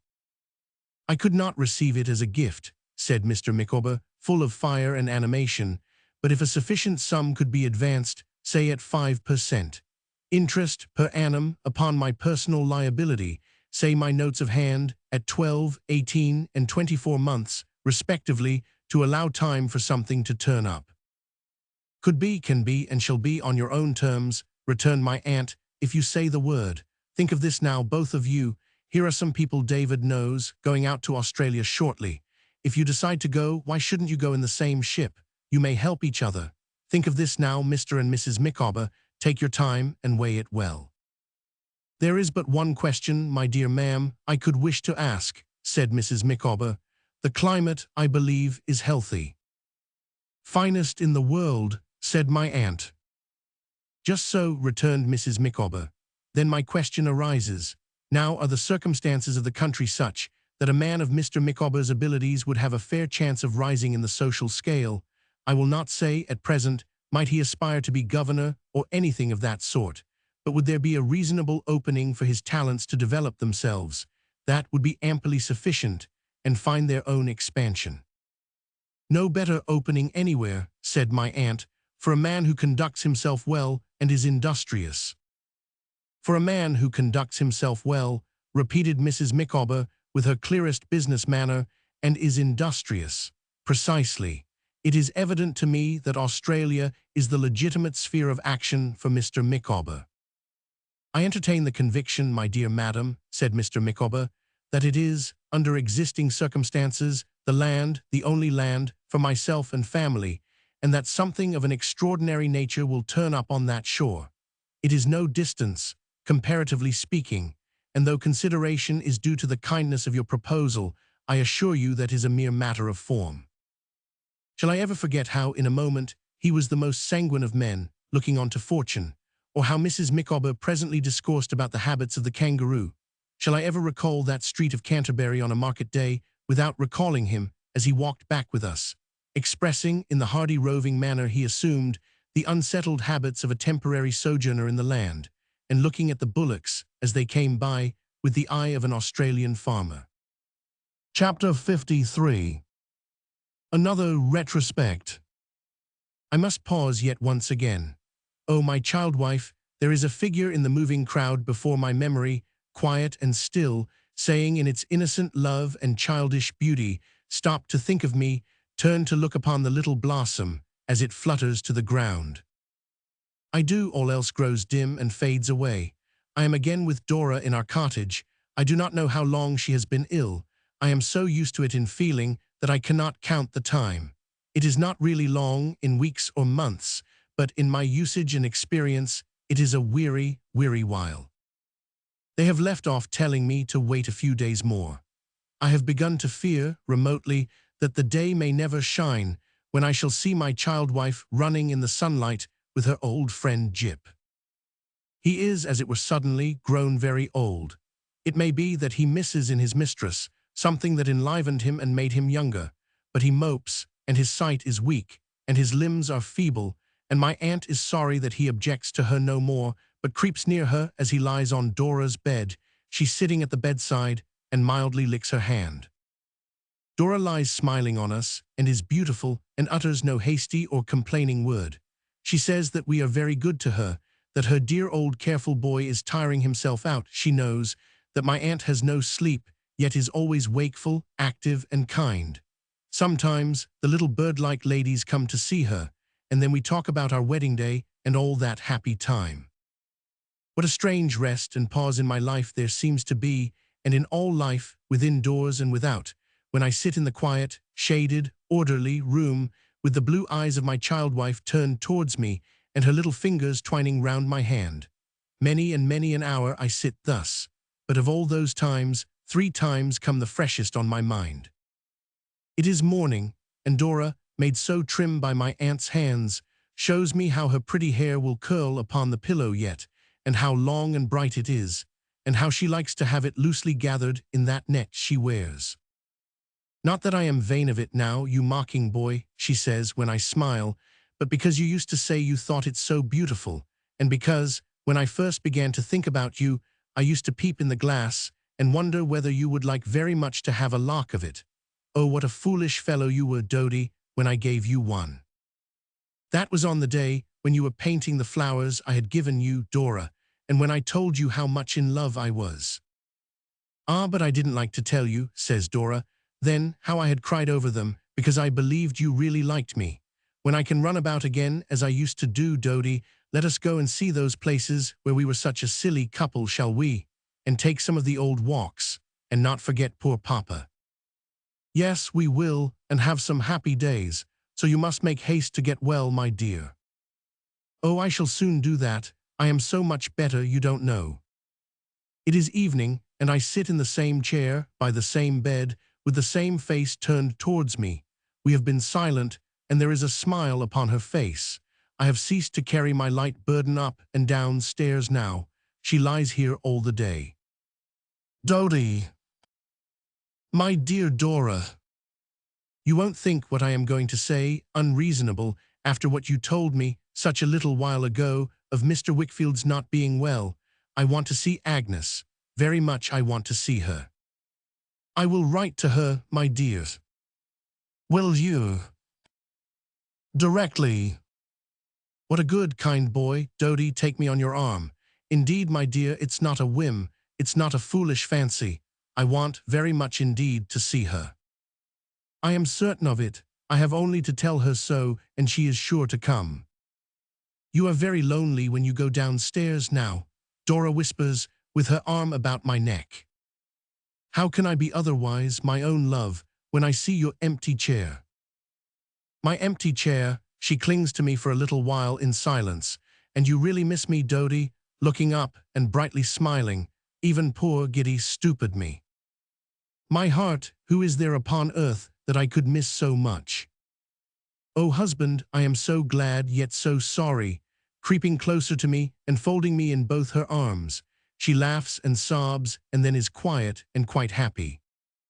Quite, she says, only give Agnes my dear love, and tell her that I want very, very much to see her, and I have nothing left to wish for.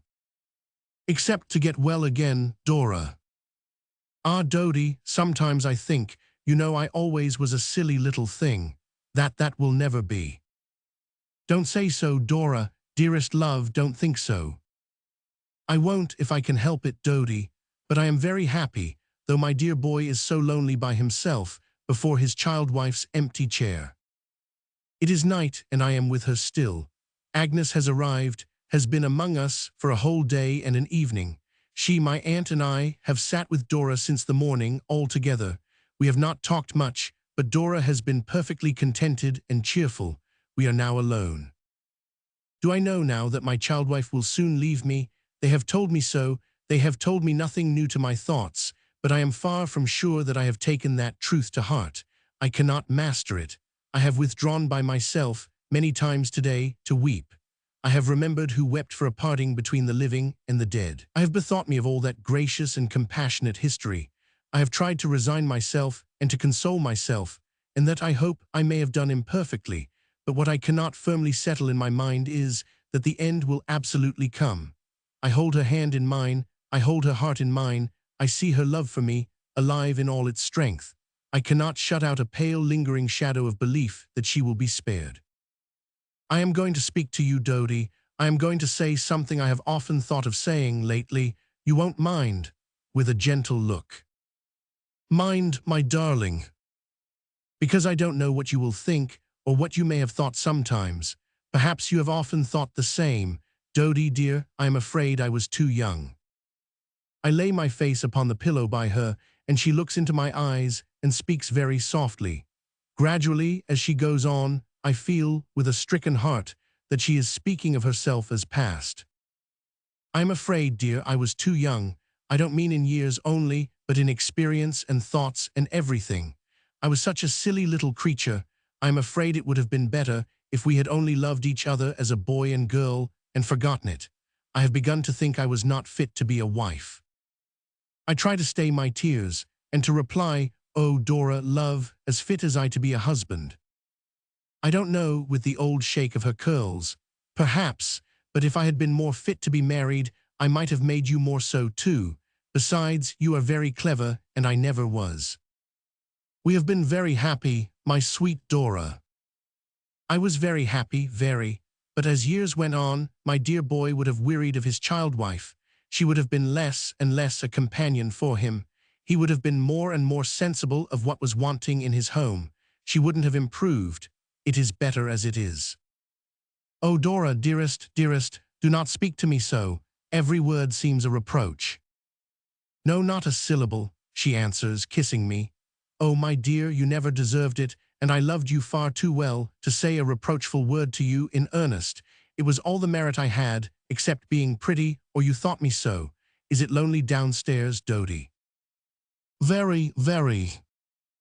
Don't cry, is my chair there? In its old place. Oh, how my poor boy cries. Hush, hush, now make me one promise. I want to speak to Agnes. When you go downstairs, tell Agnes so and send her up to me, and while I speak to her, let no one come, not even Aunt. I want to speak to Agnes by herself. I want to speak to Agnes quite alone. I promise that she shall, immediately, but I cannot leave her for my grief. I said that it was better as it is, she whispers, as she holds me in her arms. Oh, Dodie, after more years, you never could have loved your child-wife better than you do, and after more years, she would so have tried and disappointed you that you might not have been able to love her half so well. I know I was too young and foolish. It is much better as it is. Agnes is downstairs when I go into the parlor, and I give her the message. She disappears, leaving me alone with Jip. His Chinese house is by the fire, and he lies within it, on his bed of flannel, querulously trying to sleep. The bright moon is high and clear. As I look out on the night, my tears fall fast, and my undisciplined heart is chastened heavily, heavily. I sit down by the fire, thinking with a blind remorse of all those secret feelings I have nourished since my marriage.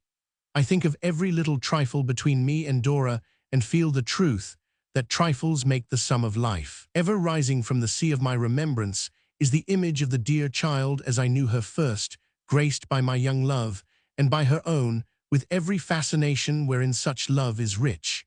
Would it, indeed, have been better if we had loved each other as a boy and girl, and forgotten it? Undisciplined heart, reply. How the time wears, I know not, until I am recalled by my child-wife's old companion. More restless than he was, he crawls out of his house and looks at me and wanders to the door and whines to go upstairs. Not tonight, Jip, not tonight. He comes very slowly back to me, licks my hand, and lifts his dim eyes to my face. Oh, Jip, it may be never again. He lies down at my feet, stretches himself out as if to sleep, and with a plaintive cry is dead. My child-wife's old companion. Oh, Agnes, look here. That face so full of pity and of grief, that rain of tears, That awful mute appeal to me, that solemn hand upraised towards heaven. Agnes. It is over, darkness comes before my eyes, and for a time all things are blotted out of my remembrance. Chapter 54. Mr. Micawber's Transactions. This is not the time at which I am to enter on the state of my mind beneath its load of sorrow. I came to think that the future was walled up before me, that the energy and action of my life were at an end, that I never could find any refuge but in the grave. I came to think so, I say, but not in the first shock of my grief. It slowly grew to that. If the events I go on to relate had not thickened around me, in the beginning to confuse, and in the end to augment my affliction, it is possible, though I think not probable, that I might have fallen at once into this condition. As it was, an interval occurred before I fully knew my own distress, an interval in which I even supposed that its sharpest pangs were past, and when my mind could soothe itself by resting on all that was most innocent and beautiful in the tender story that was closed forever. When it was first proposed that I should go abroad, or how it came to be agreed among us that I was to seek the restoration of my peace in change and travel, I do not, even now, distinctly know. The spirit of Agnes so pervaded all we thought, and said, and did, in that time of sorrow, that I assume I may refer the project to her influence. But her influence was so quiet that I know no more. And now, indeed, I began to think that in my old association of her, with the stained-glass window in the church, a prophetic foreshadowing of what she would be to me, in the calamity that was to happen in the fullness of time, had found a way into my mind. In all that sorrow, from the moment, never to be forgotten, when she stood before me with her upraised hand, she was like a sacred presence in my lonely house. When the angel of death alighted there, my child-wife fell asleep. They told me so when I could bear to hear it, on her bosom, with a smile. From my swoon, I first awoke to a consciousness of her compassionate tears, her words of hope and peace, her gentle face bending down as from a purer region nearer heaven over my undisciplined heart and softening its pain. Let me go on. I was to go abroad. That seemed to have been determined among us from the first. The ground now covering all that could perish of my departed wife, I waited only for what Mr. Micawber called the final pulverization of Heep, and for the departure of the emigrants. At the request of Traddles, most affectionate and devoted of friends in my trouble, we returned to Canterbury.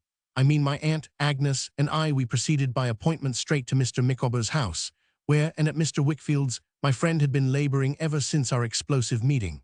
When poor Mrs. Micawber saw me come in my black clothes, she was sensibly affected. There was a great deal of good in Mrs. Micawber's heart, which had not been done out of it in all those many years. Well, Mr. and Mrs. Micawber, was my aunt's first salutation after we were seated. Pray, have you thought about that emigration proposal of mine? My dear madam, returned Mr. Micawber, perhaps I cannot better express the conclusion at which Mrs. Micawber, your humble servant, and I may add our children, have jointly and severally arrived, than by borrowing the language of an illustrious poet, to reply that our boat is on the shore, and our bark is on the sea. That's right, said my aunt. I augur all sorts of good from your sensible decision. Madam, you do us a great deal of honor, he rejoined. He then referred to a memorandum. With respect to the pecuniary assistance enabling us to launch our frail canoe on the ocean of enterprise, I have reconsidered that important business point, and would beg to propose my notes of hand, drawn, it is needless to stipulate, on stamps of the amounts respectively required by the various Acts of Parliament applying to such securities, at 18, 24, and 30 months. The proposition I originally submitted was 12, 18, and 24, but I am apprehensive that such an arrangement might not allow sufficient time for the requisite amount of something to turn up. We might not, said Mr. Micawber, looking round the room as if it represented several hundred acres of highly cultivated land, on the first responsibility becoming due, have been successful in our harvest, or we might not have got our harvest in. Labor, I believe, is sometimes difficult to obtain in that portion of our colonial possessions where it will be our lot to combat with the teeming soil. Arrange it in any way you please, sir, said my aunt. Madam, he replied, Mrs. Micawber and myself are deeply sensible of the very considerate kindness of our friends and patrons. What I wish is to be perfectly businesslike and perfectly punctual, turning over, as we are about to turn over, an entirely new leaf, and falling back, as we are now in the act of falling back, for a spring of no common magnitude. It is important to my sense of self-respect, besides being an example to my son, that these arrangements should be concluded as between man and man. I don't know that Mr. Micawber attached any meaning to this last phrase. I don't know that anybody ever does or did, but he appeared to relish it uncommonly and repeated, with an impressive cough, as between man and man. "I propose," said Mr. Micawber, "bills, a convenience to the mercantile world, for which I believe we are originally indebted to the Jews, who appear to me to have had a devilish deal too much to do with them ever since, because they are negotiable. But if a bond or any other description of security would be preferred, I should be happy to execute any such instrument, as between man and man." My aunt observed that in a case where both parties were willing to agree to anything, she took it for granted there would be no difficulty in settling this point. Mr. Micawber was of her opinion. "In reference to our domestic preparations, madam," said Mr. Micawber with some pride, "for meeting the destiny to which we are now understood to be self-devoted, I beg to report them. My eldest daughter attends at 5 every morning in a neighboring establishment to acquire the process, if process it may be called, of milking cows. My younger children are instructed to observe, as closely as circumstances will permit, the habits of the pigs and poultry maintained in the poorer parts of this city, a pursuit from which they have, on 2 occasions, been brought home, within an inch of being run over. I have myself directed some attention, during the past week, to the art of baking, and my son Wilkins has issued forth with a walking stick and driven cattle, when permitted, by the rugged hirelings who had them in charge, to render any voluntary service in that direction, which I regret to say, for the credit of our nature, was not often, he being generally warned, with imprecations, to desist." "All very right indeed," said my aunt, encouragingly. "Mrs. Micawber has been busy, too, I have no doubt." "My dear madam," returned Mrs. Micawber, with her businesslike air, "I am free to confess that I have not been actively engaged in pursuits immediately connected with cultivation or with stock, though well aware that both will claim my attention on a foreign shore. Such opportunities as I have been enabled to alienate from my domestic duties I have devoted to corresponding at some length with my family. For I own it seems to me, my dear Mr. Copperfield," said Mrs. Micawber, who always fell back on me, I suppose from old habit, to whomsoever else she might address her discourse at starting, "that the time is come when the past should be buried in oblivion, when my family should take Mr. Micawber by the hand, and Mr. Micawber should take my family by the hand, when the lion should lie down with the lamb, and my family be on terms with Mr. Micawber." I said I thought so too. "This, at least, is the light, my dear Mr. Copperfield," pursued Mrs. Micawber, "in which I view the subject. When I lived at home with my papa and mamma, my papa was accustomed to ask, when any point was under discussion in our limited circle, in what light does my Emma view the subject? That my papa was too partial, I know, still, on such a point as the frigid coldness which has ever subsisted between Mr. Micawber and my family, I necessarily have formed an opinion, delusive though it may be." "No doubt, of course you have, ma'am," said my aunt. "Precisely so," assented Mrs. Micawber. "Now, I may be wrong in my conclusions.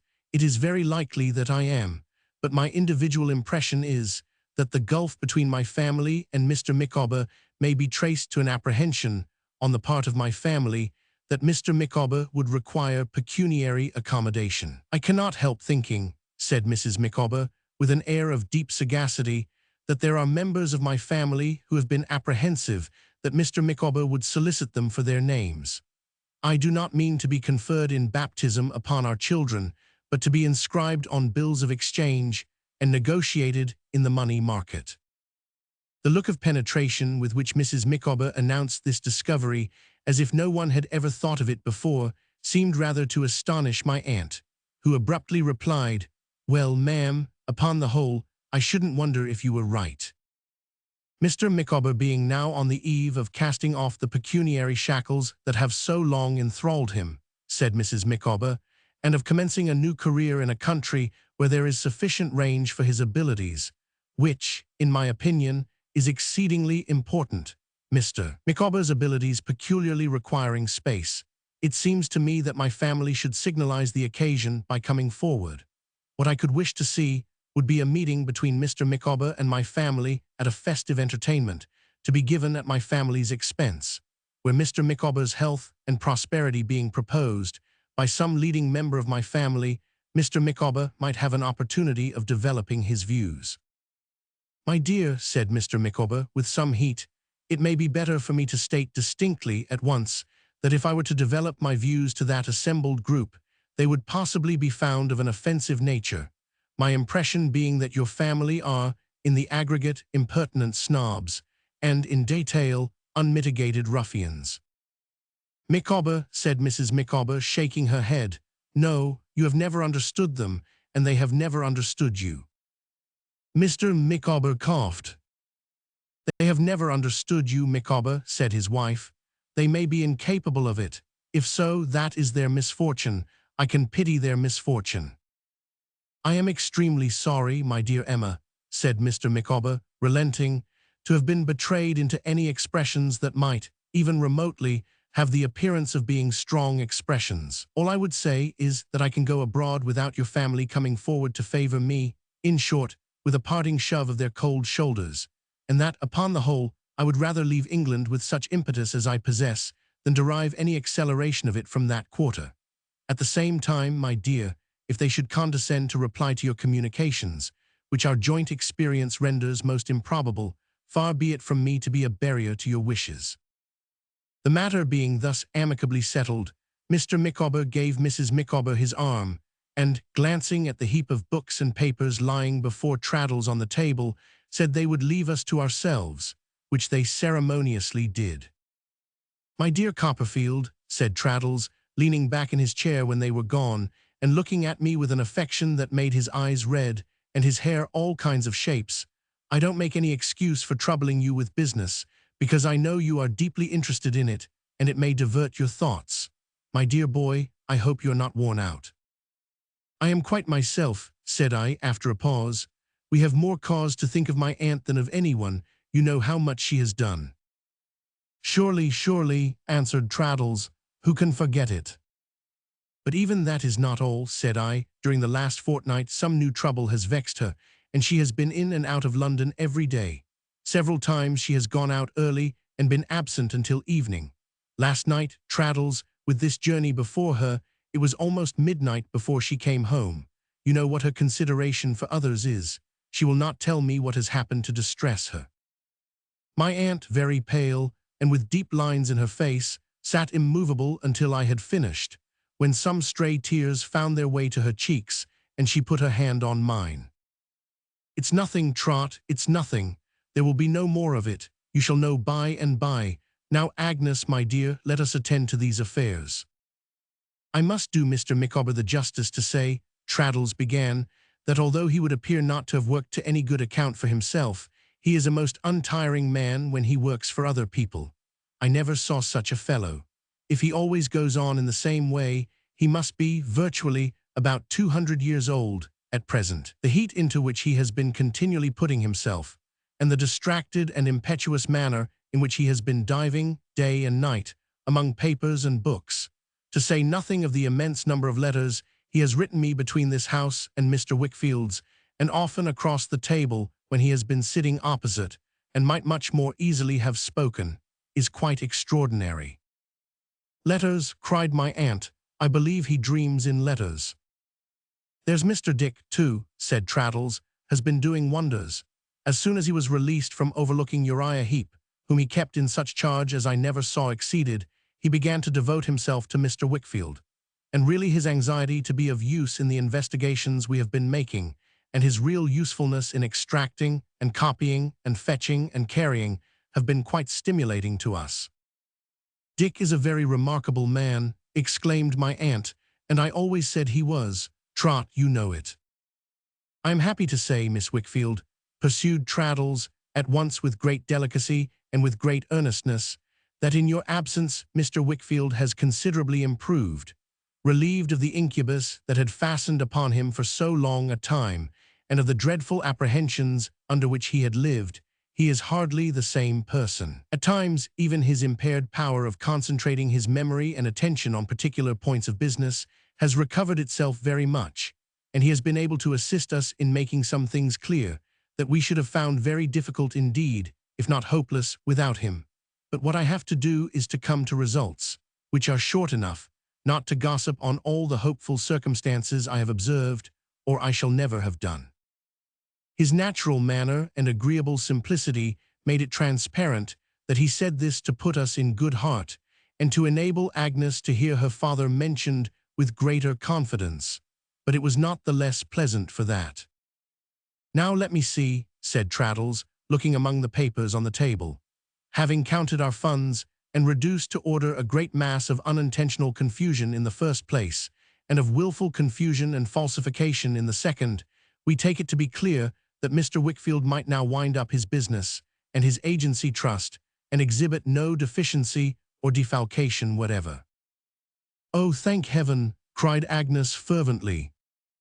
"But," said Traddles, "the surplus that would be left as his means of support, and I suppose the house to be sold, even in saying this, would be so small, not exceeding in all probability some hundreds of pounds, that perhaps, Miss Wickfield, it would be best to consider whether he might not retain his agency of the estate to which he has so long been receiver. His friends might advise him, you know, now he is free. Yourself, Miss Wickfield, Copperfield." "I have considered it, Trotwood," said Agnes, looking to me, "and I feel that it ought not to be, and must not be, even on the recommendation of a friend to whom I am so grateful and owe so much." "I will not say that I recommend it," observed Traddles. "I think it right to suggest it, no more." "I am happy to hear you say so," answered Agnes steadily, "for it gives me hope, almost assurance, that we think alike. Dear Mr. Traddles and dear Trotwood, Papa once free with honor, what could I wish for? I have always aspired, if I could have released him from the toils in which he was held, to render back some little portion of the love and care I owe him, and to devote my life to him. It has been, for years, the utmost height of my hopes. To take our future on myself will be the next great happiness, the next to his release from all trust and responsibility that I can know." "Have you thought how, Agnes?" "Often. I am not afraid, dear Trotwood. I am certain of success. So many people know me here and think kindly of me that I am certain. Don't mistrust me. Our wants are not many. If I rent the dear old house and keep a school, I shall be useful and happy." The calm fervor of her cheerful voice brought back so vividly, first the dear old house itself, and then my solitary home, that my heart was too full for speech. Traddles pretended for a little while to be busily looking among the papers. "Next, Miss Trotwood," said Traddles, "that property of yours." "Well, sir," sighed my aunt, "all I have got to say about it is that if it's gone I can bear it, and if it's not gone I shall be glad to get it back." "It was originally, I think, £8,000 consols," said Traddles. "Right," replied my aunt. "I can't account for more than 5, said Traddles, with an air of perplexity. "Thousand, do you mean?" inquired my aunt with uncommon composure, "or pounds?" £5,000, said Traddles. "Was all there was," returned my aunt. "I sold 3 myself. One I paid for your articles, Trot, my dear, and the other 2 I have by me. When I lost the rest, I thought it wise to say nothing about that sum, but to keep it secretly for a rainy day. I wanted to see how you would come out of the trial, Trot, and you came out nobly, persevering, self-reliant, self-denying. So did Dick. Don't speak to me, for I find my nerves a little shaken." Nobody would have thought so, to see her sitting upright, with her arms folded, but she had wonderful self-command. "Then I am delighted to say," cried Traddles, beaming with joy, "that we have recovered the whole money." "Don't congratulate me, anybody," exclaimed my aunt. "How so, sir?" "You believed it had been misappropriated by Mr. Wickfield," said Traddles. "Of course I did," said my aunt, "and was therefore easily silenced. Agnes, not a word." "And indeed," said Traddles, "it was sold, by virtue of the power of management he held from you, but I needn't say by whom sold or on whose actual signature. It was afterwards pretended to Mr. Wickfield by that rascal, and proved too by figures, that he had possessed himself of the money on general instructions, he said, to keep other deficiencies and difficulties from the light. Mr. Wickfield, being so weak and helpless in his hands as to pay you afterwards several sums of interest on a pretended principle which he knew did not exist, made himself, unhappily, a party to the fraud. And at last took the blame upon himself, added my aunt, and wrote me a mad letter charging himself with robbery and wrong unheard of. Upon which I paid him a visit early one morning, called for a candle, burnt the letter, and told him if he ever could write me and himself, to do it, and if he couldn't, to keep his own counsel for his daughter's sake. If anybody speaks to me, I'll leave the house. We all remained quiet, Agnes covering her face. Well, my dear friend, said my aunt after a pause, and you have really extorted the money back from him. Why, the fact is, returned Traddles, Mr. Micawber had so completely hemmed him in, and was always ready with so many new points if an old one failed, that he could not escape from us. A most remarkable circumstance is, that I really don't think he grasped this sum even so much for the gratification of his avarice, which was inordinate, as in the hatred he felt for Copperfield. He said so to me plainly. He said he would even have spent as much to balk or injure Copperfield. "Ha," said my aunt, knitting her brows thoughtfully and glancing at Agnes. "And what's become of him?" "I don't know, he left here," said Traddles, with his mother, who had been clamoring and beseeching and disclosing the whole time. "They went away by one of the London night coaches, and I know no more about him, except that his malevolence to me at parting was audacious. He seemed to consider himself hardly less indebted to me than to Mr. Micawber, which I consider, as I told him, quite a compliment." "Do you suppose he has any money, Traddles?" I asked. "Oh dear, yes, I should think so," he replied, shaking his head seriously. "I should say he must have pocketed a good deal in one way or other, but I think you would find, Copperfield, if you had an opportunity of observing his course, that money would never keep that man out of mischief. He is such an incarnate hypocrite that whatever object he pursues, he must pursue crookedly. It's his only compensation for the outward restraints he puts upon himself. Always creeping along the ground to some small end or other, he will always magnify every object in the way, and consequently will hate and suspect every body that comes, in the most innocent manner, between him and it. So the crooked courses will become crookeder at any moment, for the least reason or for none. It's only necessary to consider his history here," said Traddles, "to know that." "He's a monster of meanness," said my aunt. "Really, I don't know about that," observed Traddles thoughtfully. "Many people can be very mean when they give their minds to it." "And now, touching Mr. Micawber," said my aunt. "Well, really," said Traddles cheerfully, "I must once more give Mr. Micawber high praise. But for his having been so patient and persevering for so long a time, we never could have hoped to do anything worth speaking of. And I think we ought to consider that Mr. Micawber did right, for right's sake, when we reflect what terms he might have made with Uriah Heep himself for his silence." "I think so too," said I. "Now, what would you give him?" inquired my aunt. "Oh, before you come to that," said Traddles, a little disconcerted, "I am afraid I thought it discreet to omit, not being able to carry everything before me, 2 points, in making this lawless adjustment, for it's perfectly lawless from beginning to end, of a difficult affair. Those IOUs, and so forth, which Mr. Micawber gave him for the advances he had." "Well, they must be paid," said my aunt. "Yes, but I don't know when they may be proceeded on, or where they are," rejoined Traddles, opening his eyes. "And I anticipate that, between this time and his departure, Mr. Micawber will be constantly arrested or taken in execution." "Then he must be constantly set free again and taken out of execution," said my aunt. "What's the amount altogether?" "Why, Mr. Micawber has entered the transactions. He calls them transactions, with great form, in a book," rejoined Traddles, smiling, "and he makes the amount £103.5. "Now what shall we give him, that sum included?" said my aunt. "Agnes, my dear, you and I can talk about division of it afterwards. What should it be? £500. Upon this, Traddles and I both struck in at once. We both recommended a small sum in money and the payment, without stipulation to Mr. Micawber, of the Uriah claims as they came in. We proposed that the family should have their passage and their outfit and £100, and that Mr. Micawber's arrangement for the repayment of the advances should be gravely entered into, as it might be wholesome for him to suppose himself under that responsibility.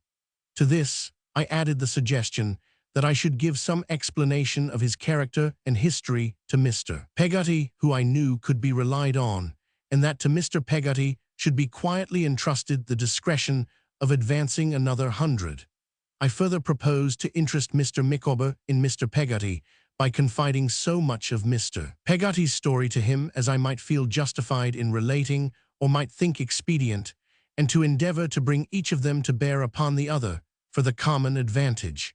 We all entered warmly into these views, and I may mention at once that the principals themselves did so shortly afterwards with perfect good-will and harmony. Seeing that Traddles now glanced anxiously at my aunt again, I reminded him of the second and last point to which he had adverted.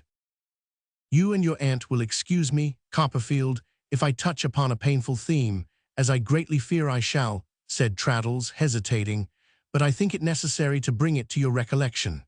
On the day of Mr. Micawber's memorable denunciation, a threatening allusion was made by Uriah Heep to your aunt's husband. My aunt, retaining her stiff position and apparent composure, assented with a nod. Perhaps, observed Traddles, it was mere purposeless impertinence. No, returned my aunt. There was, pardon me, really such a person and at all in his power, hinted Traddles. Yes, my good friend, said my aunt. Traddles, with a perceptible lengthening of his face, explained that he had not been able to approach this subject, that it had shared the fate of Mr. Micawber's liabilities in not being comprehended in the terms he had made, that we were no longer of any authority with Uriah Heep, and that if he could do us, or any of us, any injury or annoyance, no doubt he would. My aunt remained quiet, until again some stray tears found their way to her cheeks. You are quite right, she said. It was very thoughtful to mention it. Can I or Copperfield do anything? Asked Traddles gently. Nothing, said my aunt. I thank you many times. Trot, my dear, a vain threat. Let us have Mr. and Mrs. Micawber back, and don't any of you speak to me. With that, she smoothed her dress and sat with her upright carriage looking at the door. Well, Mr. and Mrs. Micawber, said my aunt when they entered, we have been discussing your emigration, with many apologies to you for keeping you out of the room so long, and I'll tell you what arrangements we propose. These she explained, to the unbounded satisfaction of the family, children and all being then present, and so much to the awakening of Mr. Micawber's punctual habits in the opening stage of all bill transactions, that he could not be dissuaded from immediately rushing out, in the highest spirits, to buy the stamps for his notes of hand. But his joy received a sudden check, for within 5 minutes he returned in the custody of a sheriff's officer, informing us, in a flood of tears, that all was lost. We, being quite prepared for this event, which was of course a proceeding of Uriah Heep's, soon paid the money, and in 5 minutes more Mr. Micawber was seated at the table, filling up the stamps with an expression of perfect joy, which only that congenial employment, or the making of punch, could impart in full completeness to his shining face. To see him at work on the stamps, with the relish of an artist, touching them like pictures, looking at them sideways, taking weighty notes of dates and amounts in his pocketbook, and contemplating them when finished, with a high sense of their precious value, was a sight indeed. Now the best thing you can do, sir, if you'll allow me to advise you, said my aunt, after silently observing him, is to abjure that occupation for evermore. Madam, replied Mr. Micawber, it is my intention to register such a vow on the virgin page of the future. Mrs. Micawber will attest it. I trust, said Mr. Micawber solemnly, that my son Wilkins will ever bear in mind that he had infinitely better put his fist in the fire than use it to handle the serpents that have poisoned the lifeblood of his unhappy parent.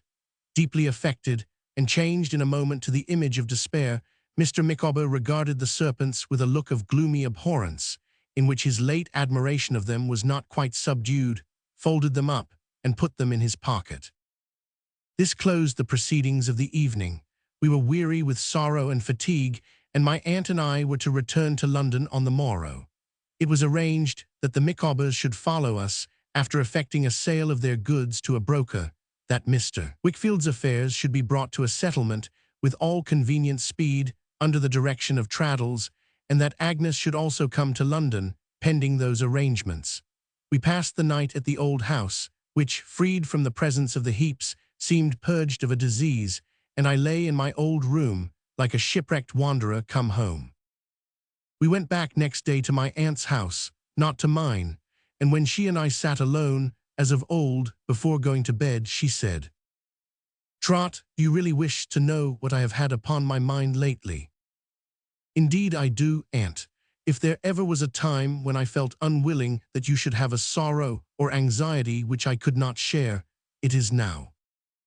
"You have had sorrow enough, child," said my aunt affectionately, "without the addition of my little miseries. I could have no other motive, Trot, in keeping anything from you." "I know that well," said I, "but tell me now." "Would you ride with me a little way tomorrow morning?" asked my aunt. "Of course." "At 9, said she. "I'll tell you then, my dear." At 9, accordingly, we went out in a little chariot and drove to London. We drove a long way through the streets until we came to one of the large hospitals. Standing hard by the building was a plain hearse.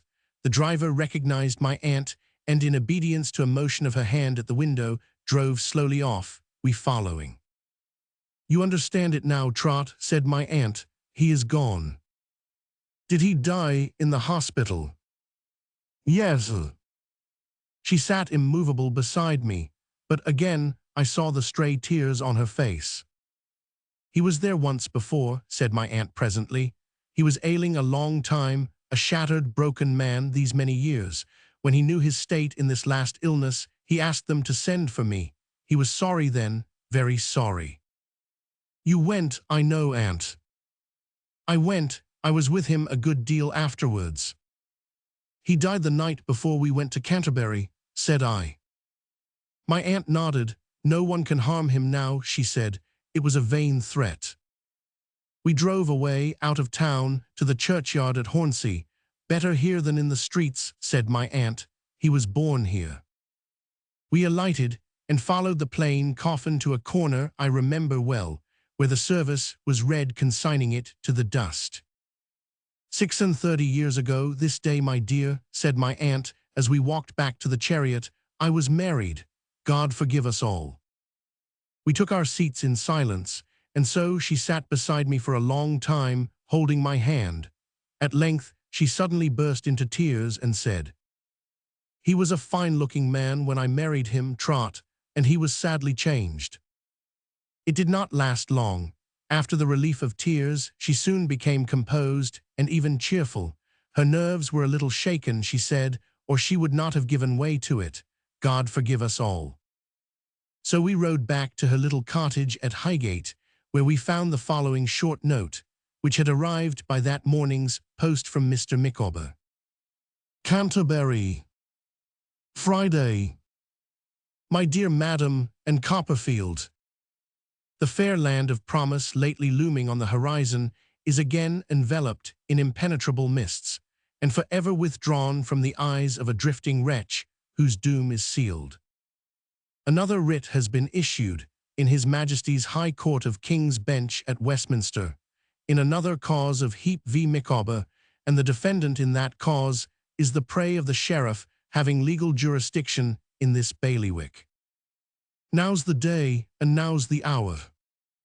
See the front of battle lower. See approach proud Edward's power. Chains and slavery, consigned to which, and to a speedy end, for mental torture is not supportable beyond a certain point, and that point I feel I have attained, my course is run. Bless you, bless you. Some future traveler visiting from motives of curiosity, not unmingled, let us hope with sympathy, the place of confinement allotted to debtors in this city may, and I trust will, ponder, as he traces on its wall, inscribed with a rusty nail, the obscure initials W.M. P.S. I reopen this to say that our common friend, Mr. Thomas Traddles, who has not yet left us, and is looking extremely well, has paid the debt and costs in the noble name of Miss Trotwood, and that myself and family are at the height of earthly bliss. Chapter 55. Tempest. I now approach an event in my life, so indelible, so awful, so bound by an infinite variety of ties to all that has preceded it, in these pages, that, from the beginning of my narrative, I have seen it growing larger and larger as I advanced, like a great tower in a plain, and throwing its forecast shadow even on the incidents of my childish days. For years after it occurred, I dreamed of it often. I have started up so vividly impressed by it that its fury has yet seemed raging in my quiet room in the still night. I dream of it sometimes, though at lengthened and uncertain intervals, to this hour. I have an association between it and a stormy wind, or the lightest mention of a seashore, as strong as any of which my mind is conscious. As plainly as I behold what happened, I will try to write it down. I do not recall it, but see it done, for it happens again before me. The time drawing on rapidly for the sailing of the emigrant ship, my good old nurse, almost broken-hearted for me, when we first met, came up to London. I was constantly with her and her brother and the Micawbers, they being very much together, but Emily I never saw. One evening when the time was close at hand, I was alone with Peggotty and her brother. Our conversation turned on Ham. She described to us how tenderly he had taken leave of her, and how manfully and quietly he had borne himself, most of all of late, when she believed he was most tried. It was a subject of which the affectionate creature never tired, and our interest in hearing the many examples which she, who was so much with him, had to relate, was equal to hers in relating them. My aunt and I were at that time vacating the 2 cottages at Highgate, I intending to go abroad, and she to return to her house at Dover. We had a temporary lodging in Covent Garden. As I walked home to it, after this evening's conversation, reflecting on what had passed between Ham and myself when I was last at Yarmouth, I wavered in the original purpose I had formed, of leaving a letter for Emily when I should take leave of her uncle on board the ship, and thought it would be better to write to her now. She might desire, I thought, after receiving my communication, to send some parting word by me to her unhappy lover. I ought to give her the opportunity. I therefore sat down in my room before going to bed and wrote to her. I told her that I had seen him, and that he had requested me to tell her what I have already written in its place in these sheets. I faithfully repeated it. I had no need to enlarge upon it if I had had the right. Its deep fidelity and goodness were not to be adorned by me or any man. I left it out, to be sent round in the morning, with a line to Mr. Peggotty, requesting him to give it to her, and went to bed at daybreak. I was weaker than I knew then, and not falling asleep until the sun was up, lay late and unrefreshed next day. I was roused by the silent presence of my aunt at my bedside. I felt it in my sleep, as I suppose we all do feel such things. "Trot, my dear," she said, when I opened my eyes, "I couldn't make up my mind to disturb you. Mr. Peggotty is here, shall he come up?" I replied yes, and he soon appeared. "Mas'r Davy," he said, when we had shaken hands, "I give him lie your letter, sir, and she writ this here, and begged of me fur to ask you to read it, and if you see no hurt in't, to be so kind as take charge on't." "Have you read it?" said I. He nodded sorrowfully. I opened it and read as follows. "I have got your message. Oh, what can I write to thank you for your good and blessed kindness to me? I have put the words close to my heart. I shall keep them till I die. They are sharp thorns, but they are such comfort. I have prayed over them. Oh, I have prayed so much. When I find what you are and what uncle is, I think what God must be and can cry to him. Goodbye forever. Now, my dear, my friend, goodbye forever in this world. In another world, if I am forgiven, I may wake a child and come to you. All thanks and blessings. Farewell, evermore." This, blotted with tears, was the letter. "May I tell her as you don't see no hurt in't, and as you'll be so kind as take charge on't, Mas'r Davy," said Mr. Peggotty, when I had read it. "Unquestionably," said I, "but I am thinking." "Yes, Mas'r Davy." "I am thinking," said I, "that I'll go down again to Yarmouth. There's time and to spare for me to go and come back before the ship sails. My mind is constantly running on him in his solitude, to put this letter of her writing in his hand at this time, and to enable you to tell her, in the moment of parting, that he has got it, will be a kindness to both of them. I solemnly accepted his commission, dear good fellow, and cannot discharge it too completely. The journey is nothing to me. I am restless, and shall be better in motion. I'll go down tonight. Though he anxiously endeavored to dissuade me, I saw that he was of my mind, and this, if I had required to be confirmed in my intention, would have had the effect. He went round to the coach office, at my request, and took the box seat for me on the mail. In the evening I started, by that conveyance, down the road I had traversed under so many vicissitudes. Don't you think that, I asked the coachman in the first stage out of London, a very remarkable sky? I don't remember to have seen one like it. Nor I not equal to it, he replied. That's wind, sir. There'll be mischief done at sea, I expect, before long. It was a murky confusion, here and there blotted with a color like the color of the smoke from damp fuel, of flying clouds, tossed up into most remarkable heaps, suggesting greater heights in the clouds than there were depths below them to the bottom of the deepest hollows in the earth, through which the wild moon seemed to plunge headlong, as if, in a dread disturbance of the laws of nature, she had lost her way and were frightened. There had been a wind all day, and it was rising then with an extraordinary great sound. In another hour it had much increased, and the sky was more overcast, and it blew hard. But as the night advanced, the clouds closing in and densely overspreading the whole sky, then very dark, it came on to blow harder and harder. It still increased, until our horses could scarcely face the wind. Many times in the dark part of the night, it was then late in September, when the nights were not short, the leaders turned about or came to a dead stop, and we were often in serious apprehension that the coach would be blown over. Sweeping gusts of rain came up before this storm, like showers of steel, and at those times, when there was any shelter of trees or lee walls to be got, we were fain to stop, in a sheer impossibility of continuing the struggle. When the day broke, it blew harder and harder. I had been in Yarmouth when the seamen said it blew great guns, but I had never known the like of this, or anything approaching to it. We came to Ipswich very late, having had to fight every inch of ground since we were 10 miles out of London, and found a cluster of people in the marketplace, who had risen from their beds in the night, fearful of falling chimneys. Some of these, congregating about the inn-yard while we changed horses, told us of great sheets of lead having been ripped off a high church tower and flung into a by-street, which they then blocked up. Others had to tell of country people, coming in from neighboring villages, who had seen great trees lying torn out of the earth, and whole ricks scattered about the roads and fields. Still, there was no abatement in the storm, but it blew harder. As we struggled on, nearer and nearer to the sea, from which this mighty wind was blowing dead on shore, its force became more and more terrific. Long before we saw the sea, its spray was on our lips, and showered salt rain upon us. The water was out, over miles and miles of the flat country adjacent to Yarmouth, and every sheet and puddle lashed its banks, and had its stress of little breakers setting heavily towards us. When we came within sight of the sea, the waves on the horizon, caught at intervals above the rolling abyss, were like glimpses of another shore with towers and buildings. When at last we got into the town, the people came out to their doors, all aslant, and with streaming hair, making a wonder of the mail that had come through such a night.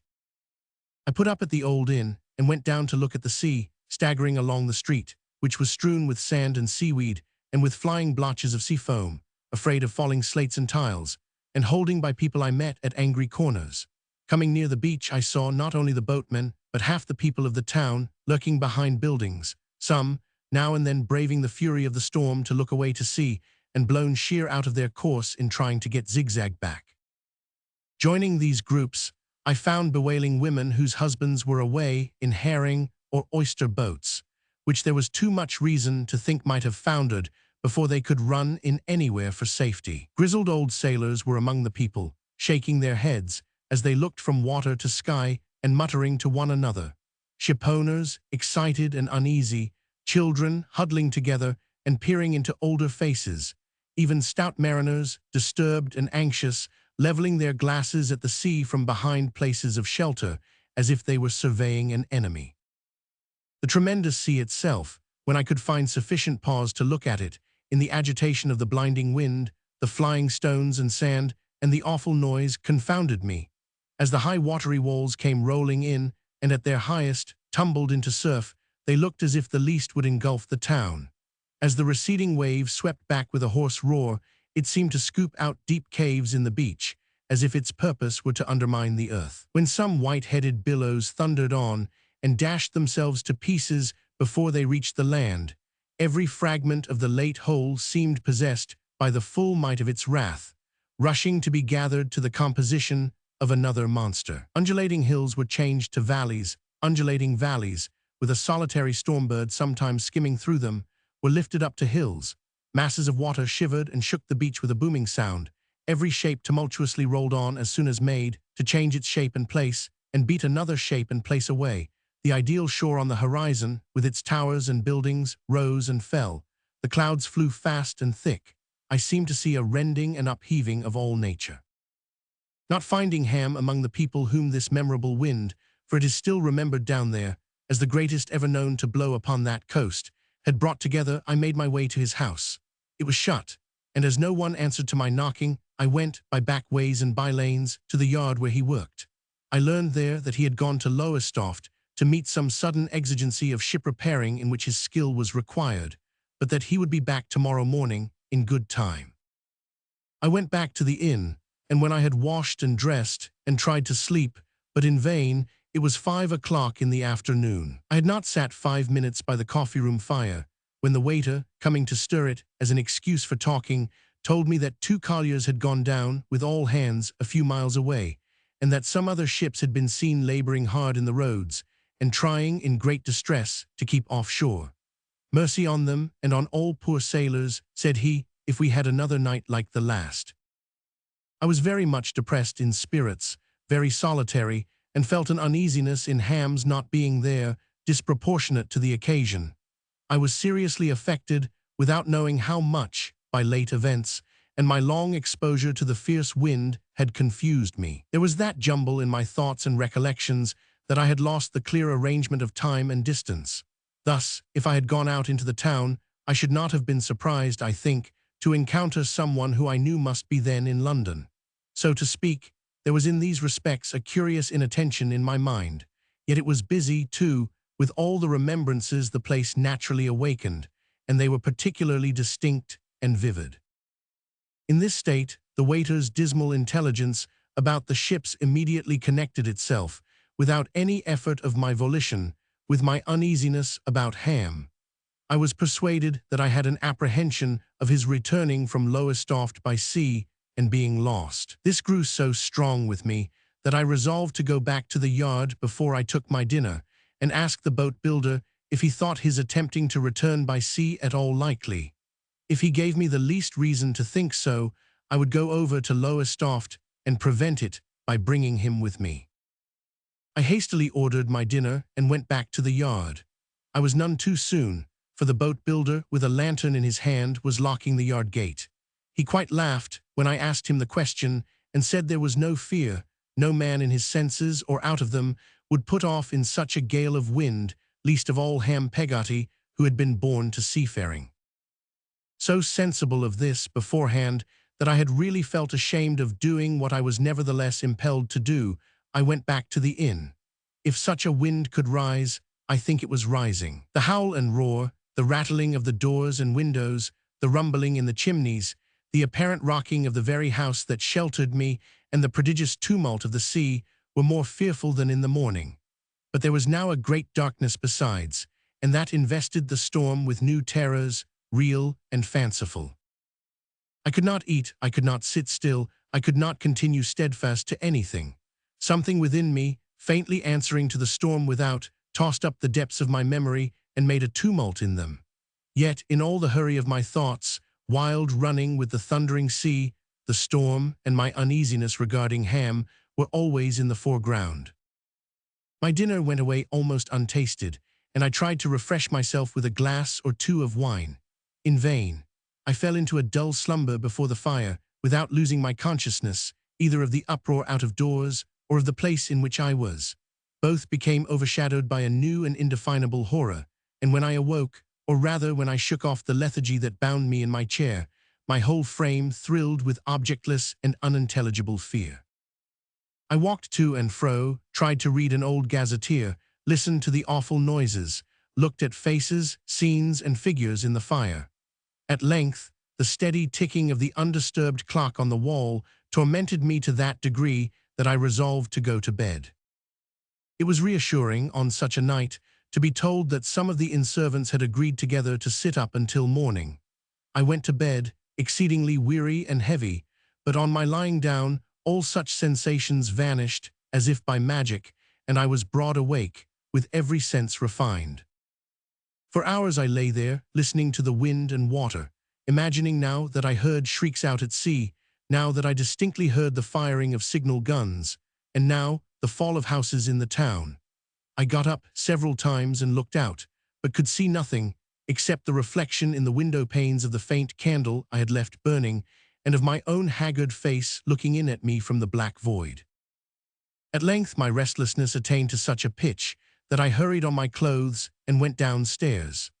In the large kitchen, where I dimly saw bacon and ropes of onions hanging from the beams, the watchers were clustered together, in various attitudes, about a table, purposely moved away from the great chimney and brought near the door. A pretty girl who had her ears stopped with her apron and her eyes upon the door screamed when I appeared, supposing me to be a spirit, but the others had more presence of mind and were glad of an addition to their company.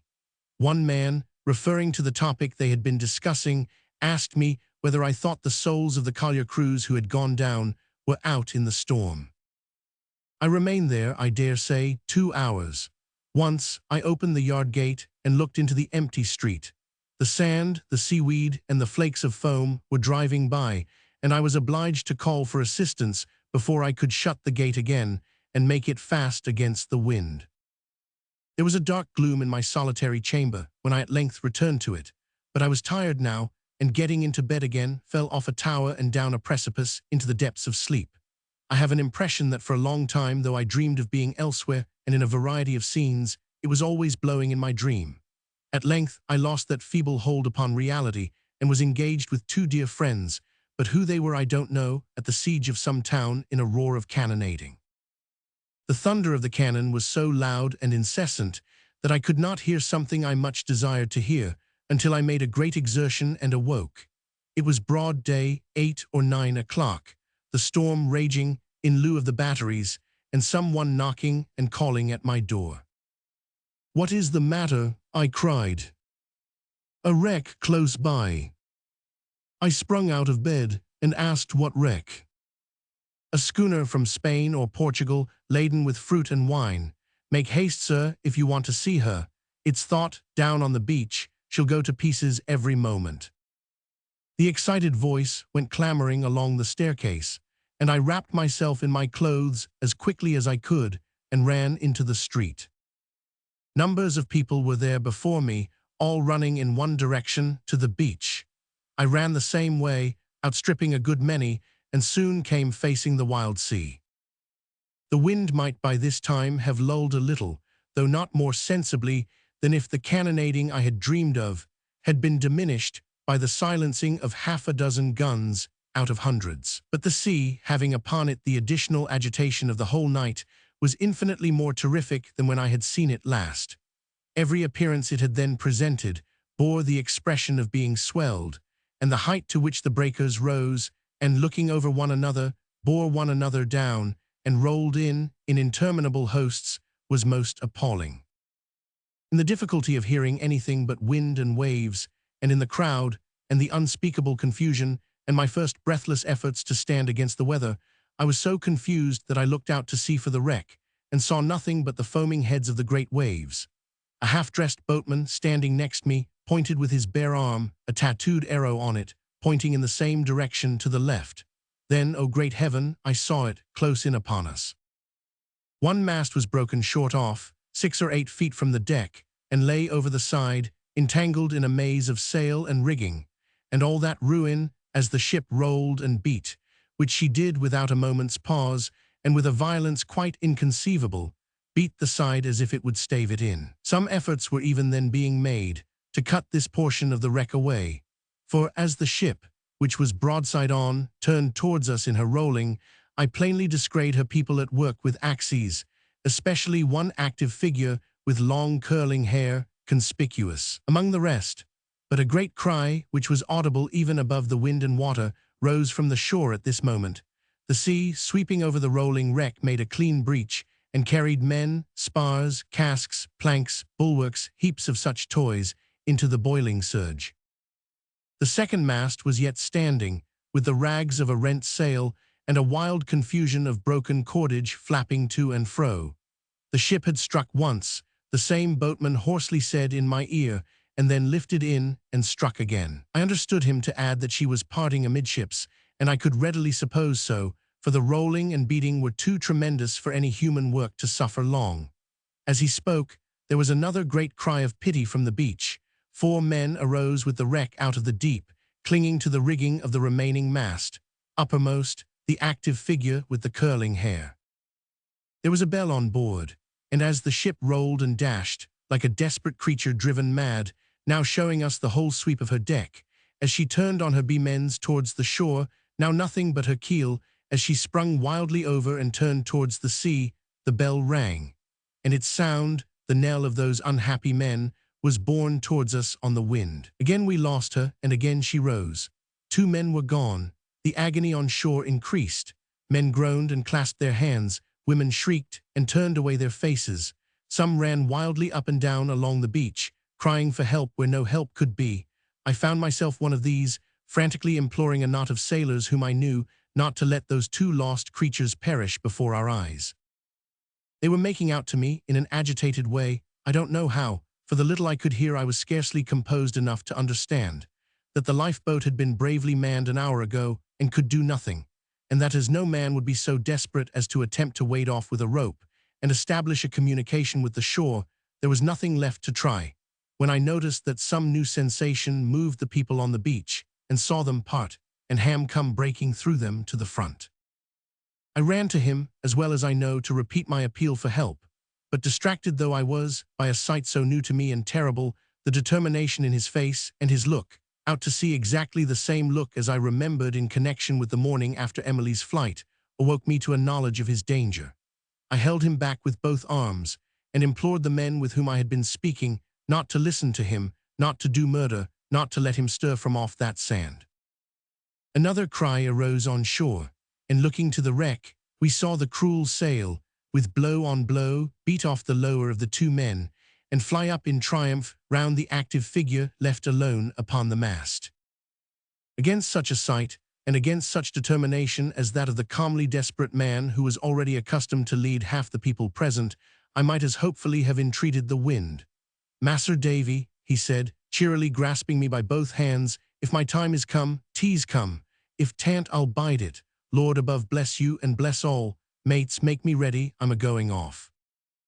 I was swept away, but not unkindly, to some distance, where the people around me made me stay, urging, as I confusedly perceived, that he was bent on going, with help or without, and that I should endanger the precautions for his safety by troubling those with whom they rested. I don't know what I answered or what they rejoined, but I saw hurry on the beach, and men running with ropes from a capstan that was there, and penetrating into a circle of figures that hid him from me. Then I saw him standing alone in a seaman's frock and trousers, a rope in his hand or slung to his wrist, another round his body, and several of the best men holding at a little distance to the latter which he laid out himself, slack upon the shore at his feet. The wreck, even to my unpracticed eye, was breaking up. I saw that she was parting in the middle, and that the life of the solitary man upon the mast hung by a thread.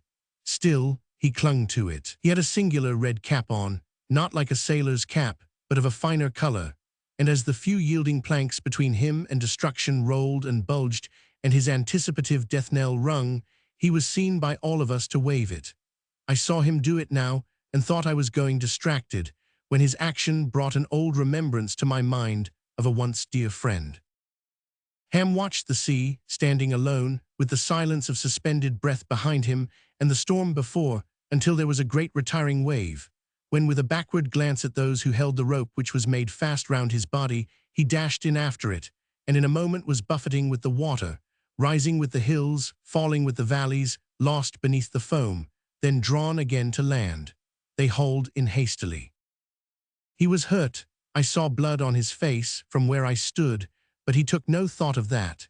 He seemed hurriedly to give them some directions for leaving him more free, or so I judged from the motion of his arm, and was gone as before. And now he made for the wreck, rising with the hills, falling with the valleys, lost beneath the rugged foam, borne in towards the shore, borne on towards the ship, striving hard and valiantly. The distance was nothing, but the power of the sea and wind made the strife deadly. At length he neared the wreck. He was so near that with one more of his vigorous strokes he would be clinging to it, when a high, green, vast hillside of water, moving on shoreward from beyond the ship, he seemed to leap up into it with a mighty bound, and the ship was gone. Some eddying fragments I saw in the sea, as if a mere cask had been broken, in running to the spot where they were hauling in. Consternation was in every face. They drew him to my very feet, insensible, dead. He was carried to the nearest house, and no one preventing me now, I remained near him busy, while every means of restoration were tried, but he had been beaten to death by the great wave, and his generous heart was stilled forever. As I sat beside the bed, when hope was abandoned and all was done, a fisherman, who had known me when Emily and I were children, and ever since, whispered my name at the door. "Sir," said he, with tears starting to his weather-beaten face, which, with his trembling lips, was ashy pale, "will you come over yonder?" The old remembrance that had been recalled to me was in his look. I asked him, terror-stricken, leaning on the arm he held out to support me, "Has a body come ashore?" He said, "Yes." "Do I know it?" I asked then. He answered nothing. But he led me to the shore, and on that part of it where she and I had looked for shells, 2 children, on that part of it where some lighter fragments of the old boat, blown down last night, had been scattered by the wind, among the ruins of the home he had wronged, I saw him lying with his head upon his arm, as I had often seen him lie at school. Chapter 56. The New Wound and the Old. No need, O Steerforth, to have said, when we last spoke together, in that hour which I so little deemed to be our parting hour, no need to have said, "Think of me at my best." I had done that ever, and could I change now, looking on this sight? They brought a hand-bier, and laid him on it, and covered him with a flag, and took him up and bore him on towards the houses. All the men who carried him had known him, and gone sailing with him, and seen him merry and bold. They carried him through the wild roar, a hush in the midst of all the tumult, and took him to the cottage where death was already. But when they set the bier down on the threshold, they looked at one another and at me and whispered. I knew why. They felt as if it were not right to lay him down in the same quiet room.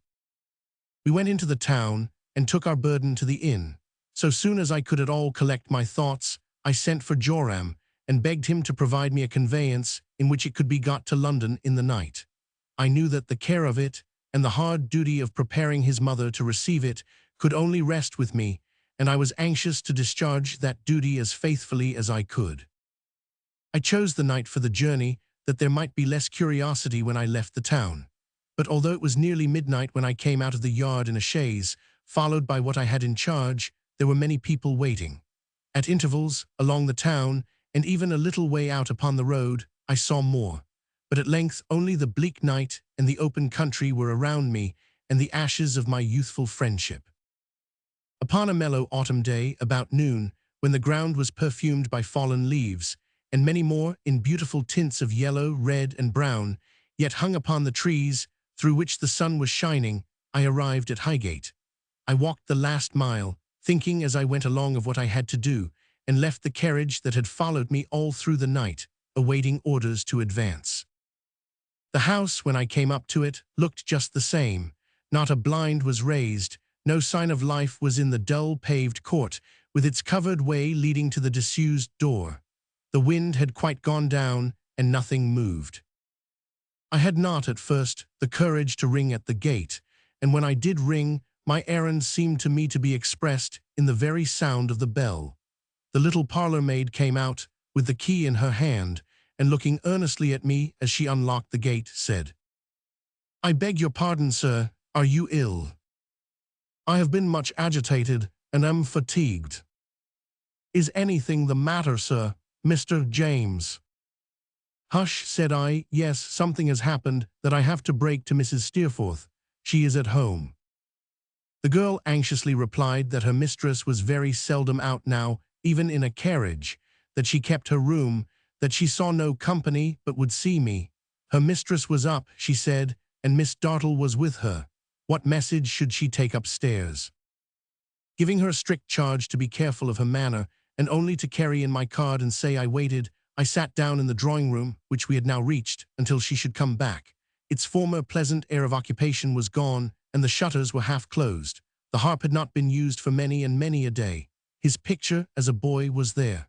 The cabinet in which his mother had kept his letters was there. I wondered if she ever read them now, if she would ever read them more. The house was so still that I heard the girl's light step upstairs. On her return, she brought a message to the effect that Mrs. Steerforth was an invalid and could not come down, but that if I would excuse her being in her chamber, she would be glad to see me. In a few moments, I stood before her. She was in his room, not in her own.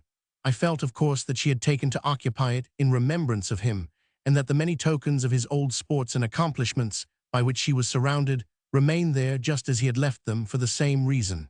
She murmured, however, even in her reception of me, that she was out of her own chamber because its aspect was unsuited to her infirmity, and with her stately look repelled the least suspicion of the truth. At her chair, as usual, was Rosa Dartle. From the first moment of her dark eyes resting on me, I saw she knew I was the bearer of evil tidings. The scar sprung into view that instant. She withdrew herself a step behind the chair to keep her own face out of Mrs. Steerforth's observation, and scrutinized me with a piercing gaze that never faltered, never shrunk. "I am the bearer of evil tidings." "I am sorry to observe you are in mourning, sir," said Mrs. Steerforth. "I am unhappily a widower," said I. "You are very young to know so great a loss," she returned. "I am grieved to hear it. I am grieved to hear it. I hope time will be good to you." "I hope time," said I, looking at her, "will be good to all of us. Dear Mrs. Steerforth, we must all trust to that in our heaviest misfortunes." The earnestness of my manner and the tears in my eyes alarmed her. The whole course of her thoughts appeared to stop and change. I tried to command my voice in gently saying his name, but it trembled. She repeated it to herself 2 or 3 times in a low tone. Then, addressing me, she said, with enforced calmness, "My son is ill. Very ill. You have seen him." "I have." "Are you reconciled?"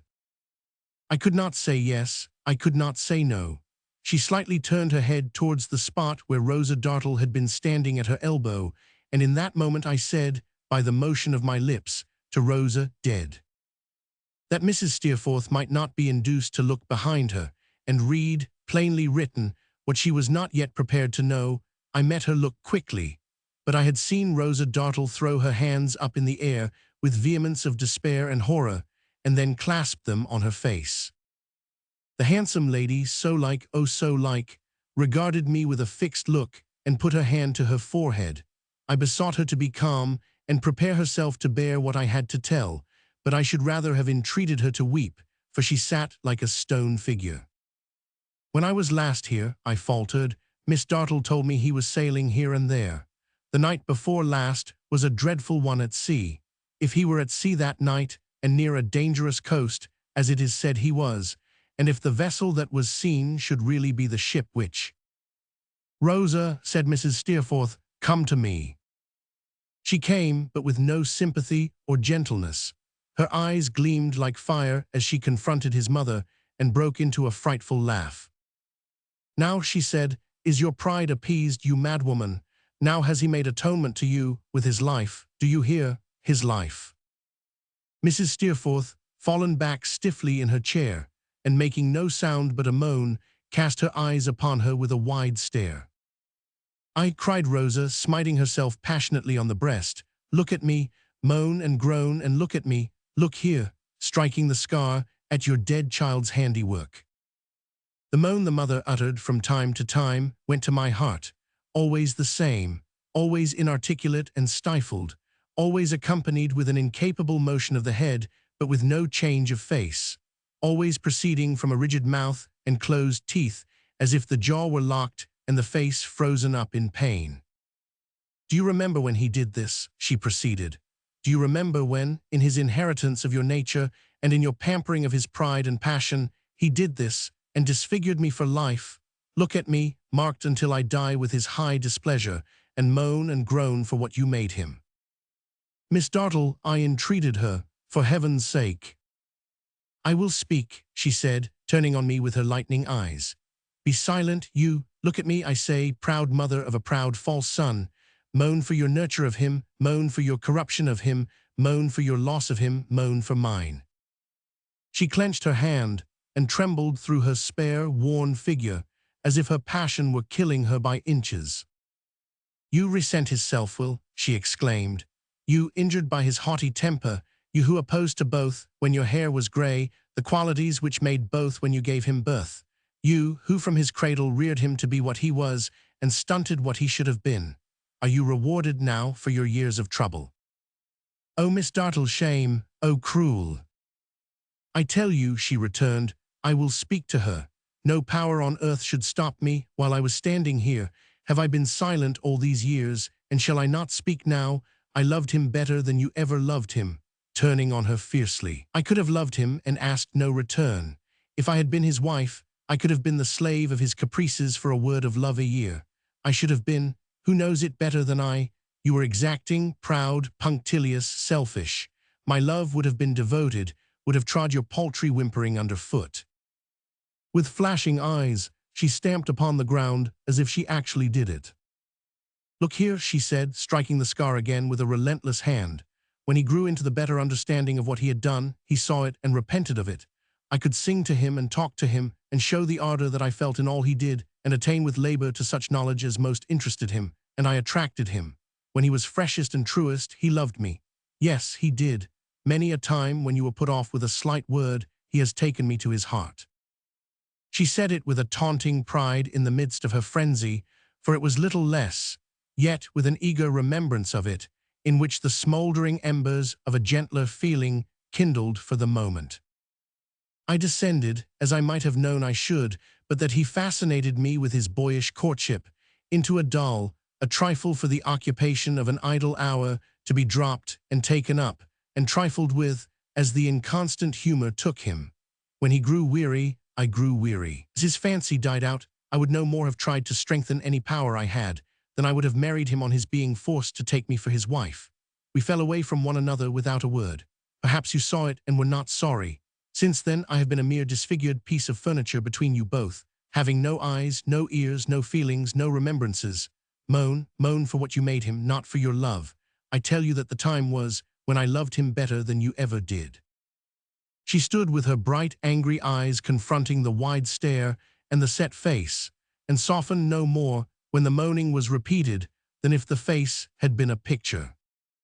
Miss Dartle, said I, if you can be so obdurate as not to feel for this afflicted mother. Who feels for me? She sharply retorted. She has sown this, let her moan for the harvest that she reaps today. And if his faults, I began. Faults, she cried, bursting into passionate tears. Who dares malign him? He had a soul worth millions of the friends to whom he stooped. No one can have loved him better, no one can hold him in dearer remembrance than I replied. I meant to say, if you have no compassion for his mother, or if his faults, you have been bitter on them. It's false, she cried, tearing her black hair. I loved him. Cannot, I went on, be banished from your remembrance in such an hour.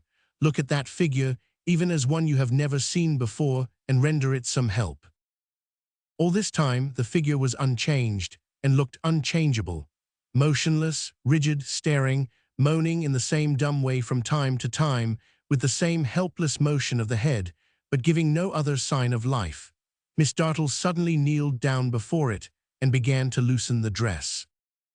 "A curse upon you," she said, looking round at me with a mingled expression of rage and grief. "It was in an evil hour that you ever came here. A curse upon you. Go."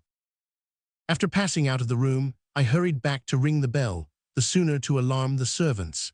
She had then taken the impassive figure in her arms, and still upon her knees was weeping over it, kissing it, calling to it, rocking it to and fro upon her bosom like a child, and trying every tender means to rouse the dormant senses. No longer afraid of leaving her, I noiselessly turned back again, and alarmed the house as I went out. Later in the day, I returned, and we laid him in his mother's room. She was just the same, they told me. Miss Dartle never left her. Doctors were in attendance, many things had been tried, but she lay like a statue, except for the low sound now and then. I went through the dreary house, and darkened the windows. The windows of the chamber where he lay I darkened last. I lifted up the leaden hand, and held it to my heart, and all the world seemed death and silence, broken only by his mother's moaning. Chapter 57. The Emigrants. One thing more I had to do before yielding myself to the shock of these emotions. It was to conceal what had occurred from those who were going away, and to dismiss them on their voyage in happy ignorance. In this, no time was to be lost. I took Mr. Micawber aside that same night, and confided to him the task of standing between Mr. Peggotty and intelligence of the late catastrophe. He zealously undertook to do so, and to intercept any newspaper through which it might, without such precautions, reach him. "If it penetrates to him, sir," said Mr. Micawber, striking himself on the breast, "it shall first pass through this body." Mr. Micawber, I must observe, in his adaptation of himself to a new state of society, had acquired a bold, buccaneering air, not absolutely lawless, but defensive and prompt. One might have supposed him a child of the wilderness, long accustomed to live out of the confines of civilization, and about to return to his native wilds.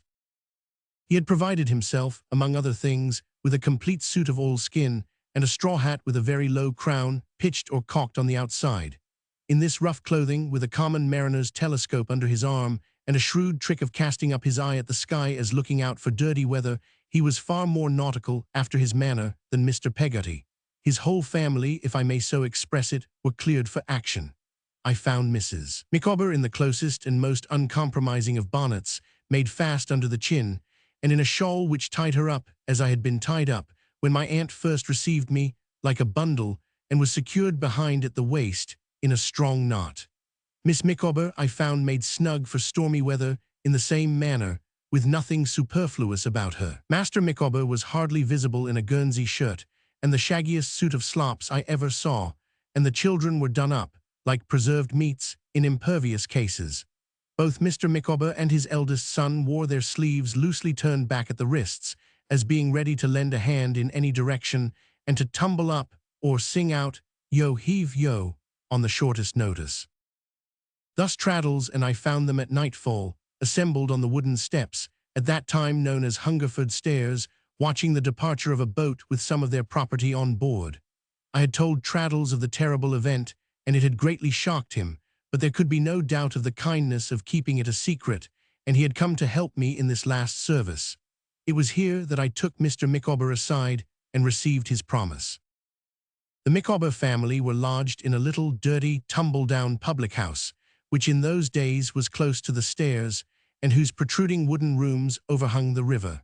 The family, as emigrants, being objects of some interest in and about Hungerford, attracted so many beholders that we were glad to take refuge in their room. It was one of the wooden chambers upstairs, with the tide flowing underneath. My aunt and Agnes were there, busily making some little extra comforts in the way of dress for the children. Peggotty was quietly assisting, with the old insensible work-box, yard measure, and bit of wax scandal before her that had now outlived so much. It was not easy to answer her inquiries, still less to whisper Mr. Peggotty, when Mr. Micawber brought him in, that I had given the letter and all was well. But I did both and made them happy. If I showed any trace of what I felt, my own sorrows were sufficient to account for it. "And when does the ship sail, Mr. Micawber?" asked my aunt. Mr. Micawber considered it necessary to prepare either my aunt or his wife, by degrees, and said, sooner than he had expected yesterday. "The boat brought you word, I suppose," said my aunt. "It did, ma'am," he returned. "Well," said my aunt, "and she sails?" "Madam," he replied, "I am informed that we must positively be on board before 7 tomorrow morning." "Heyday," said my aunt, "that soon. Is it a sea-going fact, Mr. Peggotty?" "'Tis so, ma'am. She'll drop down the river with that theer tide. If Mas'r Davy and my sister comes aboard at Gravesend, arter noon o' next day, they'll see the last on us." "And that we shall do," said I, "be sure."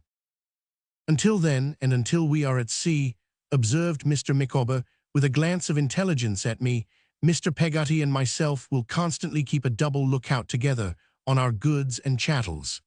"Emma, my love," said Mr. Micawber, clearing his throat in his magnificent way, "my friend Mr. Thomas Traddles is so obliging as to solicit, in my ear, that he should have the privilege of ordering the ingredients necessary to the composition of a moderate portion of that beverage which is peculiarly associated, in our minds, with the roast beef of Old England.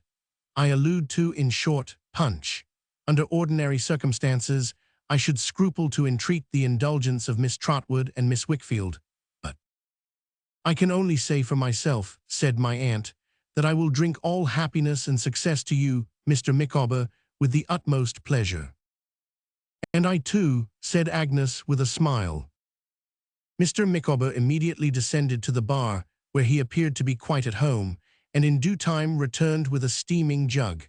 I could not but observe that he had been peeling the lemons with his own clasp-knife, which, as became the knife of a practical settler, was about a foot long, and which he wiped, not wholly without ostentation, on the sleeve of his coat.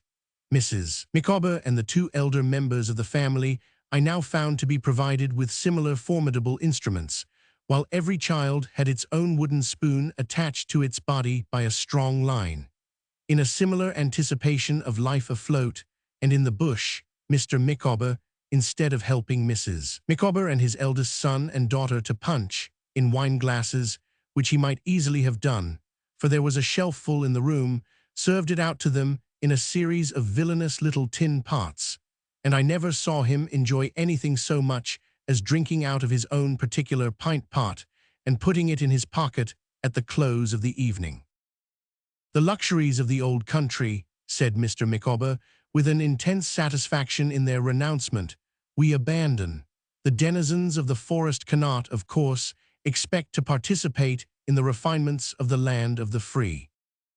Here a boy came in to say that Mr. Micawber was wanted downstairs. "I have a presentiment," said Mrs. Micawber, setting down her tin pot, "that it is a member of my family." "If so, my dear," observed Mr. Micawber, with his usual suddenness of warmth on that subject, "as the member of your family, whoever he, she, or it may be, has kept us waiting for a considerable period, perhaps the member may now wait my convenience." "Micawber," said his wife, in a low tone, "at such a time as this." "It is not meet," said Mr. Micawber, rising, "that every nice offence should bear its comment. Emma, I stand reproved." "The loss, Micawber," observed his wife, "has been my family's, not yours. If my family are at length sensible of the deprivation to which their own conduct has, in the past, exposed them, and now desire to extend the hand of fellowship, let it not be repulsed." "My dear," he returned, "so be it." "If not for their sakes, for mine, Micawber," said his wife. "Emma," he returned, "that view of the question is, at such a moment, irresistible. I cannot, even now, distinctly pledge myself to fall upon your family's neck, but the member of your family, who is now in attendance, shall have no genial warmth frozen by me." Mr. Micawber withdrew, and was absent some little time, in the course of which Mrs. Micawber was not wholly free from an apprehension that words might have arisen between him and the member. At length the same boy reappeared, and presented me with a note written in pencil, and headed, in a legal manner, Heep v. Micawber. From this document I learned that Mr. Micawber, being again arrested, was in a final paroxysm of despair, and that he begged me to send him his knife and pint pot by bearer, as they might prove serviceable during the brief remainder of his existence in jail. He also requested, as a last act of friendship, that I would see his family to the parish workhouse and forget that such a being ever lived. Of course, I answered this note by going down with the boy to pay the money, where I found Mr. Micawber sitting in a corner, looking darkly at the sheriff's officer who had effected the capture. On his release, he embraced me with the utmost fervor and made an entry of the transaction in his pocketbook, being very particular, I recollect, about a halfpenny I inadvertently omitted from my statement of the total. This momentous pocketbook was a timely reminder to him of another transaction. On our return to the room upstairs, where he accounted for his absence by saying that it had been occasioned by circumstances over which he had no control, he took out of it a large sheet of paper, folded small, and quite covered with long sums, carefully worked. From the glimpse I had of them, I should say that I never saw such sums out of a school ciphering book. These, it seemed, were calculations of compound interest on what he called the principal amount of 41, 10, 11 and a half, for various periods. After a careful consideration of these, and an elaborate estimate of his resources, he had come to the conclusion to select that sum which represented the amount with compound interest to 2 years, 15 calendar months, and 14 days from that date.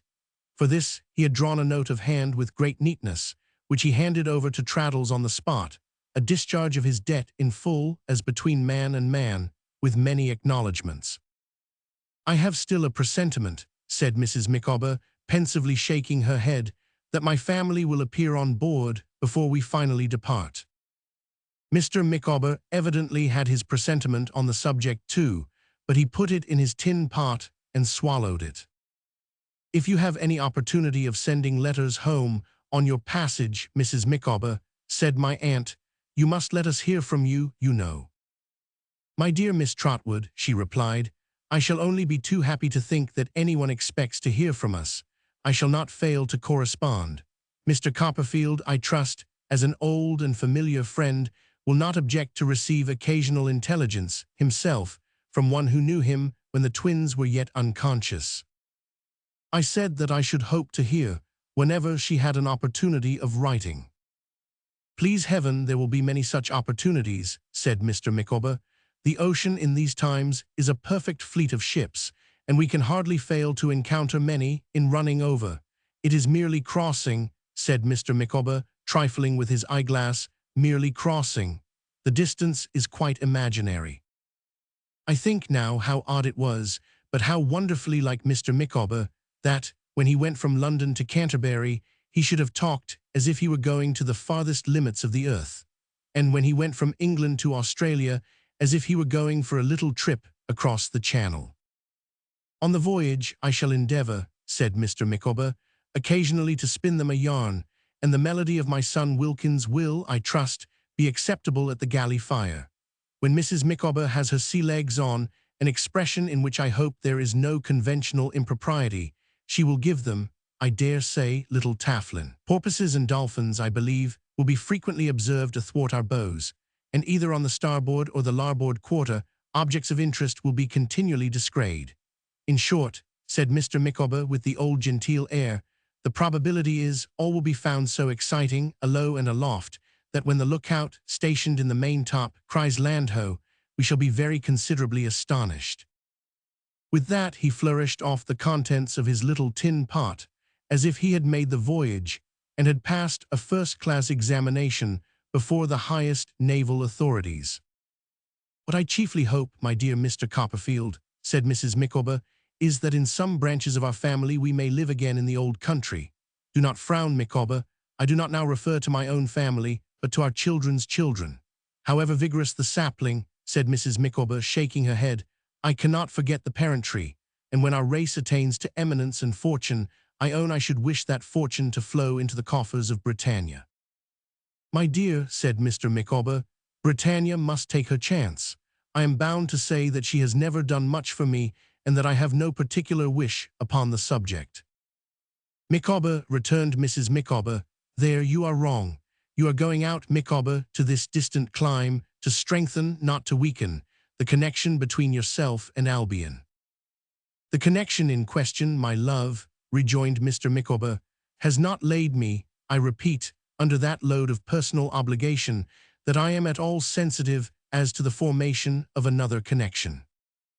"Micawber," returned Mrs. Micawber, "there I again say you are wrong. You do not know your power, Micawber. It is that which will strengthen, even in this step you are about to take, the connection between yourself and Albion." Mr. Micawber sat in his elbow-chair, with his eyebrows raised, half receiving and half repudiating Mrs. Micawber's views as they were stated, but very sensible of their foresight. "My dear Mr. Copperfield," said Mrs. Micawber, "I wish Mr. Micawber to feel his position. It appears to me highly important that Mr. Micawber should, from the hour of his embarkation, feel his position. Your old knowledge of me, my dear Mr. Copperfield, will have told you that I have not the sanguine disposition of Mr. Micawber. My disposition is, if I may say so, eminently practical. I know that this is a long voyage. I know that it will involve many privations and inconveniences. I cannot shut my eyes to those facts. But I also know what Mr. Micawber is. I know the latent power of Mr. Micawber, and therefore I consider it vitally important that Mr. Micawber should feel his position." "My love," he observed, "perhaps you will allow me to remark that it is barely possible that I do feel my position at the present moment." "I think not, Micawber," she rejoined. "Not fully. My dear Mr. Copperfield, Mr. Micawber is not a common case. Mr. Micawber is going to a distant country, expressly in order that he may be fully understood and appreciated for the first time. I wish Mr. Micawber to take his stand upon that vessel's prow and firmly say, 'This country I am come to conquer. Have you honors? Have you riches? Have you posts of profitable pecuniary emolument? Let them be brought forward. They are mine.'" Mr. Micawber, glancing at us all, seemed to think there was a good deal in this idea. "I wish Mr. Micawber, if I make myself understood," said Mrs. Micawber in her argumentative tone, "to be the Caesar of his own fortunes. That, my dear Mr. Copperfield, appears to me to be his true position. From the first moment of this voyage, I wish Mr. Micawber to stand upon that vessel's prow and say, 'Enough of delay, enough of disappointment, enough of limited means. That was in the old country. This is the new. Produce your reparation. Bring it forward.'" Mr. Micawber folded his arms in a resolute manner, as if he were then stationed on the figurehead. "And doing that," said Mrs. Micawber, "feeling his position, am I not right in saying that Mr. Micawber will strengthen and not weaken his connection with Britain, an important public character arising in that hemisphere? Shall I be told that its influence will not be felt at home? Can I be so weak as to imagine that Mr. Micawber, wielding the rod of talent and of power in Australia, will be nothing in England? I am but a woman, but I should be unworthy of myself, and of my papa, if I were guilty of such absurd weakness." Mrs. Micawber's conviction that her arguments were unanswerable gave a moral elevation to her tone which I think I had never heard in it before. "And therefore it is," said Mrs. Micawber, "that I the more wish that at a future period we may live again on the parent soil. Mr. Micawber may be, I cannot disguise from myself that the probability is, Mr. Micawber will be a page of history, and he ought then to be represented in the country which gave him birth, and did not give him employment." "My love," observed Mr. Micawber, "it is impossible for me not to be touched by your affection. I am always willing to defer to your good sense. What will be, will be. Heaven forbid that I should grudge my native country any portion of the wealth that may be accumulated by our descendants." "That's well," said my aunt, nodding towards Mr. Peggotty, "and I drink my love to you all, and every blessing and success attend you." Mr. Peggotty put down the 2 children he had been nursing, one on each knee, to join Mr. and Mrs. Micawber in drinking to all of us in return. And when he and the Micawbers cordially shook hands as comrades, and his brown face brightened with a smile, I felt that he would make his way, establish a good name, and be beloved, go where he would. Even the children were instructed, each to dip a wooden spoon into Mr. Micawber's pot, and pledge us in its contents. When this was done, my aunt and Agnes rose and parted from the emigrants. It was a sorrowful farewell.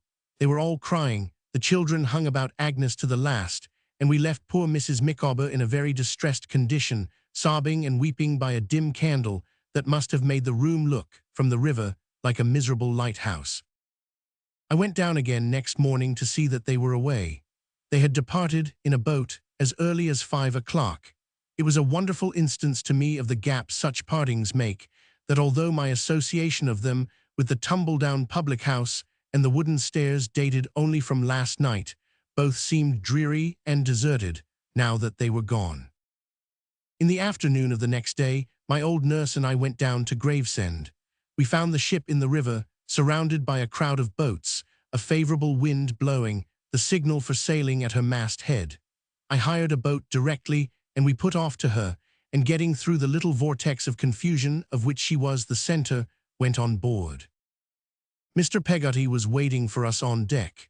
He told me that Mr. Micawber had just now been arrested again, and for the last time, at the suit of Heep, and that, in compliance with a request I had made to him, he had paid the money, which I repaid him. He then took us down between decks, and there, any lingering fears I had of his having heard any rumors of what had happened were dispelled by Mr. Micawber's coming out of the gloom, taking his arm with an air of friendship and protection, and telling me that they had scarcely been asunder for a moment since the night before last. It was such a strange scene to me, and so confined and dark, that at first I could make out hardly anything, but by degrees it cleared as my eyes became more accustomed to the gloom, and I seemed to stand in a picture by Ostade, among the great beams, bulks, and ringbolts of the ship, and the emigrant berths and chests and bundles and barrels and heaps of miscellaneous baggage, lighted up here and there by dangling lanterns, and elsewhere by the yellow daylight straying down a windsail or a hatchway, were crowded groups of people, making new friendships, taking leave of one another, talking, laughing, crying, eating, and drinking, some already settled down into the possession of their few feet of space, with their little households arranged, and tiny children established on stools or in dwarf elbow chairs, others despairing of a resting place and wandering disconsolately, from babies who had but a week or two of life behind them, to crooked old men and women who seemed to have but a week or two of life before them, and from ploughmen bodily carrying out soil of England on their boots, to smiths taking away samples of its soot and smoke upon their skins. Every age and occupation appeared to be crammed into the narrow compass of the 'tween decks. The emigrants. As my eye glanced round this place, I thought I saw sitting by an open port, with one of the Micawber children near her, a figure like Emily S. It first attracted my attention by another figure parting from it with a kiss, and as it glided calmly away through the disorder, reminding me of Agnes. But in the rapid motion and confusion, and in the unsettlement of my own thoughts, I lost it again, and only knew that the time was come when all visitors were being warned to leave the ship, that my nurse was crying on a chest beside me, and that Mrs. Gummidge, assisted by some younger stooping woman in black, was busily arranging Mr. Peggotty's goods. "Is there any last word, Mas'r Davy?" said he. "Is there any one forgotten thing afore we parts?" "One thing," said I, "Martha." He touched the younger woman I have mentioned on the shoulder, and Martha stood before me. "Heaven bless you, you good man," cried I, "you take her with you." She answered for him with a burst of tears. I could speak no more at that time, but I wrung his hand, and if ever I have loved and honored any man, I loved and honored that man in my soul. The ship was clearing fast of strangers. The greatest trial that I had remained. I told him what the noble spirit that was gone had given me in charge to say at parting. It moved him deeply, but when he charged me, in return, with many messages of affection and regret for those deaf ears, he moved me more. The time was come. I embraced him, took my weeping nurse upon my arm, and hurried away. On deck, I took leave of poor Mrs. Micawber. She was looking distractedly about for her family, even then, and her last words to me were that she never would desert Mr. Micawber. We went over the side into our boat, and lay at a little distance to see the ship wafted on her course. It was then calm, radiant sunset. She lay between us and the red light, and every taper line and spar was visible against the glow. A sight at once so beautiful, so mournful, and so hopeful as the glorious ship, lying still on the flushed water, with all the life on board her crowded at the bulwarks, and their clustering for a moment, bareheaded and silent, I never saw. Silent only for a moment. As the sails rose to the wind and the ship began to move, there broke from all the boats 3 resounding cheers, which those on board took up, and echoed back, and which were echoed and re-echoed. My heart burst out when I heard the sound, and beheld the waving of the hats and handkerchiefs, and then I saw her. Then I saw her at her uncle's side, and trembling on his shoulder. He pointed to us with an eager hand, and she saw us, and waved her last goodbye to me. I, Emily, beautiful and drooping, cling to him with the utmost trust of thy bruised heart, for he has clung to thee with all the might of his great love. Surrounded by the rosy light, and standing high upon the deck, apart together, she clinging to him, and he holding her, they solemnly passed away. The night had fallen on the Kentish hills when we were rowed ashore, and fallen darkly upon me. Chapter 58. Absence. It was a long and gloomy night that gathered on me, haunted by the ghosts of many hopes, of many dear remembrances, many errors, many unavailing sorrows and regrets. I went away from England, not knowing even then how great the shock was that I had to bear. I left all who were dear to me and went away, and believed that I had borne it, and it was past. As a man upon a field of battle will receive a mortal hurt, and scarcely know that he is struck, so I, when I was left alone with my undisciplined heart, had no conception of the wound with which it had to strive.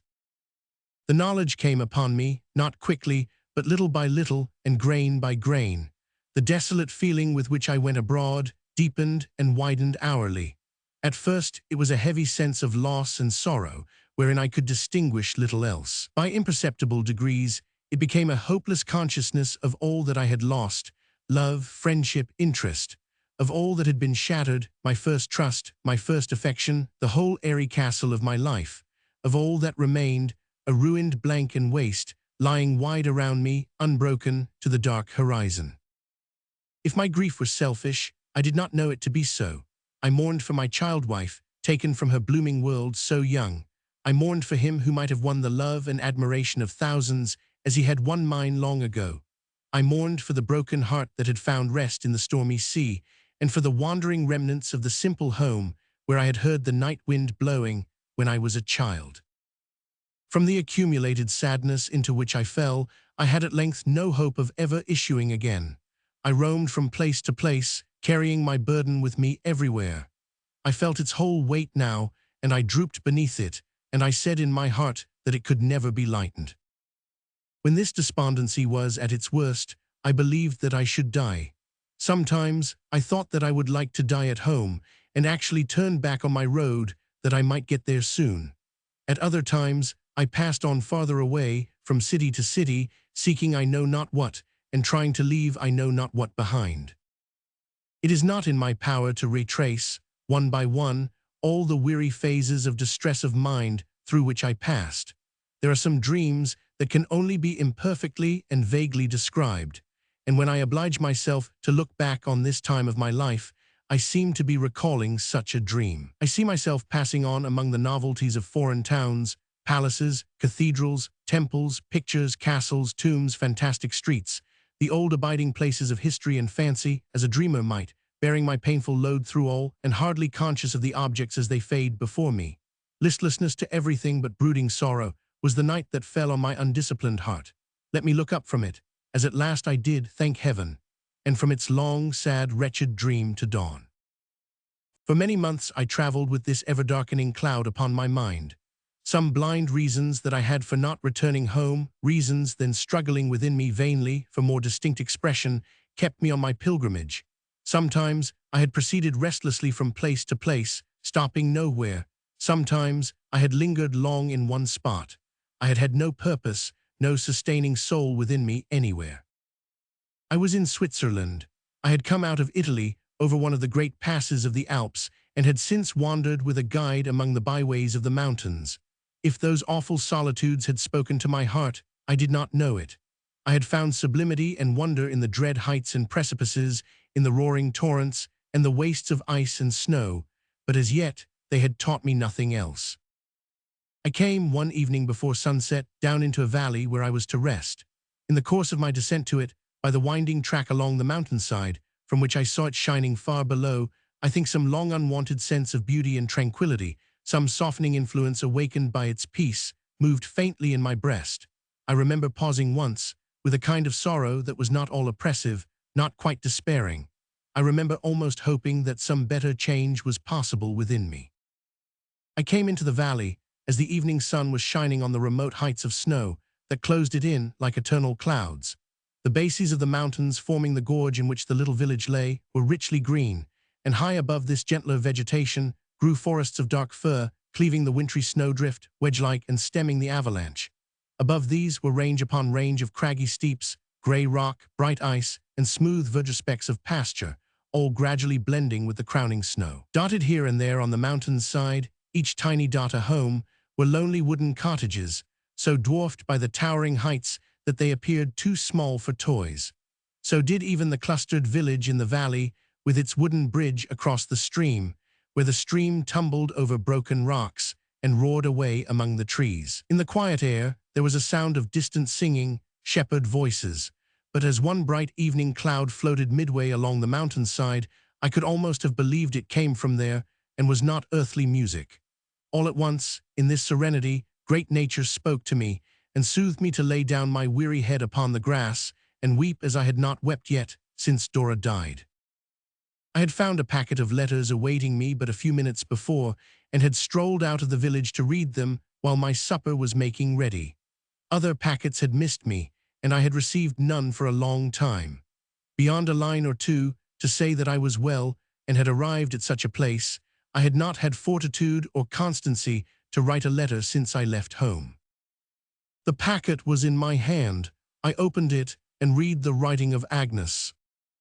She was happy and useful, was prospering as she had hoped. That was all she told me of herself. The rest referred to me. She gave me no advice. She urged no duty on me. She only told me in her own fervent manner what her trust in me was. She knew, she said, how such a nature as mine would turn affliction to good. She knew how trial and emotion would exalt and strengthen it. She was sure that in my every purpose I should gain a firmer and a higher tendency through the grief I had undergone. She, who so gloried in my fame and so looked forward to its augmentation, well knew that I would labor on. She knew that in me sorrow could not be weakness, but must be strength. As the endurance of my childish days had done its part to make me what I was, so greater calamities would nerve me on to be yet better than I was. And so, as they had taught me, would I teach others. She commended me to God, who had taken my innocent darling to his rest, and in her sisterly affection cherished me always, and was always at my side go where I would, proud of what I had done, but infinitely prouder yet of what I was reserved to do. I put the letter in my breast, and thought what had I been an hour ago, when I heard the voices die away, and saw the quiet evening cloud grow dim, and all the colors in the valley fade, and the golden snow upon the mountain tops become a remote part of the pale night sky, yet felt that the night was passing from my mind, and all its shadows clearing. There was no name for the love I bore her, dearer to me, henceforward, than ever until then. I read her letter many times. I wrote to her before I slept. I told her that I had been in sore need of her help, that without her I was not, and I never had been, what she thought me, but that she inspired me to be that, and I would try.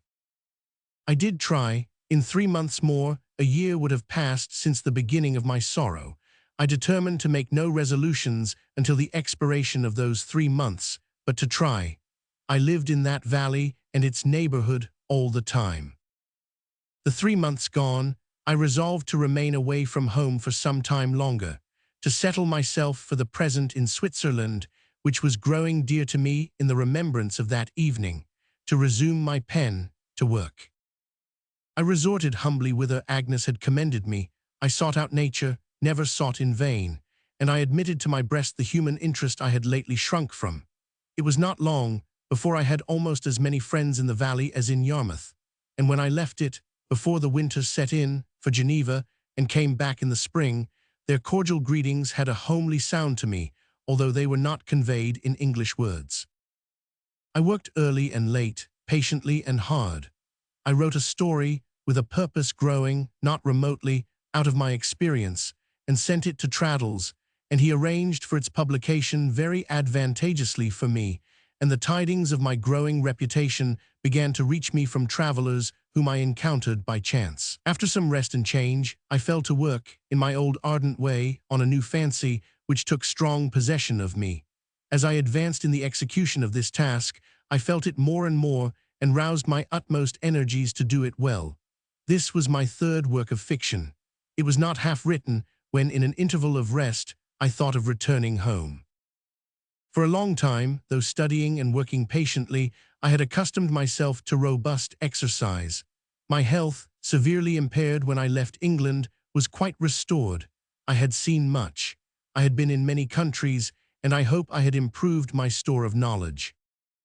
I have now recalled all that I think it needful to recall here of this term of absence, with one reservation. I have made it, thus far, with no purpose of suppressing any of my thoughts, for, as I have elsewhere said, this narrative is my written memory. I have desired to keep the most secret current of my mind apart, and to the last, I enter on it now.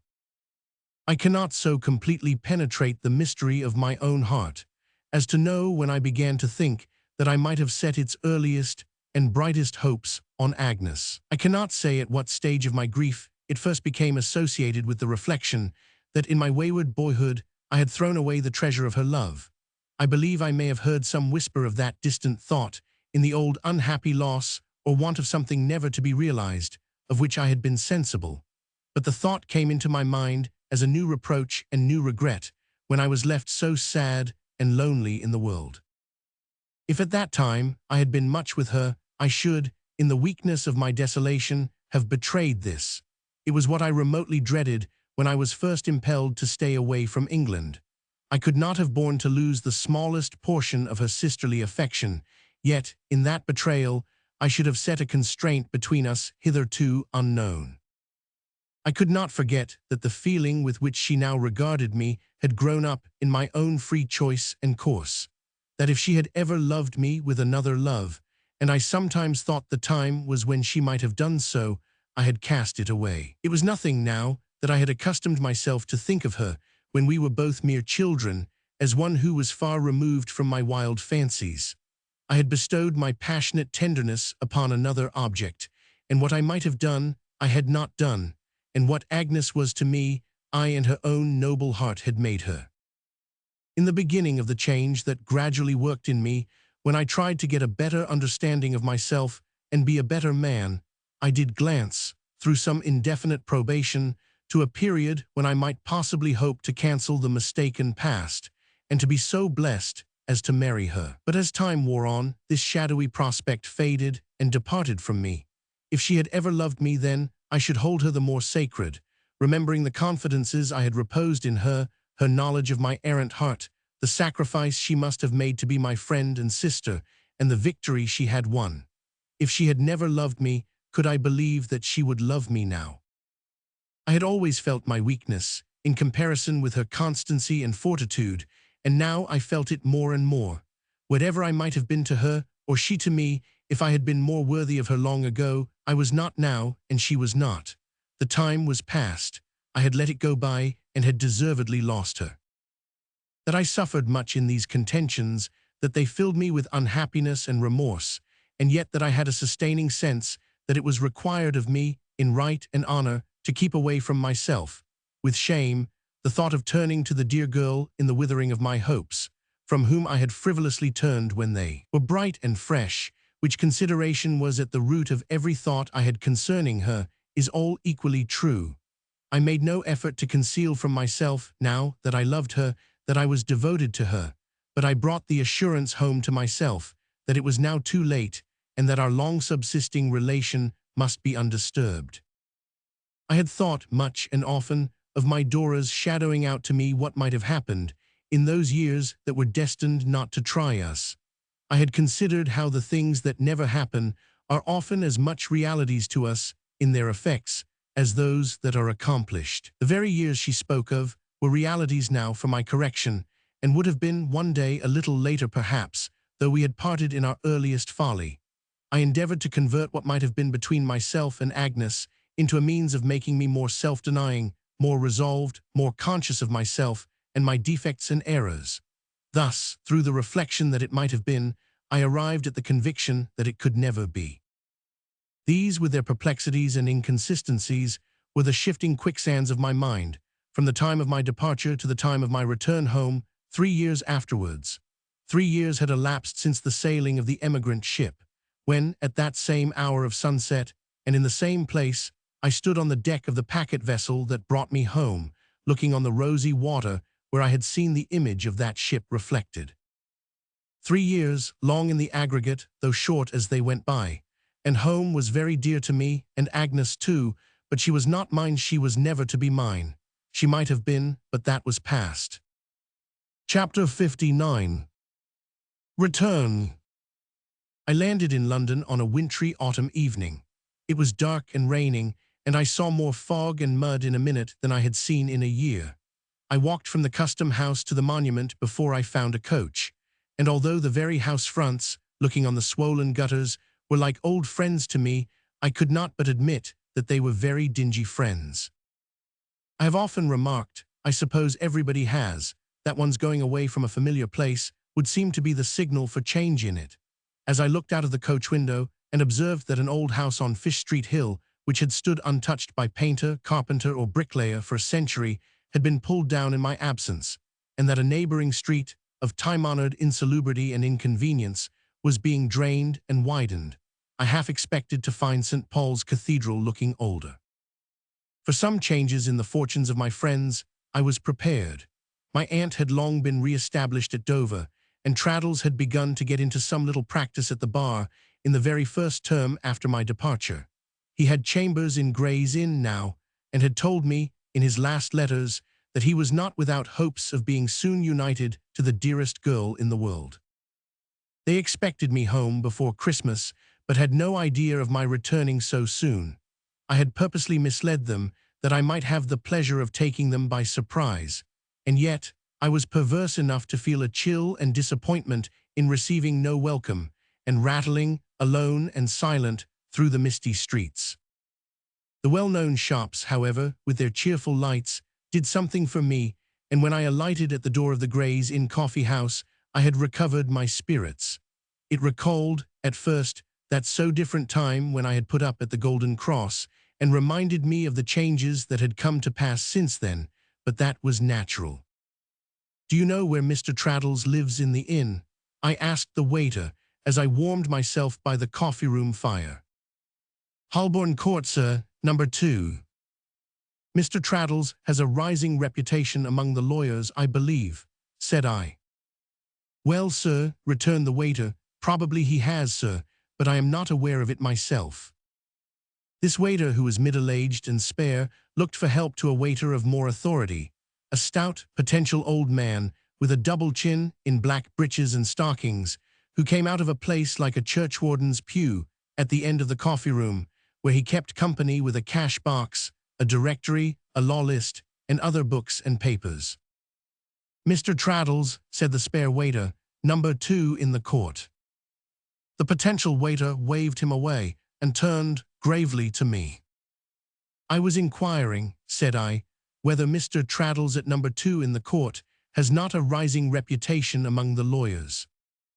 "Never heard his name," said the waiter in a rich, husky voice. I felt quite apologetic for Traddles. "He's a young man, sure," said the portentous waiter, fixing his eyes severely on me. "How long has he been in the inn?" "Not above 3 years," said I. The waiter, who I supposed had lived in his churchwarden's pew for 40 years, could not pursue such an insignificant subject. He asked me what I would have for dinner. I felt I was in England again, and really was quite cast down on Traddles's account. There seemed to be no hope for him. I meekly ordered a bit of fish and a steak, and stood before the fire musing on his obscurity. As I followed the chief waiter with my eyes, I could not help thinking that the garden in which he had gradually blown to be the flower he was an arduous place to rise in.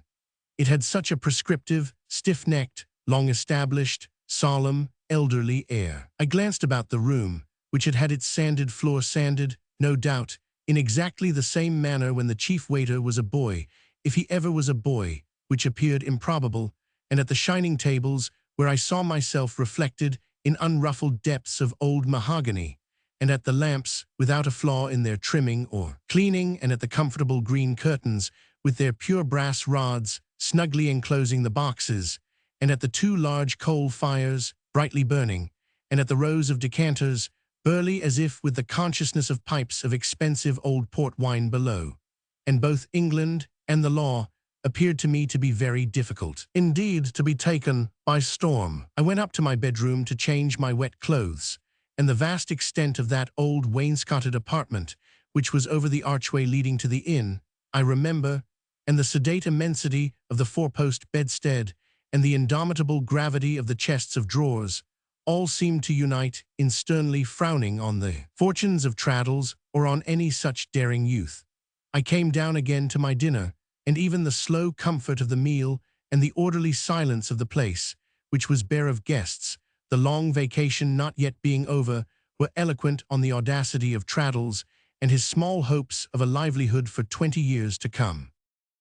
I had seen nothing like this since I went away, and it quite dashed my hopes for my friend. The chief waiter had had enough of me. He came near me no more, but devoted himself to an old gentleman in long gaiters, to meet whom a pint of special port seemed to come out of the cellar of its own accord, for he gave no order. The second waiter informed me in a whisper that this old gentleman was a retired conveyancer living in the square, and worth a mint of money, which it was expected he would leave to his laundress's daughter. Likewise that it was rumored that he had service of plate in a bureau, all tarnished with lying by, though more than one spoon and a fork had never yet been beheld in his chambers by mortal vision.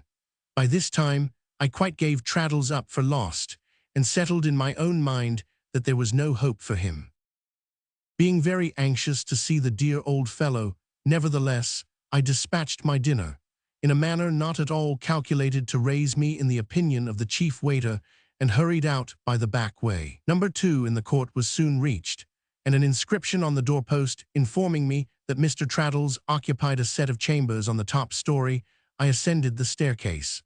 A crazy old staircase I found it to be, feebly lighted on each landing by a club-headed little oil wick, dying away in a little dungeon of dirty glass. In the course of my stumbling upstairs, I fancied I heard a pleasant sound of laughter, and not the laughter of an attorney or barrister, or attorney's clerk or barrister's clerk, but of 2 or 3 merry girls. Happening, however, as I stopped to listen, to put my foot in a hole where the Honourable Society of Gray's Inn had left a plank deficient, I fell down with some noise, and when I recovered my footing all was silent. Groping my way more carefully, for the rest of the journey, my heart beat high when I found the outer door, which had Mr. Traddles painted on it, open. I knocked. A considerable scuffling within ensued, but nothing else. I therefore knocked again. A small, sharp-looking lad, half footboy and half clerk, who was very much out of breath, but who looked at me as if he defied me to prove it legally, presented himself. "Is Mr. Traddles within?" said I. "Yes, sir, but he's engaged." "I want to see him." After a moment's survey of me, the sharp-looking lad decided to let me in, and opening the door wider for that purpose, admitted me, first, into a little closet of a hall, and next into a little sitting-room, where I came into the presence of my old friend, also out of breath, seated at a table and bending over papers. "Good God!" cried Traddles, looking up. "It's Copperfield," and rushed into my arms, where I held him tight. "All well, my dear Traddles?" "All well, my dear Copperfield, and nothing but good news," we cried with pleasure, both of us.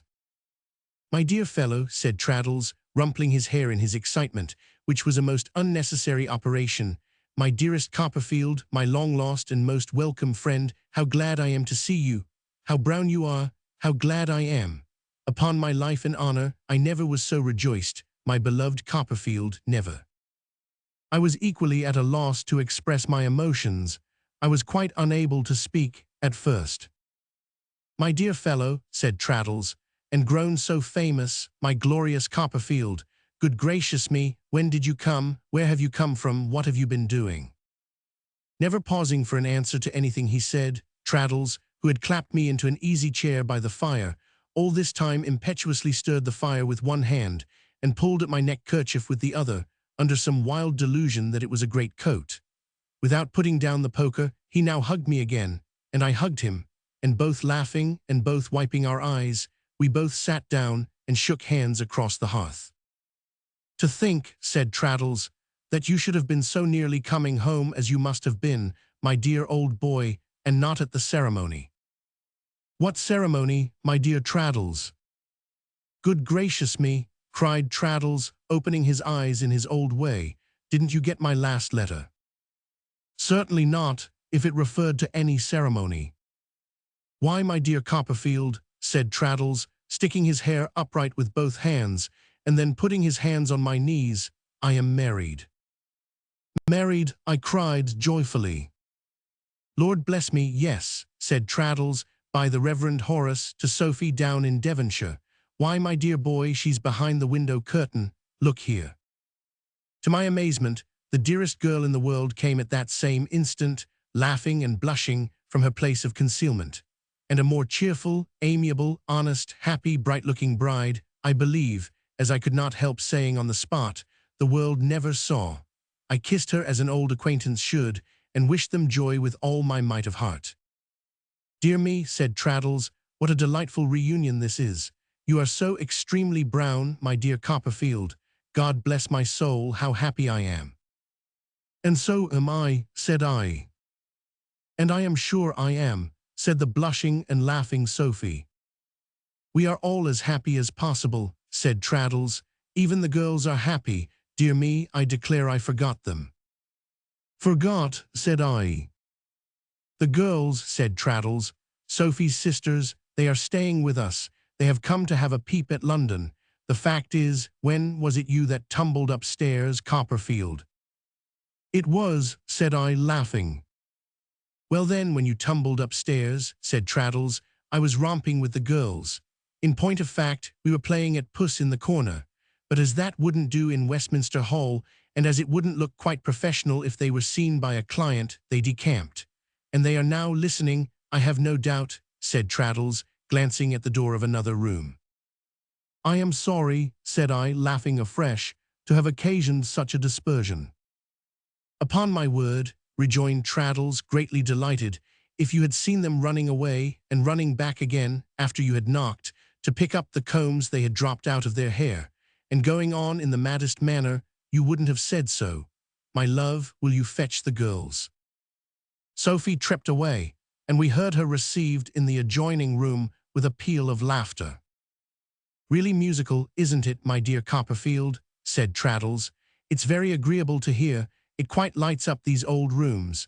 To an unfortunate bachelor of a fellow who has lived alone all his life, you know, it's positively delicious. It's charming. Poor things, they have had a great loss in Sophie, who, I do assure you, Copperfield, is, and ever was, the dearest girl, and it gratifies me beyond expression to find them in such good spirits. The society of girls is a very delightful thing, Copperfield. It's not professional, but it's very delightful." Observing that he slightly faltered, and comprehending that in the goodness of his heart he was fearful of giving me some pain by what he had said, I expressed my concurrence with a heartiness that evidently relieved and pleased him greatly. "But then," said Traddles, "our domestic arrangements are, to say the truth, quite unprofessional altogether, my dear Copperfield. Even Sophie's being here is unprofessional, and we have no other place of abode. We have put to sea in a cockboat, but we are quite prepared to rough it. And Sophie's an extraordinary manager. You'll be surprised how those girls are stowed away. I am sure I hardly know how it's done."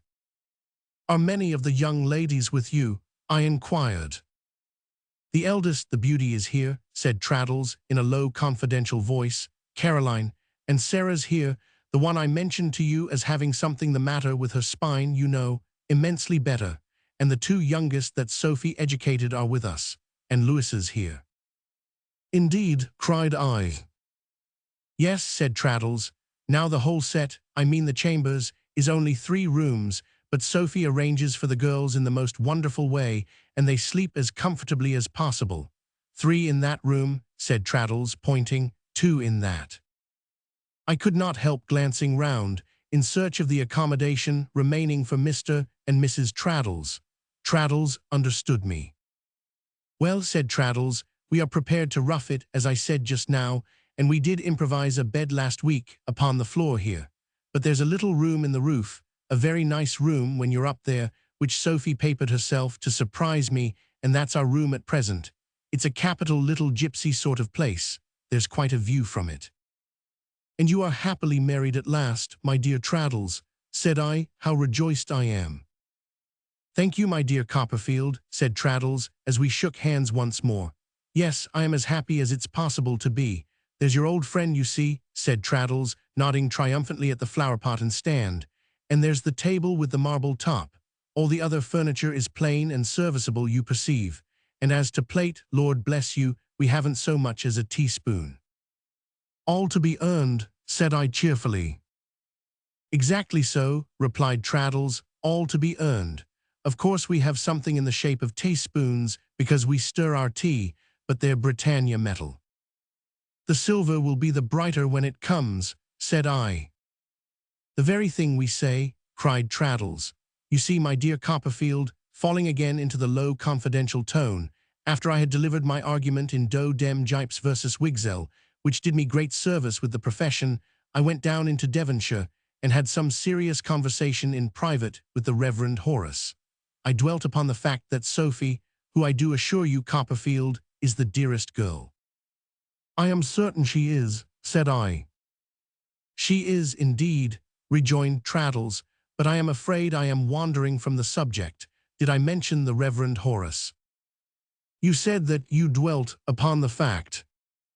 True, upon the fact that Sophie and I had been engaged for a long period, and that Sophie, with the permission of her parents, was more than content to take me, in short, said Traddles, with his old frank smile, on our present Britannia metal footing. Very well. I then proposed to the Reverend Horace, who is a most excellent clergyman, Copperfield, and ought to be a bishop, or at least ought to have enough to live upon without pinching himself, that if I could turn the corner, say of £250 in 1 year, and could see my way pretty clearly to that, or something better, next year, and could plainly furnish a little place like this, besides, then, and in that case, Sophie and I should be united. I took the liberty of representing that we had been patient for a good many years, and that the circumstance of Sophie's being extraordinarily useful at home ought not to operate, with her affectionate parents, against her establishment in life, don't you see? Certainly it ought not, said I. I am glad you think so, Copperfield, rejoined Traddles, because, without any imputation on the Reverend Horace, I do think parents and brothers and so forth are sometimes rather selfish in such cases. Well, I also pointed out that my most earnest desire was to be useful to the family, and that if I got on in the world and anything should happen to him, I refer to the Reverend Horace. I understand, said I. Or to Mrs. Cruller, it would be the utmost gratification of my wishes to be a parent to the girls. He replied in a most admirable manner, exceedingly flattering to my feelings, and undertook to obtain the consent of Mrs. Cruller to this arrangement. They had a dreadful time of it with her. It mounted from her legs into her chest, and then into her head. What mounted? I asked. Her grief, replied Traddles with a serious look. Her feelings generally. As I mentioned on a former occasion, she is a very superior woman, but has lost the use of her limbs. Whatever occurs to harass her usually settles in her legs, but on this occasion it mounted to the chest, and then to the head, and in short, pervaded the whole system in a most alarming manner. However, they brought her through it by unremitting and affectionate attention, and we were married yesterday 6 weeks. You have no idea what a monster I felt, Copperfield, when I saw the whole family crying and fainting away in every direction. Mrs. Cruller couldn't see me before we left, couldn't forgive me then for depriving her of her child, but she is a good creature and has done so since. I had a delightful letter from her only this morning. And in short, my dear friend, said I, you feel as blessed as you deserve to feel. Oh, that's your partiality, laughed Traddles. But indeed, I am in a most enviable state. I work hard and read law insatiably. I get up at 5 every morning and don't mind it at all. I hide the girls in the daytime and make merry with them in the evening. And I assure you I am quite sorry that they are going home on Tuesday, which is the day before the first day of Michaelmas term. But here, said Traddles, breaking off in his confidence and speaking aloud, "Are the girls, Mr. Copperfield, Miss Cruller, Miss Sarah, Miss Louisa, Margaret, and Lucy." They were a perfect nest of roses. They looked so wholesome and fresh. They were all pretty, and Miss Caroline was very handsome, but there was a loving, cheerful, fireside quality in Sophie's bright looks, which was better than that, and which assured me that my friend had chosen well. We all sat round the fire, while the sharp boy, who I now divined had lost his breath in putting the papers out, cleared them away again and produced the tea things. After that, he retired for the night, shutting the outer door upon us with a bang. Mrs. Traddles, with perfect pleasure and composure beaming from her household eyes, having made the tea, then quietly made the toast as she sat in a corner by the fire. She had seen Agnes, she told me while she was toasting. Tom had taken her down into Kent for a wedding trip, and there she had seen my aunt too, and both my aunt and Agnes were well, and they had all talked of nothing but me. Tom had never had me out of his thoughts, she really believed, all the time I had been away. Tom was the authority for everything. Tom was evidently the idol of her life, never to be shaken on his pedestal by any commotion, always to be believed in and done homage to with the whole faith of her heart, come what might. The deference which both she and Traddles showed towards the beauty pleased me very much. I don't know that I thought it very reasonable, but I thought it very delightful and essentially a part of their character. If Traddles ever for an instant missed the teaspoons that were still to be won, I have no doubt it was when he handed the beauty her tea. If his sweet-tempered wife could have got up any self-assertion against anyone, I am satisfied it could only have been because she was the beauty's sister. A few slight indications of a rather petted and capricious manner, which I observed in the beauty, were manifestly considered, by Traddles and his wife, as her birthright and natural endowment. If she had been born a queen bee, and they laboring bees, they could not have been more satisfied of that. But their self-forgetfulness charmed me. Their pride in these girls, and their submission of themselves to all their whims, was the pleasantest little testimony to their own worth I could have desired to see. If Traddles were addressed as a darling once in the course of that evening, and besought to bring something here, or carry something there, or take something up, or put something down, or find something, or fetch something, he was so addressed by one or other of his sisters-in-law at least 12 times in an hour. Neither could they do anything without Sophie. Somebody's hair fell down, and nobody but Sophie could put it up. Somebody forgot how a particular tune went, and nobody but Sophie could hum that tune right. Somebody wanted to recall the name of a place in Devonshire, and only Sophie knew it. Something was wanted to be written home, and Sophie alone could be trusted to write before breakfast in the morning. Somebody broke down in a piece of knitting, and no one but Sophie was able to put the defaulter in the right direction. They were entire mistresses of the place, and Sophie and Traddles waited on them. How many children Sophie could have taken care of in her time, I can't imagine. But she seemed to be famous for knowing every sort of song that ever was addressed to a child in the English tongue. And she sang dozens to order with the clearest little voice in the world, one after another, every sister issuing directions for a different tune, and the beauty generally striking in last, so that I was quite fascinated. The best of all was that in the midst of their exactions, all the sisters had a great tenderness and respect both for Sophie and Traddles. I am sure, when I took my leave, and Traddles was coming out to walk with me to the coffee house, I thought I had never seen an obstinate head of hair, or any other head of hair, rolling about in such a shower of kisses.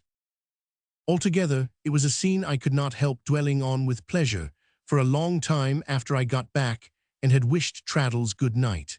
If I had beheld 1,000 roses blowing in a top set of chambers in that withered Gray's Inn, they could not have brightened it half so much. The idea of those Devonshire girls among the dry law stationers and the attorneys' offices, and of the tea and toast and children's songs in that grim atmosphere of pounce and parchment, red tape, dusty wafers, ink jars, brief and draft paper, law reports, writs, declarations, and bills of costs, seemed almost as pleasantly fanciful as if I had dreamed that the Sultan's famous family had been admitted on the roll of attorneys and had brought the talking bird, the singing tree, and the golden water into Gray's Inn Hall. Somehow, I found that I had taken leave of Traddles for the night and come back to the coffee house with a great change in my despondency about him. I began to think he would get on, in spite of all the many orders of chief waiters in England. Drawing a chair before one of the coffee-room fires to think about him at my leisure, I gradually fell from the consideration of his happiness to tracing prospects in the live coals, and to thinking, as they broke and changed, of the principal vicissitudes and separations that had marked my life.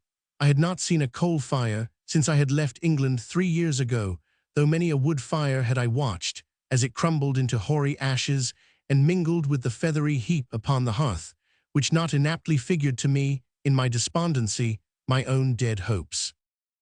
I could think of the past now gravely, but not bitterly, and could contemplate the future in a brave spirit. Home, in its best sense, was for me no more. She in whom I might have inspired a dearer love I had taught to be my sister. She would marry and would have new claimants on her tenderness, and in doing it would never know the love for her that had grown up in my heart. It was right that I should pay the forfeit of my headlong passion. What I reaped, I had sown. I was thinking, and had I truly disciplined my heart to this, and could I resolutely bear it, and calmly hold the place in her home which she had calmly held in mine, when I found my eyes resting on a countenance that might have arisen out of the fire, in its association with my early remembrances. Little Mr. Chillip the doctor, to whose good offices I was indebted in the very first chapter of this history, sat reading a newspaper in the shadow of an opposite corner. He was tolerably stricken in years by this time, but being a mild, meek, calm little man, had worn so easily that I thought he looked at that moment just as he might have looked when he sat in our parlor, waiting for me to be born. Mr. Chillip had left Blunderstone 6 or 7 years ago, and I had never seen him since. He sat placidly perusing the newspaper, with his little head on one side and a glass of warm sherry negus at his elbow. He was so extremely conciliatory in his manner that he seemed to apologize to the very newspaper for taking the liberty of reading it. I walked up to where he was sitting and said, "How do you do, Mr. Chillip?" He was greatly fluttered by this unexpected address from a stranger, and replied in his slow way, "I thank you, sir, you are very good. Thank you, sir, I hope you are well." "You don't remember me," said I. "Well, sir," returned Mr. Chillip, smiling very meekly and shaking his head as he surveyed me, "I have a kind of an impression that something in your countenance is familiar to me, sir, but I couldn't lay my hand upon your name, really." "And yet you knew it, long before I knew it myself," I returned. "Did I indeed, sir?" said Mr. Chillip. "Is it possible that I had the honor, sir, of officiating when—" "Yes," said I. "Dear me," cried Mr. Chillip, "but no doubt you are a good deal changed since then, sir." "Probably," said I. "Well, sir," observed Mr. Chillip, "I hope you'll excuse me if I am compelled to ask the favor of your name." On my telling him my name, he was really moved. He quite shook hands with me, which was a violent proceeding for him, his usual course being to slide a tepid little fish slice an inch or two in advance of his hip, and evince the greatest discomposure when anybody grappled with it. Even now, he put his hand in his coat pocket as soon as he could disengage it, and seemed relieved when he had got it safe back. "Dear me, sir," said Mr. Chillip, surveying me with his head on one side, "and it's Mr. Copperfield, is it? Well, sir, I think I should have known you if I had taken the liberty of looking more closely at you. There's a strong resemblance between you and your poor father, sir." "I never had the happiness of seeing my father," I observed. "Very true, sir," said Mr. Chillip in a soothing tone, "and very much to be deplored it was on all accounts. We are not ignorant, sir," said Mr. Chillip, slowly shaking his little head again, "down in our part of the country of your fame. There must be great excitement here, sir," said Mr. Chillip, tapping himself on the forehead with his forefinger. "You must find it a trying occupation, sir." "What is your part of the country now?" I asked, seating myself near him. "I am established within a few miles of Bury St. Edmunds, sir," said Mr. Chillip. "Mrs. Chillip, coming into a little property in that neighborhood, under her father's will, I bought a practice down there, in which you will be glad to hear I am doing well. My daughter is growing quite a tall lass now, sir," said Mr. Chillip, giving his little head another little shake. "Her mother let down 2 tucks in her frocks only last week. Such is time, you see, sir." As the little man put his now empty glass to his lips, when he made this reflection, I proposed to him to have it refilled, and I would keep him company with another. Well, sir, he returned in his slow way, it's more than I am accustomed to, but I can't deny myself the pleasure of your conversation. It seems but yesterday that I had the honor of attending you in the measles. You came through them charmingly, sir. I acknowledged this compliment and ordered the negus, which was soon produced. Quite an uncommon dissipation, said Mr. Chillip, stirring it, but I can't resist so extraordinary an occasion. You have no family, sir. I shook my head. I was aware that you sustained a bereavement, sir, some time ago, said Mr. Chillip. I heard it from your father-in-law's sister. Very decided character there, sir. Why, yes, said I, decided enough. Where did you see her, Mr. Chillip? Are you not aware, sir, returned Mr. Chillip, with his placidest smile, that your father-in-law is again a neighbor of mine? No, said I. He is indeed, sir, said Mr. Chillip. Married a young lady of that part, with a very good little property, poor thing. And this action of the brain now, sir, don't you find it fatigue you? Said Mr. Chillip, looking at me like an admiring robin. I waived that question and returned to the Murdstones. I was aware of his being married again.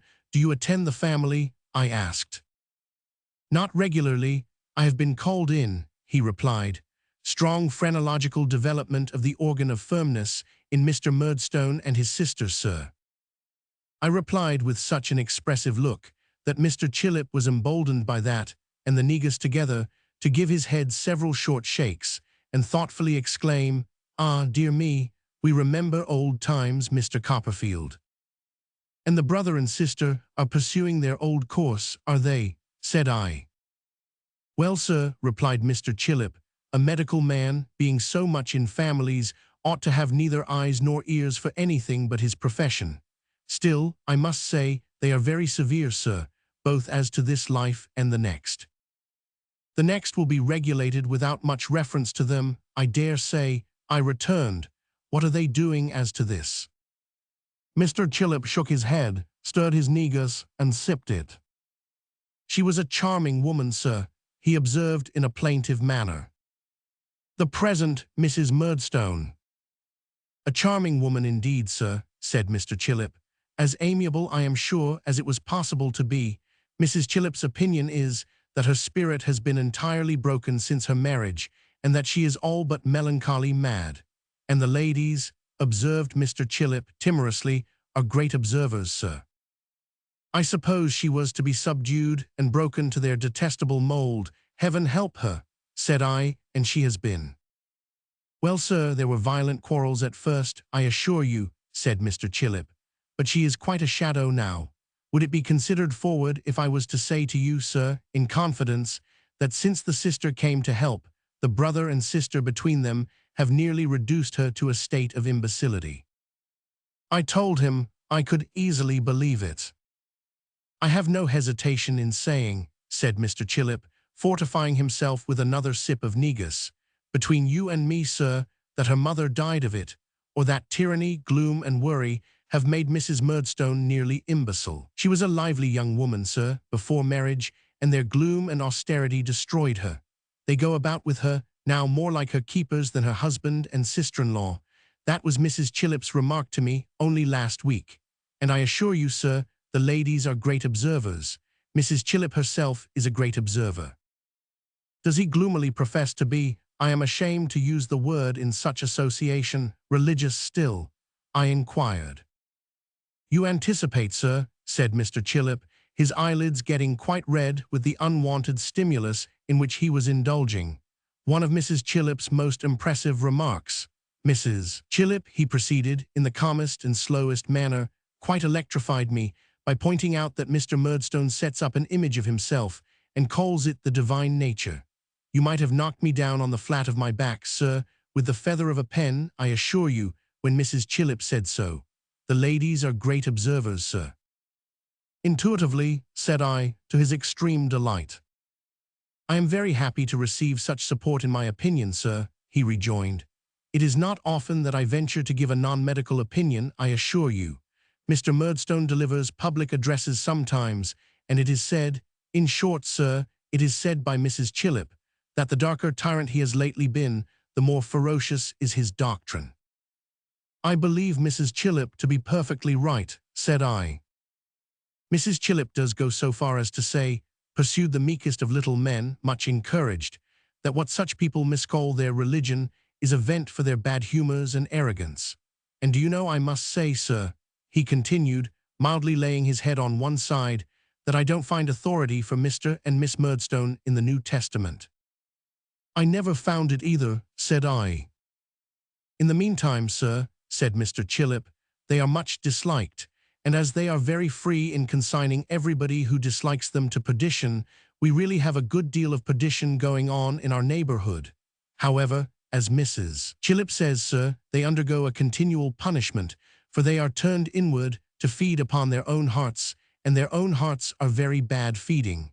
Now, sir, about that brain of yours, if you'll excuse my returning to it, don't you expose it to a good deal of excitement, sir.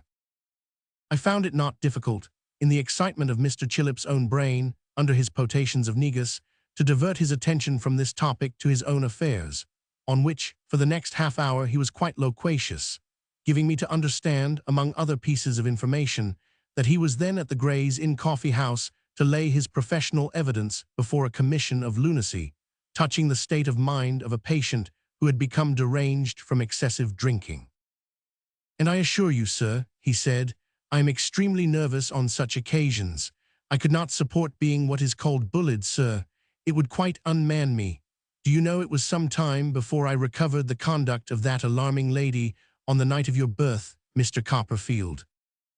I told him that I was going down to my aunt, the dragon of that night, early in the morning, and that she was one of the most tender-hearted and excellent of women, as he would know full well if he knew her better.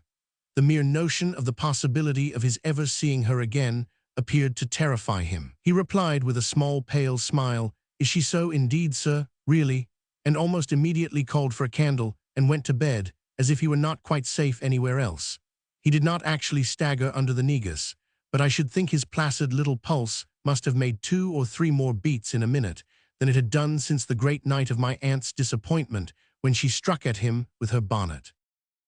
Thoroughly tired, I went to bed too at midnight, passed the next day on the Dover coach, burst safe and sound into my aunt's old parlour while she was at tea, she wore spectacles now, and was received by her and Mr. Dick and dear old Peggotty, who acted as housekeeper, with open arms and tears of joy. My aunt was mightily amused, when we began to talk composedly, by my account of my meeting with Mr. Chillip, and of his holding her in such dread remembrance, and both she and Peggotty had a great deal to say about my poor mother's second husband, and that murdering woman of a sister, on whom I think no pain or penalty would have induced my aunt to bestow any Christian or proper name or any other designation.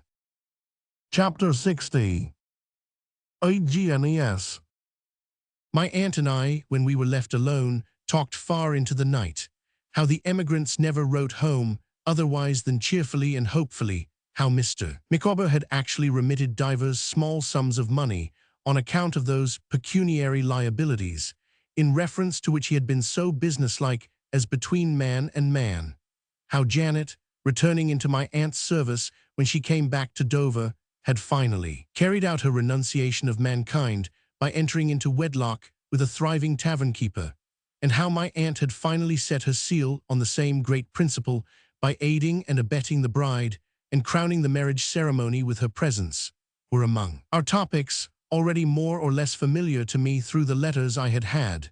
Mr. Dick, as usual, was not forgotten. My aunt informed me how he incessantly occupied himself in copying everything he could lay his hands on, and kept King Charles I at a respectful distance by that semblance of employment, how it was one of the main joys and rewards of her life that he was free and happy instead of pining in monotonous restraint, and how, as a novel general conclusion, nobody but she could ever fully know what he was. "And when, Trot," said my aunt, patting the back of my hand as we sat in our old way before the fire, "when are you going over to Canterbury?" "I shall get a horse and ride over tomorrow morning, aunt, unless you will go with me."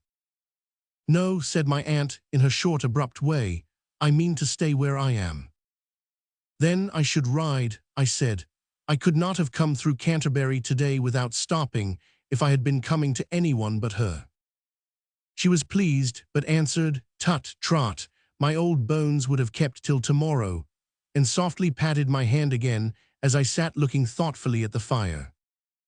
Thoughtfully, for I could not be here once more, and so near Agnes, without the revival of those regrets with which I had so long been occupied. Softened regrets they might be, teaching me what I had failed to learn when my younger life was all before me, but not the less regrets.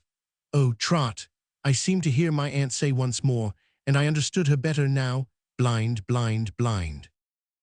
We both kept silence for some minutes. When I raised my eyes, I found that she was steadily observant of me. Perhaps she had followed the current of my mind, for it seemed to me an easy one to track now, willful as it had been once. "You will find her father a white-haired old man," said my aunt, "though a better man in all other respects, a reclaimed man. Neither will you find him measuring all human interests and joys and sorrows with his one poor little intrule now. Trust me, child, such things must shrink very much before they can be measured off in that way." "Indeed they must," said I. "You will find her," pursued my aunt, "as good, as beautiful, as earnest, as disinterested as she has always been. If I knew higher praise, Trot, I would bestow it on her." There was no higher praise for her, no higher reproach for me. Oh, how had I strayed so far away!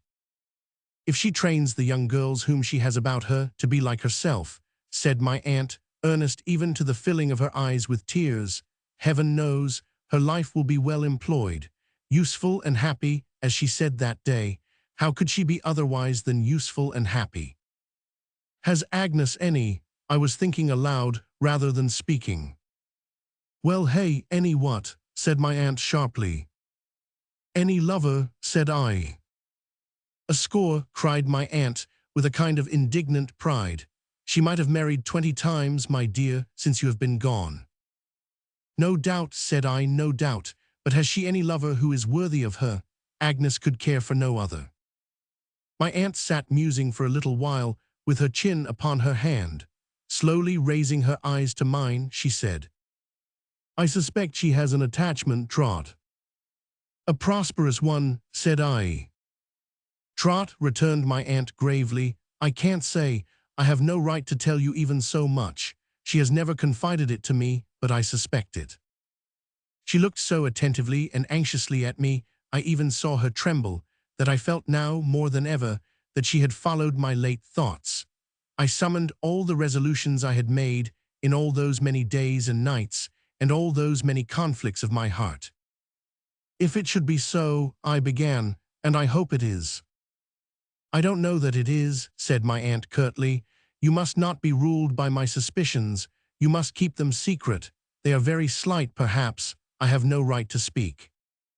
"If it should be so," I repeated, "Agnes will tell me at her own good time. A sister to whom I have confided so much, aunt, will not be reluctant to confide in me." My aunt withdrew her eyes from mine as slowly as she had turned them upon me, and covered them thoughtfully with her hand. By and by she put her other hand on my shoulder, and so we both sat, looking into the past, without saying another word, until we parted for the night. I rode away, early in the morning, for the scene of my old school days. I cannot say that I was yet quite happy in the hope that I was gaining a victory over myself, even in the prospect of so soon looking on her face again. The well-remembered ground was soon traversed, and I came into the quiet streets, where every stone was a boy's book to me.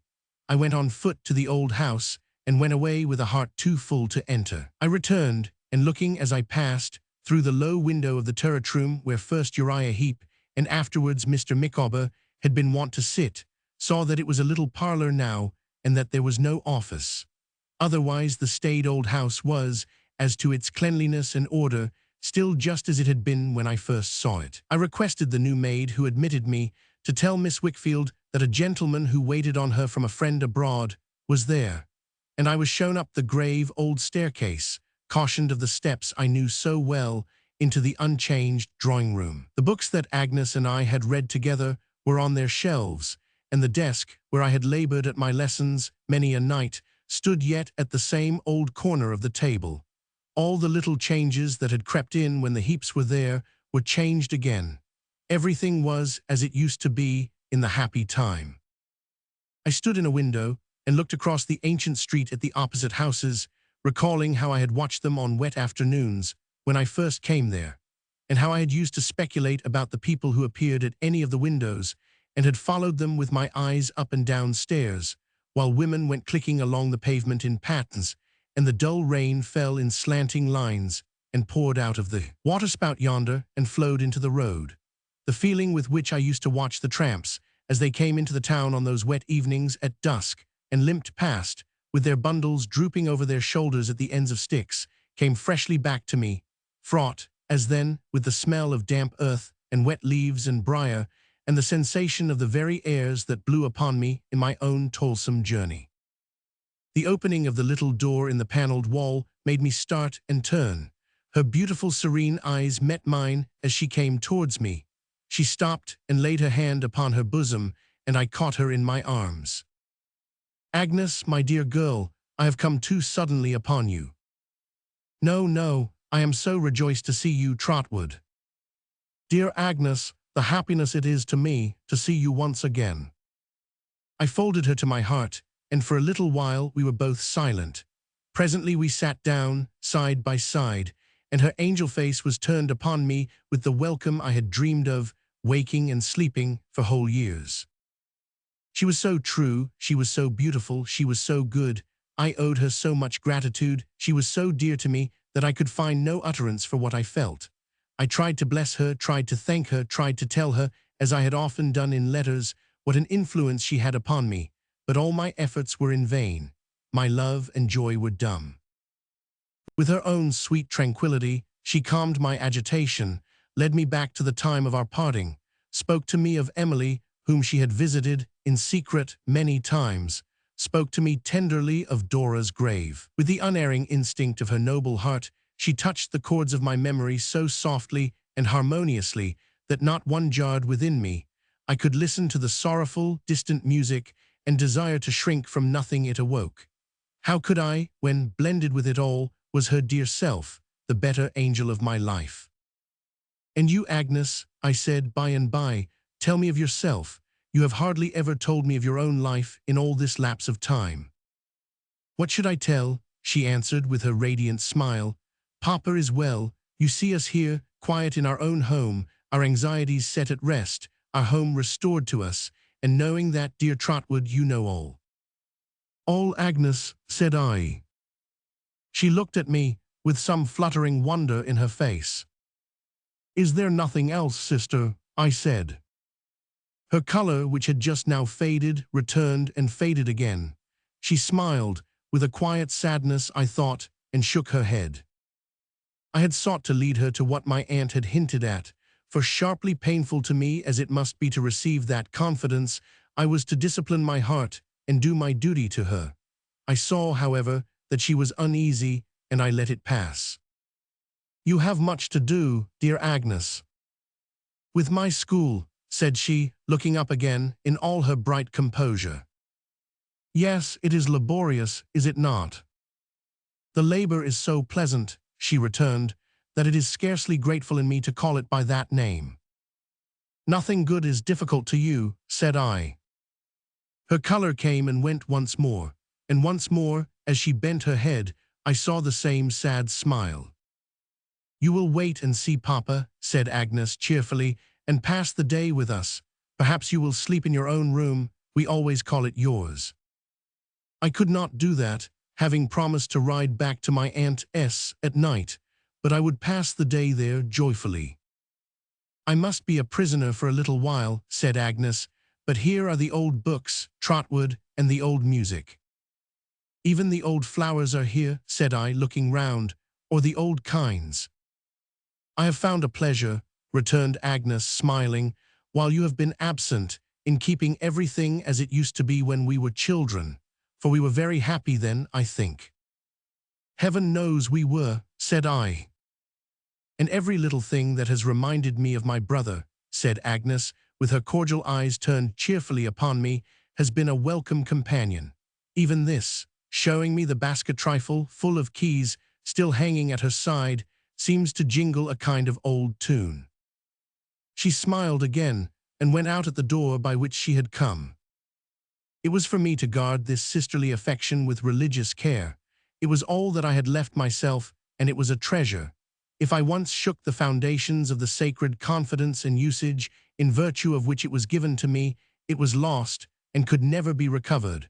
I set this steadily before myself. The better I loved her, the more it behoved me never to forget it. I walked through the streets, and once more seeing my old adversary the butcher, now a constable, with his staff hanging up in the shop, went down to look at the place where I had fought him, and there meditated on Miss Shepherd and the eldest Miss Larkins, and all the idle loves and likings and dislikings of that time.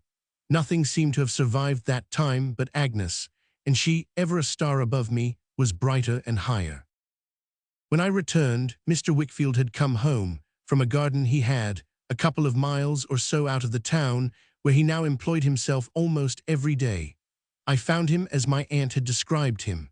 We sat down to dinner with some half-dozen little girls, and he seemed but the shadow of his handsome picture on the wall. The tranquility and peace belonging, of old, to that quiet ground in my memory pervaded it again. When dinner was done, Mr. Wickfield taking no wine, and I desiring none, we went upstairs, where Agnes and her little charges sang and played and worked. After tea the children left us, and we three sat together, talking of the bygone days. "My part in them," said Mr. Wickfield, shaking his white head, "has much matter for regret, for deep regret, and deep contrition, Trotwood, you well know, but I would not cancel it if it were in my power." I could readily believe that, looking at the face beside him. "I should cancel with it," he pursued, "such patience and devotion, such fidelity, such a child's love, as I must not forget, no, even to forget myself." "I understand you, sir," I softly said. "I hold it, I have always held it, in veneration." "But no one knows, not even you," he returned, "how much she has done, how much she has undergone, how hard she has striven, dear Agnes." She had put her hand entreatingly on his arm to stop him, and was very, very pale. "Well, well," he said with a sigh, dismissing, as I then saw, some trial she had borne, or was yet to bear, in connection with what my aunt had told me. "Well, I have never told you, Trotwood, of her mother. Has anyone?" "Never, sir." "It's not much, though it was much to suffer. She married me in opposition to her father's wish, and he renounced her. She prayed him to forgive her before my Agnes came into this world. He was a very hard man, and her mother had long been dead. He repulsed her. He broke her heart." Agnes leaned upon his shoulder and stole her arm about his neck. "She had an affectionate and gentle heart," he said, "and it was broken. I knew its tender nature very well. No one could if I did not. She loved me dearly but was never happy. She was always laboring in secret under this distress, and being delicate and downcast at the time of his last repulse, for it was not the first, by many pined away and died. She left me Agnes 2 weeks old, and the grey hair that you recollect me with when you first came." He kissed Agnes on her cheek. "My love for my dear child was a diseased love, but my mind was all unhealthy then. I say no more of that. I am not speaking of myself, Trotwood, but of her mother and of her. If I give you any clue to what I am or to what I have been, you will unravel it, I know. What Agnes is I need not say. I have always read something of her poor mother's story in her character, and so I tell it you tonight, when we three are again together after such great changes. I have told it all." His bowed head, and her angel face and filial duty derived a more pathetic meaning from it than they had had before. If I had wanted anything by which to mark this night of our reunion, I should have found it in this. Agnes rose up from her father's side, before long, and going softly to her piano, played some of the old airs to which we had often listened in that place. "Have you any intention of going away again?" Agnes asked me as I was standing by. "What does my sister say to that?" "I hope not." "Then I have no such intention, Agnes." "I think you ought not, Trotwood, since you ask me," she said mildly. "Your growing reputation and success enlarge your power of doing good, and if I could spare my brother with her eyes upon me, perhaps the time could not." What I am, you have made me, Agnes. You should know best. I made you, Trotwood.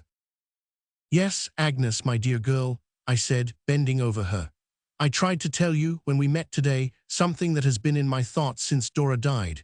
You remember when you came down to me in our little room, pointing upward, Agnes. Oh, Trotwood, she returned, her eyes filled with tears. So loving, so confiding, and so young, can I ever forget? As you were then, my sister, I have often thought since, you have ever been to me, ever pointing upward, Agnes, ever leading me to something better, ever directing me to higher things. She only shook her head. Through her tears, I saw the same sad, quiet smile. And I am so grateful to you for it, Agnes, so bound to you, that there is no name for the affection of my heart. I want you to know, yet don't know how to tell you, that all my life long I shall look up to you and be guided by you, as I have been through the darkness that is past. Whatever betides, whatever new ties you may form, whatever changes may come between us, I shall always look to you and love you as I do now and have always done. You will always be my solace and resource, as you have always been. Until I die, my dearest sister, I shall see you always before me, pointing upward. She put her hand in mine and told me she was proud of me and of what I said, although I praised her very far beyond her worth. Then she went on softly playing, but without removing her eyes from me. Do you know what I have heard tonight, Agnes? Said I. Strangely seems to be a part of the feeling with which I regarded you when I saw you first, with which I sat beside you in my rough school days. You knew I had no mother, she replied with a smile, and felt kindly towards me. More than that, Agnes, I knew, almost as if I had known this story, that there was something inexplicably gentle and softened surrounding you, something that might have been sorrowful in someone else, as I can now understand it was, but was not so in you. She softly played on, looking at me still. Will you laugh at my cherishing such fancies, Agnes? No. Or at my saying that I really believe I felt, even then, that you could be faithfully affectionate against all discouragement and never cease to be so until you cease to live. Will you laugh at such a dream? Oh no, oh no. For an instant, a distressful shadow crossed her face, but even in the start it gave me, it was gone, and she was playing on and looking at me with her own calm smile. As I rode back in the lonely night, the wind going by me like a restless memory, I thought of this and feared she was not happy. I was not happy, but thus far I had faithfully set the seal upon the past, and thinking of her, pointing upward, thought of her as pointing to that sky above me, where in the mystery to come, I might yet love her with a love unknown on earth, and tell her what the strife had been within me when I loved her here. Chapter 61. I am shown two interesting penitents. For a time, at all events, until my book should be completed, which would be the work of several months, I took up my abode in my aunt's house at Dover, and there, sitting in the window from which I had looked out at the moon upon the sea, when that roof first gave me shelter, I quietly pursued my task. In pursuance of my intention of referring to my own fictions only when their course should incidentally connect itself with the progress of my story, I do not enter on the aspirations, the delights, anxieties, and triumphs of my art. That I truly devoted myself to it with my strongest earnestness and bestowed upon it every energy of my soul, I have already said. If the books I have written be of any worth, they will supply the rest. I shall otherwise have written to poor purpose, and the rest will be of interest to no one. Occasionally I went to London, to lose myself in the swarm of life there, or to consult with Traddles on some business point. He had managed for me, in my absence, with the soundest judgment, and my worldly affairs were prospering. As my notoriety began to bring upon me an enormous quantity of letters from people of whom I had no knowledge, chiefly about nothing, and extremely difficult to answer, I agreed with Traddles to have my name painted up on his door. There, the devoted postman on that beat delivered bushels of letters for me, and there, at intervals, I labored through them, like a Home Secretary of State without the salary. Among this correspondence, there dropped in, every now and then, an obliging proposal from one of the numerous outsiders always lurking about the commons, to practice under cover of my name, if I would take the necessary steps remaining to make a proctor of myself and pay me a percentage on the profits. But I declined these offers, being already aware that there were plenty of such covert practitioners in existence, and considering the commons quite bad enough without my doing anything to make it worse. The girls had gone home when my name burst into bloom on Traddles's door, and the sharp boy looked all day as if he had never heard of Sophie shut up in a back room, glancing down from her work into a sooty little strip of garden with a pump in it. But there I always found her, the same bright housewife, often humming her Devonshire ballads when no strange foot was coming up the stairs, and blunting the sharp boy in his official closet with melody. I wondered at first why I so often found Sophie writing in a copybook, and why she always shut it up when I appeared and hurried it into the table drawer. But the secret soon came out. One day, Traddles, who had just come home through the drizzling sleet from court, took a paper out of his desk and asked me what I thought of that handwriting. "Oh, don't, Tom," cried Sophie, who was warming his slippers before the fire. "My dear," returned Tom in a delighted state, "why not? What do you say to that writing, Copperfield?" "It's extraordinarily legal and formal," said I. "I don't think I ever saw such a stiff hand." "Not like a lady's hand, is it?" said Traddles. "A lady's," I repeated. "Bricks and mortar are more like a lady's hand." Traddles broke into a rapturous laugh and informed me that it was Sophie's writing, that Sophie had vowed and declared he would need a copying clerk soon, and she would be that clerk, that she had acquired this hand from a pattern, and that she could throw off, I forget how many folios an hour. Sophie was very much confused by my being told all this, and said that when Tom was made a judge, he wouldn't be so ready to proclaim it, which Tom denied, averring that he should always be equally proud of it under all circumstances. "What a thoroughly good and charming wife she is, my dear Traddles," said I, when she had gone away, laughing. "My dear Copperfield," returned Traddles, "she is, without any exception, the dearest girl.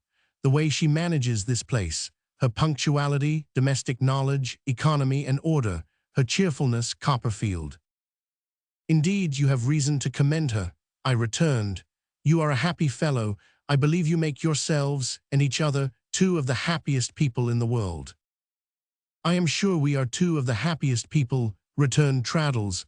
"I admit that, at all events. Bless my soul, when I see her getting up by candlelight on these dark mornings, busying herself in the day's arrangements, going out to market before the clerks come into the inn, caring for no weather, devising the most capital little dinners out of the plainest materials, making puddings and pies, keeping everything in its right place, always so neat and ornamental herself, sitting up at night with me if it's ever so late, sweet-tempered and encouraging always, and all for me. I positively sometimes can't believe it, Copperfield."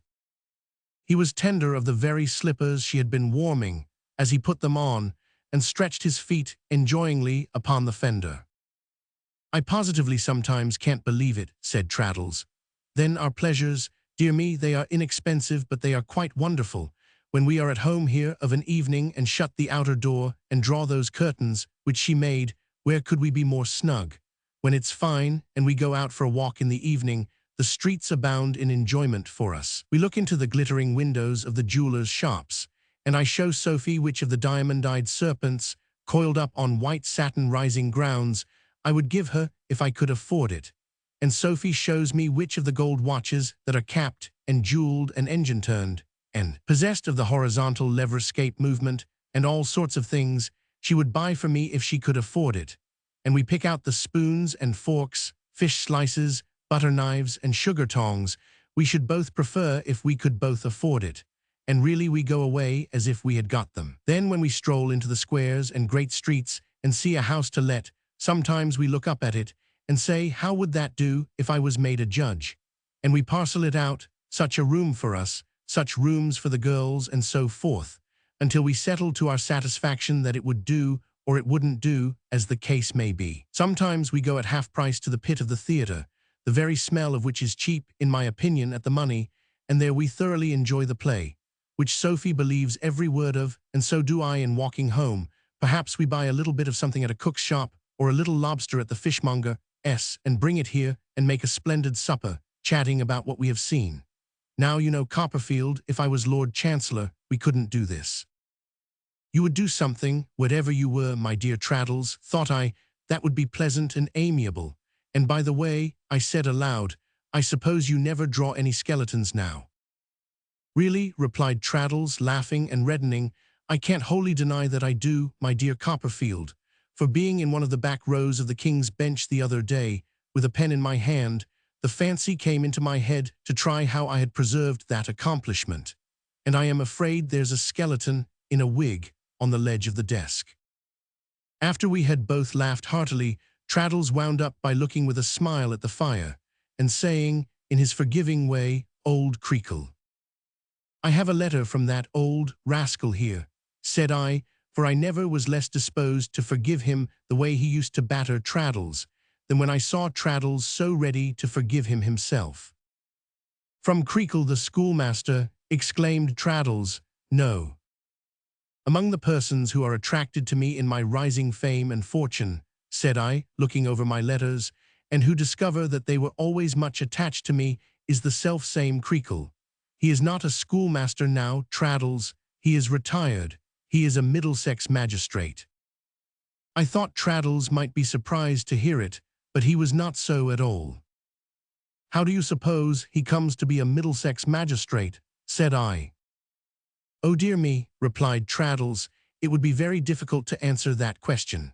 Perhaps he voted for somebody, or lent money to somebody, or bought something of somebody, or otherwise obliged somebody, or jobbed for somebody, who knew somebody who got the lieutenant of the county to nominate him for the commission. On the commission he is, at any rate," said I, "and he writes to me here that he will be glad to show me, in operation, the only true system of prison discipline, the only unchallengeable way of making sincere and lasting converts and penitents, which, you know, is by solitary confinement. What do you say?" "To the system?" inquired Traddles, looking grave. "No, to my accepting the offer, and your going with me." "I don't object," said Traddles. "Then I'll write to say so.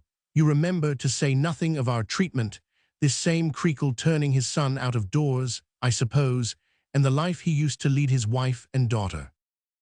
"Perfectly," said Traddles.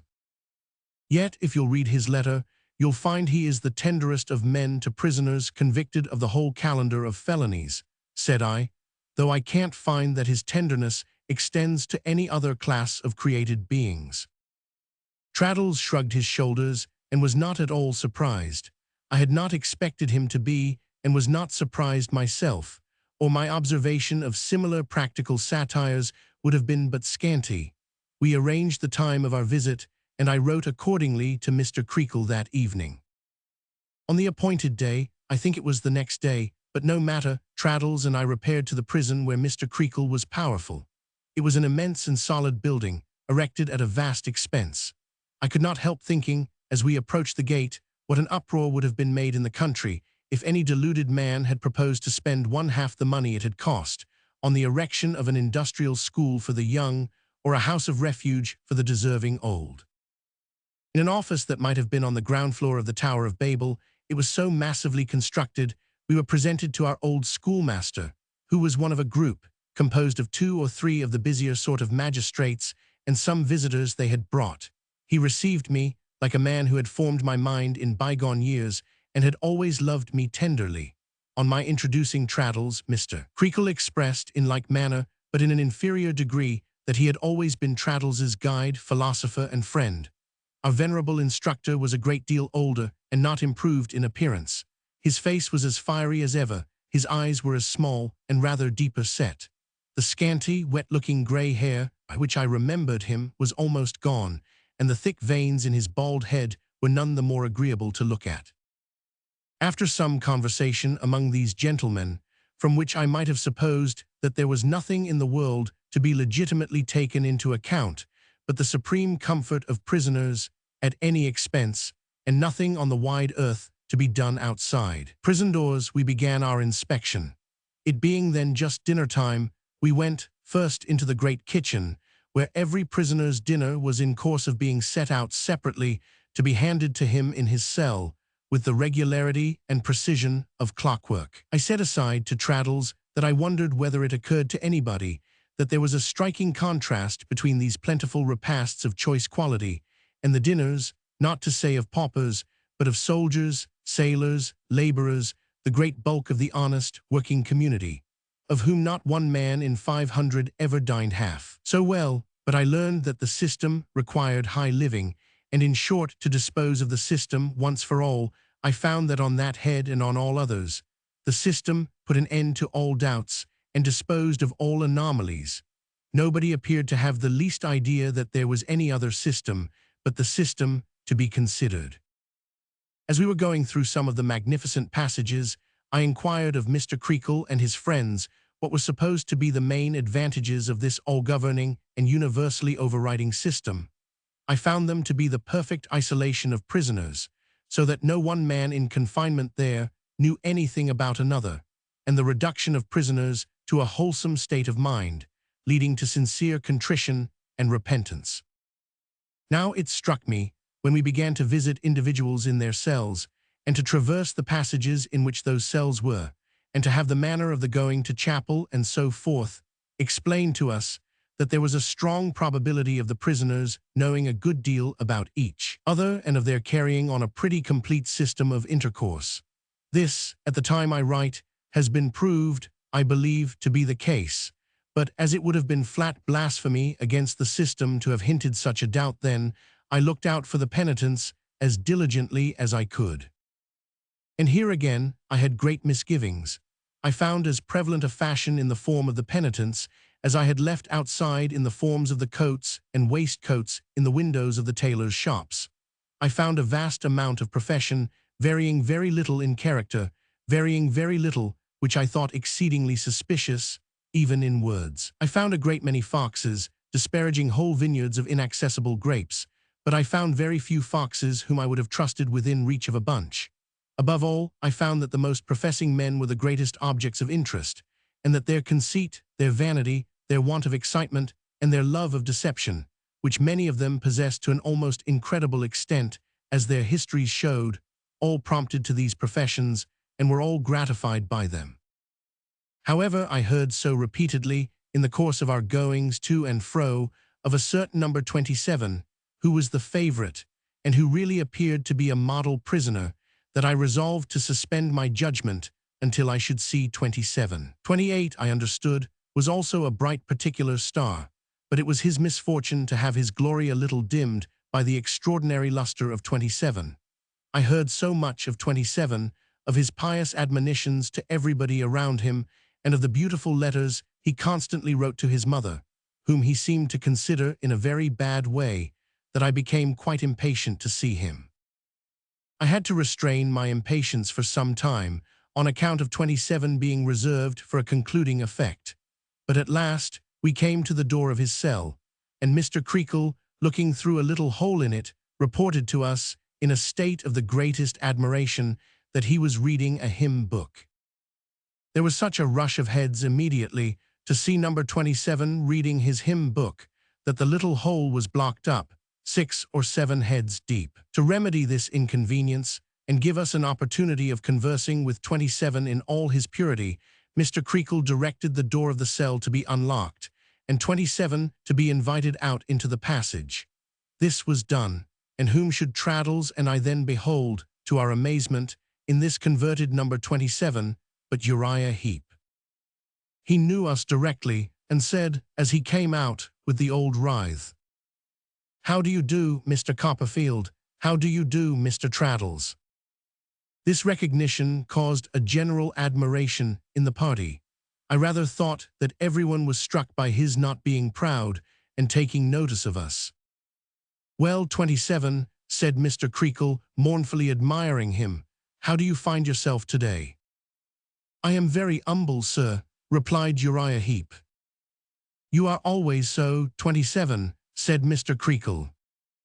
Here another gentleman asked, with extreme anxiety, "Are you quite comfortable?" "Yes, I thank you, sir," said Uriah Heep, looking in that direction. "Far more comfortable here than ever I was outside. I see my follies now, sir. That's what makes me comfortable." Several gentlemen were much affected, and a third questioner, forcing himself to the front, inquired with extreme feeling, "How do you find the beef?" "Thank you, sir," replied Uriah, glancing in the new direction of this voice. "It was tougher yesterday than I could wish, but it's my duty to bear.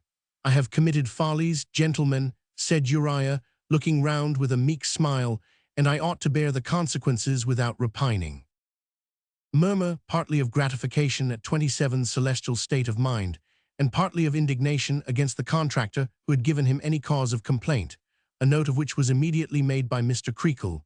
Having subsided, 27 stood in the midst of us, as if he felt himself the principal object of merit in a highly meritorious museum. That we, the neophytes, might have an excess of light shining upon us all at once, orders were given to let out 28. I had been so much astonished already that I only felt a kind of resigned wonder when Mr. Littimer walked forth, reading a good book. I am shown 2 interesting penitents. 28, said a gentleman in spectacles who had not yet spoken, "You complained last week, my good fellow, of the cocoa. How has it been since?" "I thank you, sir," said Mr. Littimer, "it has been better made. If I might take the liberty of saying so, sir, I don't think the milk which is boiled with it is quite genuine, but I am aware, sir, that there is great adulteration of milk in London, and that the article in a pure state is difficult to be obtained." It appeared to me that the gentleman in spectacles backed his 28 against Mr. Creakle's 27, for each of them took his own man in hand. "What is your state of mind, 28? said the questioner in spectacles. "I thank you, sir," returned Mr. Littimer. "I see my follies now, sir. I am a good deal troubled when I think of the sins of my former companions, sir, but I trust they may find forgiveness." "You are quite happy yourself," said the questioner, nodding encouragement. "I am much obliged to you, sir," returned Mr. Littimer. "Perfectly so." "Is there anything at all on your mind now?" said the questioner. "If so, mention it, 28. "Sir," said Mr. Littimer, without looking up, "if my eyes have not deceived me, there is a gentleman present who was acquainted with me in my former life. It may be profitable to that gentleman to know, sir, that I attribute my past follies entirely to having lived a thoughtless life in the service of young men, and to having allowed myself to be led by them into weaknesses which I had not the strength to resist. I hope that gentleman will take warning, sir, and will not be offended at my freedom. It is for his good. I am conscious of my own past follies.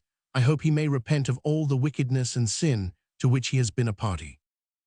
I observed that several gentlemen were shading their eyes, each with one hand, as if they had just come into church.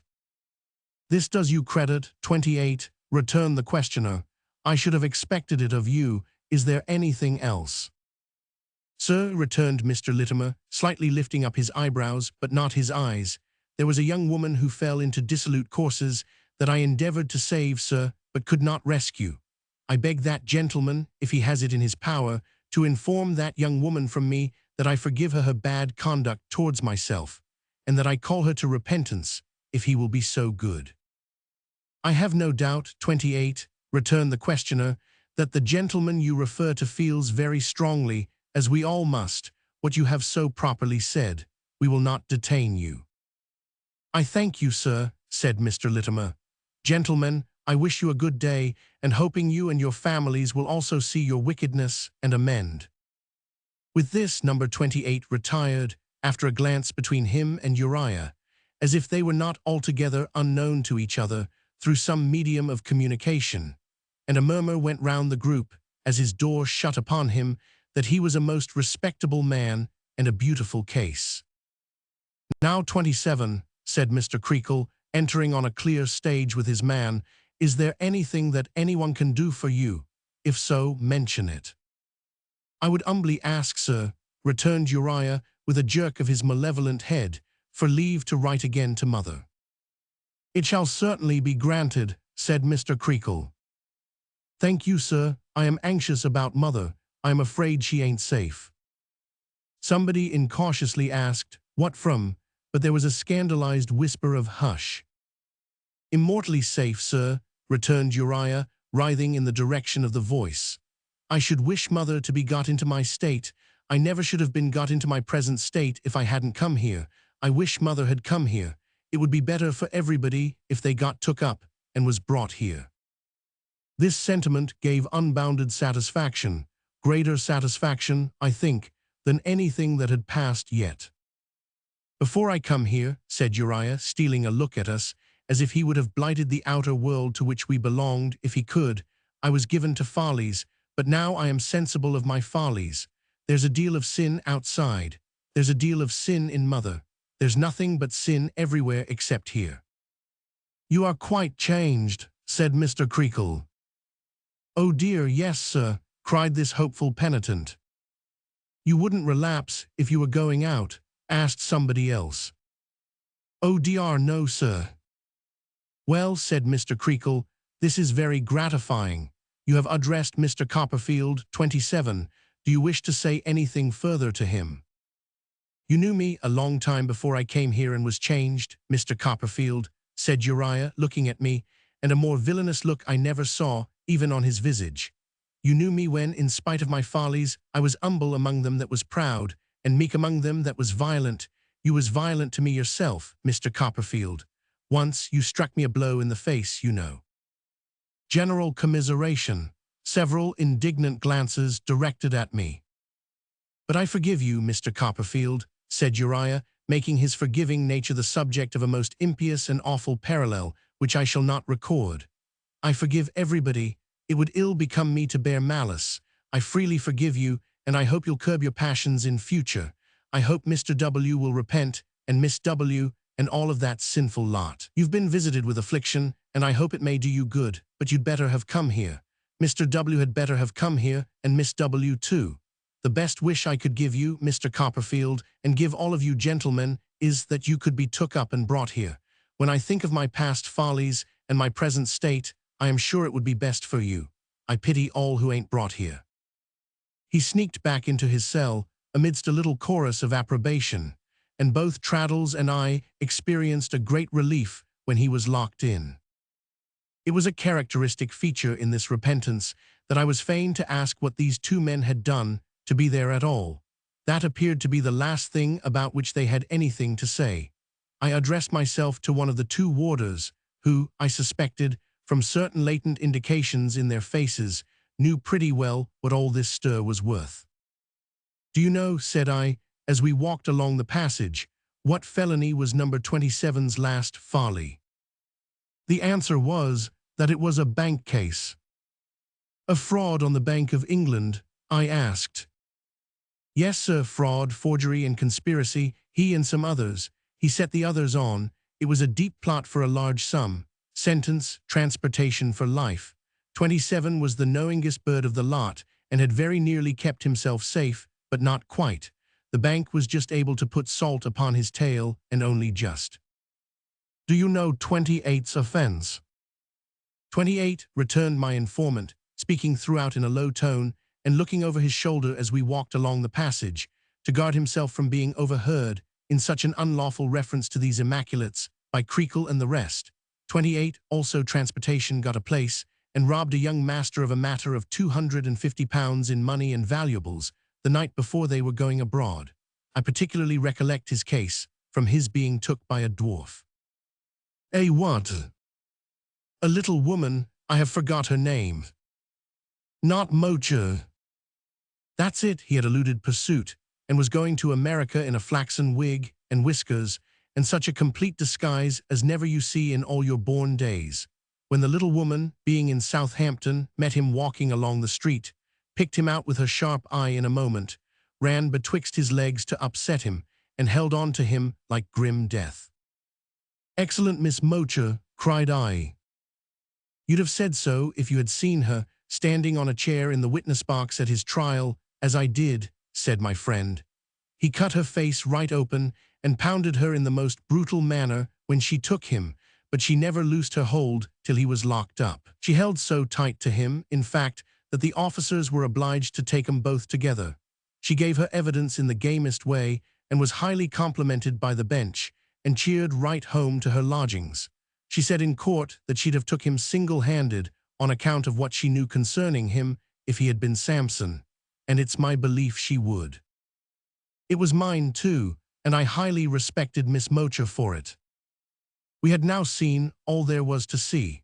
It would have been in vain to represent to such a man as the worshipful Mr. Creakle that 27 and 28 were perfectly consistent and unchanged, that exactly what they were then they had always been, that the hypocritical knaves were just the subjects to make that sort of profession in such a place, that they knew its market value at least as well as we did, in the immediate service it would do them when they were expatriated, in a word, that it was a rotten, hollow, painfully suggestive piece of business altogether.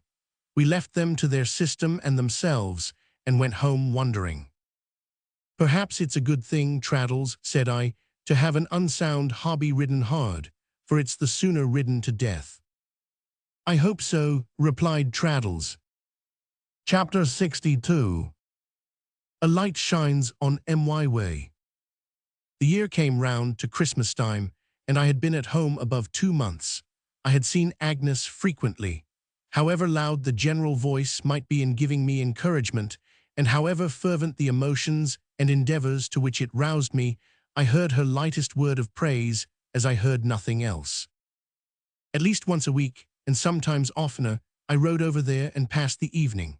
I usually rode back at night, for the old unhappy sense was always hovering about me now most sorrowfully when I left her, and I was glad to be up and out, rather than wandering over the past in weary wakefulness or miserable dreams. I wore away the longest part of many wild, sad nights in those rides, reviving, as I went, the thoughts that had occupied me in my long absence. Or if I were to say rather that I listened to the echoes of those thoughts, I should better express the truth. They spoke to me from afar off. I had put them at a distance and accepted my inevitable place. When I read to Agnes what I wrote, when I saw her listening face, moved her to smiles or tears, and heard her cordial voice so earnest on the shadowy events of that imaginative world in which I lived, I thought what a fate mine might have been, but only thought so as I had thought after I was married to Dora what I could have wished my wife to be. My duty to Agnes, who loved me with a love which, if I disquieted, I wronged most selfishly and poorly and could never restore. My matured assurance that I, who had worked out my own destiny and won what I had impetuously set my heart on, had no right to murmur and must bear, comprised what I felt and what I had learned. But I loved her, and now it even became some consolation to me vaguely to conceive a distant day when I might blamelessly avow it, when all this should be over, when I could say, "Agnes, so it was when I came home, and now I am old, and I never have loved since." She did not once show me any change in herself. What she always had been to me, she still was, wholly unaltered. Between my aunt and me, there had been something in this connection since the night of my return, which I cannot call a restraint or an avoidance of the subject, so much as an implied understanding that we thought of it together, but did not shape our thoughts into words. When, according to our old custom, we sat before the fire at night, we often fell into this train, as naturally and as consciously to each other as if we had unreservedly said so. But we preserved an unbroken silence. I believed that she had read, or partly read, my thoughts that night, and that she fully comprehended why I gave mine no more distinct expression. This Christmas time being come, and Agnes having reposed no new confidence in me, a doubt that had several times arisen in my mind, whether she could have that perception of the true state of my breast, which restrained her with the apprehension of giving me pain, began to oppress me. Heavily, if that were so, my sacrifice was nothing, my plainest obligation to her unfulfilled, and every poor action I had shrunk from, I was hourly doing. I resolved to set this right beyond all doubt. If such a barrier were between us, to break it down at once with a determined hand. It was, what lasting reason have I to remember it? A cold, harsh winter day. There had been snow some hours before, and it lay not deep but hard frozen on the ground. Out at sea beyond my window the wind blew ruggedly from the north. I had been thinking of it, sweeping over those mountain wastes of snow in Switzerland, then inaccessible to any human foot, and had been speculating which was the lonelier, those solitary regions, or a deserted ocean. "Riding today, Trot," said my aunt, putting her head in at the door. "Yes," said I am going over to Canterbury. It's a good day for a ride." "I hope your horse may think so too," said my aunt, "but at present he is holding down his head and his ears, standing before the door there, as if he thought his stable preferable." My aunt, I may observe, allowed my horse on the forbidden ground, but had not at all relented toward the donkeys. "He will be fresh enough presently," said I. "The ride will do his master good, at all events," observed my aunt, glancing at the papers on my table. "Ah, child, you pass a good many hours here. I never thought, when I used to read books, what work it was to write them." "It's work enough to read them sometimes," I returned. "As to the writing, it has its own charms, aunt." "Ah, I see," said my aunt. "Ambition, love of approbation, sympathy, and much more, I suppose. Well, go along with you." "Do you know anything more?" said I, standing composedly before her. She had patted me on the shoulder and sat down in my chair. "Of that attachment of Agnes?" She looked up in my face a little while before replying. "I think I do, Trot." "Are you confirmed in your impression?" I inquired. "I think I am, Trot." She looked so steadfastly at me, with a kind of doubt or pity or suspense in her affection, that I summoned the stronger determination to show her a perfectly cheerful face. "And what is more, Trot," said my aunt. "Yes, I think Agnes is going to be married." "God bless her," said I cheerfully. "God bless her," said my aunt, "and her husband too." I echoed it, parted from my aunt, went lightly downstairs, mounted, and rode away. There was greater reason than before to do what I had resolved to do. How well I recollect the wintry ride, the frozen particles of ice, brushed from the blades of grass by the wind and borne across my face, the hard clatter of the horse's hoofs beating a tune upon the ground, the stiff-tilled soil, the snowdrift lightly eddying in the chalk pit as the breeze ruffled it, the smoking team with the wagon of old hay stopping to breathe on the hilltop and shaking their bells musically, the whitened slopes and sweeps of downland lying against the dark sky as if they were drawn on a huge slate. I found Agnes alone. The little girls had gone to their own homes now, and she was alone by the fire, reading. She put down her book on seeing me come in, and having welcomed me as usual, took her work-basket and sat in one of the old-fashioned windows. I sat beside her on the window-seat, and we talked of what I was doing, and when it would be done, and of the progress I had made since my last visit. Agnes was very cheerful, and laughingly predicted that I should soon become too famous to be talked to on such subjects. "So I make the most of the present time, you see," said Agnes, "and talk to you while I may." As I looked at her beautiful face, observant of her work, she raised her mild, clear eyes and saw that I was looking at her. "You are thoughtful today, Trotwood." "Agnes, shall I tell you what about? I came to tell you." She put aside her work, as she was used to do when we were seriously discussing anything, and gave me her whole attention. "My dear Agnes, do you doubt my being true to you?" "No," she answered, with a look of astonishment. "Do you doubt my being what I always have been to you?" "No," she answered, as before. "Do you remember that I tried to tell you, when I came home, what a debt of gratitude I owed you, dearest Agnes, and how fervently I felt towards you?" "I remember it," she said gently, "very well." "You have a secret," said I. "Let me share it, Agnes." She cast down her eyes and trembled. "I could hardly fail to know, even if I had not heard, but from other lips than yours, Agnes, which seems strange, that there is someone upon whom you have bestowed the treasure of your love. Do not shut me out of what concerns your happiness so nearly. If you can trust me, as you say you can, and as I know you may, let me be your friend, your brother, in this matter, of all others."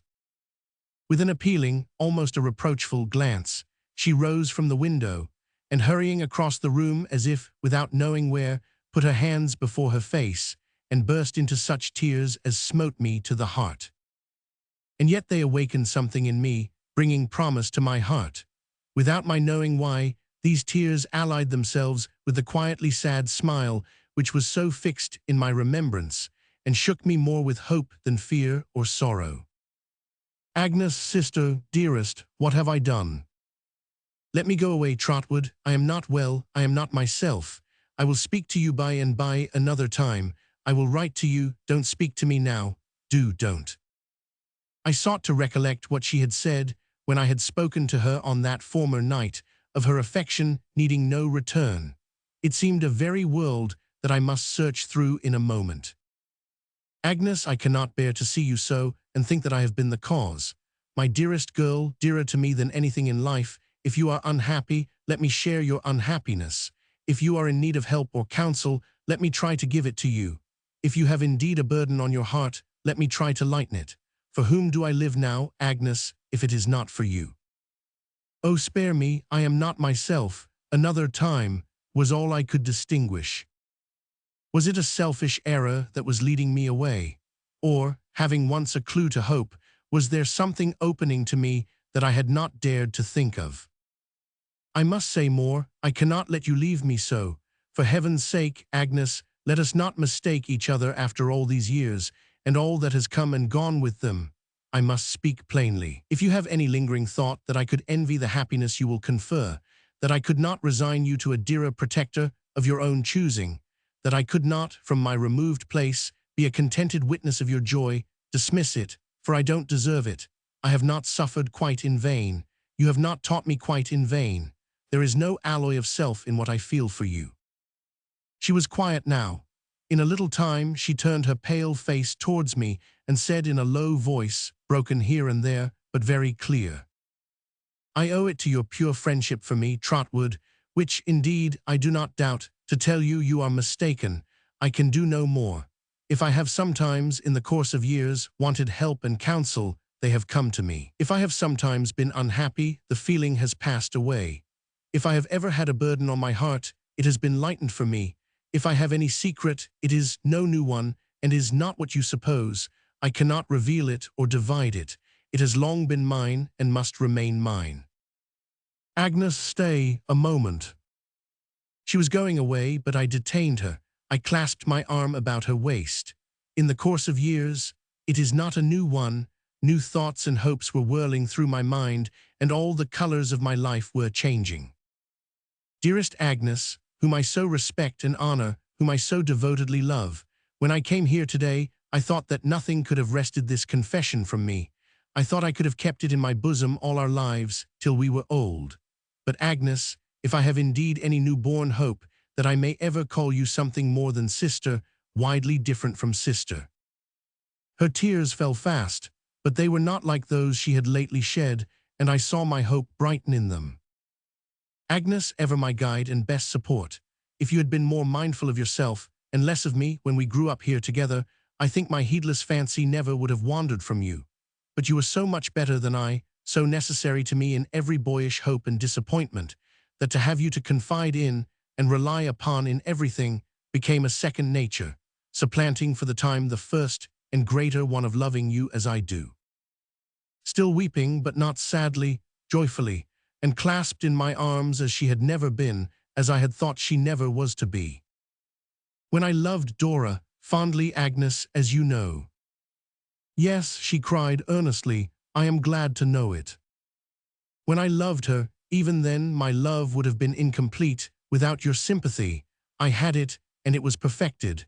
And when I lost her, Agnes, what should I have been without you still? Closer in my arms, nearer to my heart, her trembling hand upon my shoulder, her sweet eyes shining through her tears on mine. I went away, dear Agnes, loving you. I stayed away loving you. I returned home loving you. And now I tried to tell her of the struggle I had had, and the conclusion I had come to. I tried to lay my mind before her truly and entirely. I tried to show her how I had hoped I had come into the better knowledge of myself and of her, how I had resigned myself to what that better knowledge brought, and how I had come there, even that day, in my fidelity to this. If she did so love me, I said, that she could take me for her husband, she could do so, on no deserving of mine, except upon the truth of my love for her, and the trouble in which it had ripened to be what it was. And hence it was that I revealed it. And oh, Agnes, even out of thy true eyes, in that same time, the spirit of my child-wife looked upon me, saying it was well, and winning me through thee to tenderest recollections of the blossom that had withered in its bloom. I am so blessed, Trotwood, my heart is so overcharged, but there is one thing I must say. Dearest, what? She laid her gentle hands upon my shoulders and looked calmly in my face. Do you know yet what it is? I am afraid to speculate on what it is. Tell me, my dear. I have loved you all my life. Oh, we were happy, we were happy. Our tears were not for the trials, hers so much the greater, through which we had come to be thus, but for the rapture of being thus, never to be divided more. We walked that winter evening in the fields together, and the blessed calm within us seemed to be partaken by the frosty air. The early stars began to shine while we were lingering on, and looking up to them, we thanked our God for having guided us to this tranquility. We stood together in the same old-fashioned window at night, when the moon was shining, Agnes with her quiet eyes raised up to it, I following her glance. Long miles of road then opened out before my mind, and toiling on, I saw a ragged, way-worn boy, forsaken and neglected, who should come to call even the heart now beating against mine, his own. It was nearly dinner-time next day when we appeared before my aunt. She was up in my study, Peggotty said, which it was her pride to keep in readiness and order for me. We found her, in her spectacles, sitting by the fire. Goodness me, said my aunt, peering through the dusk, who's this you're bringing home? Agnes, said I. As we had arranged to say nothing at first, my aunt was not a little discomfited. She darted a hopeful glance at me when I said Agnes, but seeing that I looked as usual, she took off her spectacles in despair and rubbed her nose with them. She greeted Agnes heartily, nevertheless, and we were soon in the lighted parlor downstairs at dinner. My aunt put on her spectacles twice or thrice to take another look at me, but as often took them off again, disappointed, and rubbed her nose with them, much to the discomfiture of Mr. Dick, who knew this to be a bad symptom. By the by, aunt, said I after dinner, I have been speaking to Agnes about what you told me. Then, Trot, said my aunt, turning scarlet, you did wrong and broke your promise. You are not angry, aunt, I trust. I am sure you won't be, when you learn that Agnes is not unhappy in any attachment. Stuff and nonsense, said my aunt. As my aunt appeared to be annoyed, I thought the best way was to cut her annoyance short. I took Agnes in my arm to the back of her chair, and we both leaned over her. My aunt, with one clap of her hands and one look through her spectacles, immediately went into hysterics, for the first and only time in all my knowledge of her. The hysterics called up Peggotty. The moment my aunt was restored, she flew at Peggotty, and calling her a silly old creature, hugged her with all her might. After that she hugged Mr. Dick, who was highly honored, but a good deal surprised, and after that told them why. Then we were all happy together. I could not discover whether my aunt, in her last short conversation with me, had fallen on a pious fraud, or had really mistaken the state of my mind. It was quite enough, she said, that she had told me Agnes was going to be married, and that I now knew better than anyone how true it was. We were married within a fortnight. Traddles and Sophie and Dr. and Mrs. Strong were the only guests at our quiet wedding. We left them full of joy and drove away together. Clasped in my embrace, I held the source of every worthy aspiration I had ever had, the center of myself, the circle of my life, my own, my wife, my love of whom was founded on a rock. Dearest husband, said Agnes, now that I may call you by that name, I have one thing more to tell you. Let me hear it, love. It grows out of the night when Dora died. She sent you for me. She did. She told me that she left me something. Can you think what it was? I believed I could. I drew the wife who had so long loved me closer to my side. She told me that she made a last request to me and left me a last charge. And it was that only I would occupy this vacant place. And Agnes laid her head upon my breast and wept, and I wept with her, though we were so happy. Chapter 63. A Visitor. What I have purposed to record is nearly finished, but there is yet an incident conspicuous in my memory, on which it often rests with delight, and without which one thread in the web I have spun would have a ravelled end. I had advanced in fame and fortune, my domestic joy was perfect, I had been married 10 happy years. Agnes and I were sitting by the fire in our house in London one night in spring, and 3 of our children were playing in the room, when I was told that a stranger wished to see me. A stranger calls to see me. He had been asked if he came on business, and had answered no. He had come for the pleasure of seeing me, and had come a long way. He was an old man, my servant said, and looked like a farmer.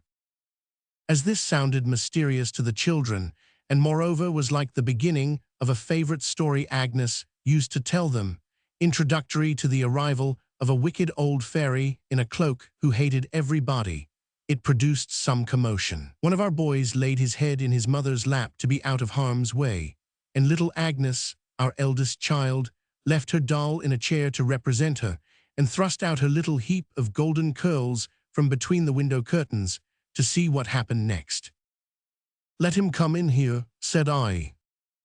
There soon appeared, pausing in the dark doorway as he entered, a hale, grey-haired old man.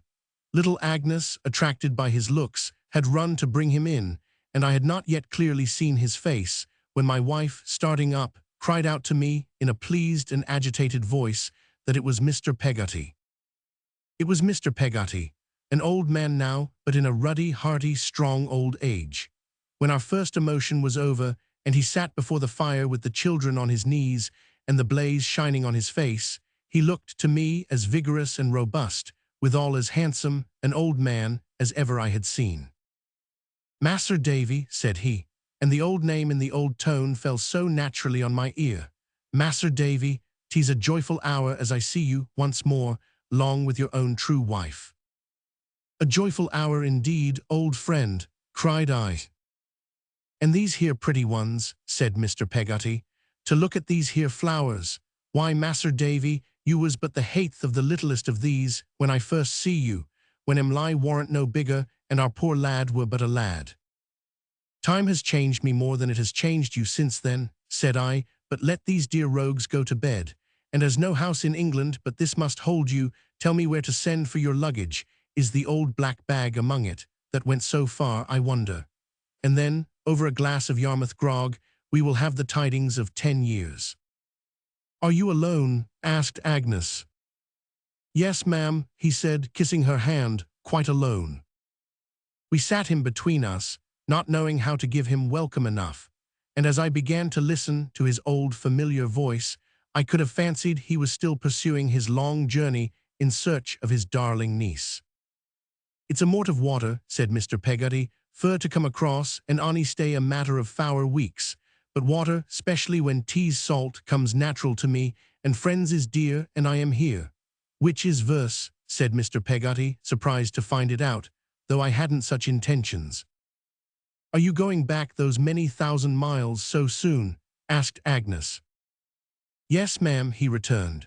"I give the promise to Em'ly afore I come away.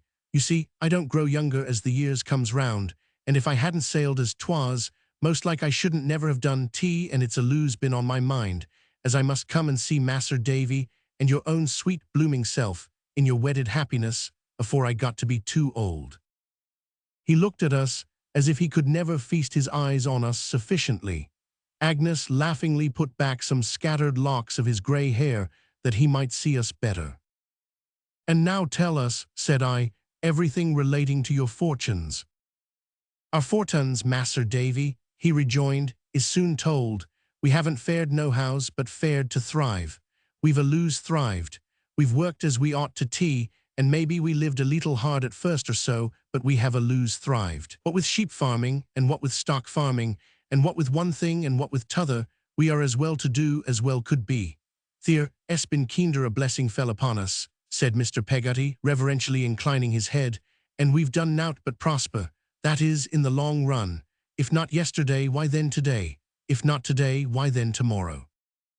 And Emily, said Agnes and I both together. Emily, said he, arter you left her, ma'am, and I never heard her saying of her prayers at night, t'other side the canvas screen, when we was settled in the bush. But what I heard your name, and arter she and me lost sight of Mas'r Davy, that there shining sundown, was that low at first, that if she had knowed then what Mas'r Davy kept from us so kind and thoughtful, 'tis my opinion she'd have drooped away. But there was some poor folks aboard as had illness among 'em, and she took care of them, and there was the children in our company, and she took care of them, and so she got to be busy and to be doing good, and that helped her. When did she first hear of it? I asked. I kept it from her arter I heard aunt, said Mr. Peggotty, going on nigh a year.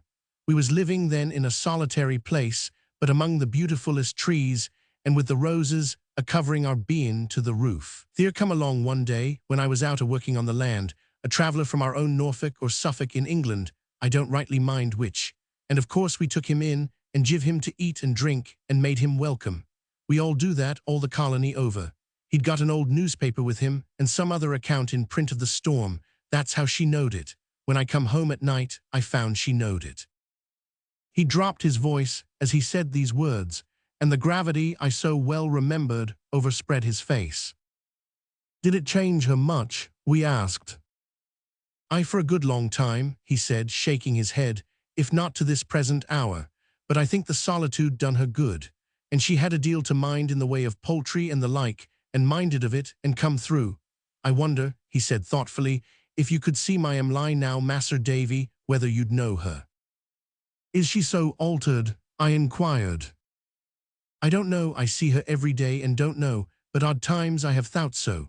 A slight figure, said Mr. Peggotty, looking at the fire, kinder worn, soft, sorrowful blue eyes, a delicate face, a pretty head leaning a little down, a quiet voice and way timid a'most.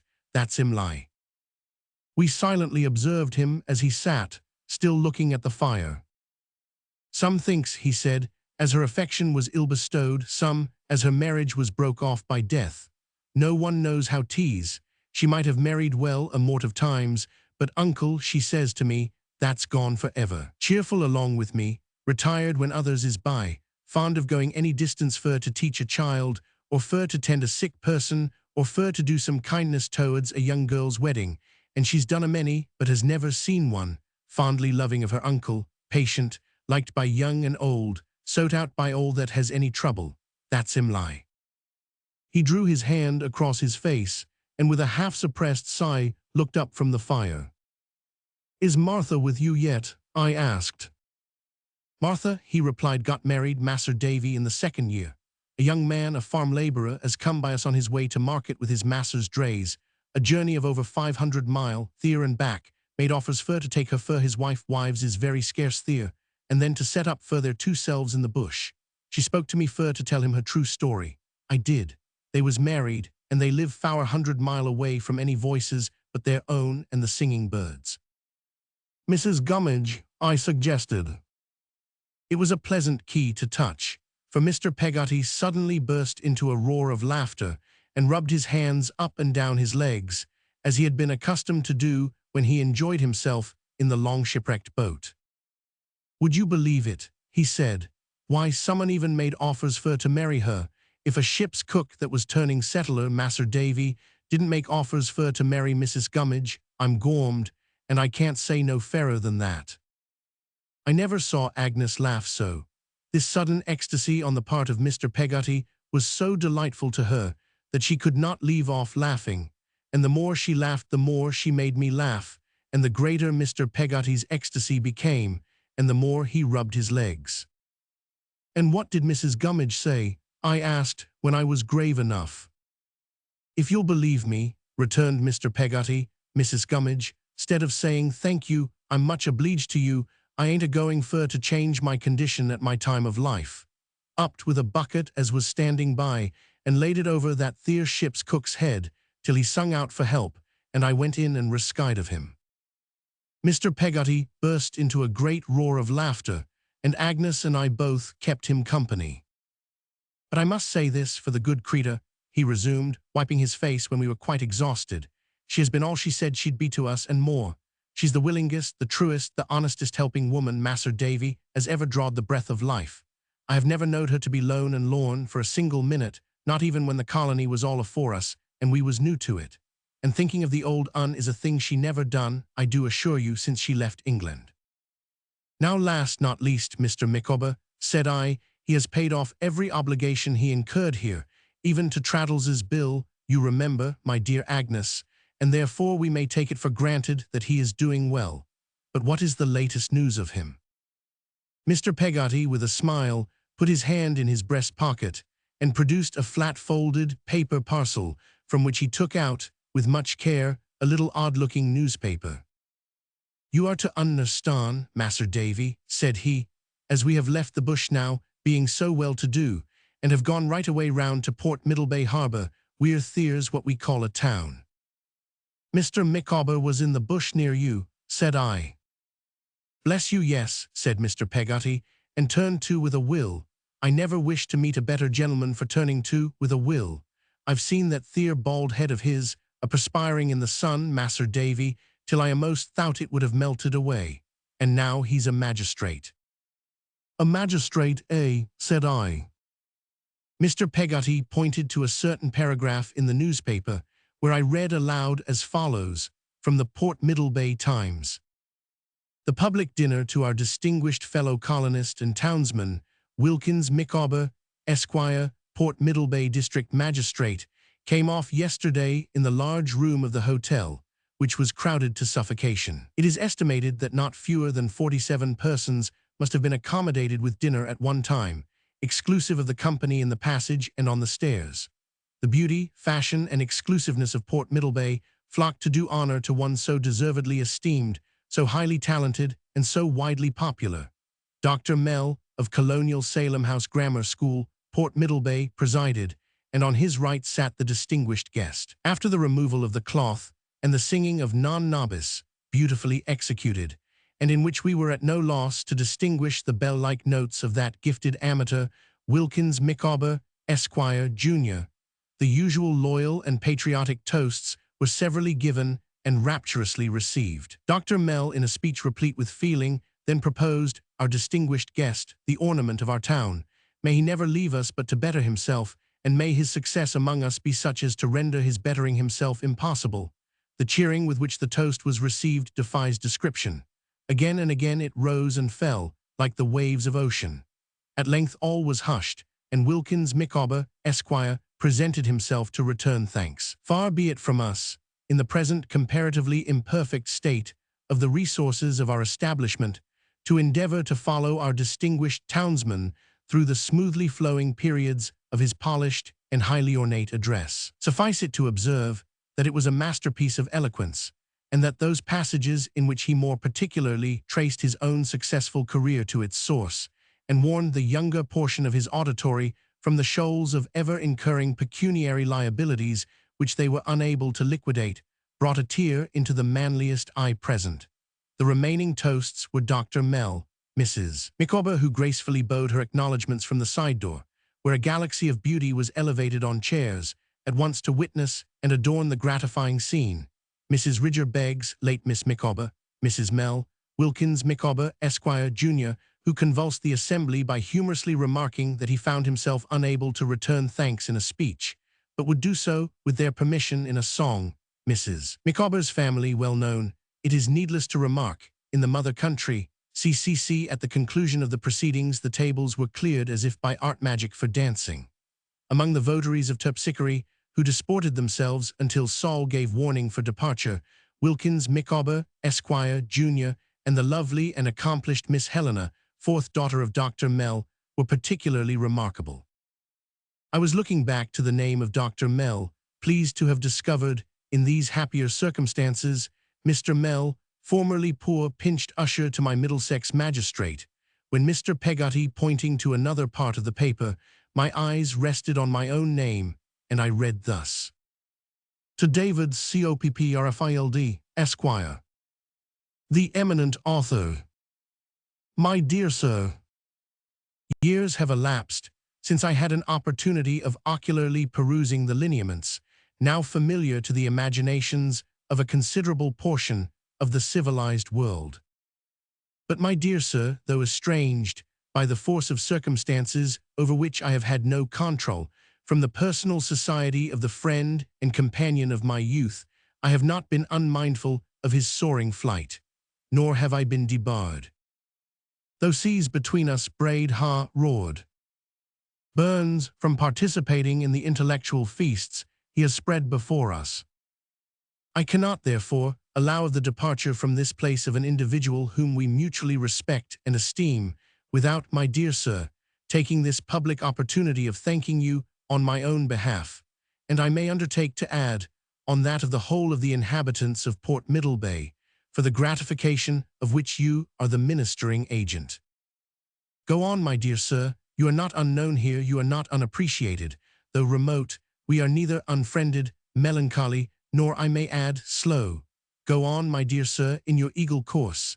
The inhabitants of Port Middlebay may at least aspire to watch it, with delight, with entertainment, with instruction. Among the eyes elevated towards you from this portion of the globe will ever be found, while it has light and life, appertaining to Wilkins Micawber, magistrate.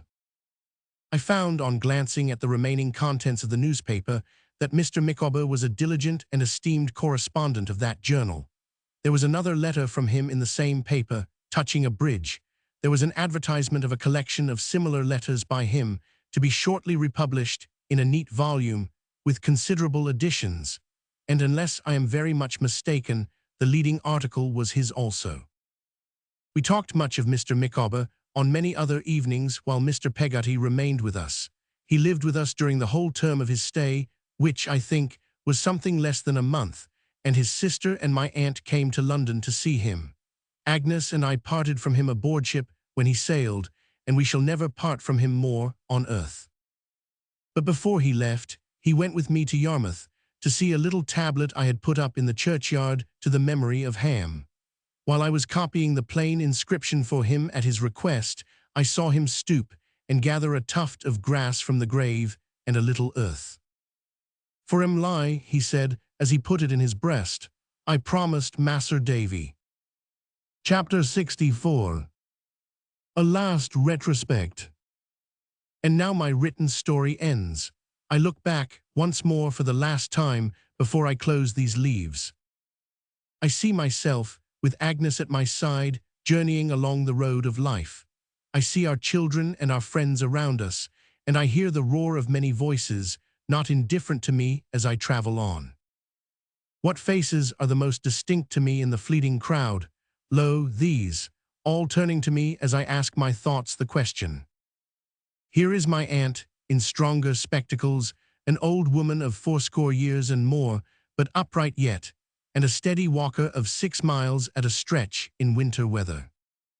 Always with her, here comes Peggotty, my good old nurse, likewise in spectacles, accustomed to do needlework at night very close to the lamp, but never sitting down to it without a bit of wax candle, a yard measure in a little house, and a workbox with a picture of St. Paul's upon the lid. The cheeks and arms of Peggotty, so hard and red in my childish days, when I wondered why the birds didn't peck her in preference to apples, are shriveled now, and her eyes, that used to darken their whole neighborhood in her face, are fainter, though they glitter still. But her rough forefinger, which I once associated with a pocket nutmeg grater, is just the same, and when I see my least child catching at it as it totters from my aunt to her, I think of our little parlor at home, when I could scarcely walk. My aunt's old disappointment is set right now. She is godmother to a real living Betsey Trotwood, and Dora, the next in order, says she spoils her. There is something bulky in Peggotty's pocket.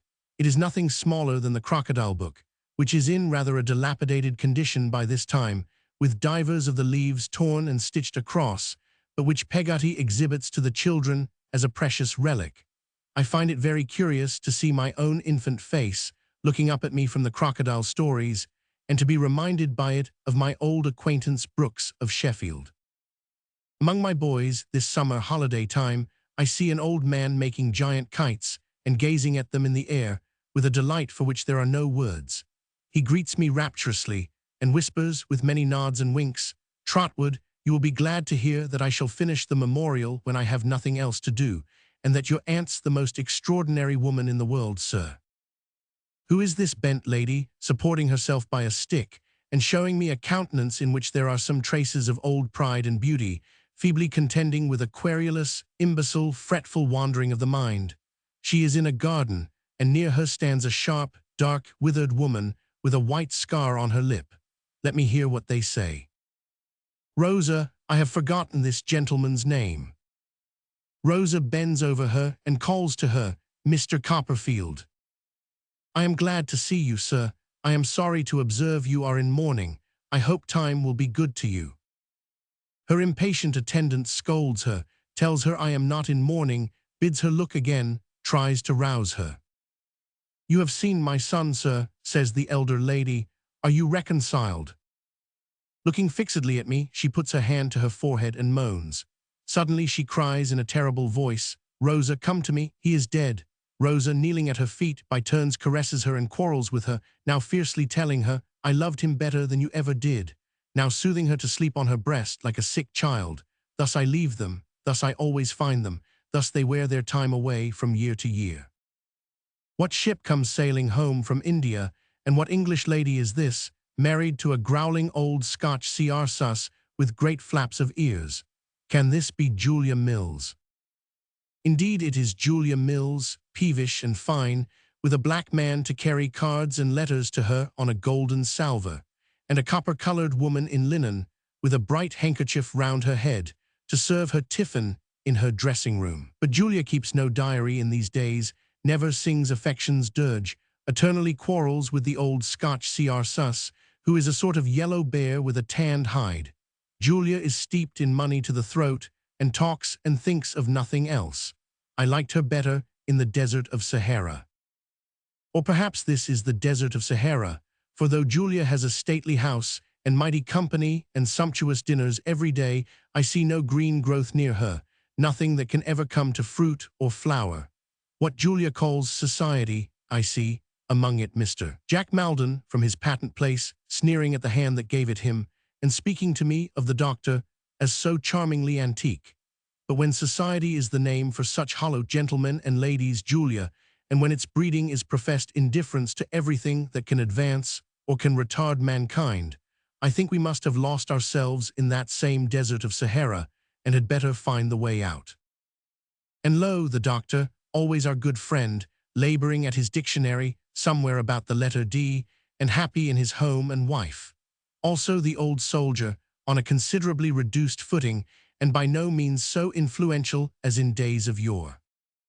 Working at his chambers in the Temple, with a busy aspect, and his hair, where he is not bald, made more rebellious than ever by the constant friction of his lawyer's wig, I come, in a later time, upon my dear old Traddles.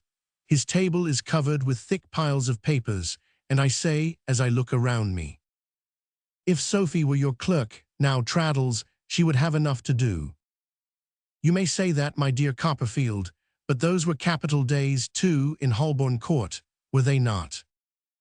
When she told you you would be a judge, but it was not the town talk then. "At all events," says Traddles, "if I ever am one." "Why, you know you will be." "Well, my dear Copperfield, when I am one, I shall tell the story as I said I would." We walk away arm in arm. I am going to have a family dinner with Traddles. It is Sophie's birthday, and on our road, Traddles discourses to me of the good fortune he has enjoyed. I really have been able, my dear Copperfield, to do all that I had most at heart. There's the Reverend Horace promoted to that living at £450 a year. There are our 2 boys receiving the very best education and distinguishing themselves as steady scholars and good fellows. There are 3 of the girls married very comfortably. There are 3 more living with us. There are 3 more keeping house for the Reverend Horace since Mrs. Crueller's decease, and all of them happy. "Except, I suggest." "Except the beauty," says Traddles. "Yes, it was very unfortunate that she should marry such a vagabond, but there was a certain dash and glare about him that caught her. However, now we have got her safe at our house and got rid of him, we must cheer her up again. Traddles's house is one of the very houses, or it easily may have been, which he and Sophie used to parcel out in their evening walks. It is a large house, but Traddles keeps his papers in his dressing room and his boots with his papers, and he and Sophie squeeze themselves into upper rooms, reserving the best bedrooms for the beauty and the girls. There is no room to spare in the house, for more of the girls are here and always are here, by some accident or other, than I know how to count. Here, when we go in, is a crowd of them, running down to the door and handing Traddles about to be kissed, until he is out of breath. Here, established in perpetuity, is the poor beauty, a widow with a little girl. Here, at dinner on Sophie's birthday, are the 3 married girls with their 3 husbands, and one of the husband's brothers, and another husband's cousin, and another husband's sister, who appears to me to be engaged to the cousin. Traddles, exactly the same simple, unaffected fellow as he ever was, sits at the foot of the large table like a patriarch, and Sophie beams upon him, from the head, across a cheerful space that is certainly not glittering with Britannia metal. And now, as I close my task, subduing my desire to linger yet, these faces fade away. But one face, shining on me like a heavenly light by which I see all other objects, is above them and beyond them all, and that remains. I turn my head and see it, in its beautiful serenity, beside me. My lamp burns low, and I have written far into the night, but the dear presence, without which I were nothing, bears me company. O Agnes, O my soul, so may thy face be by me when I close my life indeed. So may I, when realities are melting from me like the shadows which I now dismiss, still find thee near me, pointing upward.